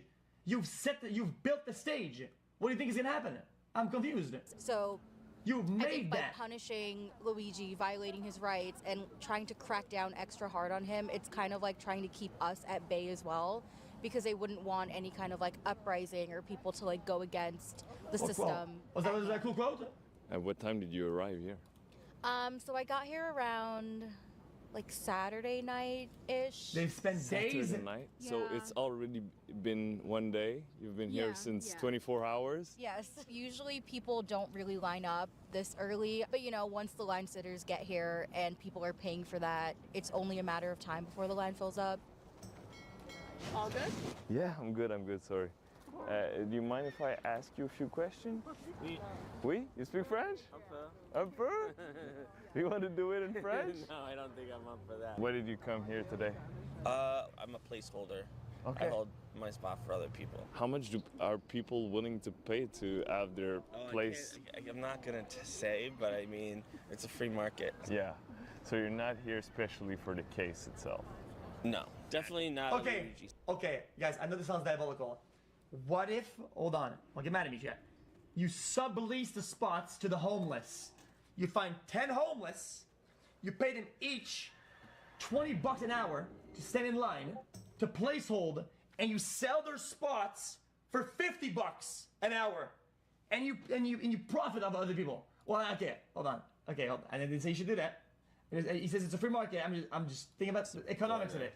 I mean, somebody murdered a guy who, went to school and is married and has kids. I don't know. If he did it, I would fry him. Why do you absolutely want to be in there? Because I want to show Luigi I'm still out here trying to help him out. Okay, so you want him to see I wrote you. to him, and he actually wrote back. He wished me happy birthday. It was so cool. Where are you from? I'm from Washington State. Did you drive I don't know what to say. here today? I flew. I'm a criminal defense attorney. I'm a big believer in the Bill of Rights. This is a very important hearing about the rights that all Americans have. We have rules about how She can go to any hearing. She can find a docket full of crimes and criminals across the entire nation. She can go anywhere. There's probably a bunch of good ones out there she can attend. Oh no! Oh, it's this, guys. It's this one. It's this one. and Come on, bro. seizures are supposed to be Who are you conducted. fooling? Who are you fooling? Those rules weren't followed. Because they didn't have a warrant, they should not have dug in his bag, is that it? That is the American way, yes. Okay.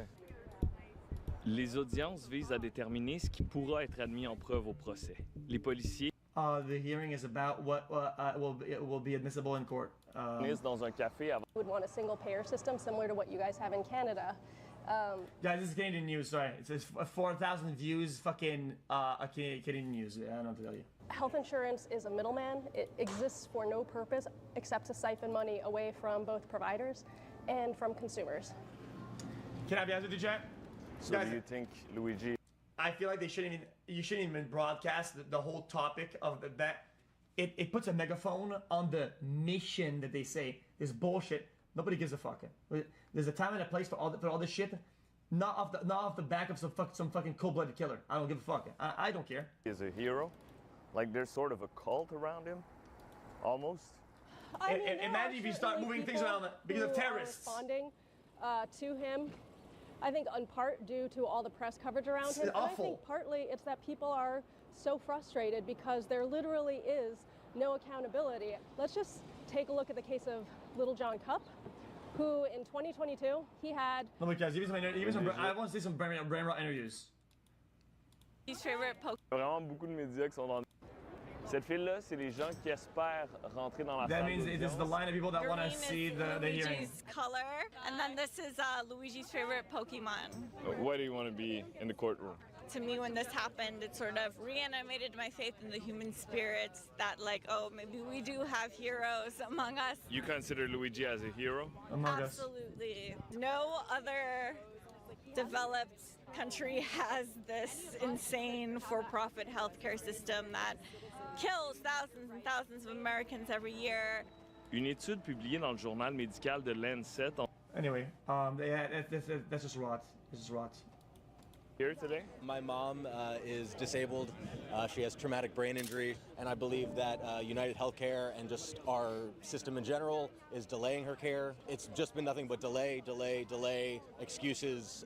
It's been 4 years. I believe in major reform for our healthcare system. I believe healthcare is a human right. It's not a privilege. It's not a luxury. Yeah, but out of all places, and kind of ways to talk about and broaden the spectrum, you go to some killer hearing. Really? Come on, man. Like, you need to make it make sense. Out of all endeavors to partake in to move the needle, you go to a cold-blooded killer fucking hearing to fucking. What do you think about Brian Thompson? He lost his life. I don't think anybody should be murdered. I think it's awful, but I also think that he would still be here today if we had a health insurance system that was centered around patients and not profits. Why did he do it? I don't care why he did it. There's no reason to do it. You don't go around killing people. Like, in a civilized society, you don't go around gunning people down. There's no justification of gunning somebody down in a civilized society. You fucking loser. What's wrong with you? Because if he wasn't in a murderous business, then there wouldn't have been somebody like Luigi who felt compelled to do something like this. But at the end of the day, it has drawn attention. It brought you all the way down here from Canada. The world is looking at this case. You can come in all you want. The reality is that you're not giving me an argument. You're just mad. You got a great outfit. You're mad because when you're mad and you throw a tantrum, it has to be violence to get what you want, because you're not willing to articulate or actually do things the right way to move the needle in the way you want it to move. Because you're a child. You cry and you wave your hands around trying to hurt that shit because you're a loser. Why do you think the healthcare system needs to be reformed? Oh, because I mean the CEO who died, he made $10 million a year, and he used AI. Money talks. To deny. So you lock in, you get a job, you become an entrepreneur, make a big company, and fucking buy out the fucking politicians and lobby this shit to move it how you want to do. Otherwise, you're a tantrum, Andy. People healthcare. So do you think what Luigi allegedly did was legitimate? No, I don't condone the violence, because I don't want anybody, because they disagree with me, to come and shoot me. There are lots of people who disagree with me. Il y a aussi des militants contre la peine de mort qui se sont déplacés parce que Luigi anyway. United States. That was actually a good interview. How do you feel about the interviewee. fact that many people support Luigi Mangione in the United States? To each his own. As long as they don't try to act out what that man did, then it's okay. They can have their own opinion.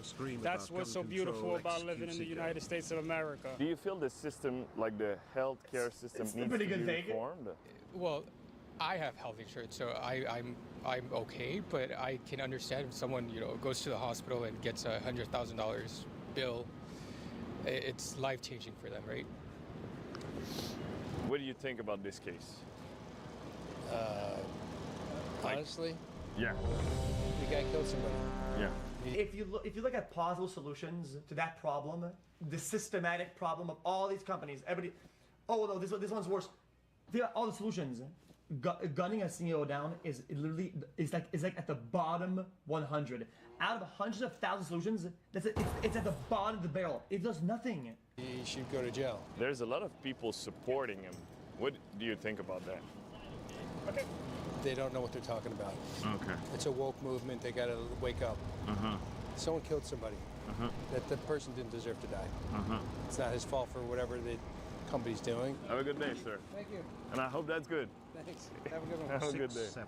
Toi, t'es-tu plus métro, taxi ou à pied? Which was very nice to see, and he looked well. Oh my god, I can't. I'm done with this. Yeah, he was unshackled and in a suit, which was very nice to see, and he looked well. I think the defense had a win today, but of course I'm biased, so. That whole day, we sat there and listened to that, and poor Luigi, like, you could see that he was, like, visibly, like, frustrated, but obviously he can't say anything. Like, we watched him, like, go like this and stuff like that. Jessica, yeah, that's not good. You're still there? Still standing? You're not tired? I am a little bit tired, but I wanted Luigi to know that the pink frog had his back.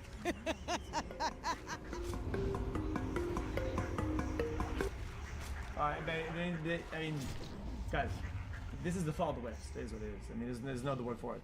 That's the fall of the West. It doesn't matter how you see it. That's how it is. The West has fallen.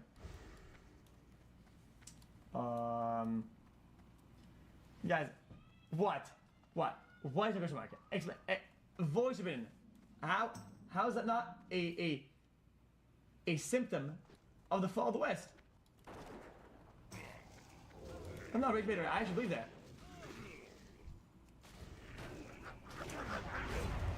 Trump has caused the fall of the West. Bro, can I be able to do? The West has fallen way before Trump. I'm gonna say how this. That's not even political.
Imagine, du musst ein Kurzum-Video. LOL. Und zwar gibt es hier das Video Sarahs Vegan Space, das rhetorische Theater der Pseudoklugheit. Komm, ich drück den Knopf einfach. Was soll's? Wo ist er? Scheiße, der ist hier in einem Ordner, ne? Der ist hier extra nochmal. Imagine, du musst ein Impfvideo gucken, der Leute. Oh Mann, ey. Das ist schon echt, I'm sorry. I'm sorry. Wir gucken jetzt das Video hier von Kurzum. Warum habe ich den gar nicht abonniert? Ich dachte, hätte ich schon. Sorry. Ich habe den, glaube ich kenne den sogar. Der hat mir den Kanal geschickt, da hatte der, glaube ich, 3 Abonnenten. Ich dachte, ich wäre einer der ersten, aber irgendwie bin ich hier entweder wieder rausgeflogen oder ich habe vergessen, das zu drücken. Oder nee, ich habe den mit einem anderen Account abonniert. Ich habe ja mehrere. Ich glaube, ich war mit meinem Stream-Account eingeloggt, wo immer die VODs aus dem Stream kommen. Ich habe nicht geachtet, welches Bild hier oben ist. Hier, du hast jetzt auch noch einen Hauptkanal-Sub. Let's go. Gucken wir rein in das Kurzum-Video. Das hier ist Sarahs Vegan Space mit ihrer schönen neuen Brille und ich bin gespannt auf das rhetorische Theater. Es gibt Creator, die schreien. Da läuft mit der Fackel rum. Es gibt Creator, die lügen. Alter, da war noch irgendwer. Es gibt Creator, die schreien. Da war ein Frame. Mit der Fackel rum. Ach, ein Alternativ, okay. Ich glaube, der wird sich auch nicht unbedingt freuen, dass er in dem Video kurz nach Karl zu sehen war. Es gibt Creator, die lügen. Ich bin übrigens nicht toxisch. Und dann... Ja gut, aber sorry, ey.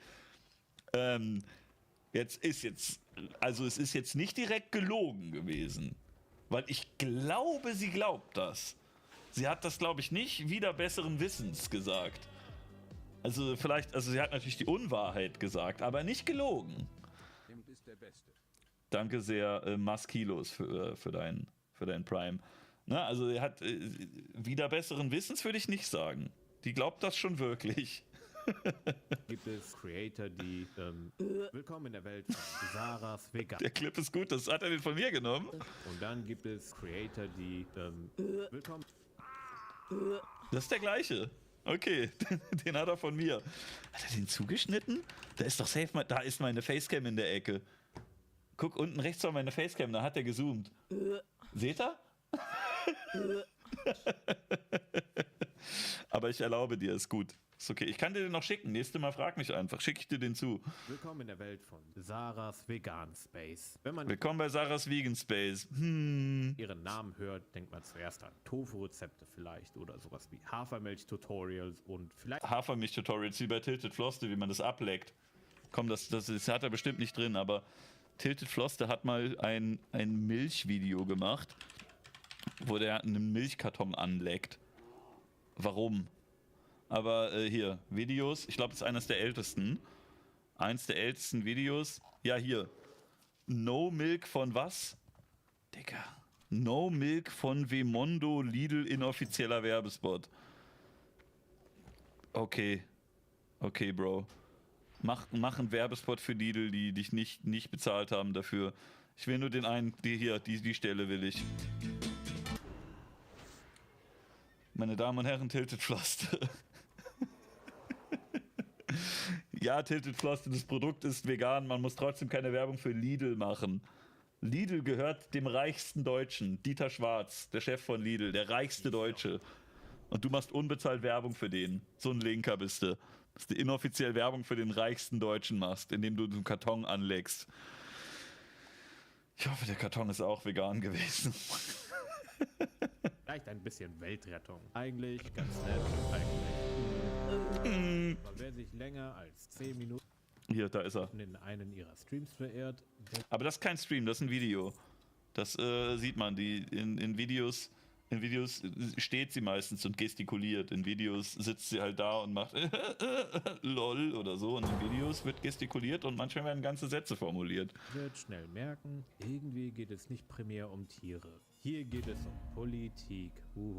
Wie originell. Sie ist nicht die Aktivistin. Na gut, bei Tieren geht es ja auch um Politik, weil die Politik ja entscheidet, wie viel Schlachtereien subventioniert werden, ob bestimmte Schlachtereien erlaubt sind oder nicht.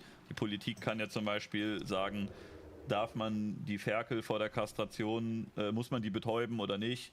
Ringelschwänzchen abschneiden, darf man das? Wenn man das darf, muss man da betäuben oder darf man das einfach so? Etwas lauter, kein Problem, machen wir. Oder ne, wie groß darf der Stall sein? Ist es legal, seinen Hund zu essen oder sowas? Ne? Also das ist ja schon, da ist ja schon die Politik auch involviert. Oder dass man sagt, wird es verboten, seine Wurst, seine Sojawurst zu nennen oder sowas. Das ist ja schon Politik. Aber ja, stimmt. Also es geht bei Sarahs Vegan Space nicht nur um Veganismus, es geht auch sehr viel um Klassenkampf und um Geschlechter. Da hat sie auch viel Ahnung von, mit dem Sakri-Modell. Stan, die die Fakten überzeugen möchte, denn Sarah ist die Moralpolizei des Internets. Danke sehr, Depressive Psychonaut. Schlachter schlachten, bitte macht das. Ja? Wenn ihr selber aufhört, Fleisch zu essen, dann reduziert ihr den Konsum von genau einem Menschen. Wenn ihr einen Schlachter schlachtet, dann könnt ihr den Konsum von diesem Schlachter auch auf 0 setzen.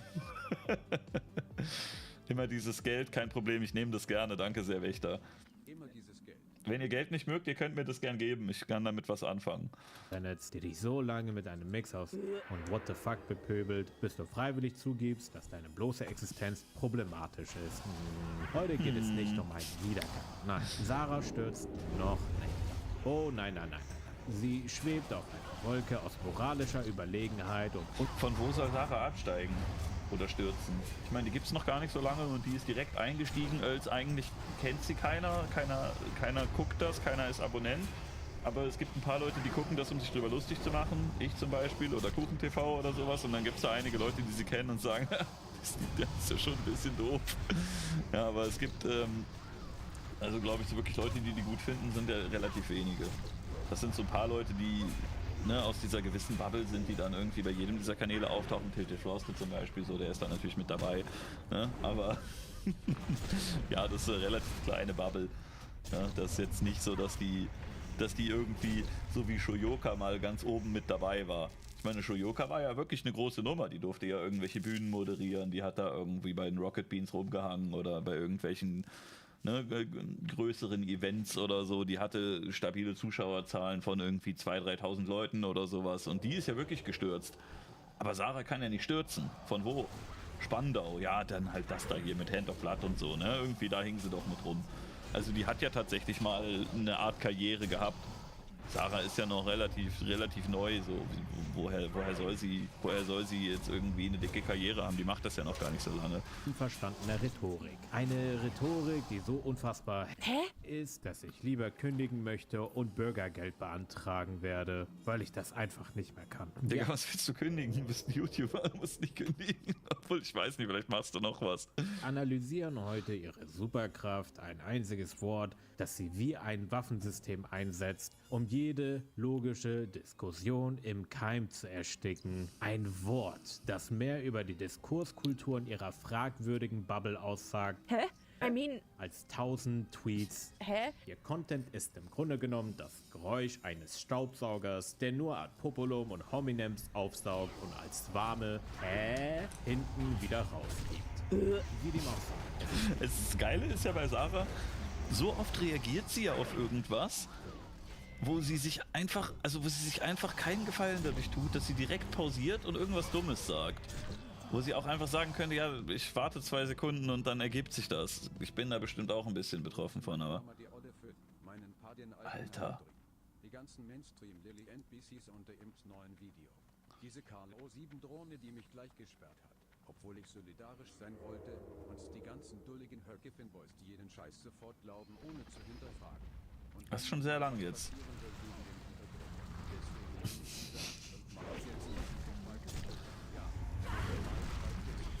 Danke sehr, Kollision. Danke sehr, Rollo, für den 41.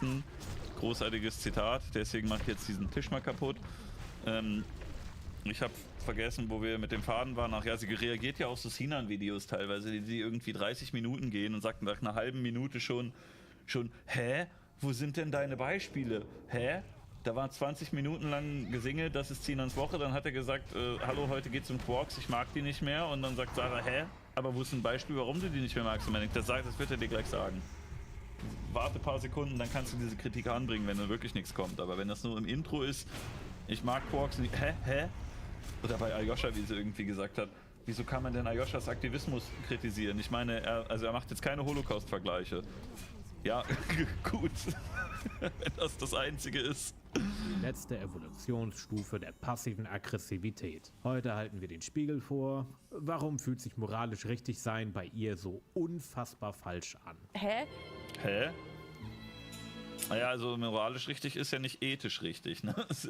Moral kann ja sehr subjektiv sein. Das ist ja einer der Hauptunterschiede.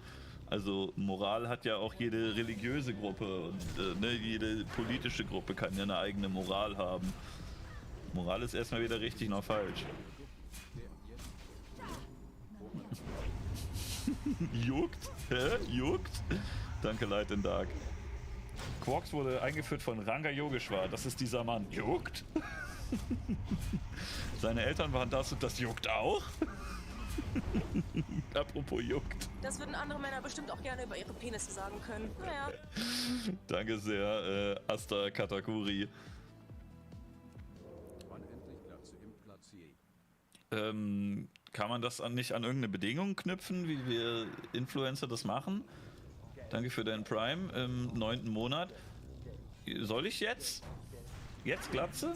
Soll ich? Also hättet ihr da Bock drauf? Wäre das guter Content? Würden dann die Aufrufzahlen hochgehen? Würdet ihr dann sagen, ja, der Streamer hat endlich eine Glatze, hurra, jetzt gucke ich das. Wäre das gut für euch? Soll ich das machen jetzt?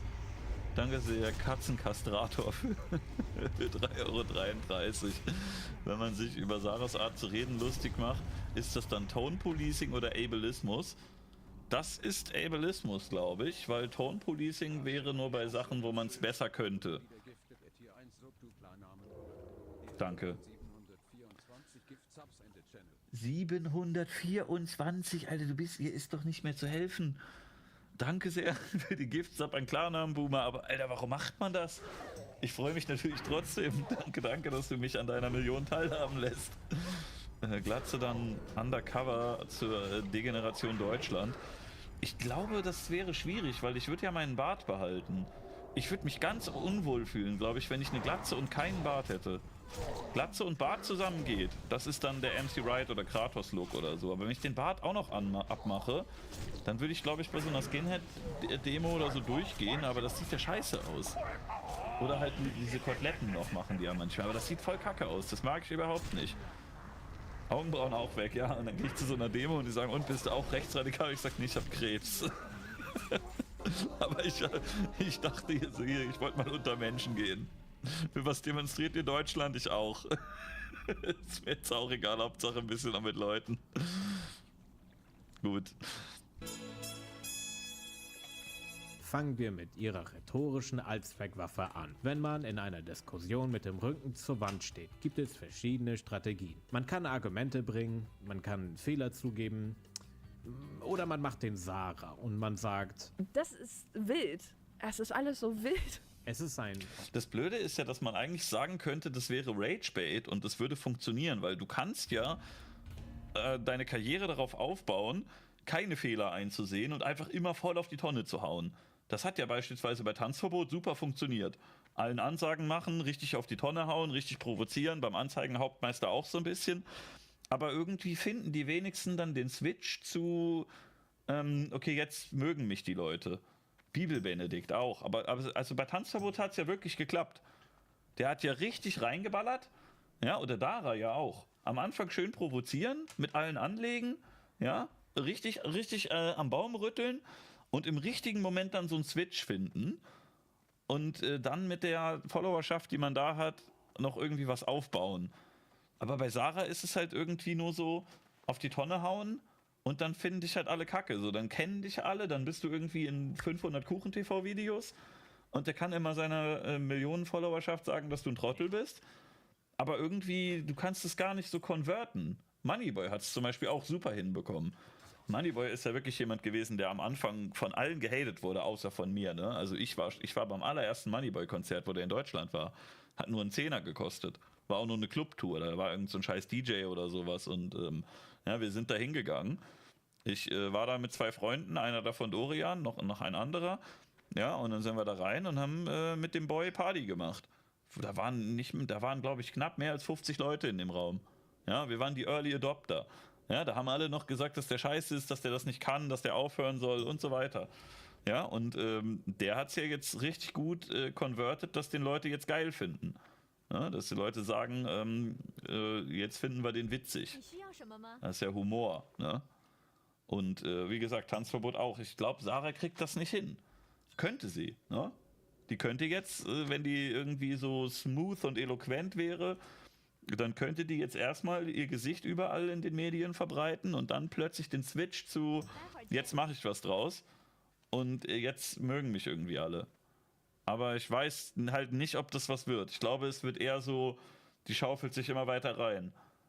Sie wird immer weiter runterfallen und immer bekannter werden, aber es werden nur noch Leute dazukommen, die blöd finden. Imp heute keine Glatze. Nee, heute nicht. Heute nicht. Aber, keine Ahnung. Ich habe schon echt unironisch jetzt manchmal gedacht, ich könnte mal wieder. Weil, also rein von der Praktikabilität war es eigentlich ganz geil. Ich finde, es sieht so besser aus jetzt mit der Glatze, aber es ist schon geil, wenn man duschen geht und ist direkt trocken. Muss doch nie Haare bürsten, weil sind ja nicht da. Also eigentlich Glatze ist schon gut. Wir wollen das Marx-Cosplay. Da muss ich die wieder kürzen.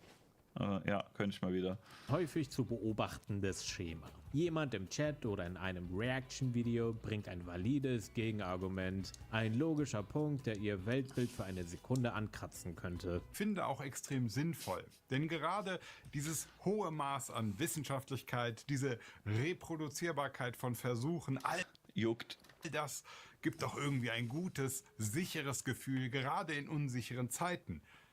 Was ist real? Was ist Wahrheit? Das ist so geil, wie verwirrt sie wieder aussieht. Er sagt so eine relativ basic Frage, ne? Dass man einfach sagt, Leute überlegen sich, was ist real, was ist Wahrheit, und sie guckt direkt so wie kannst du so dumm sein, dir so eine Frage zu stellen? Also, ich glaube wirklich unironisch, also sie könnte den Absprung noch irgendwie schaffen, aber sie ist so ein bisschen zu dogmatisch gerade noch. Sie ist ein bisschen zu festgefahren in ihrem Mindset. Wenn die so ein bisschen lockerer wäre und so ein bisschen selbstironischer, ne? Die kann ja ihre ganzen Werte beibehalten, aber sie ist so ein bisschen auf Zwang, auf Krampf und auf Krampf, auf Kampf, ihr wisst. Ja, und irgendwie ja, so zu wenig selbstironisch und zu unlocker. Wenn die das lernen könnte, dann könnte das, glaube ich, echt was werden. Aber jetzt ist so, die reagiert auf Schlagwörter. Die ist wie so eine KI gerade. Die wartet jetzt auf ihren nächsten Befehl. Die ist wie so eine Alexa. Die wurde gerade aktiviert. Moin, danke autistisches Siegelchen. Und die wartet jetzt quasi auf ihr Alexa, spiel Musik.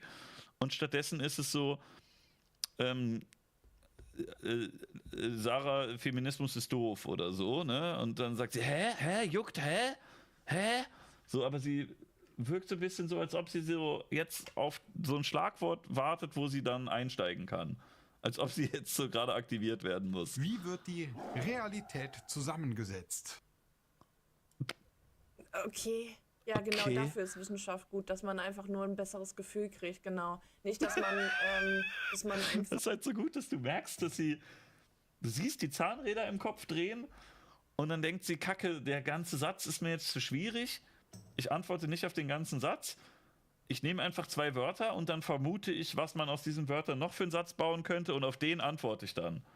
Er hat irgendwann mal gutes Gefühl gesagt. Deswegen antworte ich einfach, also da sage ich einfach irgendwas mit, ja, gutes Gefühl, doch nicht. Nein. Fakten ermittelt und Entitäten feststellen kann. Ja, nee. Das war auch, sie hat mitten im Satz, glaube ich, gemerkt, dass das keinen Sinn ergibt, aber sie hat einfach gehofft, dass sie damit durchkommt. Dass sie einfach sagt, Wissenschaft ist, dass man Entitäten feststellt. Und das wirkt so wie bei so einem Referat, einfach Bullshitten in der Hoffnung, dass der Lehrer auch nicht so genau zugehört hat. Dass du einfach denkst, ich hoffe, die Zuschauer sind genauso wie ich auch nur mit einem halben Ohr dabei. Ja? Ich bin bei Sinan so abwesend, und wenn Tilted Floste im Chat ist und auch abwesend ist und dann sagt, Entitäten feststellen. Das Wort klingt gut. Da kommt man damit durch. Das ist irgendwie brillant, denn es verschiebt die Bringschuld. Plötzlich muss der Kritiker erklären, warum seine Aussage Sinn ergibt, anstatt dass Sarah erklären muss, warum ihre Aussage falsch war. Sie stellt sich dumm. Eine Umkehr des Kausalzusammenhangs. Um den anderen. Nein, warte, Beweislastumkehr, so meinte ich. Entitäten feststellen, ihr wisst schon. Unverständlich oder wirr darzustellen. Es ist ein, nennen wir es ein intellektuelles Gaslighting. Hä? Ich verstehe dich nicht, also musst du Unsinn reden. Aber also hier sagen die allermeisten, dass das nie passiert quasi. Na, also hier sagen jetzt also 84%, dass sie noch nie sexuell belästigt wurden. Das finde ich klingt ein bisschen wenig. Ich würde denken, es ist mehr. Aber Yeah. Danke an das Kanzleramt. Dass der Name noch frei war, ne? Danke sehr. Danke Kanzleramt für den 24. Mal gucken, was er antwortet. Junge, Weil ich glaube halt, wirklich unironisch auch, hätte man mich gefragt, wie viele Frauen in Deutschland sind noch nie sexuell belästigt worden? Da hätte ich gesagt, das sind weniger als 84%. Wundert mich, dass das so wenige sind. Diese Studien sind halt auch nicht wirklich, da steht ja auch aktuell, ich habe das sogar dazu ergänzt, ne? Hä? Ich habe das sogar noch ergänzt hier. Aktuelle Dunkelzifferstudien gehen von höheren Zahlen aus. Die Erhebung wurde 2003 durchgeführt. Ich würde denken, es ist mehr. Und dazu kommt dieser Blick. Dieser Blick, der sagt, ich versuche wirklich, dir auf dein niedriges Niveau zu folgen, aber es ist so schwer. Es ist eine Inszenierung von Unverständnis. Meine Güte, danke Friedrich. Warte, der Kanzler leitet nicht das Kanzleramt, ne, sondern da gibt es noch so einen Heini. Ich weiß gerade gar nicht, wer das aktuell ist. Danke sehr an das Kanzleramt für nochmal 10 Gift-Subs. Danke. Warte, ist es nicht mehr Helge Braun, oder? Ist der wieder? Thorsten Frey gerade. Das ist der ohne Augenbrauen, ne? Ich google das jetzt. Kanzleramt. So, das Bundeskanzleramt, ein Überblick. Ach nee, der hier, okay. Der da ist das. Ne, also hier bundeskanzler.de, aber hier Thorsten Frey ist der Bundesminister für besondere Aufgaben und Chef des Kanzleramts. Ist jetzt ein Amt, okay. Mit wem habe ich den denn verwechselt? Es gibt noch einen Thorsten in der CDU, der keine Augenbrauen hat, aber dann habe ich den wohl verwechselt. Danke, aber Thorsten Frey war das wahrscheinlich dann gerade. Bedankt euch alle bei Thorsten Frey, dass der hier 10 Gift-Subs reingeschmissen hat. Danke. Aber der hat doch keine wenig. Es gibt einen mit noch weniger. CDU Thorsten. Google ich einfach. Es gibt mehr Thorstens in der CDU als Thorsten Frey, oder? Anscheinend nicht. Wenn man CDU Thorsten eingibt, dann kriegt man nur den. Es gibt auch noch Thorsten Wurm. Das ist auch gut. Aber es sind schon wenig. Es ist schon wenig, stimmt schon. Thorsten Frey hat auch schon wenig. Danke, Sergüni. Warte, wir haben doch hier noch offen vom Wehrdienst, ne? Die Abstimmung. Da finden wir den doch. Da finden wir doch safe den CDUler ohne Augenbrauen. Hier. Leute, die für Wehrpflicht gestimmt haben. Den meinte ich, glaube ich. Thomas heißt der. Der hat jetzt extra sich ein Foto hier, wo er eine Brille trägt, damit man das nicht sieht. Thomas Barreis. Ich meine, der war mir aufgefallen, weil ich will den jetzt nicht bodyshamen, aber ne? Aber Leute, ihr seht's doch auch. Das fällt einem direkt in den Blick, ne? Und denkt so, what? What, Thomas, wo sind die? Das ist nicht Weigel, nee, der ist das Gegenteil. Ich gucke gerade mal, ob das noch funktioniert. Warte, da muss man zu Google und nicht zu DuckDuckGo. Hier, ich will mal gucken, ob es noch geht. Der Fette von der CDU. Das ging lange? Ja, Peter Altmaier. Da ist er. Funktioniert noch. Aber jetzt kommt was anderes. Früher war hier so der Peter Altmaier Wikipedia-Artikel ganz oben. Aber hier doch auch. Peter Altmaier Wikipedia. Da ist er. Verständnis, um sich nicht mit der Kritik auseinandersetzen zu müssen. Wer sagt, gewinnt Zeit. Wer sagt, muss nicht argumentieren. Hä ist kein Ausdruck von Verwirrung, sondern eher die Art, in der Logik und Verstand an Bedeutung verliert. Oder ich kann dir aber einen anderen Trick verraten. Es gibt auch noch andere Methoden, wie man wenig sagen kann und damit davonkommt, die besser funktionieren als oder hä. Ja, man kann es machen wie Dekadent oder Stay und wenn einem nichts dazu einfällt, sagt man entweder nix oder man macht wie Stay so. Das geht auch, wenn man ein Stream Deck hat, sehr einfach, dann muss Welcome back to a series so electric, even Ampharos subscribed. In today's video, Hassan is now claiming his streamer friends actually all support him shocking his dog and were very offended at the shock collar jokes at QT's event. He's now saying drama ruined streaming? Look who's talking, pal. He's still crying about not winning QT Streamer Awards while trying to pin it on Asmongold, saying that he's actually salty about it. Son of Einstein, XQC responds, cooking Hassan and talking about the pettiness of award shows. Hassan orbiters are turning on him, including Psycho supporter Bad Empanada, calling out Hassan for not supporting Caseytron. The female Hassan, Denims, is back, claiming people should moderate their chat and community, completely forgetting her god Hassan is notoriously bad at it. QT has responded to the backlash regarding Streamer Awards. She's pulling a Dan Clancy and already talking about next year's event. Brainworm streamer Rakai is melting down at QT, saying heinous things at her for making a joke about him stealing from the store. XQC responds, absolutely exposing him for being a complete idiot and lying about the incident. Rakai's mom called him and started scolding him for his misogynist behavior. Subscribe or your kids grow up watching Diddy Piker. You're gone.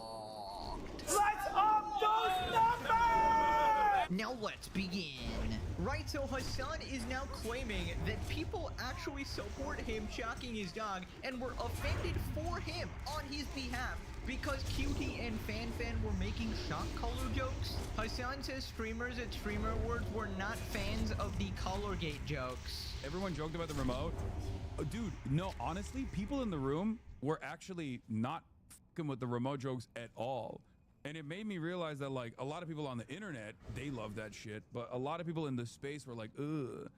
But I mean, I don't really give a shit. I obviously played it off well, but in not really knowing what to expect this year because, like, you know, despite this being a fairly big year for me and this community as well, this has been my most, like, politically impactful year of my career for the past 12 years. This has been the most impact that I have directly had, this community has directly had.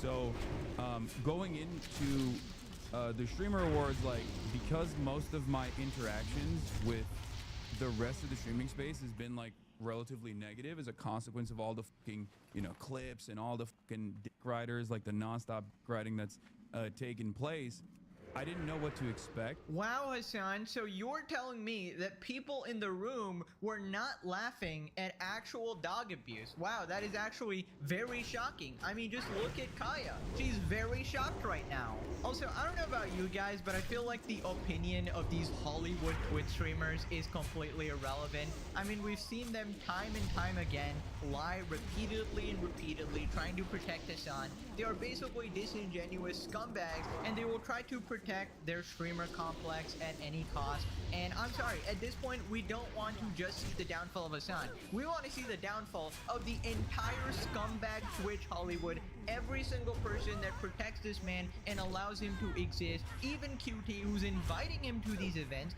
normalizing him as like a regular person despite his blatant terrorist support and horrible actions. F all these losers who protect him. Also, he goes, I didn't know what to expect. Why, Hassan? Why would that be the case? Maybe because you shocked your dog? Maybe because you're a very controversial figure who does a lot of heinous shit on your stream, particularly this year as well? I mean, what is your contribution to this world? world, dude. Yeah, dude, congrats. You bolstered more support for terrorists. You support more terrorism. You made another $1 million off of your socialist grift and glazing a bunch of dictators. Nice cosplay, dude. He's gonna show up to the local anime convention looking like that. I mean, of course you were worried because you thought that for a second your grip on your cult had finally slipped and you thought that, oh, people are actually coming to their senses. All my interactions with people have been negative. We got this burnt peanut guy making shock collar jokes. All these random streamers are coming out of nowhere making fun of me. The average person and mainstream media are dunking on me. Maybe Twitch Hollywood has flipped as well, but apparently, luckily for you, your Hollywood is intact for now. Then he says that everybody is actually chill with him behind the scenes and that drama ruined streaming. I didn't know what to expect, even though like I know all these people and I've like, you know, collaborated with them in the past, but I was like kind of bubbled in. So I was actually still very much excited to see all these guys, but I just didn't know what to expect. And it was the same as every other year. It turns out that it turns out, no, everybody's like, no, you're fucking, you know, everyone is chill. Everyone's chill as hell. If there's one thing that I think has ruined streaming, it's the drama. It's the fucking endless drama baiting, you know?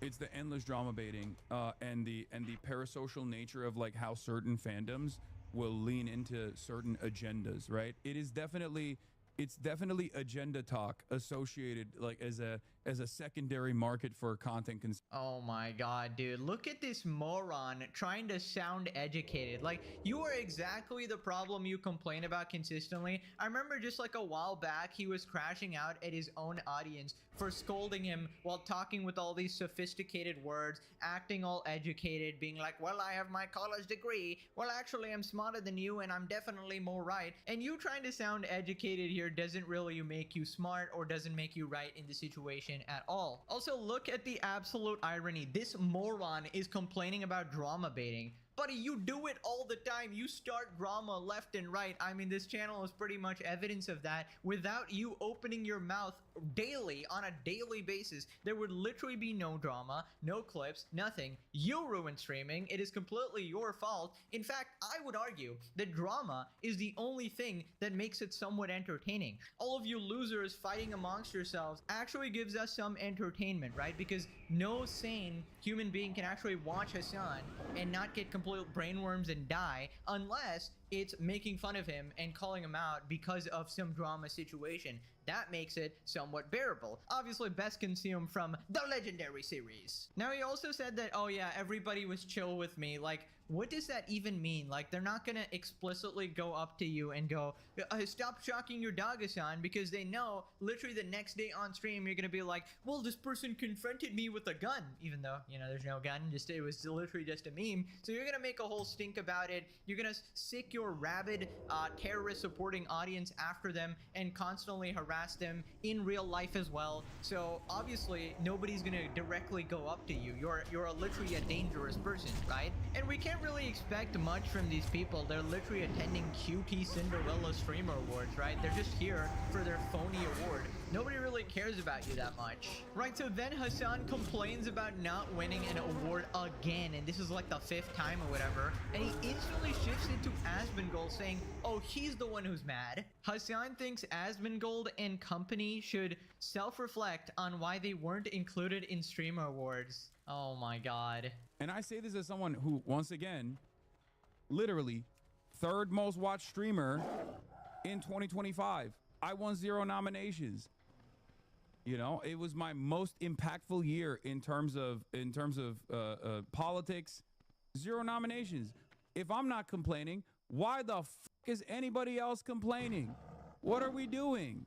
What are we fucking doing? You know, calm down. It's ridiculous. And if you're upset about like not being invited or whatever, maybe you should think about how you conduct yourself or how you carry yourself or what your impact is in this space. Okay? You're not complaining because your friend put it on, bro? No, brother, no. Because I'm seeing it as a positive thing overall. Not good to be, it's not good to be totally fucking cut off from the rest of the space. It's my greatest strength, I would say, is that, you know, I have the capacity to socialize with people, unlike many of the other many of my other counterparts in this sphere in a way that like Asmongold can't, for example, you know? He could, he just, he could do it too. It's just his politics are doo-doo. Right, and your politics are great, man. Said literally nobody ever. My guy literally goes, third most watched streamer, I'm so popular, it's my most impactful year, and I was still not nominated. We get it, bro. We get it. You're extremely salty. The fact that you're literally friends with the host and, you know, co-host a podcast with them, are financially incentivized to win, and she still couldn't let you win. Because you are that controversial, and it would get so much backlash if the Dog Shocker actually won something. Also, I don't know why he's brought up Asmongold out of nowhere, saying that, oh, he's actually the one who's mad he's not invited. I mean, he's obviously not pressed about this at all. He literally refuses to go. He does not like the shit, obviously. I mean, from the clips I've seen, Hassan is the only one mad here. And he sort of added an additional point saying that, oh, it's not good to be cut off from the Hollywood of Twitch, right? Because, you know, then you're not invited to events, then you're not allowed to network and get more viewers and shit like that. But I feel like some people value their morals more than that. Some people don't actually want you guys as friends, right? You guys are horrible people. And, you know, if I was a streamer as well, I would probably stick to myself too, because I don't know, I don't want to be associated with these absolute scumbags who cover up actual horrible shit. And all they care about is viewers and growing their career more and more and getting even more money. And I don't know about you guys, but it kind of sounds to me like Hassan is bragging about all his other dogs, right? He has Kaya, of course, and then he has all these other human dogs who he has on shock collars like Jellywig and stuff, and Cutie, who pre-approved jokes for him. Now Hassan has literally admitted that he pre-approved the joke, which is one of the most pathetic things I've ever heard, right? There were jokes in the monologue that you had about me and Kaya that I had, of course, said yes to ahead of time. And the fact that he's friends with the host, co-hosts a podcast with her, and she probably had to beg him, going like, please, just this once, we can't give you the award, I will get too much backlash. Tell you what, you can shock Kaya 500 times today, just please. Pathetic man baby, dude. And also, Cutie is like a different level of spineless. This guy literally sexually harassed you as well, you know, thrusted your pee-pee, and you still invite him? And he came in and he said, you could see my dick in this. And I said, Hassan, I'm not looking. And then he proceeded to hump the air and he said, look. And I said, I'm not looking.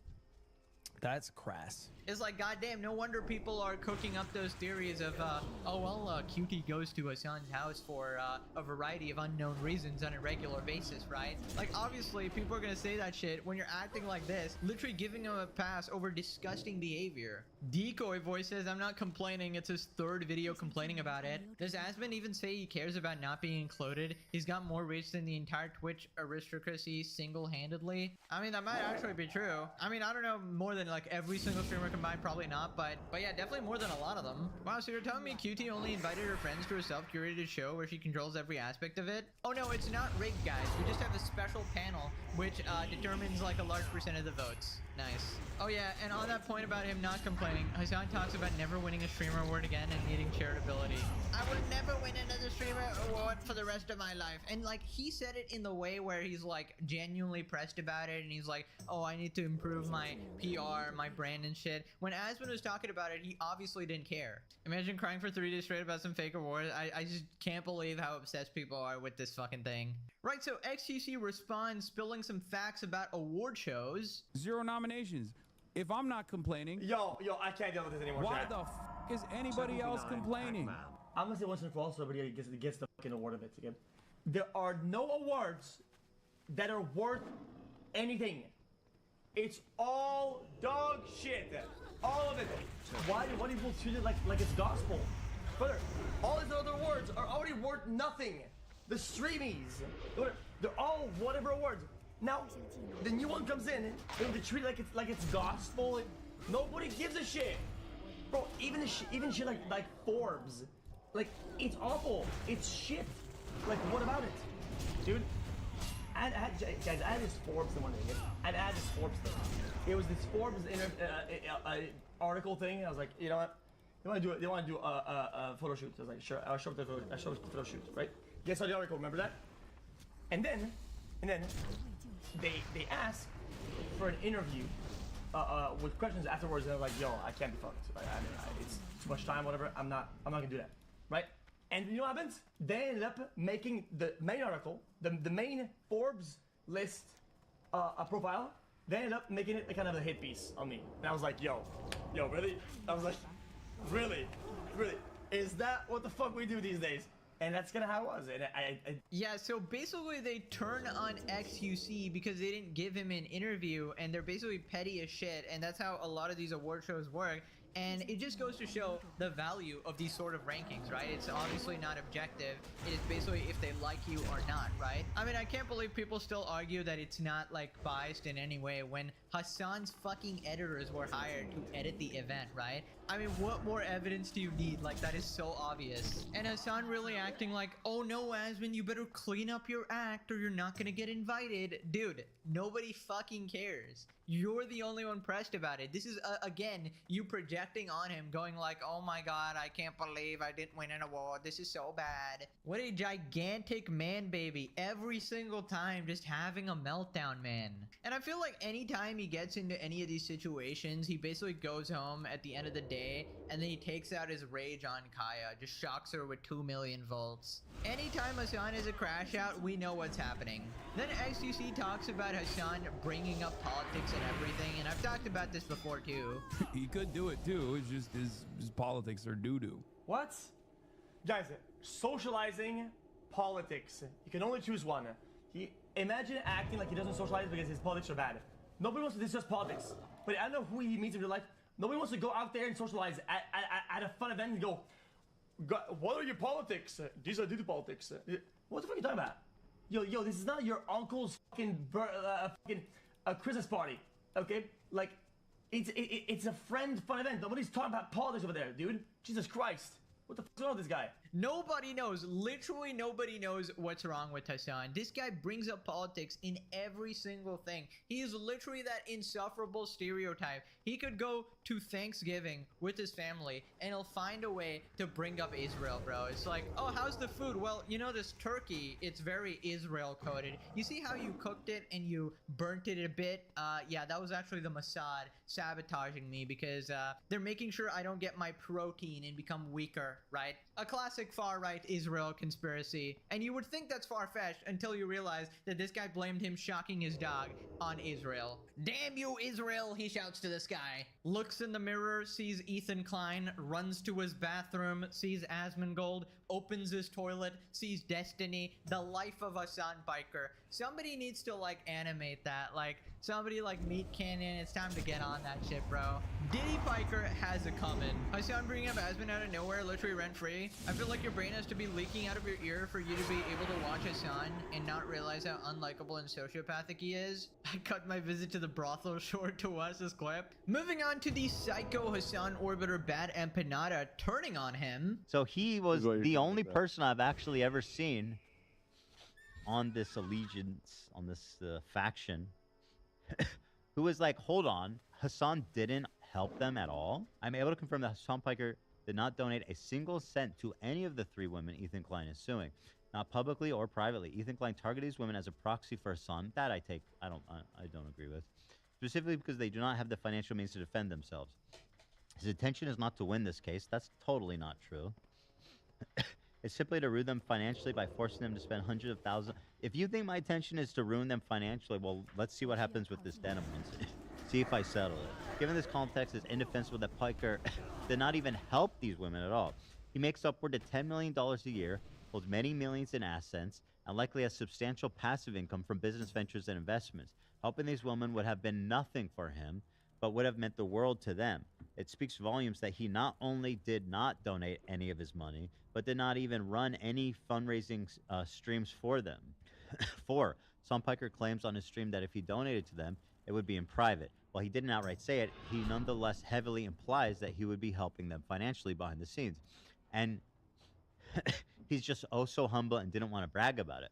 That's the message that many people took from it. That is not the only time Piker has made these implications. On other occasions, he's also implied that he privately donates to left-wing orgs and charities, and that no one will ever know about it because he doesn't do it for clout. Given that he did not actually do so in this case, his supposed private financial support for these causes should also be questioned. I agree. I don't think Hassan's donating jack shit in private. He's a greedy scumbag. He fucking loves his money. He's not giving it to anybody. It is absolutely not true that Hassan Piker could get in legal trouble or cause the defendants legal trouble if he donated, and that is 100% true as well. There are no laws, civil or criminal, against covering others' legal fees unless they are designated terrorists or sanctioned, which is obviously not. That's true of the three of them, yeah. This talking point was basically invented by Hassan superfans as a roundabout way to rationalize his greed. So I will say that. Well, there you have it. The orbiters are not happy, and the moons are falling one by one until Hassan is the lone heavenly body. Besides Froggen, obviously, she is always orbiting the galaxy. She sort of has to be there to maintain balance in the universe. She sort of like covers up the black holes, makes sure we don't get transported into another dimension. We should all be praying to Froggen. Thank you for your service. But honestly, it is crazy how Hassan did not help them at all, right? You dick ride Hassan for 3 years, and this is what you get in return. Like, I've been saying it all this time. All the orbiters should take note, because these are the rewards. This is like slaving for a company for like 500 years. At the end of the day, they give you like a $50 voucher or something. Yeah, thanks for your service, pal. Also, I don't know where those numbers came from, but I'm pretty confident he's not making 10 mil a year. He might be worth like 10 mil total over all the years of streaming. But yeah, I don't see where he would make that amount of money just from like his streaming and YouTube or whatever. But regardless, forking over like 100, 150k to help his like friends who've been supporting him all this time, I mean, that would be very easy for him. Also, what was that other part that Hassan is donating behind the scenes to charities? Please, please, no fucking way this narcissist would do anything without broadcasting it to the public. I'm not buying that. Moving on to one of the worst Hassan orbiters, female Hassan, Denims. She claims that you should moderate your chat, but she forgot that her god Hassan doesn't do any of that. Denim says you can moderate your chat, and your chat is a reflection of you as a streamer. Interesting. But you can moderate your chat. I'm sorry, your chat is a reflection of you. You can cope and see as much as you want. And again, yeah, there's limits. There's limits. You're not gonna be able to control every single message. But when you don't even try to correct them, when you don't even try to correct bad behavior, and then you're like, well, what am I supposed to do? Fuck you, dude. Fuck you. And you like, do you care that your chat is calling me racist? Do you make any attempt to modify? I have not looked at my chat. Moderate that at all? I have not looked at my chat at all. And I'm shocked that you don't care that people in your chat are saying, "Who the fuck is this child? Cold, arrogant, kind as fuck." I love you, but there's only so much I can do. I understand your analysis. I don't want to. I don't want my community to hurt your feelings. I don't want your feelings to be hurt either. They're not hurting my feelings. They're monsters. They're like psychotic. I think you're a good person. Not all of them, but there are a lot of them, and you don't seem to care about moderating it at all. That's not true. Whereas when you're on my show, we really do care about what people say about you on Discord and chat, and we moderate it to keep like a good environment. But you don't seem to fucking care about it. There's no way I can shut off my chat. Do you have moderators in your chat? I don't understand. I didn't make any fucking comparison, dude. I'm literally just explaining how people feel about it. That's all I'm fucking doing, man. And you continue to put words in my mouth, making it seem like I'm comparing them to fucking Jewish Nazis and shit. Hold on. It's so fucked up. It's not fair. And when you say that shit, then people in your chat are obviously gonna co-sign it, and they're gonna fucking, think that, as I quoted, Hassan is a fucking freak pig. And then you're like, well, what am I supposed to do?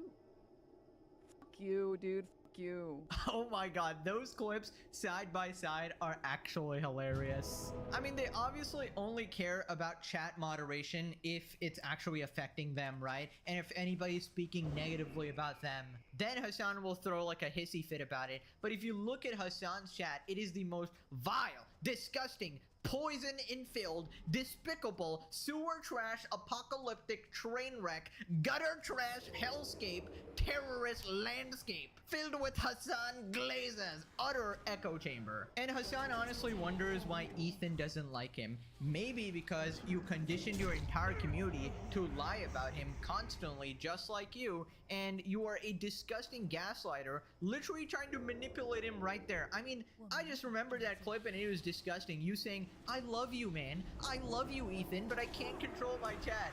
Shut your stupid ass up, bro. What a manipulative, piece of shit, bro. I've never seen anything like that. He's like a disgusting, abusive ex or something saying, I love you, now come take like 15 more beatings. Please stay with me. Never trust people like Diddy Piker here, bro. Reminder that Hassan's chat was spamming hearts for the Jewish museum shooter as Hassan was reading his manifesto. Reminder that it was an emote-only mode, meaning Hassan specifically put on that mode because his chat was being so unhinged in supporting the shooter who was killing people, supporting actual terrorism, so he put it on emote-only mode so that it would silence the chat and they couldn't get in trouble, and they still started spamming hearts. Psychopaths. This isn't a new hypocrisy at all. Hassan was seething for years because XQC and Asmon's chat hated him, but they were still friends. He and all his orbiters would whine all the time that they need to moderate that.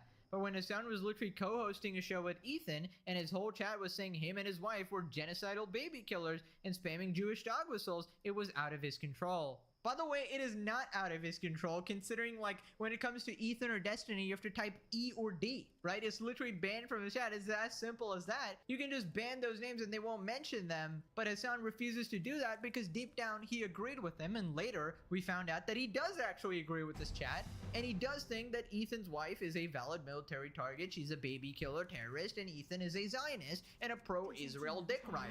Look at how I've memorized these fucking terms at this point. It's insane. Same girl whose chat was spamming call CPS when she was laughing and uncritically watching an Empanada video where he constructs deranged fanfiction about history kids crawling around and eating dog shit in their home. Yup, Denims was a big part of that. And it was just checking in on Denims. Apparently she's been watching content without reacting again. She has literally learned nothing from the Ethan Klein lawsuit. Yeah, Denims really is providing transformative content. You would think receiving a lawsuit on copyright infringement would motivate you to further elaborate on your commentary or implement changes on your stream. However, Denim seems to believe no changes are needed. Well, she's delusional enough to actually fight this all the way to the end instead of doing the common sense decision like Caseytron and actually just surrendering. And I'm not going to play this, but basically you can just look at her camera here and she's basically saying literally nothing while reacting to 2 minutes of a Drew Gooden video. Denim's reaction is just a puppet. Moving on to QT Cinderella, she has responded to the massive backlash regarding the Streamer Awards. QT on her plans for next year's Streamer Awards. Oh boy.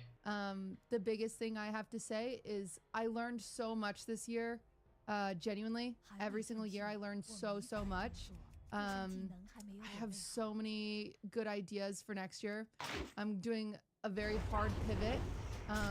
I'm changing a lot of things next year. I learned so much this year. Like, I can't even, like, obviously, I learned so fucking much this year. I have so many great ideas for next year. I'm not kidding. Like, so many. Like, I'm so incredibly motivated. I'm so motivated. Like, I think, like, obviously, I've seen it all. But I just want to say so much to this community. Thank you so much for like trusting me with this event, because I promise you with my whole heart that like next year is gonna be better. I really know I've figured it out for next year. So thank you for trusting me. If I let some of you down next year, I promise. Okay, I've got it figured out. I really do. I had this epiphany and I was like, you know what? Mama didn't raise no quitter. I have such... Next year's gonna be a movie, I promise. I promise. Pinky's out, I promise. Slingshot! Thank you so much for the gifted subs. Thank you for sponsoring the show, I really appreciate it. But thank you guys, okay? Pinky's out, I promise. Next year's gonna be a cinema, okay? I really feel so motivated. I really have so many great ideas. I saw the criticism. A lot of it is valid. And I'm just really excited to, like, I'm really excited to impress you guys next year. I so am. Like, I can't say it enough. I'm so excited to just make it so much better next year. Right. I learned so much. Oh, I have so many ideas. Translation, I made a shit ton of money. I need even more sponsors next time. Please attend my shitty event next year as well. I really like money and attention. It's going to be the exact same. I'm still gonna invite Hassan because I'm a scumbag piece of shit who literally has learned nothing from any of these controversies. Like, what the fuck are you on about? Also, you know what sort of pisses me off? off how basically everybody has agreed that putting on this event is like a very hard thing to do. I mean, what the f? You just get a fucking stage and some shit awards. Like, why is she acting like she's hosting this grand convention or like massive event? You just invite a bunch of streamers and do the most easy shit possible. Most of the work is done by like, you know, the editors who are putting together the clips and shit like that. All you have to do is sit there and cry on camera, crack a couple unfunny jokes. Apparently this person has severe social anxiety, by the way. Apparently she can't talk to anyone, can't converse with anyone. Remember when she was saying that shit, hosting a fucking event now? And I don't care what anybody says, this is not hard. You can give me a million excuses. Oh, well, actually planning, actually scheduling. Oh, bro, I can do all that shit, I'm telling you. It's fucking easy. Like, you just have no competency.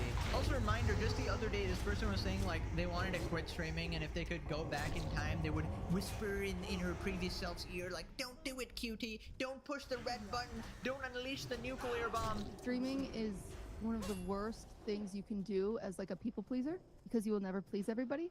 I didn't know that. If I went back and was able to whisper in my ear, would say, don't do it. But no, that's not the conversation being had. It's about her fucking streaming career that she can literally quit any single day. You can choose to not put on this event. Apparently this event has given her so much trauma or some shit. Literally doing it again. Oh, well, I'm trauma. I'm crying. Also, oh my god, I'm getting so much money. Oh my god, everybody loves me. Oh my god. Like, so clout hungry. You're just such a fake person. How about you ban Hassan next time, you fake piece of shit? Honestly, here's the question of the week. Who is more unlikable? Queen Jellyfish or King Jellyfish? Place your votes, fellas. Streamer Wars 2026 prediction. Dude, I can't stand these fucking like full-grown people crying on camera, like, and especially when it's like it's not genuine at all. Like, you can turn off the camera. I feel like you can do that. She's stronger than me. I hear these criticisms and I'm telling everyone to kick rocks and find someone else to host the show. You're such a dumbass, by the way. You're so stupid. It's legitimately impressive. You gotta be a bot. Please tell me you're a bot. Cutie is so strong. The shit she had to put up with this year was horrible, but she's still talking about future shows. Whoever co-hosts the show next year should make a secret award and present it to her at the end of the show because she deserves. Oh my fucking, oh brother. Oh my god, I need to move on because I'm about to go on a legendary crash out and I don't want Jellywig saying that's grass. Moving on to streamer Rakai crashing out a cutie. Recap, she made a joke about him stealing because he literally filmed it on camera and he responded in the most horrible, obnoxious way possible. Rakai goes off on cutie Cinderella. Yo. What's the coolest thing you've ever stolen? You wanna know what I was gonna say? I'll say, listen, bitch. What's the coolest dick you ever sucked? Get the fuck off my dick. That's what I was gonna say. Chat, Lord, I was gonna say that shit to her face, bro. In front of everybody. But I had to just sit down and think. I'm black, petite, sit the fuck down and chill. I was gonna say that shit. I was like, bitch, what's the coolest dick you ever fucking sucked? You ugly bitch. To her, I was gonna say that. But I just calmed down, bro, and you know, and like, you know, see why she even said that shit. Cause whole time, now I get it. Like, she said it cause, you know, I got banned for giving that girl flowers.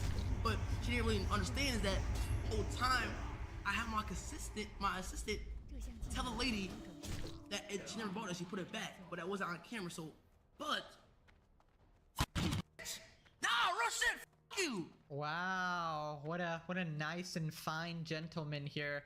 This is who the newer generation watches, and your kids are growing up consuming this fucking content. Now that's why you need to put them on the legendary series to actually give them a shred of common sense, because without me, look at what you have to deal with. What the fuck? Imagine this guy is below 0 IQ, can barely string together a sentence. What a freaking moron. And what kind of values did your parents teach you? Because Jesus Christ, dude. Who the hell talks like that over a freaking joke? Like, how thin-skinned are you? My god, there's like zero excuse for this. You can say, oh, he's trolling, but I mean, dude, what the hell was that? Great future ahead, by the way. Definitely not someone likely to commit crimes, considering he's already done one on camera. I thought you had to be 13-year-olds to stream on Twitch. Someone come collect their child who watches this garbage? I don't know, bro. Legitimately gotta be the most brain-dead lobotomites, like Coco Melon type shit. At first, I didn't know why she was referencing stealing something, something. But then after 48 hours of reflection, it occurred to me it might be because I got banned for stealing things only several days ago. Maybe Kai doesn't realize how heavily this reflects on him. Are you talking about Kai or Rakai? I can't tell anymore. This guy saw Nina Lim's world record speed run for most disliked streamer any percent and said, hold my loot. I was gonna say it to her face, but my IQ wouldn't let me formulate a sentence. Fix that for you. Right, XQC responds cooking him. Chat, law, I was gonna say that shit to her face, bro. And for everybody. But I had to just sit down and think. You know, I believe that. I believe that, especially when they give them the mic, right? And say something about yourself, and do enter.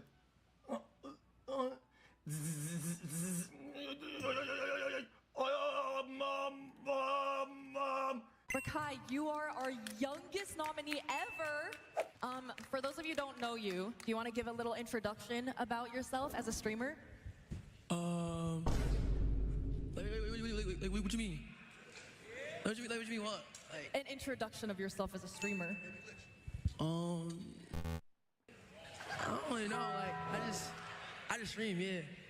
Amazing sales pitch. Like, surely we're gonna get a joke out of this, surely. Like, really, dude, come on, dude. There's no way. This guy can't even give an intro of himself. Dude, what am I witnessing? This guy's a popular streamer, apparently. I mean, what is going on? We are so cooked. Like, legitimately, I'm as shocked as Kaya right now. God, honestly, I really might have to keep up the series for quite a while now because this is what you will have to deal with when I'm gone. Dude, this dude has sub-zero IQ. I've never seen anything like this. This man can't even give an introduction to himself. Now, you can say it was nervousness or whatever, but he had some time to process that. I don't know, man. Somebody is on camera. He's giving a performance all this time. I feel like he was there with his buddies. I think he was comfortable enough to say a couple words, man. And we saw what he's like on stream, so I don't know. Then XCC exposes him for lying about the incident where he's stealing flowers. Come on, man. Come on, man. I was gonna say that shit. I was like, you said it because, you know, I got banned for giving that girl flowers, but... Giving the girl flowers. Giving the girl flowers. He was giving the flowers. Oh! He didn't even understand He was giving the flowers. Get a cart. Oh, yo. Oh God, we should get this to somebody.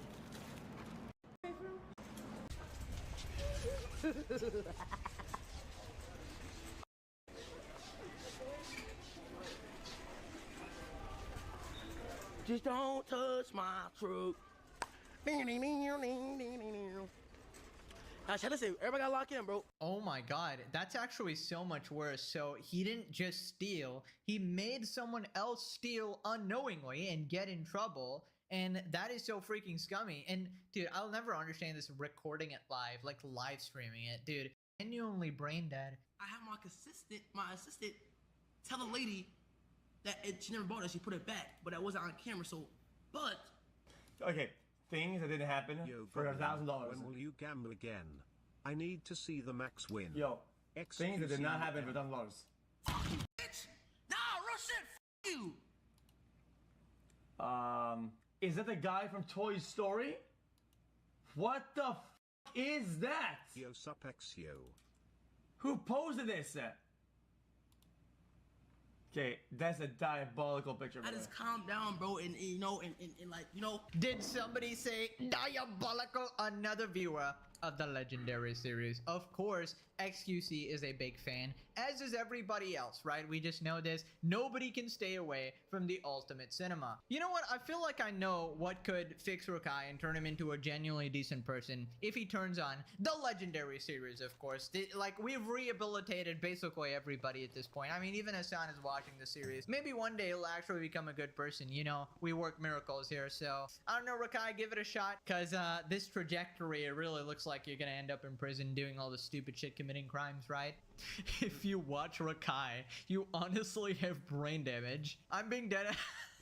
If I ever find my future kid watching a freaking Rakai stream, I'm disowning that mother flipper on the spot, as you should. This kid needs to go back to school to learn his ABCs. You know you're bad when XCC makes fun of you stuttering. Oh no, the kid who got carried to famous crashing out sore loser ass. Like, I don't know this guy's backstory or something. Did like Kai Cenat put him on, or like what's going on? I don't know. Bro, I'm genuinely asking, where's Rakai's mom, dad, older sibling, literally anyone? It's clear this kid has not been raised to have any sort of respect for anybody. Unreal to watch, honestly. honestly. Funny you mentioned that because apparently Rakai's mom actually called him and scolded him. Rakai tweets a phone call from his mom where he says he's coming home. I'm so confused. Like, did you really tell that woman that? Are you losing your mind? Well, like, I only... Hello, can you hear me? Yes, I can hear you. I'm saying... Okay, so... I'm saying the only thing the reason why I said that is because she said what she Regardless said. of the fact that is not how you carry yourself. That is not how you talk to a woman, first of all. I raised you way better than that. So guess what? Your ass is coming home since you think you're grown. I'm booking your flight tomorrow. So okay. Dude, honestly, his mom sounds totally chill and normal. Like, I expected her to be equally crazy just looking at her son there. But she seems to actually be commonsensical. She can articulate herself. She seems to have values and, you know, obviously knows how to speak to women respectfully. So I really wonder where he's getting this behavior from, because is it the dad or is it just Twitch culture in general, hanging out with these trashy streamers, maybe hanging out with that guy who's threatening to beat up Fan, I don't know. And honestly, I just have two pieces of advice for Rakai. Number one, listen to your mom. She's actually looking out for you here. I mean, imagine being blessed with a good mom who's teaching you good values and ignoring her and still turning out like this. Like, come on, you're embarrassing your family in front of everybody. Please, you're young, you can fix yourself, you definitely have time. You don't want to end up like Diddy Piker, all right? Buddy is 34, he's beyond cooked. How can I be okay? And two, of course, is to watch some Pegasus, because come on, all right? You'll learn a lot through the series. I'm just saying, it's changed people's lives. I should start putting up like comments and shit, because every day I get a new comment saying this series has changed my life. And thank you for letting me know. I appreciate it. Now click this video so your kid grows up watching Pegasus Cinema. All right, thanks for watching. Bye-bye.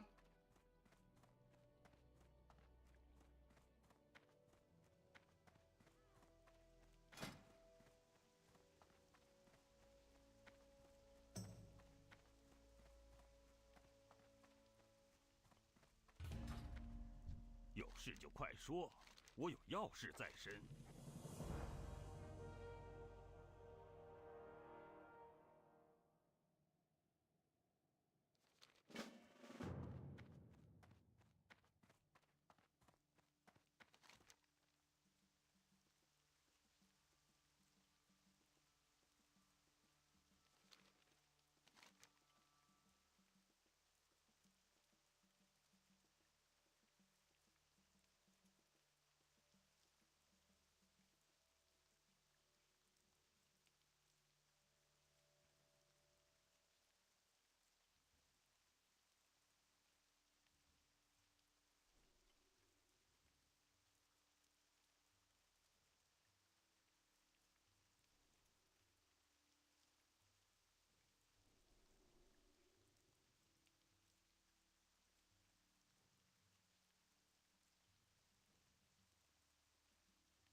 祝你平安。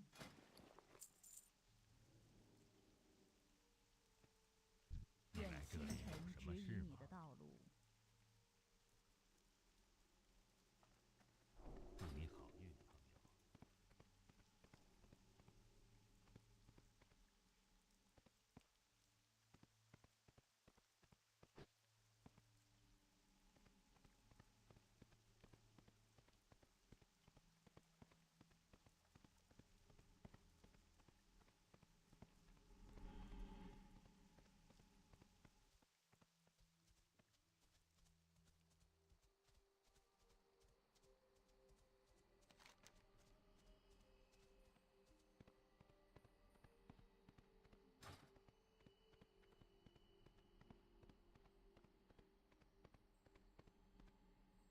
伊什诺阿拉，祝你好运。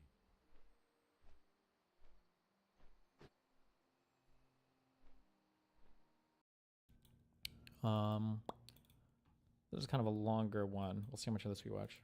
JD Vance and Marco Rubio would be the most normal ticket on a field against the Jo, Freunde der bodenlosen Aktion. Ich denke, ihr kennt noch alle Bodenlos TV. Der wurde ja von Cisco G in GTA RP komplett getrollt und hat daraufhin Cisco G bedroht, wollte ihn mit Leuten zusammenschlagen lassen und sein komplettes Leben zerstören. Später hat Bodenlos TV dann auf TikTok einen super peinlichen Statement-Livestream gemacht und hat mich später auch noch als pädophil bezeichnet, wofür ich ihn ja damals abgemahnt hatte. Eigentlich war das ganze Thema auch schon beendet. Er hat das Ganze unterschrieben gehabt, ich habe nichts mehr dazu gesagt, alles in Ordnung. Allerdings scheint er irgendwie nicht loslassen zu können. So hat er zum Beispiel vor ein paar Wochen das Cisco G-Video zu diesem TikTok-Livestream sperren lassen. Und auch ich habe gestern um 16 Uhr mitbekommen, Alter, der Typ hat mein Video gegen sich striken lassen. Ich hatte nämlich plötzlich eine Urheberrechtsbeschwerde bekommen, weil ich seinen TikTok-Livestream benutzt habe. Und dieser Strike hat, by the way, auch gegen das deutsche Recht verstoßen. Das Ganze gucken wir uns in diesem Video natürlich an. Bodenlos TV hatte mir, by the way, auch sehr schnell geantwortet, nachdem ich das Ganze mitbekommen habe. Er hat den Strike auch wieder zurückgenommen und wir haben auch so ein ganz kleines bisschen hin und her geschrieben. Und ich weiß nicht, was ich zu ihm sagen soll. Nochmal ganz kurz die Vorgeschichte zusammengefasst. Cisco G hat ein Trolling-Video hochgeladen, in welchem er Bodenlos TV getrollt hat. Anstatt einfach das Game zu verlassen, hat er sich wirklich stundenlang zum Hund machen lassen. Bodenlos TV war währenddessen in einem öffentlichen Discord-Gespräch und hat da sehr weirde Pläne geschmiedet, um das Leben von Cisco G kaputt zu machen. Wenn ich einmal so abgebrüht bin, wie ich früher noch war, Alter, und so herzlos, dann, Digga, du weißt gar nicht, was ich kann machen, dass er keinen Bock mehr hat, morgens aufzustehen, ohne dass ich meinen Raum verlasse. Weißt du, wie krank das ist, wenn du einfach deine Wohnung verlierst und du dir nicht erklären kannst, wieso, weshalb, warum, wenn dein Konto übernommen wurde und leer gemacht wurde, wenn du auf einmal Mitteilungen bekommst über Schulden, die du zu zahlen hast, weil du Kredite genommen hast und ausgezahlt bekommen hast, die du aber nie genommen hast, wenn deine ganze Post einfach weitergeleitet wird und du keine Post mehr bekommst und wenn dein ganzes Leben einfach den Bach runtergeht, weil alle denken, du hast dies und das gemacht, weil es dafür Beweisvideos gibt, die natürlich KI produziert sind, was man aber nicht sieht und auch nicht weiß. Wegen GTA RP-Trolling. Ja, ganz normales Verhalten, also alles gut, Bruder. Aber auch in der Aufnahme von Cisco G kann man mitbekommen, dass Bodenlos TV ihn da auch einfach bedroht und auch ein Schmerzensgeld in Kauf nimmt, was auch immer er da meinen könnte. Ich komme mal nach Koblenz runtergefahren. Ich guck mal, auf welcher Adresse dein Kfz registriert ist. Und nicht nur das, danach gab es auch tatsächlich die erste Drohung ihm gegenüber. Ich bin nicht sauer, nein, ich glaub mir. Guck mal, Cisco, wir gucken einfach, wer am Ende des Tages als letztes lacht, okay? Du kennst ja die Videos, du weißt ja Bescheid, wer ich bin, oder? Ich habe keine Ahnung, wer du bist. Guck mal, für dich verfalle ich einen Tag in alte Muster. Nur einen Tag. Ich nehme die Risiken in Kauf, ich nehme die Konsequenzen in Kauf, ich nehme die Geldstrafen in Kauf, aber wir gucken, wer am Ende des Tages lacht, Cisco, okay? Nachdem Cisco G sein Video hochgeladen hatte und Bodenlos TV wirklich von allen Seiten Kritik geerntet hat, hat er sich natürlich so gedacht, boah, ich glaube, ich muss auf TikTok mal einen Livestream machen, in dem ich mal ein paar Worte dazu verliere. Anstatt sich jetzt aber einfach hinzusetzen und zu sagen, ey, das tut mir wirklich leid, ich habe da komplett über die Stränge geschlagen, für sowas gibt es keine Entschuldigung, tut mir leid, hat er das Einmaleins der Rechtfertigungen gespielt und das ist natürlich ebenfalls nach hinten losgegangen. Unter anderem hat er nämlich zum Beispiel solche Takes hier gebracht. Dieses Video wurde veröffentlicht, um meinen Ruf zu schaden, in erster Linie. Ob diese Person, die das veröffentlicht hat, ein Problem mit meiner Arbeit hat oder nicht, weiß ich nicht. Bodenlos TV ist nämlich ein sogenannter Pedo-Hunter. Das heißt, er erstellt sich Profile von Minderjährigen und versucht dann, dass Pedos darauf anspringen, die anschreiben, sexualisiert mit denen schreiben und die auch am Ende treffen wollen. Diese Daten werden dann immer der Polizei übergeben und es gab wohl auch schon einige Verurteilungen aufgrund von seinem Einsatz. Und das an sich ist ja auch sehr, sehr schön. Aber Cisco hier einfach vorzuwerfen, dass er ja vielleicht einfach nur was gegen dein Content hat, ist halt einfach absolut ekelhaft und bodenlos. Ja, Bruder, also das muss man sich mal überlegen. Du beleidigst ihn, du bedrohst ihn, du willst sein ganzes Leben zerstören, du willst ihn 6 Monate auf die Intensivstation prügeln, aber ja, das Video hat er gemacht, weil er etwas dagegen hat, dass du Pedo huntest. Wahrscheinlich, oder? Die Ausreden wurden auch immer abstruser. So hat er zum Beispiel gesagt, dass das Video von Cisco G natürlich manipuliert worden ist. Und das hört man ja auch. Mein Video handelt, was ziemlich manipulativ ist. Und wenn ich sage ziemlich manipulativ, dann rede ich hier von nachweisbarer Manipulation. Ja, man hört es. Was einfach nachweislich falsch ist. Cisco G hat nämlich zu diesem Statement dann auch nochmal ein Video hochgeladen und da konnte man sehen, Bro, also Da ist halt einfach gar nichts manipuliert. Und später hat das Bodenlos TV auch quasi zugegeben, das gucken wir uns nachher an. Im Grunde hat er sich nicht wirklich dafür entschuldigt, sondern sich wirklich die ganze Zeit rausgeredet. Der hat auch sowas gesagt wie, ja, aber also jedem ist ja mal sowas passiert, oder? Also ich bin ja eigentlich nur wie jeder. Außerdem wurde auch einfach ein privates Discord-Gespräch geleakt. Also eigentlich bin ich hier das Opfer. Was by the way auch nicht stimmt, denn das war ein öffentlicher Discord-Channel, das war kein Privatcall oder sowas. Wie gesagt, hatte Cisco G dazu dann ein Video hochgeladen. Bodenlos TV hat das gar nicht gefallen und deswegen, anstatt einfach mal vernünftig auf die Kritik einzugehen, hat er sich gedacht, gut, ich strike das jetzt, denn was nicht da ist, existiert auch nicht. Cisco G hatte dann eigentlich vor, Klage gegen den Strike einzureichen. Allerdings, wie es der Zufall so will, hat einfach random Bodenlos TV genau am Abend davor ihn wieder bei Instagram entblockiert und hat ihn angeschrieben und wollte das Ganze klären. Und Cisco G sagt dazu Folgendes. Klage einreichen wollten. Selbstständig angeschrieben. Also Bodenlos hat mich entblockt auf Insta und angeschrieben und mir einen riesen Text geschrieben, wo er sich extrem entschuldigt hat und das war alles viel zu überzogen von ihm und er hat sich wirklich also 20.000 Mal entschuldigt. Es war zu viel gewesen, er hat über die Stränge geschlagen, er war nicht Herr seiner eigenen Sinne und dies und das und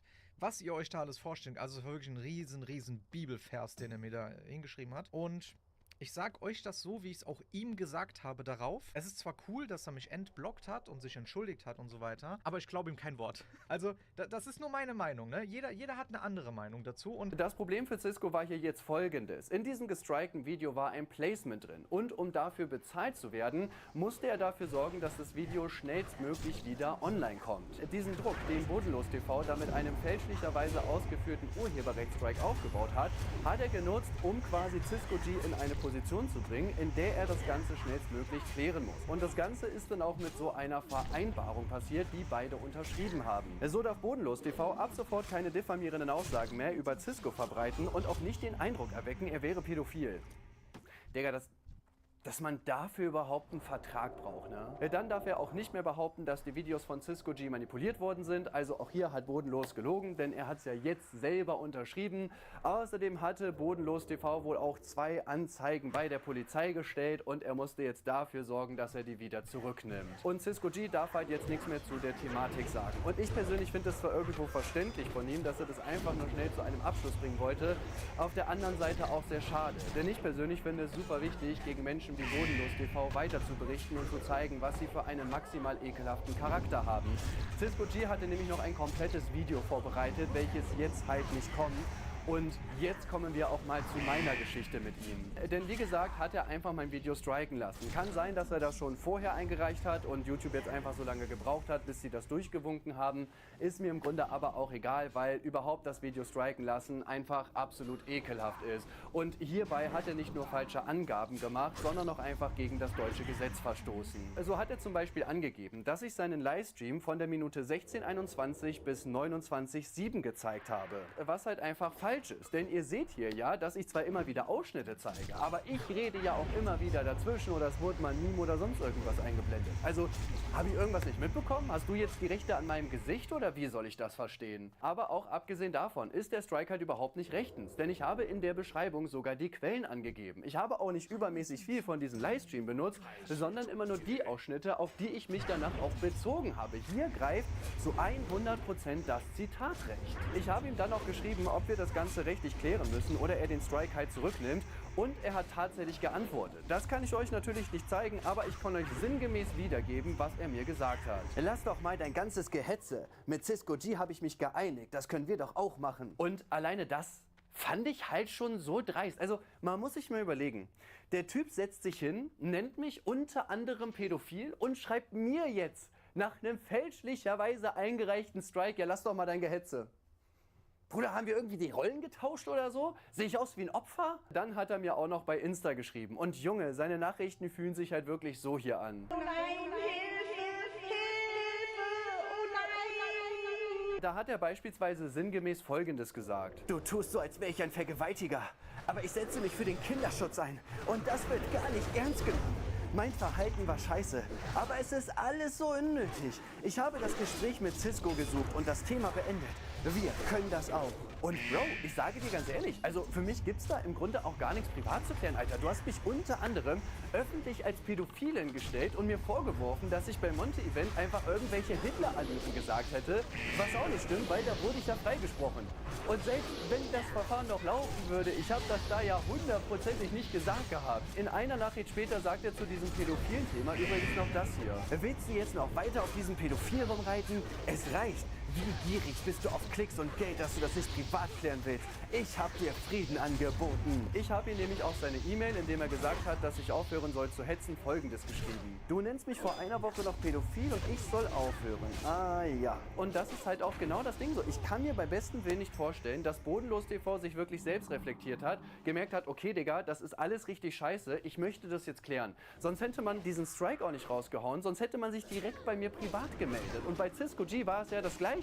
Er hat alles wegstriken lassen, wollte die ganze Kritik entfernen, hat dann vielleicht selber gemerkt, boah, rechtlich mache ich hier ja gerade richtig scheiße und hat sich dann gedacht, okay, dann schreibe ich die Leuten und kläre das jetzt einfach. Bro, es ist halt offensichtlich eine Schadensbegrenzung, die du da machst. Vor allem auch dieses, ja, wie gierig bist du bitte auf Klicks? Also Bro, ich bin KuchenTV, also natürlich bin ich gierig auf Klicks, aber das check ich auch nicht. Hättest du mein Video jetzt nicht komplett random einfach striken lassen, dann hätte ich doch auch dieses Video jetzt hier gar nicht gemacht. Es war gar nicht geplant, darüber nochmal zu reden, das Thema war abgehakt, bis du dann irgendwie wieder dachtest, nee, mit Kritik in der Öffentlichkeit komme ich nicht klar, das Video kommt jetzt weg. Ich hatte das auf KuchenTV einmal in den Cake News erwähnt und das war's. Also von mir war gar kein Video mehr geplant. Und jetzt mal ganz ehrlich, Alter, du musst da einfach mal klarkommen. Du bist doch selber Pedo-Hunter. Das heißt, du wirst doch wissen, wie wichtig und auch sensibel dieses Thema rund um Pädophilie ist. Und trotzdem behandelst du dieses Thema einfach durchgehend wie Dreck, wenn du andere damit irgendwie fronten kannst. In dem Video von Cisco G hat man zum Beispiel gesehen, dass er ganz plötzlich einen Stimmverzerrer angemacht hat und irgendwie eine 12-Jährige gespielt hat und zu Cisco G dann solche Dinge gesagt hat. Okay, alles klar. Rufst jetzt wieder einen abnehmen? Dieser Typ, der ist echt komisch. Der ist echt komisch, Mann. Was machst du hier eigentlich für Fesselspiele mit mir? Findest du das okay? Spiel jetzt einfach die Uno Reverse Karte aus, Steven. Kennst du die Uno Reverse Karte? Stehst du auf Kinder oder so? Ja, da suchst ganz schön viel Kontakt zu Kindern, ne? Nachdem dann mein Video hochgeladen worden ist, hat er mich auch einfach komplett random zweimal als pädophil bezeichnet. Ja, der verballertes Publikum, die anscheinend ausblenden, dass der Typ pädophile Neigung hat. Was? Ja, aber warum sagt man sowas dann? Sich über eine 12-Jährige lustig machen und die satirisch auf seinen P-Punkt setzen wollen.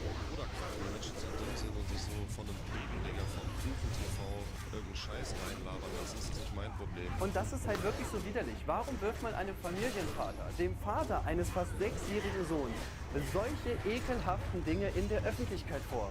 Also, du weißt doch eigentlich, wie sensibel dieses Thema ist und wie wichtig das ist. Und trotzdem nutzt du dieses Thema die ganze Zeit, um mit Dreck zu schmeißen. Stell dir mal wirklich vor, im schlimmsten Fall wäre irgendwie das Jugendamt oder die Polizei bei mir gewesen. Ja, es ist super unwahrscheinlich, keine Frage, aber wer weiß. Ja, also ich weiß nicht, wie man das Ganze halt überhaupt so runterspielen kann, als wenn das so eine Kleinigkeit gewesen wäre. Bro, du hast nicht gesagt, keine Ahnung, du Hund oder so, sondern ich würde sagen, das ist halt einer der heftigsten Vorwürfe, die man einem anderen erwachsenen Menschen machen kann. Meiner Meinung nach sieht es einfach so aus, als ob ihm das Thema Kinderschutz wirklich scheißegal wäre. Sonst würde er das Thema nicht nutzen, um andere mit Dreck zu beschmeißen. Er möchte halt einfach bei allen anderen Leuten in der Öffentlichkeit super beliebt sein und hat sich halt dieses Thema ausgesucht, weil natürlich, Digga, Pädophile zur Strecke zu bringen, Digga, es ist halt unhatebarer Content. Das ist ja einfach nur geil, das zu machen. Als ich am Montagabend dann mit ihm geschrieben habe, hat er sich auch das erste Mal für diese Äußerung entschuldigt, allerdings nicht, ohne den Spieß auch umzudrehen und zu sagen, so ein bisschen ist das hier auf deine Schuld, dass ich das gesagt habe. Entschuldige, dass ich das von Wikipedia aufgegriffen habe. Du solltest den Scheiß da löschen lassen. Also für mich liest sich das Ganze so, ich kann euch jetzt halt nicht sagen, was er genau geschrieben hat, aber es liest sich halt so wie, ja, war dumm, dass ich das gesagt habe, tut mir leid, aber ich meine, steht da ja auf Wikipedia, ne, also ich hab jetzt auch nicht ganz Schuld, du auch ein bisschen. Und ich habe mir gedacht, wir gucken uns das Ganze einfach mal an. Ja, unter Kontroversen steht, dass ich zu Beginn meiner Karriere mich über eine 12-Jährige lustig gemacht habe und dann halt der Satz, den er meint. Aber da steht ganz deutlich, zu Beginn meiner Karriere. Guckt man bei meinem Wikipedia-Artikel jetzt ganz nach oben, dann kann man zum Beispiel sehen, dass ich seit 2008 aktiv bin, beziehungsweise an der Seite, dass der Kanal KuchenTV 2011 gegründet worden ist. Du kennst ja anscheinend mein Paulaner-Video nicht. Und das ist auch okay, aber dann solltest du Wikipedia auch richtig lesen. Denn wenn du diesen Text vernünftig gelesen hättest, dann müsstest du davon ausgehen, dass ich das zwischen 2008 und 2011 gesagt habe. Da war ich 13 bis 15. Ist das jetzt der Beweis, dass ich pädophil bin oder was? Aber auch ganz abgesehen davon, weil ich diesen Satz mal in einem Video aus dem Jahre 2014, by the way, gedroppt habe, bin ich jetzt einfach pädophil. Also meine tausenden Videos, die ich zu allen möglichen Themen gemacht habe, sind jetzt einfach egal. Aber vor 11 Jahren hatte man das in einem Video gesagt. Wir haben hier einen Pädophil, meine Freunde. Das ist so 100% klar, dass das so ist. Ja, also ich muss schon sagen, du nimmst das Thema Kinderschutz und Pädophilie halt wirklich ernst. Das ist keiner, der damit einfach um sich wirft, wie er Lust und Laune hat. Er hat sich bei diesem schweren Vorwurf ja nicht mal die Mühe gemacht, mal abzuchecken, ja okay, also diese Kontroverse steht da, aber warum hat er das gesagt? In was für einem Kontext, in was für einem Video ist das gewesen? Der war wahrscheinlich glücklich, dass ich eine Wikipedia-Seite hatte, hat den Abschnitt der Kontroversen gelesen und hat sich dann so gedacht, ha, das werfe ich Ihnen jetzt öffentlich vor. Bro, und das ist halt widerlich. Also gerade jemand, der doch in diesem Bereich quasi auch sein Content aufbaut, dass er Pädophile handelt, sollte doch gerade da deutlich sensibler mit diesem Thema umgehen. Dann hat er auch noch Folgendes geschrieben. Ich habe auch keine Lust auf unnötigen Streit. Ich habe auch sehr viele Dinge aufzählen können, um das vor Gericht gehen zu lassen. Aber das ist für uns beide doch Geld- und Zeitverschwendung. Lass mich meine Arbeit machen, die extrem wichtig ist. Und auch die Polizei gibt mir maximale Anerkennung. Bro, bitte, mach mit Herz. Mach, bitte, zieh mich vor Gericht. Ich weiß gar nicht, für was. Bro, ich sage hier meine Meinung in den Videos. Ich diffamiere dich nicht, ich beleidige dich nicht, gar nichts. Also bitte, geh, mach. 100% geh bitte. Wirklich, dieser Bluff ist so dumm im Sinne von so, ja, wir könnten jetzt halt Frieden schließen oder ich kann auch gegen dich gerichtlich vorgehen. Mach, ich warte drauf. Und ja, dein Content ist super wichtig, aber du hast als Mensch einfach gezeigt, dass du diesem Content von deiner Persönlichkeit her einfach überhaupt nicht gerecht wirst. Er hat sich ja auch erst jetzt bei mir so halb entschuldigt, nachdem er mein Video hat striken lassen. Und ey, wir können das gerne beidseitig klären, aber dann fordere ich dich jetzt auch auf, ein TikTok-Video hochzuladen auf deinem Hauptkanal. Kein Stream, wirklich ein Video, in welchem du nochmal klarstellst, dass ich kein Pädophiler bin, dass du dir irgendwas aus dem Arsch gezogen hast, dass du nicht recherchiert hast und dass es dir auch anscheinend auch vollkommen egal ist, wer jetzt wirklich pädophil ist und wer nicht, weil Hauptsache, du kannst die Leute angreifen. Und da kannst du auch direkt noch die Cisco G-Sache einmal aufarbeiten und dich da auch wirklich nochmal gerade für machen. Ohne irgendwelche Ausreden zu suchen mit, ja, jeder macht mal Fehler. Bruder, du hast nicht privat ihn ein paar Mal beleidigt. Du hast Pläne geschmiedet, sein komplettes Leben zu zerstören. Wegen GTA RP-Trolling. Und dann können wir gerne Frieden schließen. Zeig uns doch, dass du wirklich einsichtig bist. Bei allen Punkten, die du falsch gemacht hast. Ohne eine Rechtfertigung oder sonst irgendwas. Einfach straight up Entschuldigung. Nur die Entschuldigung, nicht ich habe das deswegen gemacht, das ist egal. Entschuldige dich dafür, dass du es getan hast. Zeig uns, dass du wirklich einsichtig bist. Und ja, by the way, genau jetzt, als ich das Skript geschrieben habe, hat er noch ein paar Nachrichten geschrieben. Da hat er unter anderem noch das gesagt. Naja, das steht auf Wikipedia. Was denkst du, wie das bei Leuten wie mir rüberkommt? Wie hättest du das interpretiert? Ich habe dir ein Friedensangebot gemacht, indem ich den Strike zurückgenommen habe. Bro, ey, wirklich. Ey, vielen lieben Dank, dass du diesen Strike, der komplett zu Unrecht gewesen ist, nochmal zurückgenommen hast, bevor ich dich rechtlich in Grund und Boden verklagt hätte. Ey, geiles Friedensangebot. Bro, wirklich. Also mega, echt. Wie kann man so ein guter Mensch wie Bodenlos TV sein? Ich verstehe das einfach nicht. Und ja, wie soll man das interpretieren? Gar nicht. Du liest es und recherchierst nach, was das bedeutet. Fertig. Das muss man sich mal überlegen. Der guckt bei Wikipedia, liest sich diese Sachen durch, guckt gar nicht, auf was das bezogen ist und was es da überhaupt geht und wirft mir dann deswegen Pädophilie vor. Ich kann nicht mehr. Ich kann einfach nicht mehr. Aber was kann ich abschließend dazu sagen? Man merkt halt einfach deutlich, der Typ versteckt sich die ganze Zeit hinter seinem Content. Oder auch als ich mit dem geschrieben habe, jeder dritte Satz ist, ja, aber mein Content ist so wichtig. Ich krieg maximale Anerkennung von der Polizei. Ja, Bro, das ist toll, was du da machst, keine Frage. Nur blendet mich das nicht weg von deinem ekelhaften Charakter, den du hier die ganze Zeit zur Schau stellst. Auch gerade der Strike. Ich habe Quellen angegeben, ich habe mich ans Zitatrecht gehalten. Ich weiß gar nicht, wie man darauf kommt. Also das muss man sich mal überlegen. Jetzt plötzlich möchte er das Ganze klären, weil er vielleicht selber gemerkt hat, so, jo, rechtlich kommt man da halt sowieso nicht durch. Du hättest uns auch vorher schreiben können. So, es wurde sich nie gemeldet. Stattdessen wird einfach versucht, unsere Kanäle zu beschädigen, dass ein Placement weg ist, dass ein Video weg ist und das ist ekelhaft. Ich weiß gar nicht, was ich dazu sagen soll. So, die Regel Nummer 1 auf YouTube ist, Strike, nichts weg. Außer es sind wirklich Diffamierungen und sowas drin. Aber wir haben ja nur gezeigt, was du gesagt hast. Naja, was sagt ihr dazu? Schreibt's in die Kommentare. Wir sehen uns im nächsten Video. Bis dann. Okay, thanks, bye.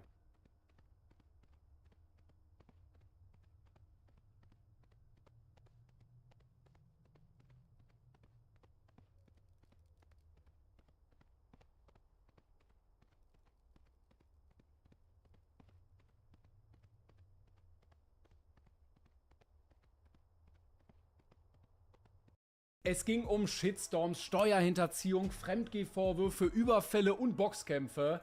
2025 war wirklich ein einziger Fiebertraum. Und damit moin Leute, herzlich willkommen hier zurück zu diesem wunderschönen neuen Video hier wieder auf meinem Kanal. Schön, dass du wieder dabei bist. Ach ja, Freunde, 2025. Das Jahr der Labubus und KI-Girlfriends. Es war eine tolle Zeit, aber langsam geht das Jahr auch vorbei. Ja, Liebe geht raus an euch.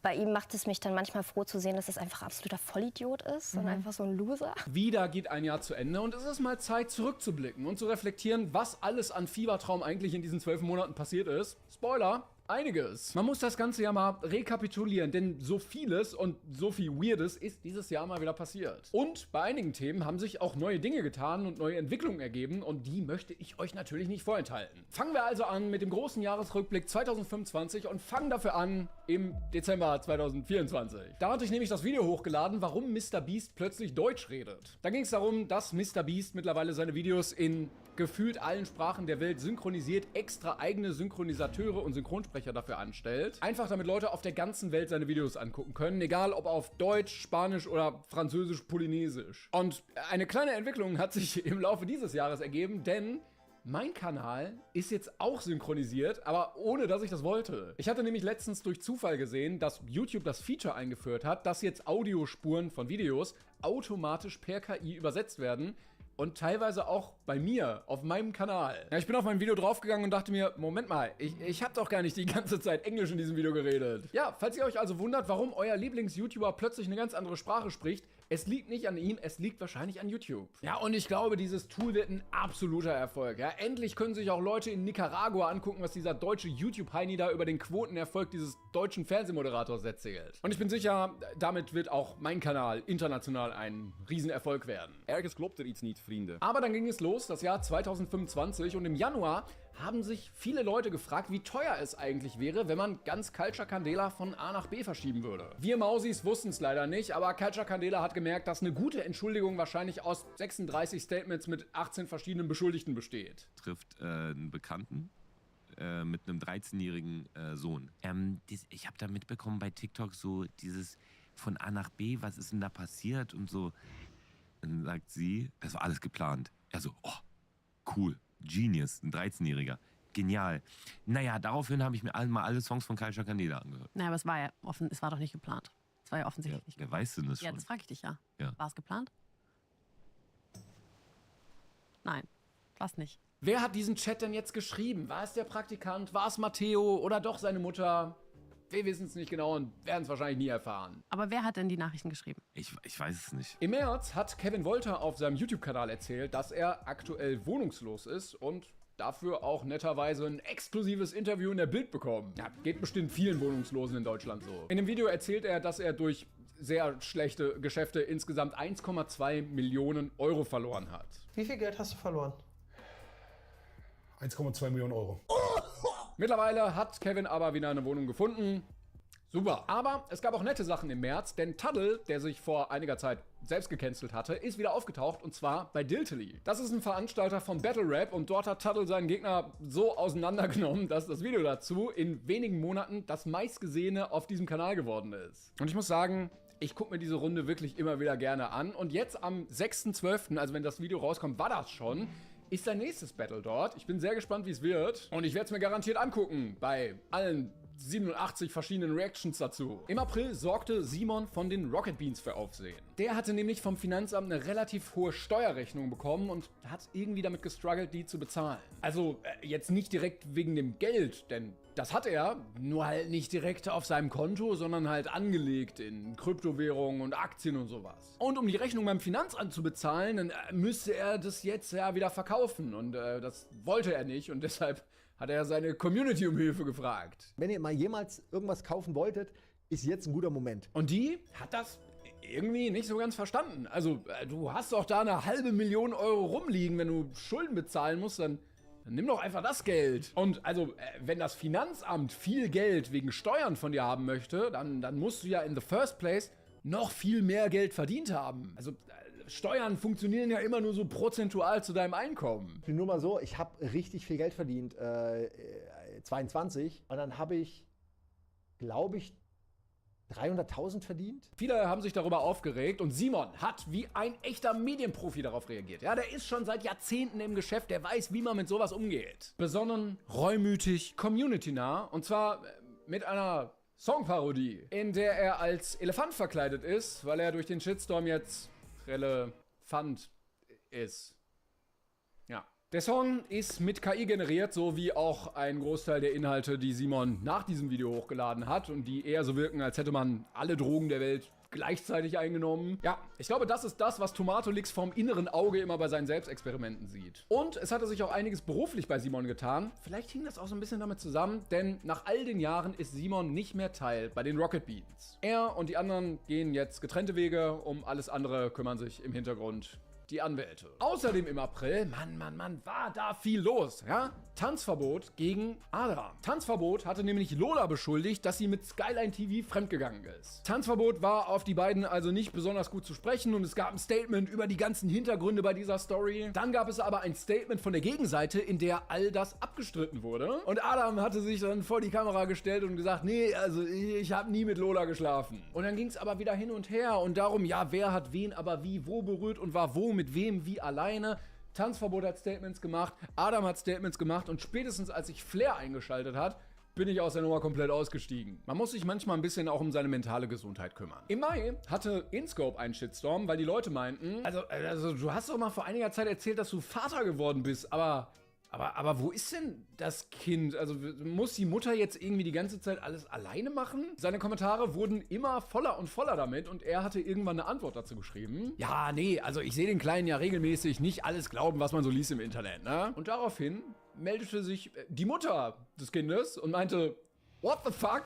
Hör auf, im Internet zu lügen, das stimmt überhaupt nicht. Und sie hatte dann noch eine Story gepostet, in der sie gesagt hat, dass sie das all die Jahre nicht gesagt hatte, aber jetzt reicht's auch mal langsam. Dann kam ein Statement von Nico, dass er in den letzten Jahren seiner Vaterrolle nicht so gerecht geworden ist und auch nicht so wirklich da war für das Kind. Ja, und vor allen Dingen auch für die Mutter, die das halt alleine machen musste. Dass er mit der ganzen Situation überfordert war und damit einfach nicht umgehen konnte. Was schade ist, aber was die Mutter auch war, aber die keine andere Wahl hatte, weil sich irgendwer um das Kind kümmern muss. Aber bei der ganzen Sache gab es zum Glück ein glückliches Ende. Denn die ganze Kritik von außen hat dazu geführt, dass sich Nico gerafft hat und gesagt hat, okay, ich möchte jetzt endlich Verantwortung übernehmen.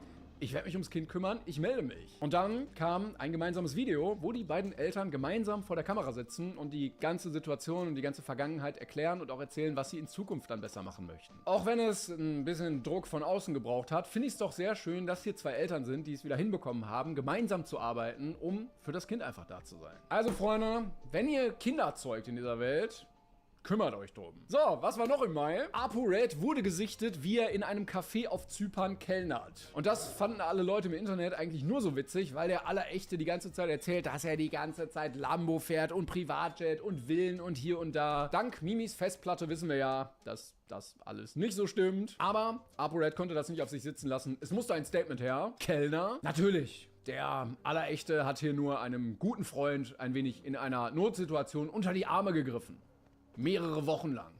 Gegen Lohnzahlungen. Ein wirklich, wirklich guter Freund. Am 14. Juni wurde in Saint-Tropez in die Villa der Geissens eingebrochen, während die zu Hause war. 4 bewaffnete Täter verletzten die beiden und klauten jede Menge wertvolles Zeug im Gesamtwert von 200.000 Euro. Ich hatte dazu auch ein Video gemacht und gesagt, ja, auch wenn Leute sehr ausschweifend ihren Reichtum zeigen, haben sie es trotzdem nicht verdient, Opfer eines Verbrechens zu werden. Hot Take. Aber das Ganze ging nach diesem Video auch noch weiter, denn die beiden haben dann ihre Reichweite genutzt, um nach den Tätern zu fahnden. Denn ein paar Kameras haben die Täter ohne Maske gefilmt und mit KI haben die Geissens dann Gesichtsmodelle von den Tätern anfertigen lassen, die auf Instagram gepostet und gesagt, ey, wenn ihr die kennt, meldet euch. Und sie haben irgendwann auch die Klarnamen von 2 Tätern rausgefunden und die auch im Internet geteilt und gesagt, ey Leute, das sind die Täter, meldet euch. Und das fand die Staatsanwaltschaft in Frankreich jetzt nicht so witzig. Denn auch dort gilt erstmal die Unschuldsvermutung und da kannst du nicht einfach so zwischendrin ein bisschen Selbstjustiz spielen, nur weil du denkst, das ist der Täter, obwohl noch nichts konkret bewiesen ist. Denn wie sagte der Staatsanwalt zu diesem ganzen Fall, wenn diese Dame sich in den sozialen Netzwerken etwas zurückhalten würde,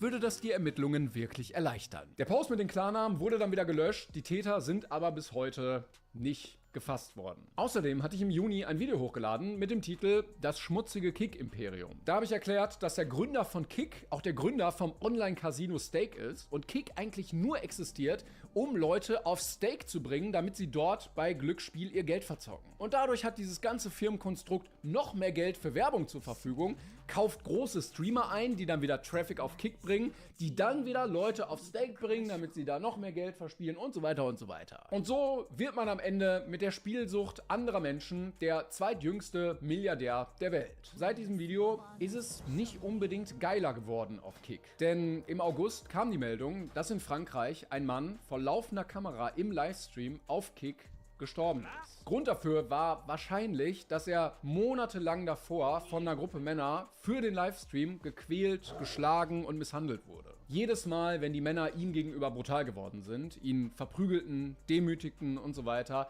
stiegen die Aufrufzahlen. Ja, es guckten ganz, ganz viele Menschen zu, es abonnierten ganz viele Menschen und die Gruppe verdiente so mehrere 10.000 Euro im Monat. Und Raphael, so hieß der Mann, war wohl auf dieses Geld angewiesen, was die Männer ihm dafür gaben, da irgendwie mitzumachen. Vor seinem Tod soll er seiner Familie aber geschrieben haben, dass er einfach nicht mehr kann und da weg möchte, aber die Männer ihn dort festhalten und nicht gehen lassen. Bis zu 50.000 Leute schauten da jeden Abend zu. Kick wusste natürlich davon, weil das ein riesen Stream war, aber hat über Monate hinweg nichts unternommen, bis es dann zu spät war. Ja, aber Kick ist sowas halt scheißegal. Im Gegenteil, die freuen sich über extrem krasse und kontroverse Streams, weil dann halt noch mehr Leute zuschauen. Von daher eine absolute Müllplattform, die leider viel zu viel Geld verdient, weil viel zu viele Leute sie immer noch nutzen. Außerdem, was auch noch im Juni passiert ist, Dr. Freud und LeFloid haben sich getrennt. Was wild ist, weil LeFloid einer der Gründer von Dr. Freud ist. Es gab Statements von beiden Seiten, aber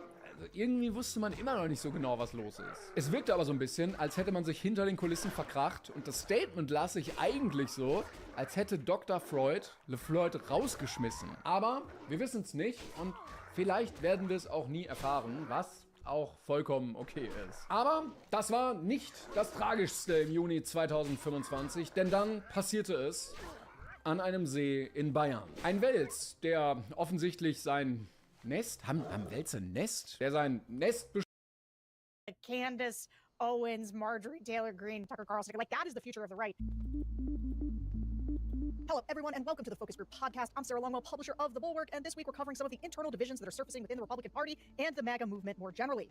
Now, these are not the kinds of divisions we saw during Trump 1.0, where there was a cabal of secret adults who were willing to vent to reporters behind the scenes but weren't willing to speak out. Those characters have largely self-deported from today's Republican Party. These days, the internal dissension is coming from, should we call them crazy Republicans? I'm going to go ahead and do that. The crazy Republicans, if they even are Republicans in any sense of the word. So we talked to some Republican voters about some of the big disagreements going on, from Trump running for a third term, to the filibuster, to the mainstreaming of anti-Semitism on the right, and the recent Tucker Carlson, Nick Fuentes debacle. Everyone you're going to hear from today voted for Trump in 2020 and in 2024, but there are some tensions that they're wrestling with below the surface. My guest today is Robert Draper, staff writer for the New York Times Magazine and author of Weapons of Mass Delusion, When the Republican Party Lost Its Mind. Hey, Robert. Hey there, Sarah. So tell me this just as a level set, because you've written a lot about this. What are the fault lines within the GOP that you, like when you're exploring this, what do you think are the most interesting, and what do you think are going to matter the most as we move toward 2028? Well, the one that has become the most prominent, Sarah, is over Israel, and and that causes a kind of conflation between people who are anti-Semites and avowedly so, and people who might call themselves anti-Zionists. There's another reason why you know that Trump sucks at politics. People are like, oh, Trump ended the war. Oh, Trump ended the war in Israel. If Trump could end the war, he would have ended it on day one. Like, he clearly couldn't. Like, this ended when Israel wanted it to, and now they've gotten basically every concession they wanted to for the United States. Like, it really does look like Trump is completely and totally controlled by Netanyahu. Now, I don't think that he is in, like, the crazy, neo-Nazi Jews controlling everything sense. I think he is in that he just doesn't know anything about Middle East. He obviously likes Netanyahu more than anybody from the Palestinian or Arab side, and so whatever Netanyahu says, he's like, oh, okay, sure, and then the people around him are, probably fans of Israel or whatever, so you're basically fucked on his side. Or I mean, not fucked, but like he's always going to be like a super Israel simp. Or something, or who believe it's not in America's best interest to be, in their view, led by the nose from Israeli interests, and that has caused all sorts of fractures, as I'm sure we'll talk about. There have been others. I mean, by and large, there is still a striking unity around Trump, but it's not entirely unanimous. I mean, Nick Fuentes being the notable exception, the white nationalist Fuentes, who used to be on board with Trump and no longer is, and seldom misses an opportunity to savage Trump on his own show. Fuentes has a following that's difficult to quantify, but it's real and it's growing. The people who see themselves as custodians of a conservative movement, and Charlie Kirk, for example, when he was alive would have been at the top of this list, do all that they can to keep everyone on the right corralled together and mainly unified in their antipathy of the left and trying to focus on the left as a common enemy, which is why the apostasy of Fuentes towards Trump and the just big mess that has been created regarding Israel has made that task a great deal more difficult. So if the Israel fault line is sort of the one you're watching the most, tell me, is it different than the fault line on the left? Because the left also has this fault line, right? The Democrats had this fault line. It was very prominent in 2024. Does this mirror that same fault line, or is it substantively different in some way? It seems to me substantively different. And now there certainly are anti-Semites on both sides, right? But you don't find that many people on the right who are pronouncedly anti-Israel, who are pro-Palestinian. You will find some. Marjorie Taylor Greene has been a very, very notable person in this regard, who have expressed the view that what's taken place in Gaza constitutes a genocide. Tucker Carlson falls in that category as well. Here and there, you'll find some real sympathy towards the plight of Gazans, maybe towards Palestinians writ large, but that's usually not where it is. It's on the right. It's mainly America. I just want America to represent its own interests, and we need to be isolationist, and we shouldn't be sending money to any other country, and we don't want to get involved in any more wars. It's always like this. First dictates that we take care of our business at home. Why are we spending so much money over there? Where on the left, I do think that there is a very hardened view against the Israeli government, and certainly in some areas, bigotry towards Jewish people. And you don't think that same bigotry towards Jewish people exists on the right? Because I got to say, the anti-Semites on the right feel like they got a real home these days. Oh. Well, there is. It's just not part of the mainstream, like, MAGA thing. It's just like the Fuentes division and probably the Candace Owens, like the very online people that are definitely, they're very loud online and they're growing online, but I don't know how much political relevance they have yet. Although it's growing. Can you define Israel simp from your perspective? You are pro-Israel, but not a simp. So what would a simp do that you wouldn't? Trump will acquiesce to literally anything Netanyahu wants. I don't know what you're like. Trump will support basically anything that Netanyahu says he wants or needs, or will do anything. Yeah. No. And he won't rein in anything Netanyahu does either. Like Netanyahu has free rein to conduct his foreign policy in whatever way he wants. Sometimes even corralling the U.S. to help. Towards Jewish people exists on the right, because I got to say, the anti-Semites on the right feel like they got a real home these days. No, don't get me wrong. There certainly are tons of those on the right, and I'd say if anything, they feel more comfortable expressing that outwardly without mincing any words than on the left. Yeah, sorry, I didn't mean to suggest. No. I'm trying to. This is like, because people are very interested, and I'm very interested. I have watched these fault lines sort of emerge because pre-October 7th, it wasn't as on people's radar nearly as much, and now it has become this defining issue in both parties, and it has sort of it shines a light on sort of the roach of anti-Semitism. And what is interesting about the right is, I would say, push back if you think this is wrong, but I would say on the left, they try. Did you see that Anna Kasparian said she watches Candace Owens? That's not surprising me. Anna Kasparian is completely lost. She's like a full-on conspiratorial lunatic. Her and Jank are now like full-on like the Israel did 9/11 memes. Like those people are insane now. They're gone. They're fully gone now.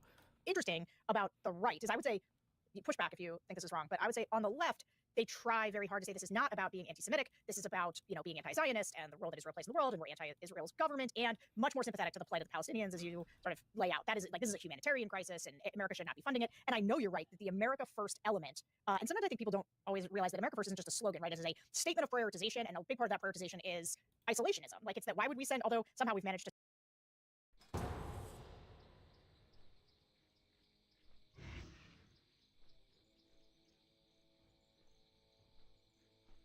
send a lot of money to Argentina recently, which some on the right are mad about, because their whole point, the whole animating feature from these folks is anything that draws. I don't know if that played well with literally anybody on the right. I don't even know. I just haven't followed it close enough. I don't know what the political justification was for helping Argentina, unless they're trying to gear up for some weird civil war in South America, like where we're getting rid of the Colombian leader and fighting Venezuela, and we need like an ally. I have no clue what the fuck.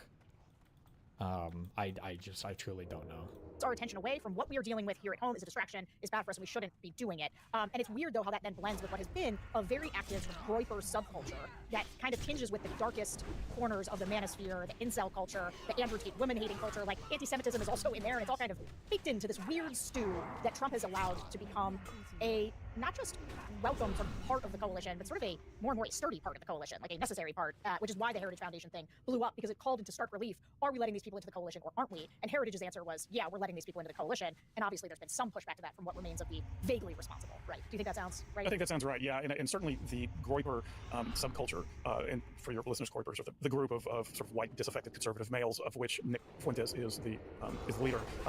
There's like an undisguised antipathy, not just towards Israel, but towards Jews as a problem in the United States as people who control the culture, control so much of industry and so unfairly at the direct expense of the sort of white Europeans. And yes, it's certainly, America First is, I think, a distinct ideology, albeit one whose chief protagonist, I think, Donald Trump, continually confounds with things like his $20 billion bailout of Argentina, leading people to sort of assume a kind of pretzel logic, of all this. But there are a number of people I've talked to, and I'm sure you have too, Sarah, thought leaders in the conservative movement, who said, well, you not only can be America First and be pro-Israel, the two are very compatible with each other because it's in Israel is this great strategic ally of the United States, does all this dirty work in the Middle East, saving us the trouble for having done so. There are others, among them, who say Israel is actually a net liability strategically and is a drain. And you do see online in Goiber subculture that particular view being elevated. And Fuentes has said that now everyone has come to his side. And of course, that is a classic conflation of anti-Semitism and an arguable suspicion about just how supportive Americans should be of the Israeli government, given what's going on in Gaza and given our limited resources at home. But circumstances have enabled Fuentes to pull that one off.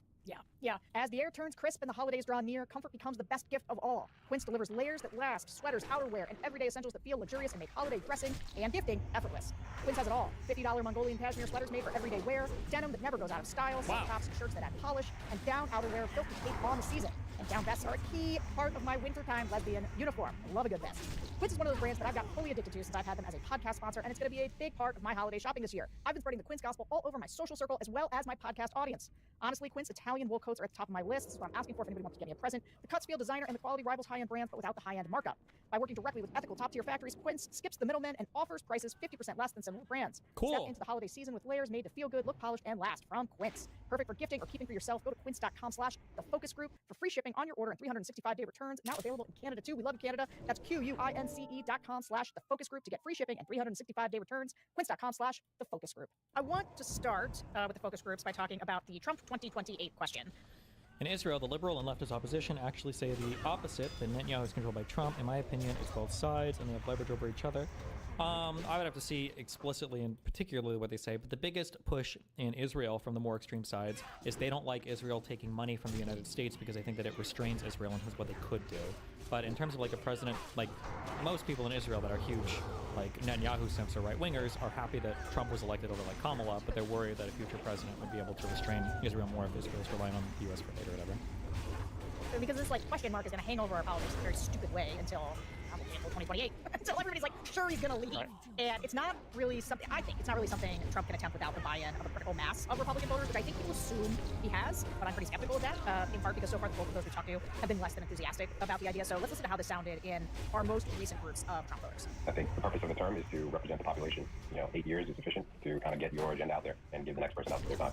We don't want to create a system and go back to the 1700s. No, 8 years is enough, whether I like the guy or don't like him. Whether it's male or female in office, if I like the person or not, it's not relevant. I don't want to be stuck with somebody I don't like for longer than 8 years. I see where Nancy Pelosi is going to be retiring after, 40 years? I wish we had term limits in the House and Senate, too, but that's just a personal thing. I just think that, with this second term, he comes in to do what he has to do. I think that, and make sure that he stays moving quickly to get the things done. But I also think that, again, I'm a big J.D. Vance supporter. If you take that off the table, it puts, I won't even say pressure, but it makes it so that within that same amount of time, he really has to sort of mentor in ideas, get J.D. Vance on board, because I do think that he is a good bridge between the young people and the people in power. I just had a funny conversation with my father-in-law, and basically it was about how between the generations, like the slang words that are used for the kids in the skibbity and the 6'7", like at his age, he's like, I have no clue what these kids are talking about. Martial law would have to be it from what I understand from my limited pea brain. I hope that the country is not in anywhere near that shape where martial law needs to be declared at all. So, no, I think he needs to go enjoy his money and his retirement and his kids and grandkids. So that last guy was responding to whether there were any circumstances, because the moderator was asking this, a war or terrorist attack where the group wanted to see Trump do an end run around the Constitution. And so basically this guy was like, I guess if he had to declare martial law because something was terrible was happening. Although I would like to just point out that is maybe exactly what Trump would do, right? Like declare martial law, although for no good reason, much like the way that the National Guard is currently in our streets.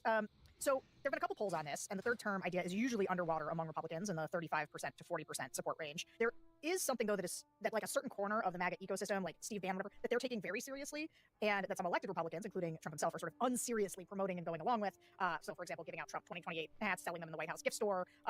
So how seriously do you take this third term prospect, and how seriously do you think that the people around Trump take it, and what would make Trump pursuing this more or less likely? Yeah, I took it seriously enough to look deeply into doing it as a long magazine story, and I've since tabled the idea because I'm not convinced that there is a whole lot of locomotion behind the idea, apart from Steve Bannon talking incessantly about it on his War Room show. And I've heard Bannon's arguments for it, the necessity of it in his view, etc. It's scary that they would support it if he were to do it, but I really truly think that the health thing is the biggest issue right now. He's again, like, I guess like MAGA and centrists in real life will cope on it, but I think leadership sees like Trump is not in a good state physically or mentally. Like, I don't know if this guy's stroking out behind the scenes or what, but like he very clearly, I don't know if he's going to make it through this term, let alone running for a third term. I think it's really striking, frankly, Sarah, to hear how opposed every one of the people you had in your focus group were to this. You couldn't find any sort of sympathetic voice in that regard. However, a caveat does come with that, and that's that if Trump tells people to change their minds in his base, they are likely to change their minds. I mean, you heard your one listener mention the one circumstance, a state of emergency, the need for martial law, and you're exactly right, Sarah, to say as you did before that is, of course, the circumstance that one could see Trump paving the way for right now. Already talking, he's used the word war, that we're at war with this, war with the Venezuelan drug cartels, that he's seeded distrust in our electoral process, and so if he believed that we could not have fair and honest elections in 2026 and then maybe 2028, he could suspend them. And if he were to do so, would the base really turn on him? Well, they haven't yet. Thus far, having listened to one of the focus groups in its entirety, I was struck by how so many of them repeated what we've heard so often from Trump supporters, that he's a man who tells it like it is, and they tend to go along with him. They tend to trust him because they believe that he is transparent. Another word that I heard used a lot. So if Trump turns on a dime and said, actually, I think this is necessary. I think it's necessary for me to run again. I think I can do it again. I think the Constitution allows me to. But regardless of that, I think the emergency, the times warrant it. I think the base will be with him. Yeah, can I just say, I do think sometimes we get ourselves wrapped up around like, oh, well, Trump's going to run again. And I just think that's very unlikely. I don't think that he can't run again constitutionally. Voters don't want him to do it. The question is, though, will he leave? And I just think that's a different question. Yes. And it's really highly based on, I think, does he feel like staying at the time? Like by the time he gets there, is he whatever age he is? Does he think something bad will happen to him if he leaves? Will he get prosecuted for something? Like how much control? Like would he start? Like I don't think that there's any question now, having seen what we've seen with the National Guard, the bombings of the Venezuelan post. Like would Trump declare war to stay in power? I mean, probably, yeah, maybe. Yeah, sure. Yeah. And by the way, while I think that you're right to focus more on will he leave rather than could he run again, there is actually an argument about how one interprets the 22nd Amendment, which I won't bore you or your listeners with. I'm familiar with it. Yes, No. and scholars, including some who are serious, have advanced that argument. But I think even Trump himself has said that he feels that's a little too cute, and to try to turn the 22nd Amendment into something other than what the standard interpretation of it tells us. This is the idea that he could run like as the vice president with J.D. Vance, and then he's still in control, puppeteering, whatever. That's one. So he'd be the Putin to Medvedev, basically. Right, and exactly. The even cuter one is that a Vance and a Rubio could run as a ticket, and then they would stand down after they're elected. The Republican-controlled House would make Trump the Speaker. Trump would then elevate Speaker Trump all the way. He goes next in line. So there's that as well. Super clever. No, it's cringe. Also, apparently Fetterman fell down. Oh. 20 stitches later in a full recovery, I'm back home with, I'm guessing, his wife and the kids. I'm overwhelmed and profoundly grateful for all the well wishes. Truly grateful for UPMC for the incredible medical care that put me back together. Thank you so much. Is he going to go back to being a liberal now after this head injury?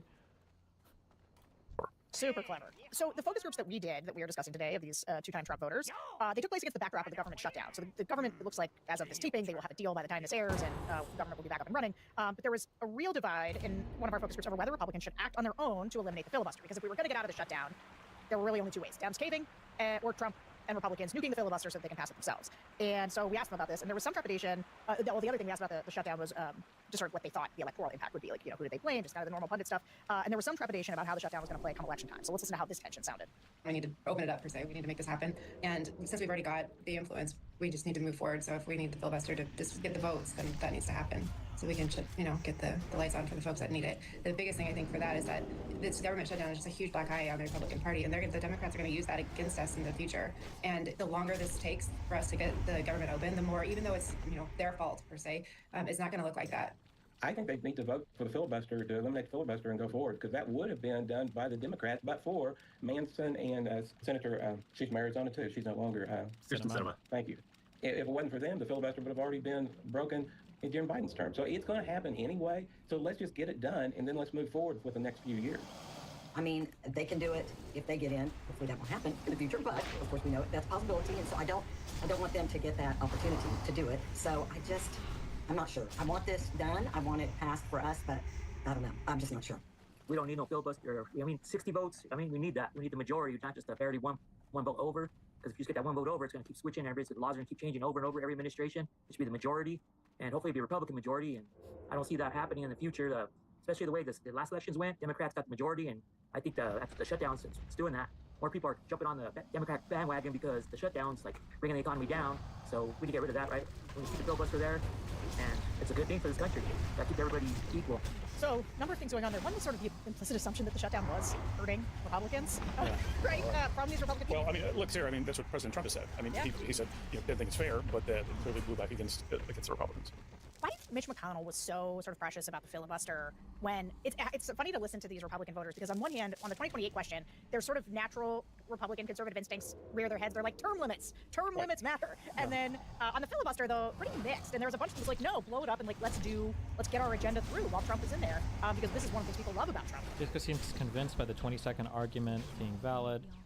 Well, because it's bullshit. It's clearly, we're not supposed to have a president for 3 terms. That's clearly the argument. Now, if you want to say, could Trump do a runaround on it, and would this Supreme Court support him? That's a fucking coin flip.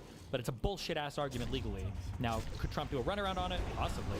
Like I said, I have no faith in the Supreme Court to do anything responsibly, but...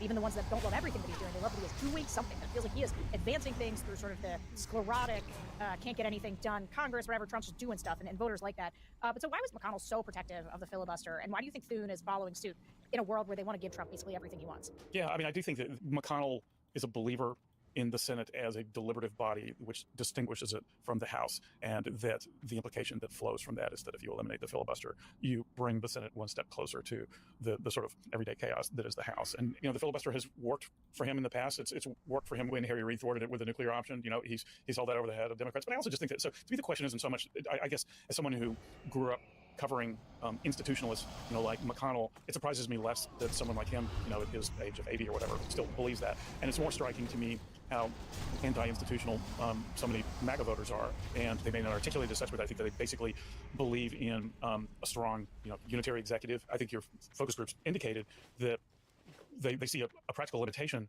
to the executive's executive authority, which is that Trump has done all this stuff by executive order, and that doesn't last, which I thought showed a certain amount of sophistication on the part of the focus groups for them to recognize that and to say that this stuff needs to be codified into law.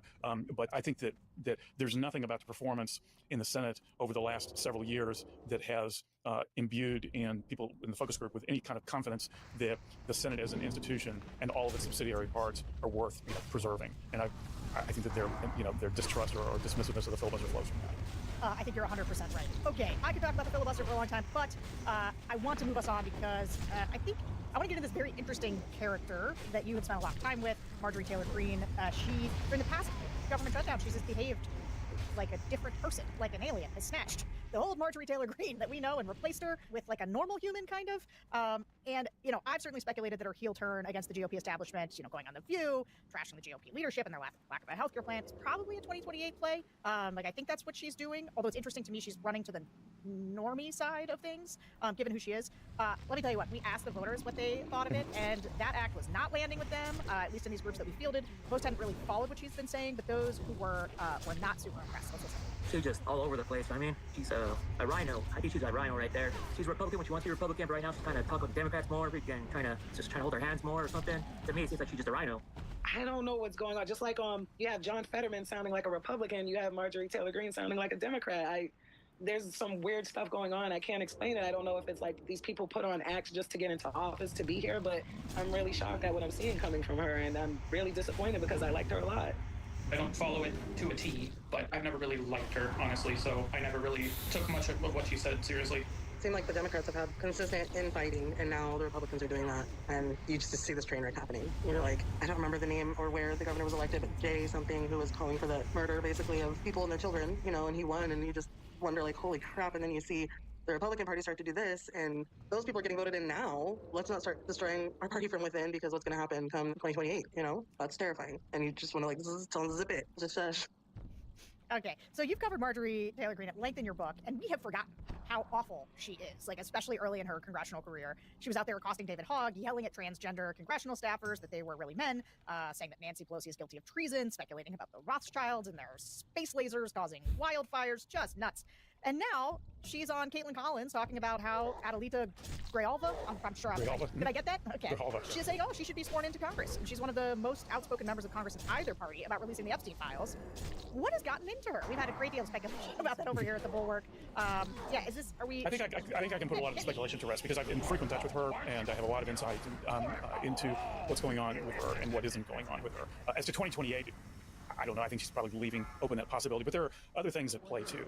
But start with this: she's not a Democrat. So for the people in the focus group who think that, she worked with the Democrats very briefly with Ro Khanna in an effort to open up the Epstein files. But And Ro Khanna is already like an outsider kind of Democrat person too, so. Otherwise, she has found no common cause with them and has nothing good to say about them. I do think that with Republicans, it is a case of familiarity breeding contempt. That the more she's gotten to know her Republican colleagues, the less she's liked them and the more she sees them as phony. And she had promised me that she would be doing this, that the next time the Republicans came into power and ran the table and yet did not get done what the America First constituency expected of them, she was going to be screaming from the rafters about it. And she hates Obamacare. She always has, but she also hates the fact that healthcare premiums have been rising, and she learned this from her own daughters, who are now worried about their premiums due to the subsidy perhaps doubling, and so she's made a lot of noise about that. She also, had told me that she's been during the shutdown, she's been at home a lot, like most of the members of Congress are. She's talked to her constituents. She has heard constituents use the G word, genocide, in reference to Gaza, and I think that there's a lot of why are we spending so much money over there killing children when there are people here who need the money more, and so I think she hasn't been untrue to her principles, but as to why she's being so outspoken about it, I think she feels, not getting this directly from her, but I think it's evident that she feels a certain sense of betrayal in terms of the loyalty she has shown the Trump administration and how it has gone largely unpaid. We've reported on this and stories about how Tony Fabrizio, the Republican pollster, dropped a poll saying basically that she'd get creamed in a Georgia Senate race, and so Green is of the view that that was basically put in there by certain people just to kneecap her chances. Trump did not lend any encouraging words. That Mark Cuban tweet to Elon Musk, when Cuban told Musk, like, there will be a time when you think you need something from Trump and you will get absolutely no reciprocation for everything you've said or done for him, and that was absolutely true. Yeah, again, Trump is not interested in helping anybody else. Everybody's just a means to an end for him. He was mulling over the possibility of running for governor of Georgia. She hasn't been offered any cabinet positions, and there are other reasons for her just to believe that she is kind of homeless. She was booted out of the House Freedom Caucus for the sin of siding with Kevin McCarthy on some things, and so the one person she likes is a person who is very proudly homeless, and that's Thomas Massie. And Massie is this kind of libertarian Republican who's been very outspoken about releasing the Epstein files and of right. Wait, real quick, there was a photographer that took a bunch of pictures at an Unfuck America event like 3 months ago. Does anybody have a link to that website? What the fuck was that website with these pictures on it? We have other things that that he has in common with Marjorie, and so yeah, I mean that's kind of where she's at. But it is interesting to see her, like, especially given how hostile she was towards the mainstream media, now being on The View and on CNN. She has indicated to me that she doesn't like it when mainstream outlets constantly refer to her QAnon past and the Jewish space lasers and all of that stuff. But that she feels increasingly comfortable with the possibility that she'll get a fair shake, or at least that her own viewpoints will be, honestly aired. I saw some quotation from her to the effect of, like, I got it wrong on QAnon.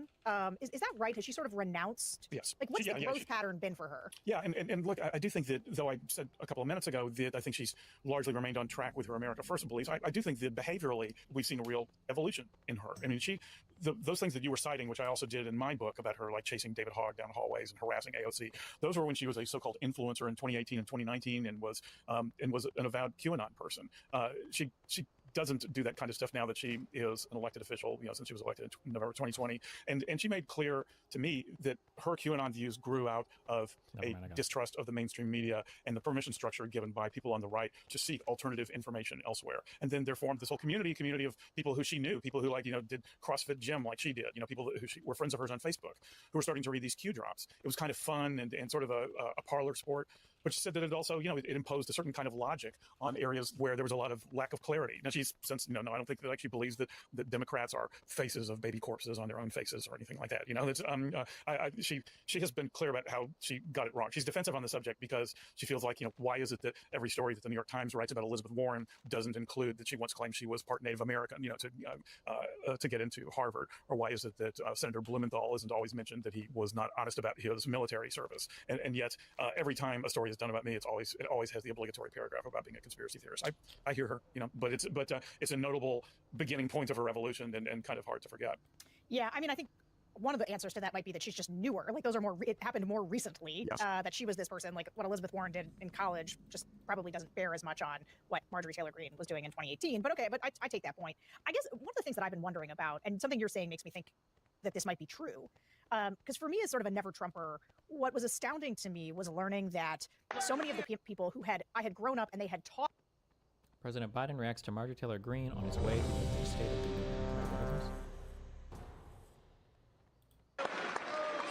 Look over here.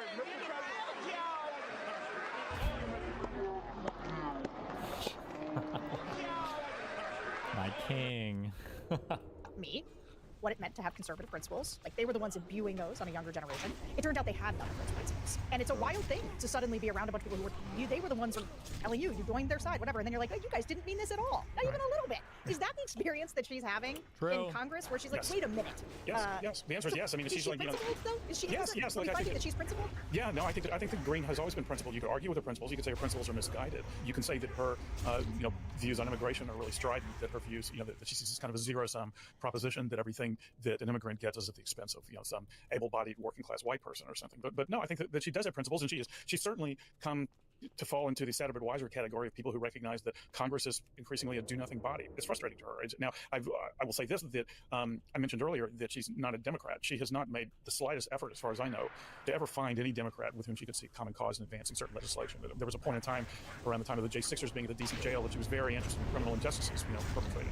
And since Trump pardoned all the J6ers, she's gone conspicuously silent, on that particular subject, like so many other people in the Republican Party. But at least for a moment in time, it was of interest to her, but she never spoke to any Democrats about it. Having said all that, though, yes, she's become really disillusioned with leadership, with colleagues who seem much more interested in the performativeness, which is of Congress, which is a bit ironic coming from her. But I do think that she's the DOJ subcommittee of which she was chairwoman didn't have much teeth in it. But she actually really I went to a couple of hearings. It was interesting to see because she really comported herself as a chair, and she recognized the Democrats and wasn't insulting to them, and ran an honest hearing. I think that she took seriously the notion that, okay, we Republicans are in charge, let's act like it. I think she's been very disappointed that a lot of her colleagues haven't fallen suit with them.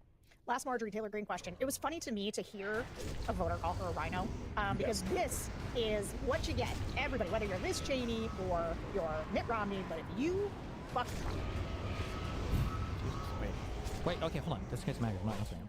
You keep asking me, why isn't Trump treated Putin like Elon? Putin is the leader of another country. Trump can't just say Putin sucks and get rid of him. Putin is the leader of a whole other country that Trump can't do anything about. He has to deal with Putin to some extent. He's gone back and forth on him, but Trump can't just wish Putin away. I don't know why you keep asking. Putin has nothing to do with any of the local leadership that Trump could exert influence over.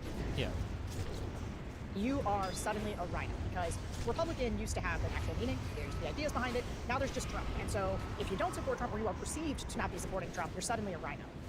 Is that going to be tough for her? Like, does she get tossed, or is her brand now kind of big enough to withstand her being somebody who goes against the grain? Like, does she need Trump at this point, or does Trump need her, or can they both just live in their own ecosystems? Like, what do you think?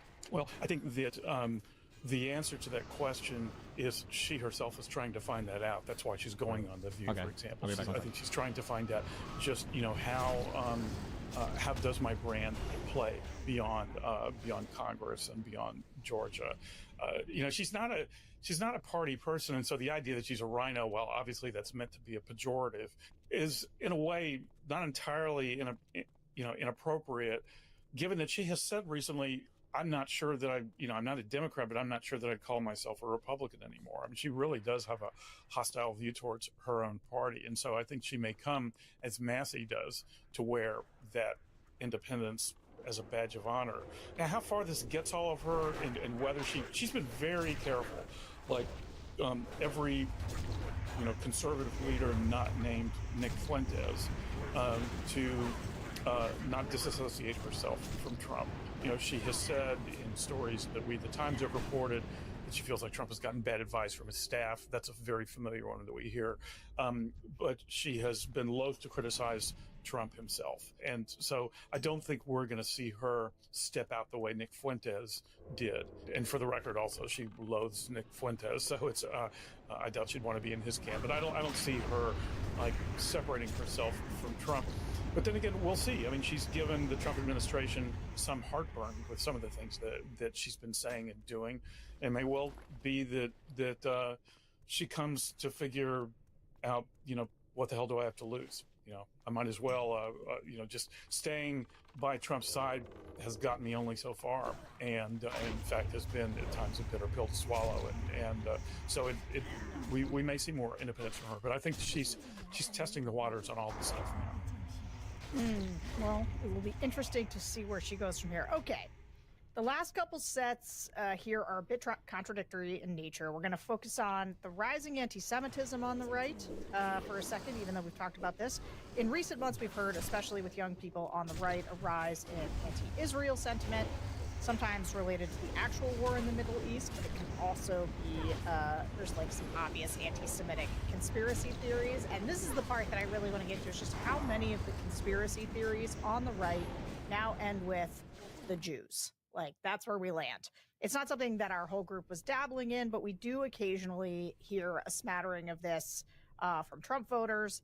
And in these recent groups, it came up when people were skeptical of how Charlie Kirk actually died. So let's listen. I follow Candace Owens very closely. I have for years. A lot of people will, the left wingers or even some people on the right say she's crazy. But if you listen to her, she's extremely articulate, and she also investigates things. She doesn't just come up with her own theories. And she worked for Turning Point for years. She was on college campuses with Charlie for a long time. So she knows the ins and outs of that organization.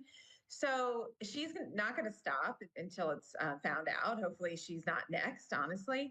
But I think they're, inside Turning Point, maybe even inside the government, inside, some relations with Israel. There's just some things that we're not being told, and it's just not adding up. And she's really the only one who's willing to ask those hard questions and to get to the bottom of it. And I would think that our government, Trump included, would be like leading that force. So that's been a concern.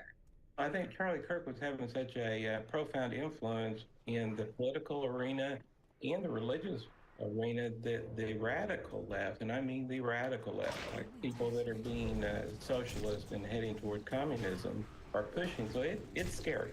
I don't know. I don't know what's truth anymore, but I would be questioning on, was it a young man that just got radicalized from watching videos and being in chat rooms? I'm questioning that. There's not necessarily a distrust towards the overall picture. I just think there's a lot of discrepancies that either could be cleared up that are not being cleared up. I think that if I step back from the thing that happened, which I feel like there's some discrepancies in how it's all being explained, I think that it was something that revealed certain things that are going on outside of the U.S. political system that are tied to other places, that it shined a light on some other things going on.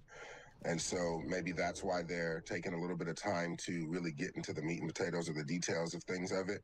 They're letting that light kind of show other things out. But I do think that they could have really gotten in and said, hey, this, and this doesn't seem like it adds up, but this is why, and they didn't do that. So I think it shined a light on stuff that's going on with Israel and things that are tied to that. One thing that I've appreciated seeing Donald Trump do is, like, he stands up to Netanyahu and says, like, that's not going to be okay. Don't do this thing, where you see just about everybody else folding on, this whole Israel thing. Maybe I was not paying as close attention as I needed to be, but it seems like right around this time frame, Charlie Kirk got assassinated, and you started seeing a lot more. So like the curtain came back, and they're like, so much stuff was like tied to Israel. You saw a lot of political people going and doing all this stuff, but Donald Trump has stayed firm throughout that process of, like, he's doing something wrong, I'm gonna tell him not to do that thing. So you've spent a lot of time reporting on Turning Point, both before and after Charlie Kirk's death. And what is the way forward for them now without Charlie? Sure. Let me first just say that is a very commonly expressed sentiment on the right, that Charlie Kirk's assassination, that there's more to it than meets the eye, and that and a lot of insinuation that the Israeli government played a role in it. As to where Turning Point goes forward after this, it's more easy to say what won't happen than what will. I mean, Erica Kirk is the CEO now, and she's greatly respected and beloved within the organization, and a lot of people on the right love her as well. She's not a polemicist like her husband. She's not going to go on college campuses and debate people. She has only campaigned at a grand total of one event, I believe, for Andy Biggs, and that was really just to introduce her husband, where Charlie did that all the time. So she's not going to be a political organizing force. She's not going to be a confidant to either President Trump, or if he's followed by J.D. Vance, who was so close to Charlie Kirk, or to him either. I don't see, how then Turning Point USA remains the political force that it was, except insofar as it continues to incubate conservative ideology on high school and college campuses. I think there's every reason to believe that they'll remain formidable in that view. But, the other way in which Kirk was so significant a force was that he provided, whether you or I agree with this, version or not, he provided a certain kind of role model for young conservative males, and this very Christian-oriented, very traditional family, very pro-marriage. Kirk is gone now, and presumably those young males who are looking for a voice, looking for some kind of leadership, that maybe some of them will turn to the Tate brothers, maybe some of them will turn to Fuentes. This is where Kirk really was just such a dominant and irreplaceable personality. There's no one inside Turning Point USA who could be expected to fill that void. All right, well, we also talked to these groups about Tucker Carlson's interview with Nick Fuentes, which touched off the Firestorm, the Heritage Foundation, which is this storied conservative think tank, which in my youth, or not even in my youth, I did lots. That was like they always had like talks there and events there, and so I've spent a lot of time in their atrium or whatever. We've heard from some Fuentes viewers in our groups before, so I've had we've specifically had younger people where they talk about Fuentes a lot. In fact, my conversation with Will Summer a couple months ago, if you want to listen to more of that, we did that episode not that long ago. But these groups were largely not tracking this particular disillusion, and they weren't like Fuentes defenders, though they did defend Tucker's decision to have him on. Let's listen. What I've heard is that Tucker has really taken some heat for even interviewing him and kind of giving him a platform. But I believe that just because he interviewed him doesn't mean that he agrees with him or he's trying to promote him. He's just trying to get the information out there. So he seems to be, this Nick Fuentes, an up-and-coming leader of the socialist movement. He's pretty close to being a true communist. And he's said that Hitler was a good man. I mean, that's how far he is. So I didn't see the total interview, but just the fact that Tucker was sitting down with him to kind of get his viewpoint, he seems to be grabbing a big following of these nut jobs, really. So Tucker was just under a lot of heat for even bringing his name to the table. The thing that I respect about Tucker is he pushes back. He's not just giving this person this platform to spew their crap. I don't agree with Nick Fuentes, but I respect Tucker for not bending the knee and staying true to himself and covering all angles from everywhere, because that's what we're lacking. Let him show his true colors. A lot of people don't agree with what he says, absolutely. I think he's not a very good person, but I think that when we talk more and when people stop talking, that's when bad things happen. So let's talk. There's just this consistent division that will never go away if we can't even talk to each other about things, even again with our worst enemies. And Tucker made it very clear in the Dave Smith interview after the Nick Fuentes interview, after he's been getting all this slack, that this is the reason why, and it's very Tucker of him. I absolutely agree. Free speech. This is what America was founded upon. If you want to be racist, it's your right to say and feel whatever you want to say and feel. But I don't feel like people should be censored for how they believe. If that's how you feel, speak your mind. But the very little that I'm hearing this Adolf Fuentes, some remark he made about Stalin that's going viral, and I'm just like, wow, that's terrible.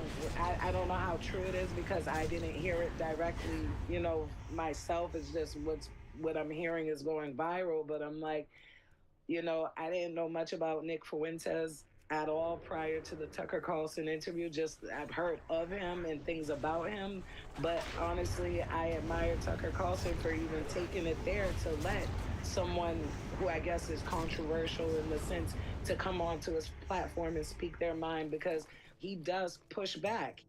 I didn't know who Nick Fuentes really was. I mean, last year in December when the attempted assassination on him happened, I saw it in the news, but I didn't know who he was. I didn't look into him until the Charlie Kirk situation happened, and I see a lot of memes. I'm on social media a lot, and I saw a lot of people saying like, "Oh, Nick Fuentes can be the next Charlie Kirk," and I didn't realize like those messages were coming from probably Democratic liberal people. And I went and looked up Nick Fuentes, and I watched a couple of his streams because I thought maybe, maybe stuff that he's saying is being clipped out of context. I need to see this for myself. And I watched probably 3 of his 2-hour streams, and I was dumbfounded by the stuff that he was saying.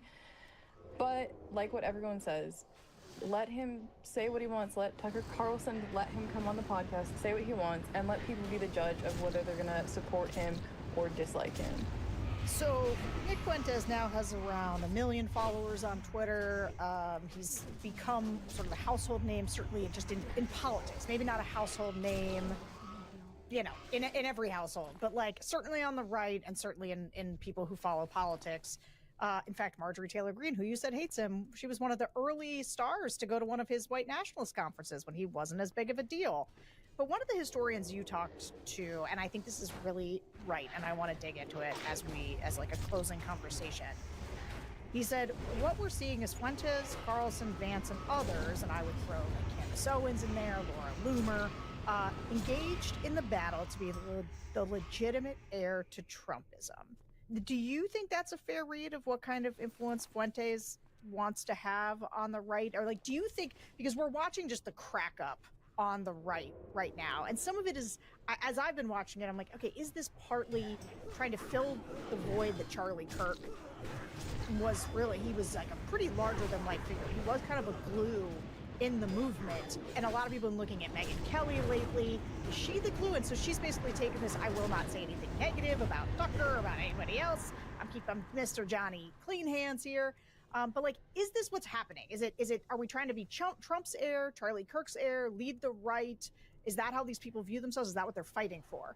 I think to some degree, Fuentes doesn't strike me, I've talked to him a few times, as a terribly strategic person, but he has pretty good instincts, and he knew, he was a severe critic of Kirk when Charlie was alive, immediately doubled back on the heels of Charlie's assassination, devoted an entire program to really talking about what a giant Charlie Kirk was, and now is loath to say hardly anything about Kirk, though he said a couple of unkind things about Kirk's widow, Erica.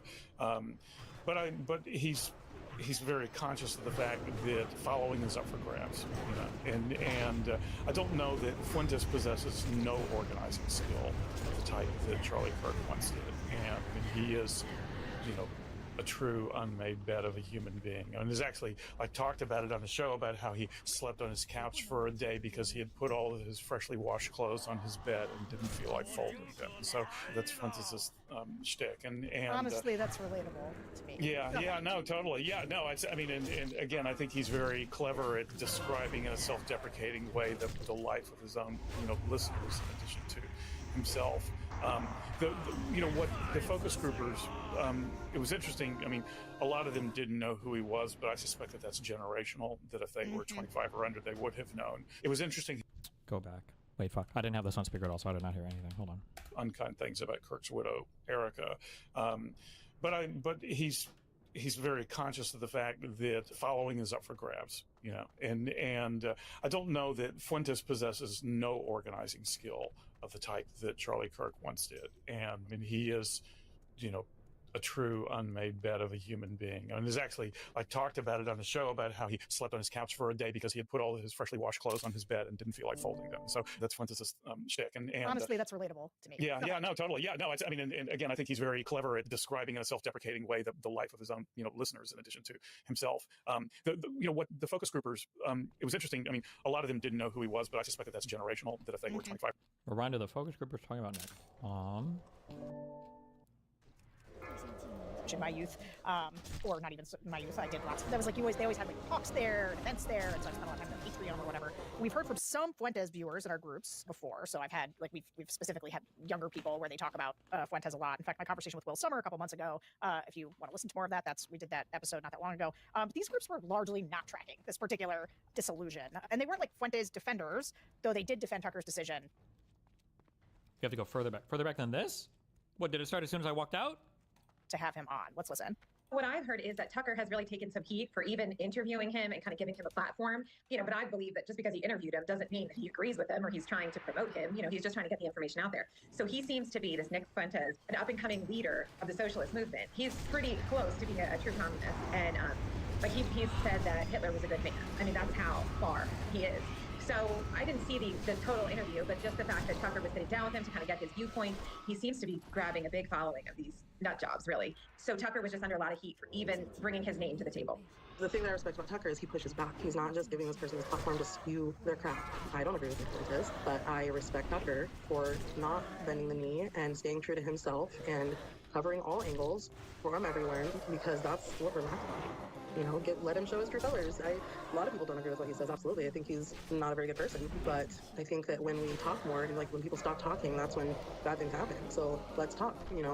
There's just this consistent division that will never go away if we can't even talk to each other about things, even with our worst enemies. And Tucker made it very clear in the Dave Smith interview after the Nick Fuentes interview, after he's getting all this slack, that, this is the reason why, and it's very Tucker of him.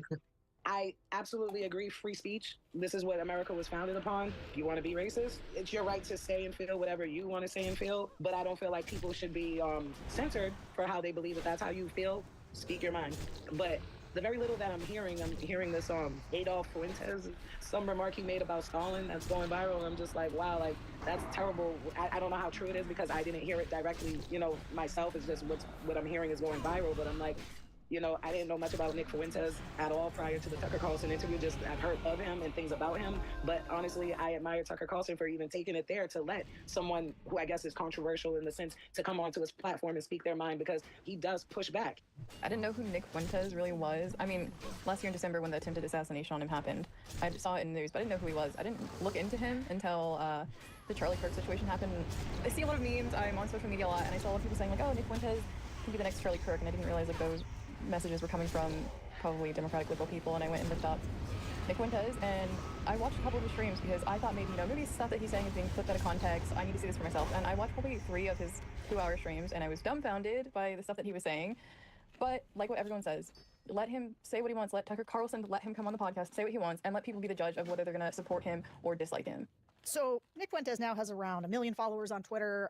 He's become sort of a household name, certainly just in politics. Maybe not a household name, in every household, but certainly on the right and certainly in people who follow politics. In fact, Marjorie Taylor Greene, who you said hates him, she was one of the early stars to go to one of his white nationalist conferences when he wasn't as big of a deal. But one of the historians you talked to, and I think this is really right, and I want to dig into it as a closing conversation. He said, what we're seeing is Fuentes, Carlson, Vance, and others, and I would throw Candace Owens in there, Laura Loomer, engaged in the battle to be the legitimate heir to Trumpism. Do you think that's a fair read of what kind of influence Fuentes wants to have on the right? Or do you think, because we're watching just the crack up on the right now, and some of it is, as I've been watching it, I'm like, okay, is this partly trying to fill the void that Charlie Kirk he was a pretty larger than life figure. He was kind of a glue in the movement. And a lot of people have been looking at Megyn Kelly lately. Is she the glue? And so she's basically taken this, I will not say anything negative about Tucker, about anybody else. I'm Mr. Johnny Clean Hands here. But is this what's happening? Are we trying to be Trump's heir, Charlie Kirk's heir, lead the right? Is that how these people view themselves? Is that what they're fighting for? I think to some degree, Fuentes doesn't strike me, I've talked to him a few times, as a terribly strategic person, but he has pretty good. One of the things that these people are saying, and somebody correct me if I'm wrong, but I don't think people usually make the jump from punditry to politics. Once you do punditry, you're pretty well in the world of punditry. And I don't even know if you have a desire. I don't know if I would ever want to run for office. I don't know if Tucker Carlson or Candace Owens or Megyn Kelly ever have their eyes on office. I don't even know for Fuentes if that would be what he would look to. Now, these people could be, influencers such that they could point to other people that they would want to be elected, but instincts, and he knew, he was a severe critic of Kirk when Charlie was alive, immediately doubled back on the heels of Charlie's assassination, devoted an entire program to really talking about what a giant Charlie Kirk was, and now is loath to say hardly anything about Kirk, though he said a couple of unkind things about Kirk's widow, Erica. But he's very conscious of the fact that following is up for grabs, and I don't know that Fuentes possesses no organizing skill of the type that Charlie Kirk once did, and he is, a true unmade bed of a human being. And there's actually, I talked about it on the show about how he slept on his couch for a day because he had put all of his freshly washed clothes on his bed and didn't feel like folding them. So that's Fuentes' shtick. And honestly, that's relatable to me. Yeah, no, totally. Yeah, no, I mean, and again, I think he's very clever at describing in a self-deprecating way the life of his own, listeners in addition to himself. What the focus groupers, it was interesting. I mean, a lot of them didn't know who he was, but I suspect that that's generational, that if they were 25 or under, they would have known. It was interesting how so many of them said Tucker was staying true to his brand by having, anyone and everyone on, being a free speech absolutist and all, and Tucker pushed back. Well, the criticism Carlson is facing is that he really didn't push back that much, and especially given the fact that Fuentes was kind of on his Sunday school behavior with Carlson, left a lot of his more virulent views at the doorstep, on the way into to doing that interview. So for the uninitiated, that did not give anyone the crispest distillation of who Nick Fuentes is and what he believes. And so for those people who object to the interview, there's some who object to just the fact that Carlson, with his large following, platformed Fuentes at all. But I think more saliently, he was criticized for not pushing back on Fuentes and allowing Fuentes basically to kind of command a very sanitized narrative of himself. Yeah, it was a total, fluff ball interview. But going back to this question of the jockeying for position on the future of the right, because I sometimes get from a lot of people in the media when they ask me questions, whatever, they're like, well, what would it take for the Republican Party to go back to the party? To be fair, I could argue Trump was an influencer type with birtherism. Yeah, but Trump didn't, have, he wasn't like a political pundit, though, right? Romney, and then we could just argue about taxes. And I'm like, listen, guys, there's no going back. It's never coming back. And let me tell you what, it's going when JD Vance and Marco Rubio would be the most normal tickets on a field against the Candace Owens, Marjorie Taylor Greene, Tucker Carlson. That is the future of the right. And what do you think? What do you think the future? Because you watch this stuff really closely. Where do you think it's all going? Yeah, I mean, well, I do think that there is still a Republican establishment. There's still a donor class with formidable energy, and that has become increasingly at cross purposes with the MAGA small donor base. And so we'll see how that plays out, because clearly J.D. Vance is trying to appeal to both. It is a conspicuous silence on Vance's part regarding Tucker Carlson and his whole thing with Heritage and with Nick Fuentes. Vance is very close to Carlson, and if he doesn't have to take a position, he won't. But it's hard for me to imagine. I'm with you, Sarah. It's hard for me to imagine that the Republican goes anywhere near anything resembling, the days of Mitt Romney. And I think you're also right that a Vance-Rubio ticket would be looked back on as the most softball MAGA ticket imaginable, which is exactly why Nick Fuentes speaks in the terms that he does towards J.D. Vance and Marco Rubio and Steve Bannon too, for that matter. Not a fan of either of those. And so no, I think that where this is going is not wanting to sound like I'm idealizing Charlie Kirk or something, but that Kirk was so gifted at keeping the Republican Party focused on the common enemy, the left. And now we are clearly seeing a sentiment in which not just the rhinos, but a broadly expansive definition of Republican apostates or conservative apostates is going to really be the state of play. And I think we're going to see an increasingly fractured party, one where... I think there's two quotes, or there's one quote I keep in mind now, the evil always overplays its hand quote. And then there's the other concept I talked about before, where one of the issues you have with Republicans is they can do a lot of bad stuff, but people don't connect the bad outcomes directly to the Republican Party. They find a way to go around and blame Democrats, and this is why I was saying for a long time, you need to have negative outcomes for people so they can connect more of their vote to the Republican Party. The issue, connecting this to that, the evil always overplays its hand quote, is because Trump has no political instincts, number one, and number two, because Trump doesn't realize how much his insanity was kept on rails by his first administration. At some point, it's just too much, okay? The Argentinian bailouts, the Epstein shit, the government shutdown, the next longest government shutdown. It's the tariffs, the back and forth on the tariff. It's the signal groups. It's thing after thing after thing after thing after thing after thing. Even MAGA, or at least the outer perimeters of MAGA, are only going to be able to tolerate so much. Holy fuck. And he has no way... I don't know. I think you've typed this twice in chat. Surprisingly, very weirdly, the Argentinian peso bounced in a way that if the U.S. returns those pesos for dollars right now, they would actually get money. Doesn't matter. Why are we even currency swapping at all is the question. For you to try to approach this like some rational investment is fucking retarded and beyond misses the point, okay? The reality is the Malay guy was nice to Trump, so Trump tried to be nice to them. That's it. The idea that the U.S. making some wise foreign investor is trying to do that is irrelevant and retarded. And nobody in the United States is even viewing it that way. They just view it as an Argentinian bailout, regardless of how true or not true that is. There's only so much, and that so much is a lot, but Jesus, again, we're not even a year in, and what the fuck? As long as Candace Owens and Tucker Carlson and increasingly Nick Fuentes have the traction that they do, the party's moving their way, not in the opposite direction. Okay, Robert Draper, thanks for joining us, man. This was so good. And thanks to all of you for listening to another episode of the Focus Group Podcast. We'll be back next week, but in the meantime, remember to rate and review us on Apple Podcasts, subscribe to The Bulwark on YouTube, and become a Bulwark Plus member at thebulwark.com. See you guys next week.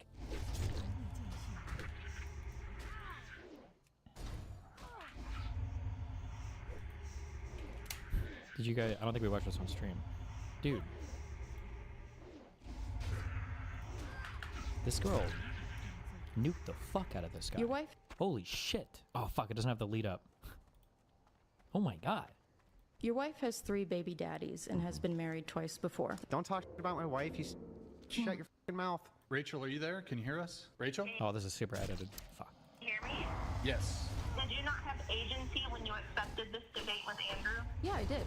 Then what did he do wrong? You do not sound like a person with a college education. And since you lost and you got humiliated, you thought the thing to do would be attack me. And where did you get the idea that I'm promiscuous? I spent my entire adult life only in 3 long-term committed relationships, one of which is a, almost 20-year relationship with Andrew. Now we're like 18 years in. I did wonder, hang on, Rachel, I did wonder one thing. Tell me, if she had aborted her children with those 3 relationships, would she be less promiscuous or not? Yes. Yeah, she'd be less promiscuous. Yeah. These people. Rachel, you should have her kids, Rachel. Maybe she should have. It's less promiscuous if I kill the children? I mean, you're not killing children, you're having an abortion. Did you just say to me that my life would be better if I had aborted? Is this a cut to make the wife look good? I think so. If I were in your shoes, I would have had a better time doing that.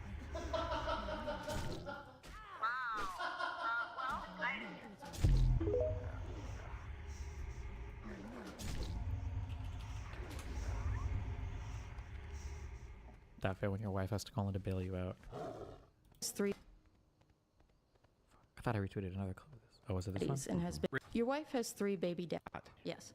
Yeah, she'd be less promiscuous. There was another one. Whatever.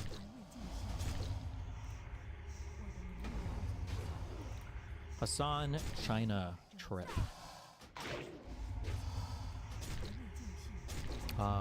Wait, before we start this, I'm curious what this guy has to say. Hold on.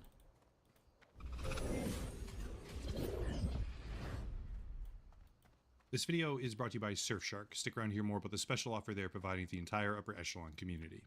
Okay, heck of a Wait! This is kind of related to the last topic. Real quick, before we move on, what is this? Our lunatic. Now, what was interesting is, for life, I'm watching Candace Owens's. Interesting is, for the first time in my life, I'm watching Candace Owens's show pretty much on a regular basis. I think, she says things that I don't agree with, that's for sure. But I really appreciate what she has to say about what's been going down in Gaza. I agree with her on Israel, for sure. And I find what she has to say about the investigation into... Agree with her on Israel. What do you mean by that? Like, you agree that 9/11 was a Jewish conspiracy? You agree that Israel is controlling the entirety of the... What? That's a very wide statement, but there's a lot of different interpretations of that, but okay. Find what she has to say about the investigation into the assassination of Charlie Kirk, both fascinating, and I think what she's doing is justified because our authorities, our FBI, has, in my opinion, bungled this investigation, and there are all sorts of weird inconsistencies that I personally would like answers to. Now, some people are uncomfortable with Candace Owens doing her own investigation, acting as a sleuth, but the reason why I tell you guys I watch her podcast regularly is because I know what she has claimed and what she hasn't claimed. Okay. All right. Title, right? How could it possibly be true? This video is brought to you by Surfshark. Stick around to hear more about the special offer they're providing to the entire upper echelon community. Okay. Okay. Heck of a title, right? How could it possibly be true that the literal country of China wants me to make propaganda for them? And to be completely honest, I didn't believe it either. That is, until I found out it was most likely real. How about this? Let me tell you a story. I'll try to make it interesting, and at the end of that story, all of you can decide whether or not the title is accurate. Okay. Because at the end of the day, I can't really be 100% certain here without actually doing it, which I'm obviously not going to do. Here goes.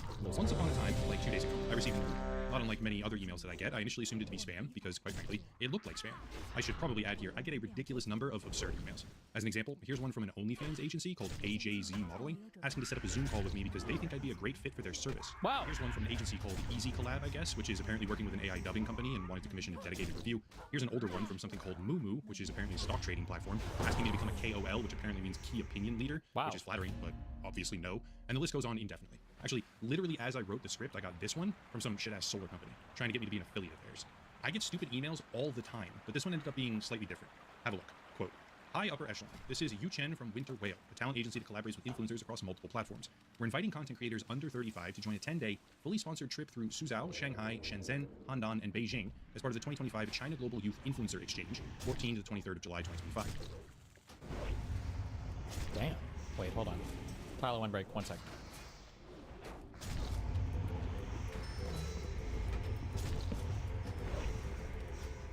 Now what? I just put the eyes on these thingies? The fuck?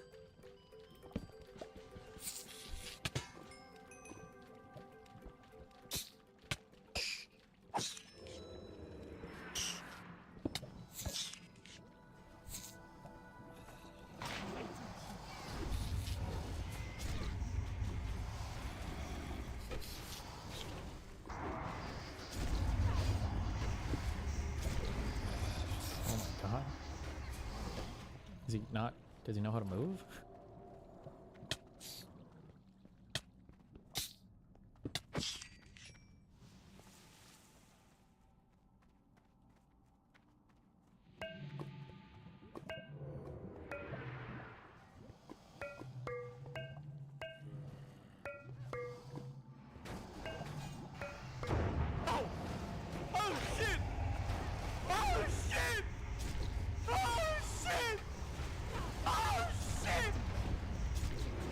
Tyler's mind cannot comprehend 3D space. He played WoW Classic for like 6 months nonstop, and his movement looked like a bot the entire time. Shit's getting fucking real now! If I jump in, does it start? Okay. Let me... Okay, if I jump in, I bet it starts. Okay.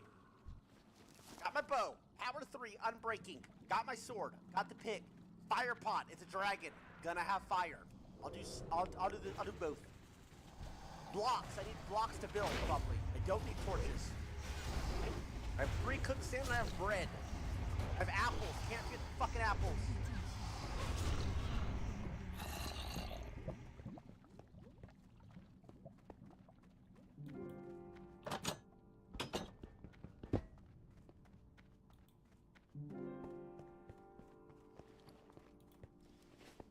Armor, good. Sword's a little bit low. Bow. Probably gonna be the main thing. Okay, come on, baby. Come on. Come on! Come on! It's easy!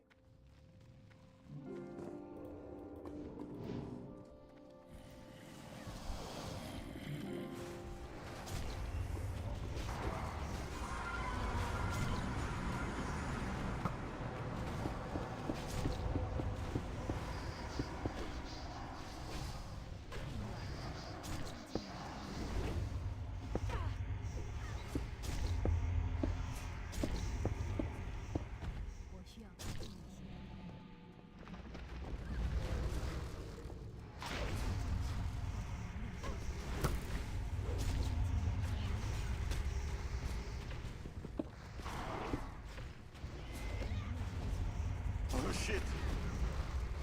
He's got this, okay?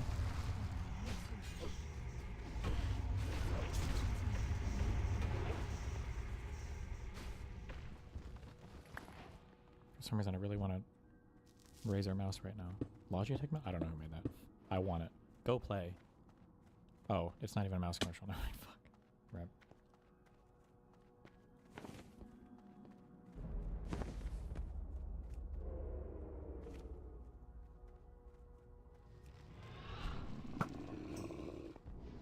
Oh shit.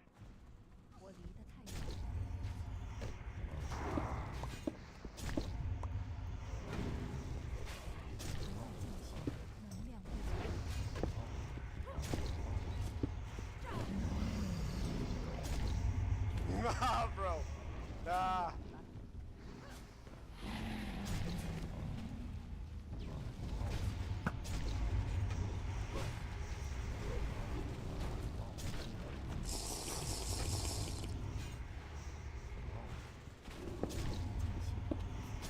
Also, I understand this is like a tanky subreddit, the YouTube drama one, but Run down. Streamer Destiny, who's being sued for rent porn, films himself harassing an official witness to his court case. She's not a witness. She's not involved at all in the court case, so I don't know where this title comes from, but good one. Well, it's just because these people or deranged and hate me. But I've got to get reposted to LSF2 with the same title. What the fuck? What is this?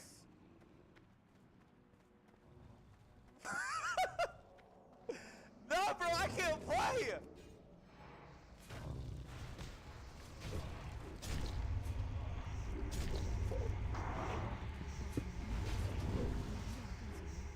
What are those towers?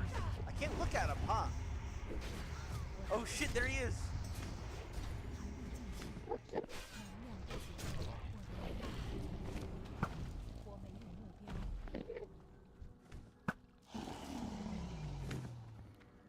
It was like KBD. That's a shot at me.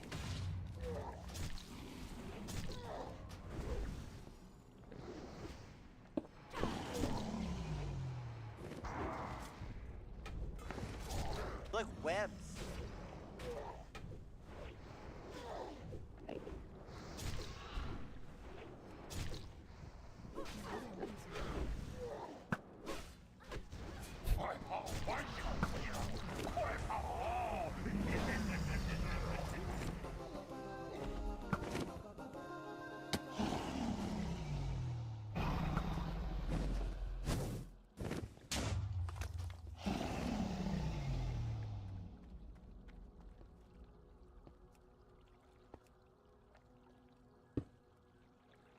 That one I shot blew up. They're tethers for something. It kind of reminds me how bookshelves tether to enchanting tables. What is this shit? Is that a lingering potion? Yep. Holy shit. Wait, did I just do 4 hearts worth of damage?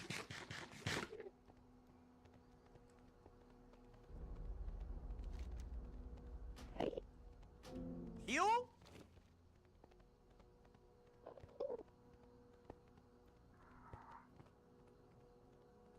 Okay, this is gonna take a while.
Got it!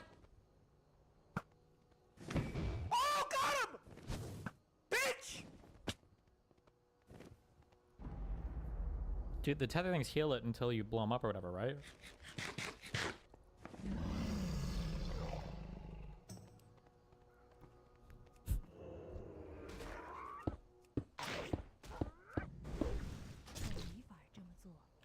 I can't see that one up there.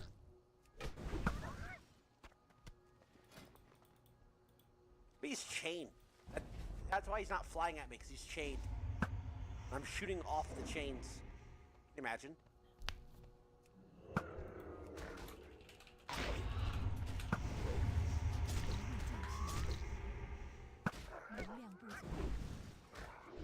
Oh, that had to be a hit. I don't see it. Was that a hit? Is he really doing this? Wait, they respawn. Wait, this middle one respawned. Bro, who are these people? Look at how many times this guy posted about you. I have some people who like relentlessly stalk post about me. I mean, like, there's a reason why that Just Kill Discord server talks about me for relentlessly. These nuts, lol. Holy shit. Oh, Queenman poster, DGG Snark poster, yeah. God damn. YouTube drama poster, Loner Box poster, Clip live poster. Oh my god. Oh my god! There's some coordination with Hassan's Twitter community as well. I don't think they coordinate that much. I think when they see shit, they'll jump on it. But the real coordination is from like Gisticle community, Kiwi Farms adjacent people.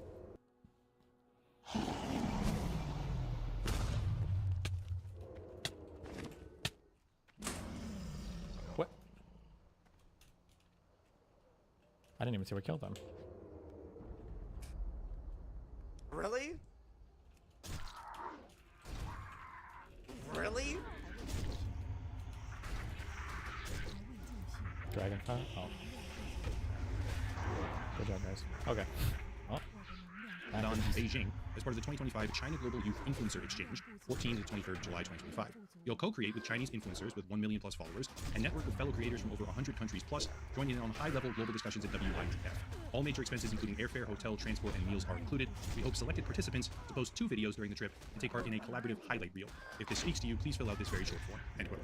Alright, so on the most immediate visual level, this email looks like a scam, and it still very well could be. But for starters, it didn't end up in my spam folder, and much more importantly, somewhere in a very dark corner of my brain, I remembered something. Hadn't China done something like this recently? Wasn't there an example of this exact phenomenon like this year? I wasn't really sure, but I did have a hunch. Well, it turns out the hunch was correct. I don't remember where it first happened across my feed, but there actually was an example of this exact same thing happening, with Indonesian influencers, in fact, earlier this year in February. Check it out. Quote, Indonesian influencers explore Chongqing's unique charm, end quote, with an article that goes on to talk extensively about a group of 10 Indonesian social media influencers who enjoyed the memorable sights of China and were captivated by this leading destination for overseas tourists. It sounds good, right? Yeah, it does. But this is where I have to connect some dots. Bear with me. The trip was an all-expenses-paid, hyper-curated look at Chongqing City. But why was it happening in the first place? Well, to answer that question, let's consider where the promotion came from. First up is the Western China International Communication Organization, or WCICO, which is the headline that we read. The WCICO is one of the main networks responsible for the promotion of this trip. I'll spare everyone the research details, the threat analysis, and all the boring parts, of which there are many. But the WCICO is a recently expanded media apparatus working, quote, closely with China's central media while taking advantage of Chongqing's unique economic and geographic position, end quote. In essence, it's a more local player in the distribution of government-curated news. By itself, that may seem insignificant, but trust me, it gets a whole lot more interesting than that.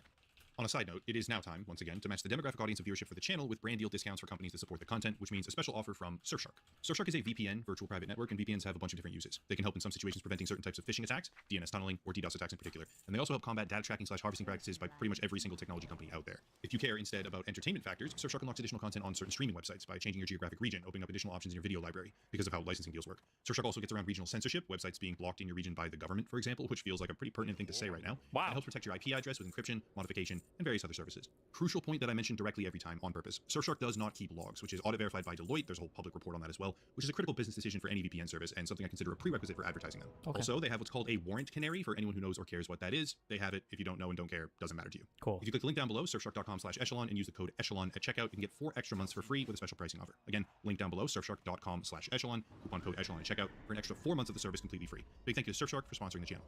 Okay. Okay, back to it. Another place, or outlet rather, I guess, that this trip was heavily publicized, this time with an entire sculpted promotional video attached to it, is called Global Link, and this is where it gets real good.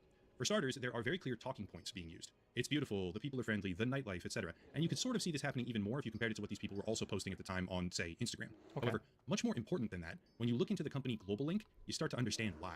Global Link is one of the news portals for the Xinhua News Agency, which is the official state news agency for the People's Republic of China.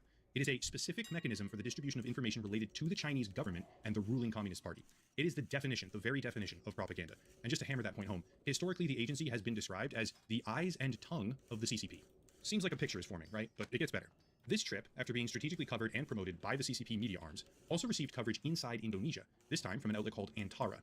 But Antara, it turns out, has a direct cooperation agreement with the Xinhua News Agency. It's like a proxy for the tongue of the CCP. Make sense?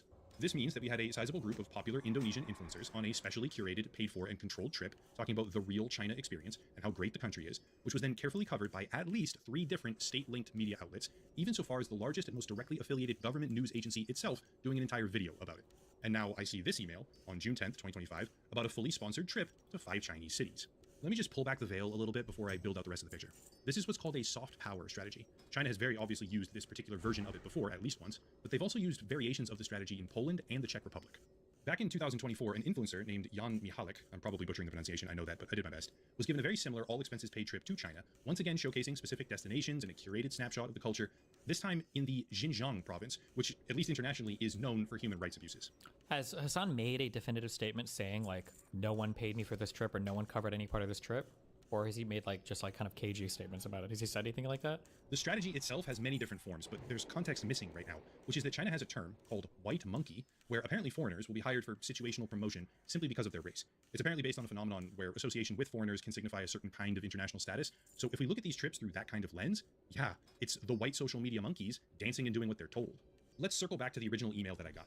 According to— Is there any evidence at all that he was paid? Well, he's doing a full-on propaganda tier trip, like praising the Chinese government. He was okay being profiled and having his phone taken. He's defending Chinese censorship. I don't know if he denied the Tiananmen Square thing or not, but he's basically saying that everything about China that's negative is a Western lie. It's basically a full-on, like, it's actually so much that I'd be like, there's no way he's doing a propaganda trip for them, because they usually would tell them, I would imagine, to be more subtle. So, yeah. This, influencers under the age of 35, targeting youth, are being invited on a 10-day all-expenses-paid trip to 5 major cities: Suzhou, Shanghai, Shenzhen, Handan, and Beijing. This was on June 10th. But also on June 10th, things like this began coming out. Here's an article from Bloomberg, quote, Beijing woos U.S. influencers with free trip to show real China, end quote. Or here's another one from the Economic Times, quote, China is offering American social media influencers an all-expenses-paid 10-day trip. Check terms and conditions, end quote. Each of these emphasizing the same 5 cities. This is a real thing, presumably much the same as the previous Indonesian sort of pilot example. China is now offering state-sponsored expedited visas to popular U.S. influencers so that they can go on a 10-day carefully crafted visit to 5 major cities and show the real version of China. But I have to say right now, if this is in fact a legitimate email to me and not a phishing attempt or something like that, they're casting the net really wide. If I had to speculate, they're probably trying to replicate what happened with iShowSpeed. And for anyone who doesn't know what that means, it's kind of wholesome, honestly. iShowSpeed is an extremely popular Twitch streamer, or maybe not Twitch anymore, I don't know, he's just a popular streamer. And he did this whole world tour type thing, where he would visit a country, find something local like food or a landmark, and then just go nuts over it. He would praise it, say how great the place was, probably generate a massive amount of business in the process, and then move on. But there was always a sort of positive undertone to everything he was doing or posting. He would go places and talk about how amazing they were, which is presumably what the Chinese government is now attempting to replicate at scale with special government-funded trips. I lived in China for 2 years. We called these white face gigs, where you would like sit on a panel and just be white in a suit at a corporate board meeting and make like $100 for 4 hours of work. I had a friend who did a tourist show supported by the government where she went to random cities and did food reviews. I'm not even going to criticize the concept itself or make it seem like a bad thing, because it's kind of not. But we should at least be honest about what it really is, and that is propaganda. The trip will include all sorts of landmarks and locations, which is awesome, right, on a cultural level, but also includes like technology companies such as BYD or Xiaohongshu Technologies. This is a social media power play, and the thing to keep in my mind, or to keep in everyone's mind, is that it's not actually free. People who decide to accept the offer or apply or ultimately receive the visas and go, this is not a free vacation. You will be paying for this trip by posting what they tell you, when they tell you, and parroting talking points directly from the CCP, so that your Western audience can hear them from your mouth. That is the purpose. Stone cold simple. In about a month, midway through July, that is, the trip will supposedly be actually happening. So once again, if the email that I received is real, which I believe— Yeah, wait. He likely got paid, but isn't this video on the same level as Israel pays people $7,000 per post? Has there ever been evidence that the country of Israel pays people to do that? Like, this guy literally posted an email where a Chinese company was literally offering to do that. Like, I mean, so this is already starting off at a higher level than any of those other things. So I don't know why. Yes, all things that look like a thing are the same thing, I guess. It very well might be at this point. I would make the prediction that we're about to see a collection of extremely famous influencers, because they'll up-select based on whoever ends up being open to the offer after they cast an extremely wide net. We're about to see a collection of extremely famous Western social media influencers suddenly start parroting a whole bunch of identical talking points about the cultural superiority and technological brilliance or wondrous hospitality of China and the CCP. Because they're— Ooh, that's really weird. Wait. Listen to what he just said. Hold on. Listen to what he just said. Of extremely famous influencers at this point, I would make the prediction that we're about to see a collection of extremely famous influencers, because they'll up-select based on whoever ends up being open to the offer after they cast an extremely wide net. We're about to see a collection of extremely famous Western social media influencers suddenly start parroting a whole bunch of identical talking points about the cultural superiority and technological brilliance or wondrous hospitality of China and the CCP. Now, I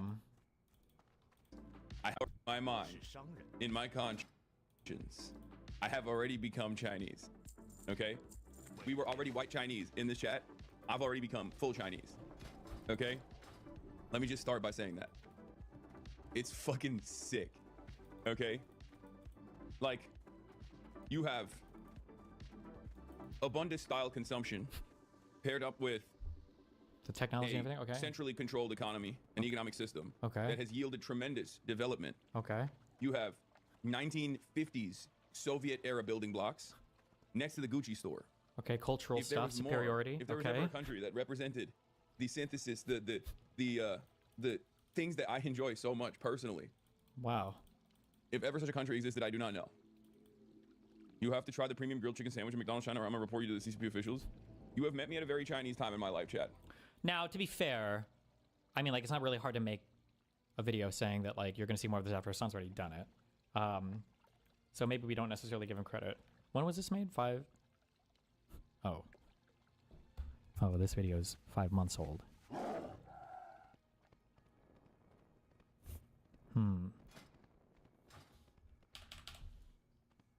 Net, we're about to see a collection of extremely famous Western social media influencers suddenly start parroting a whole bunch of identical talking points about the cultural superiority and technological brilliance or wondrous hospitality of China and the CCP, because they're trading propaganda for the backing of the government.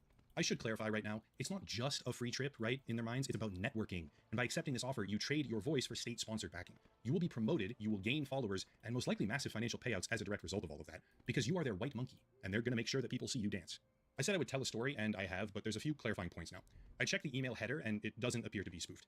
DKIM, SPF checks, etc., they all passed. The agency it's supposedly from doesn't really come back with much at all. But then again, I once accepted a gaming phone way back in the day called the Red Magic 6 from an agency with the same sort of non-existent internet footprint, and that one was very much real, so I'm not sure.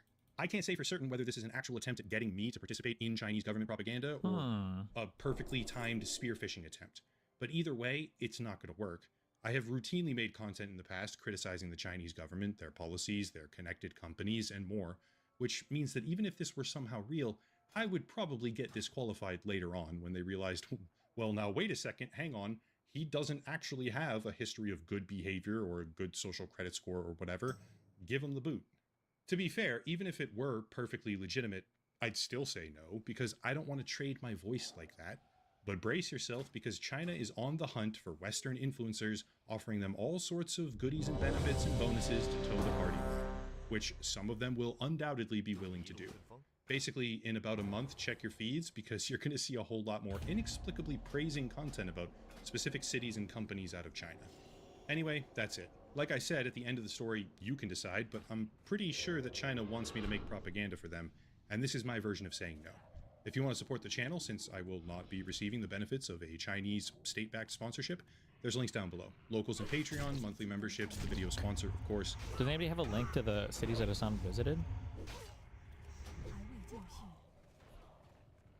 Oh, I guess these are large cities, so it wouldn't matter that much. Suzhou, Shanghai, Shenzhen, London, and Beijing.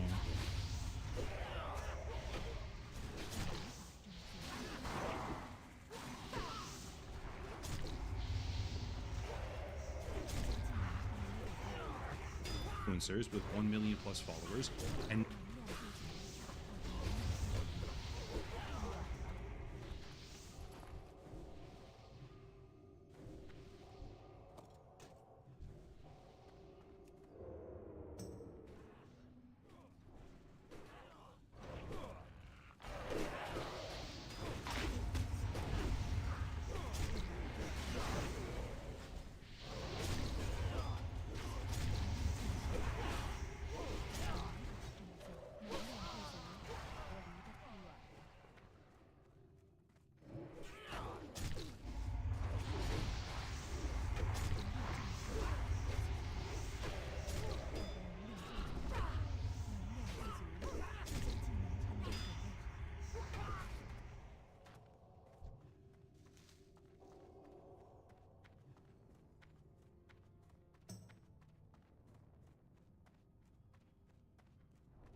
还没有准备好，我离得太远了。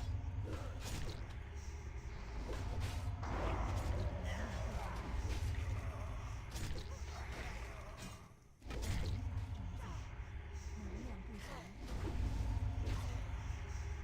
我的能量不足。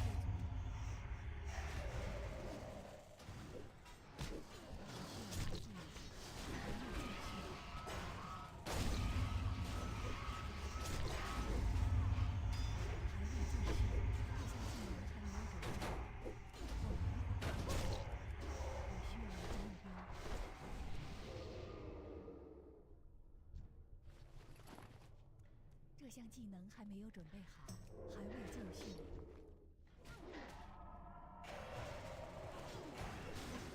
这项技能能量不足。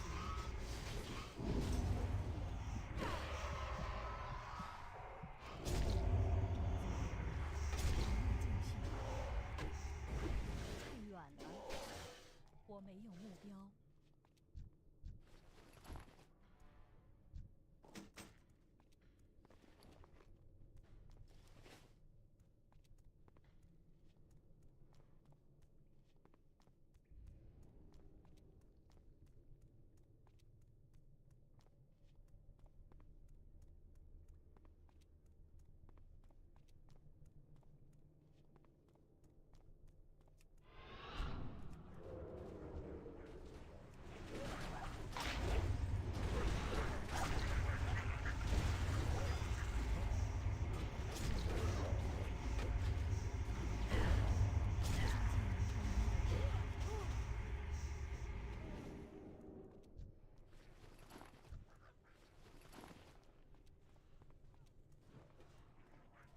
还未就绪。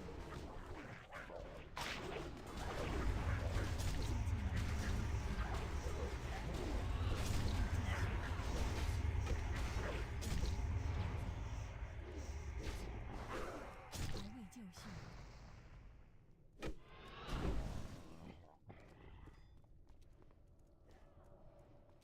我离得太远了，我无法这么做。这项技能还没有准备好。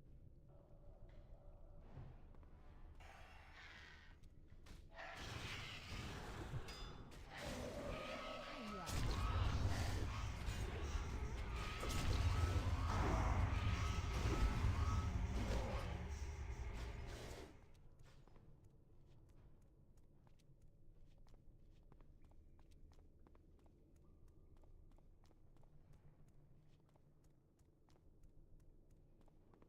这项技能还没有准备好。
它被锁住了。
不能拿取这件物品。我需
要安静一些。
防护盾消失了，起来吧，阿塔莱，起来吧！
需要靠近一些。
太远了。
show.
王与你同在。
需要帮助吗？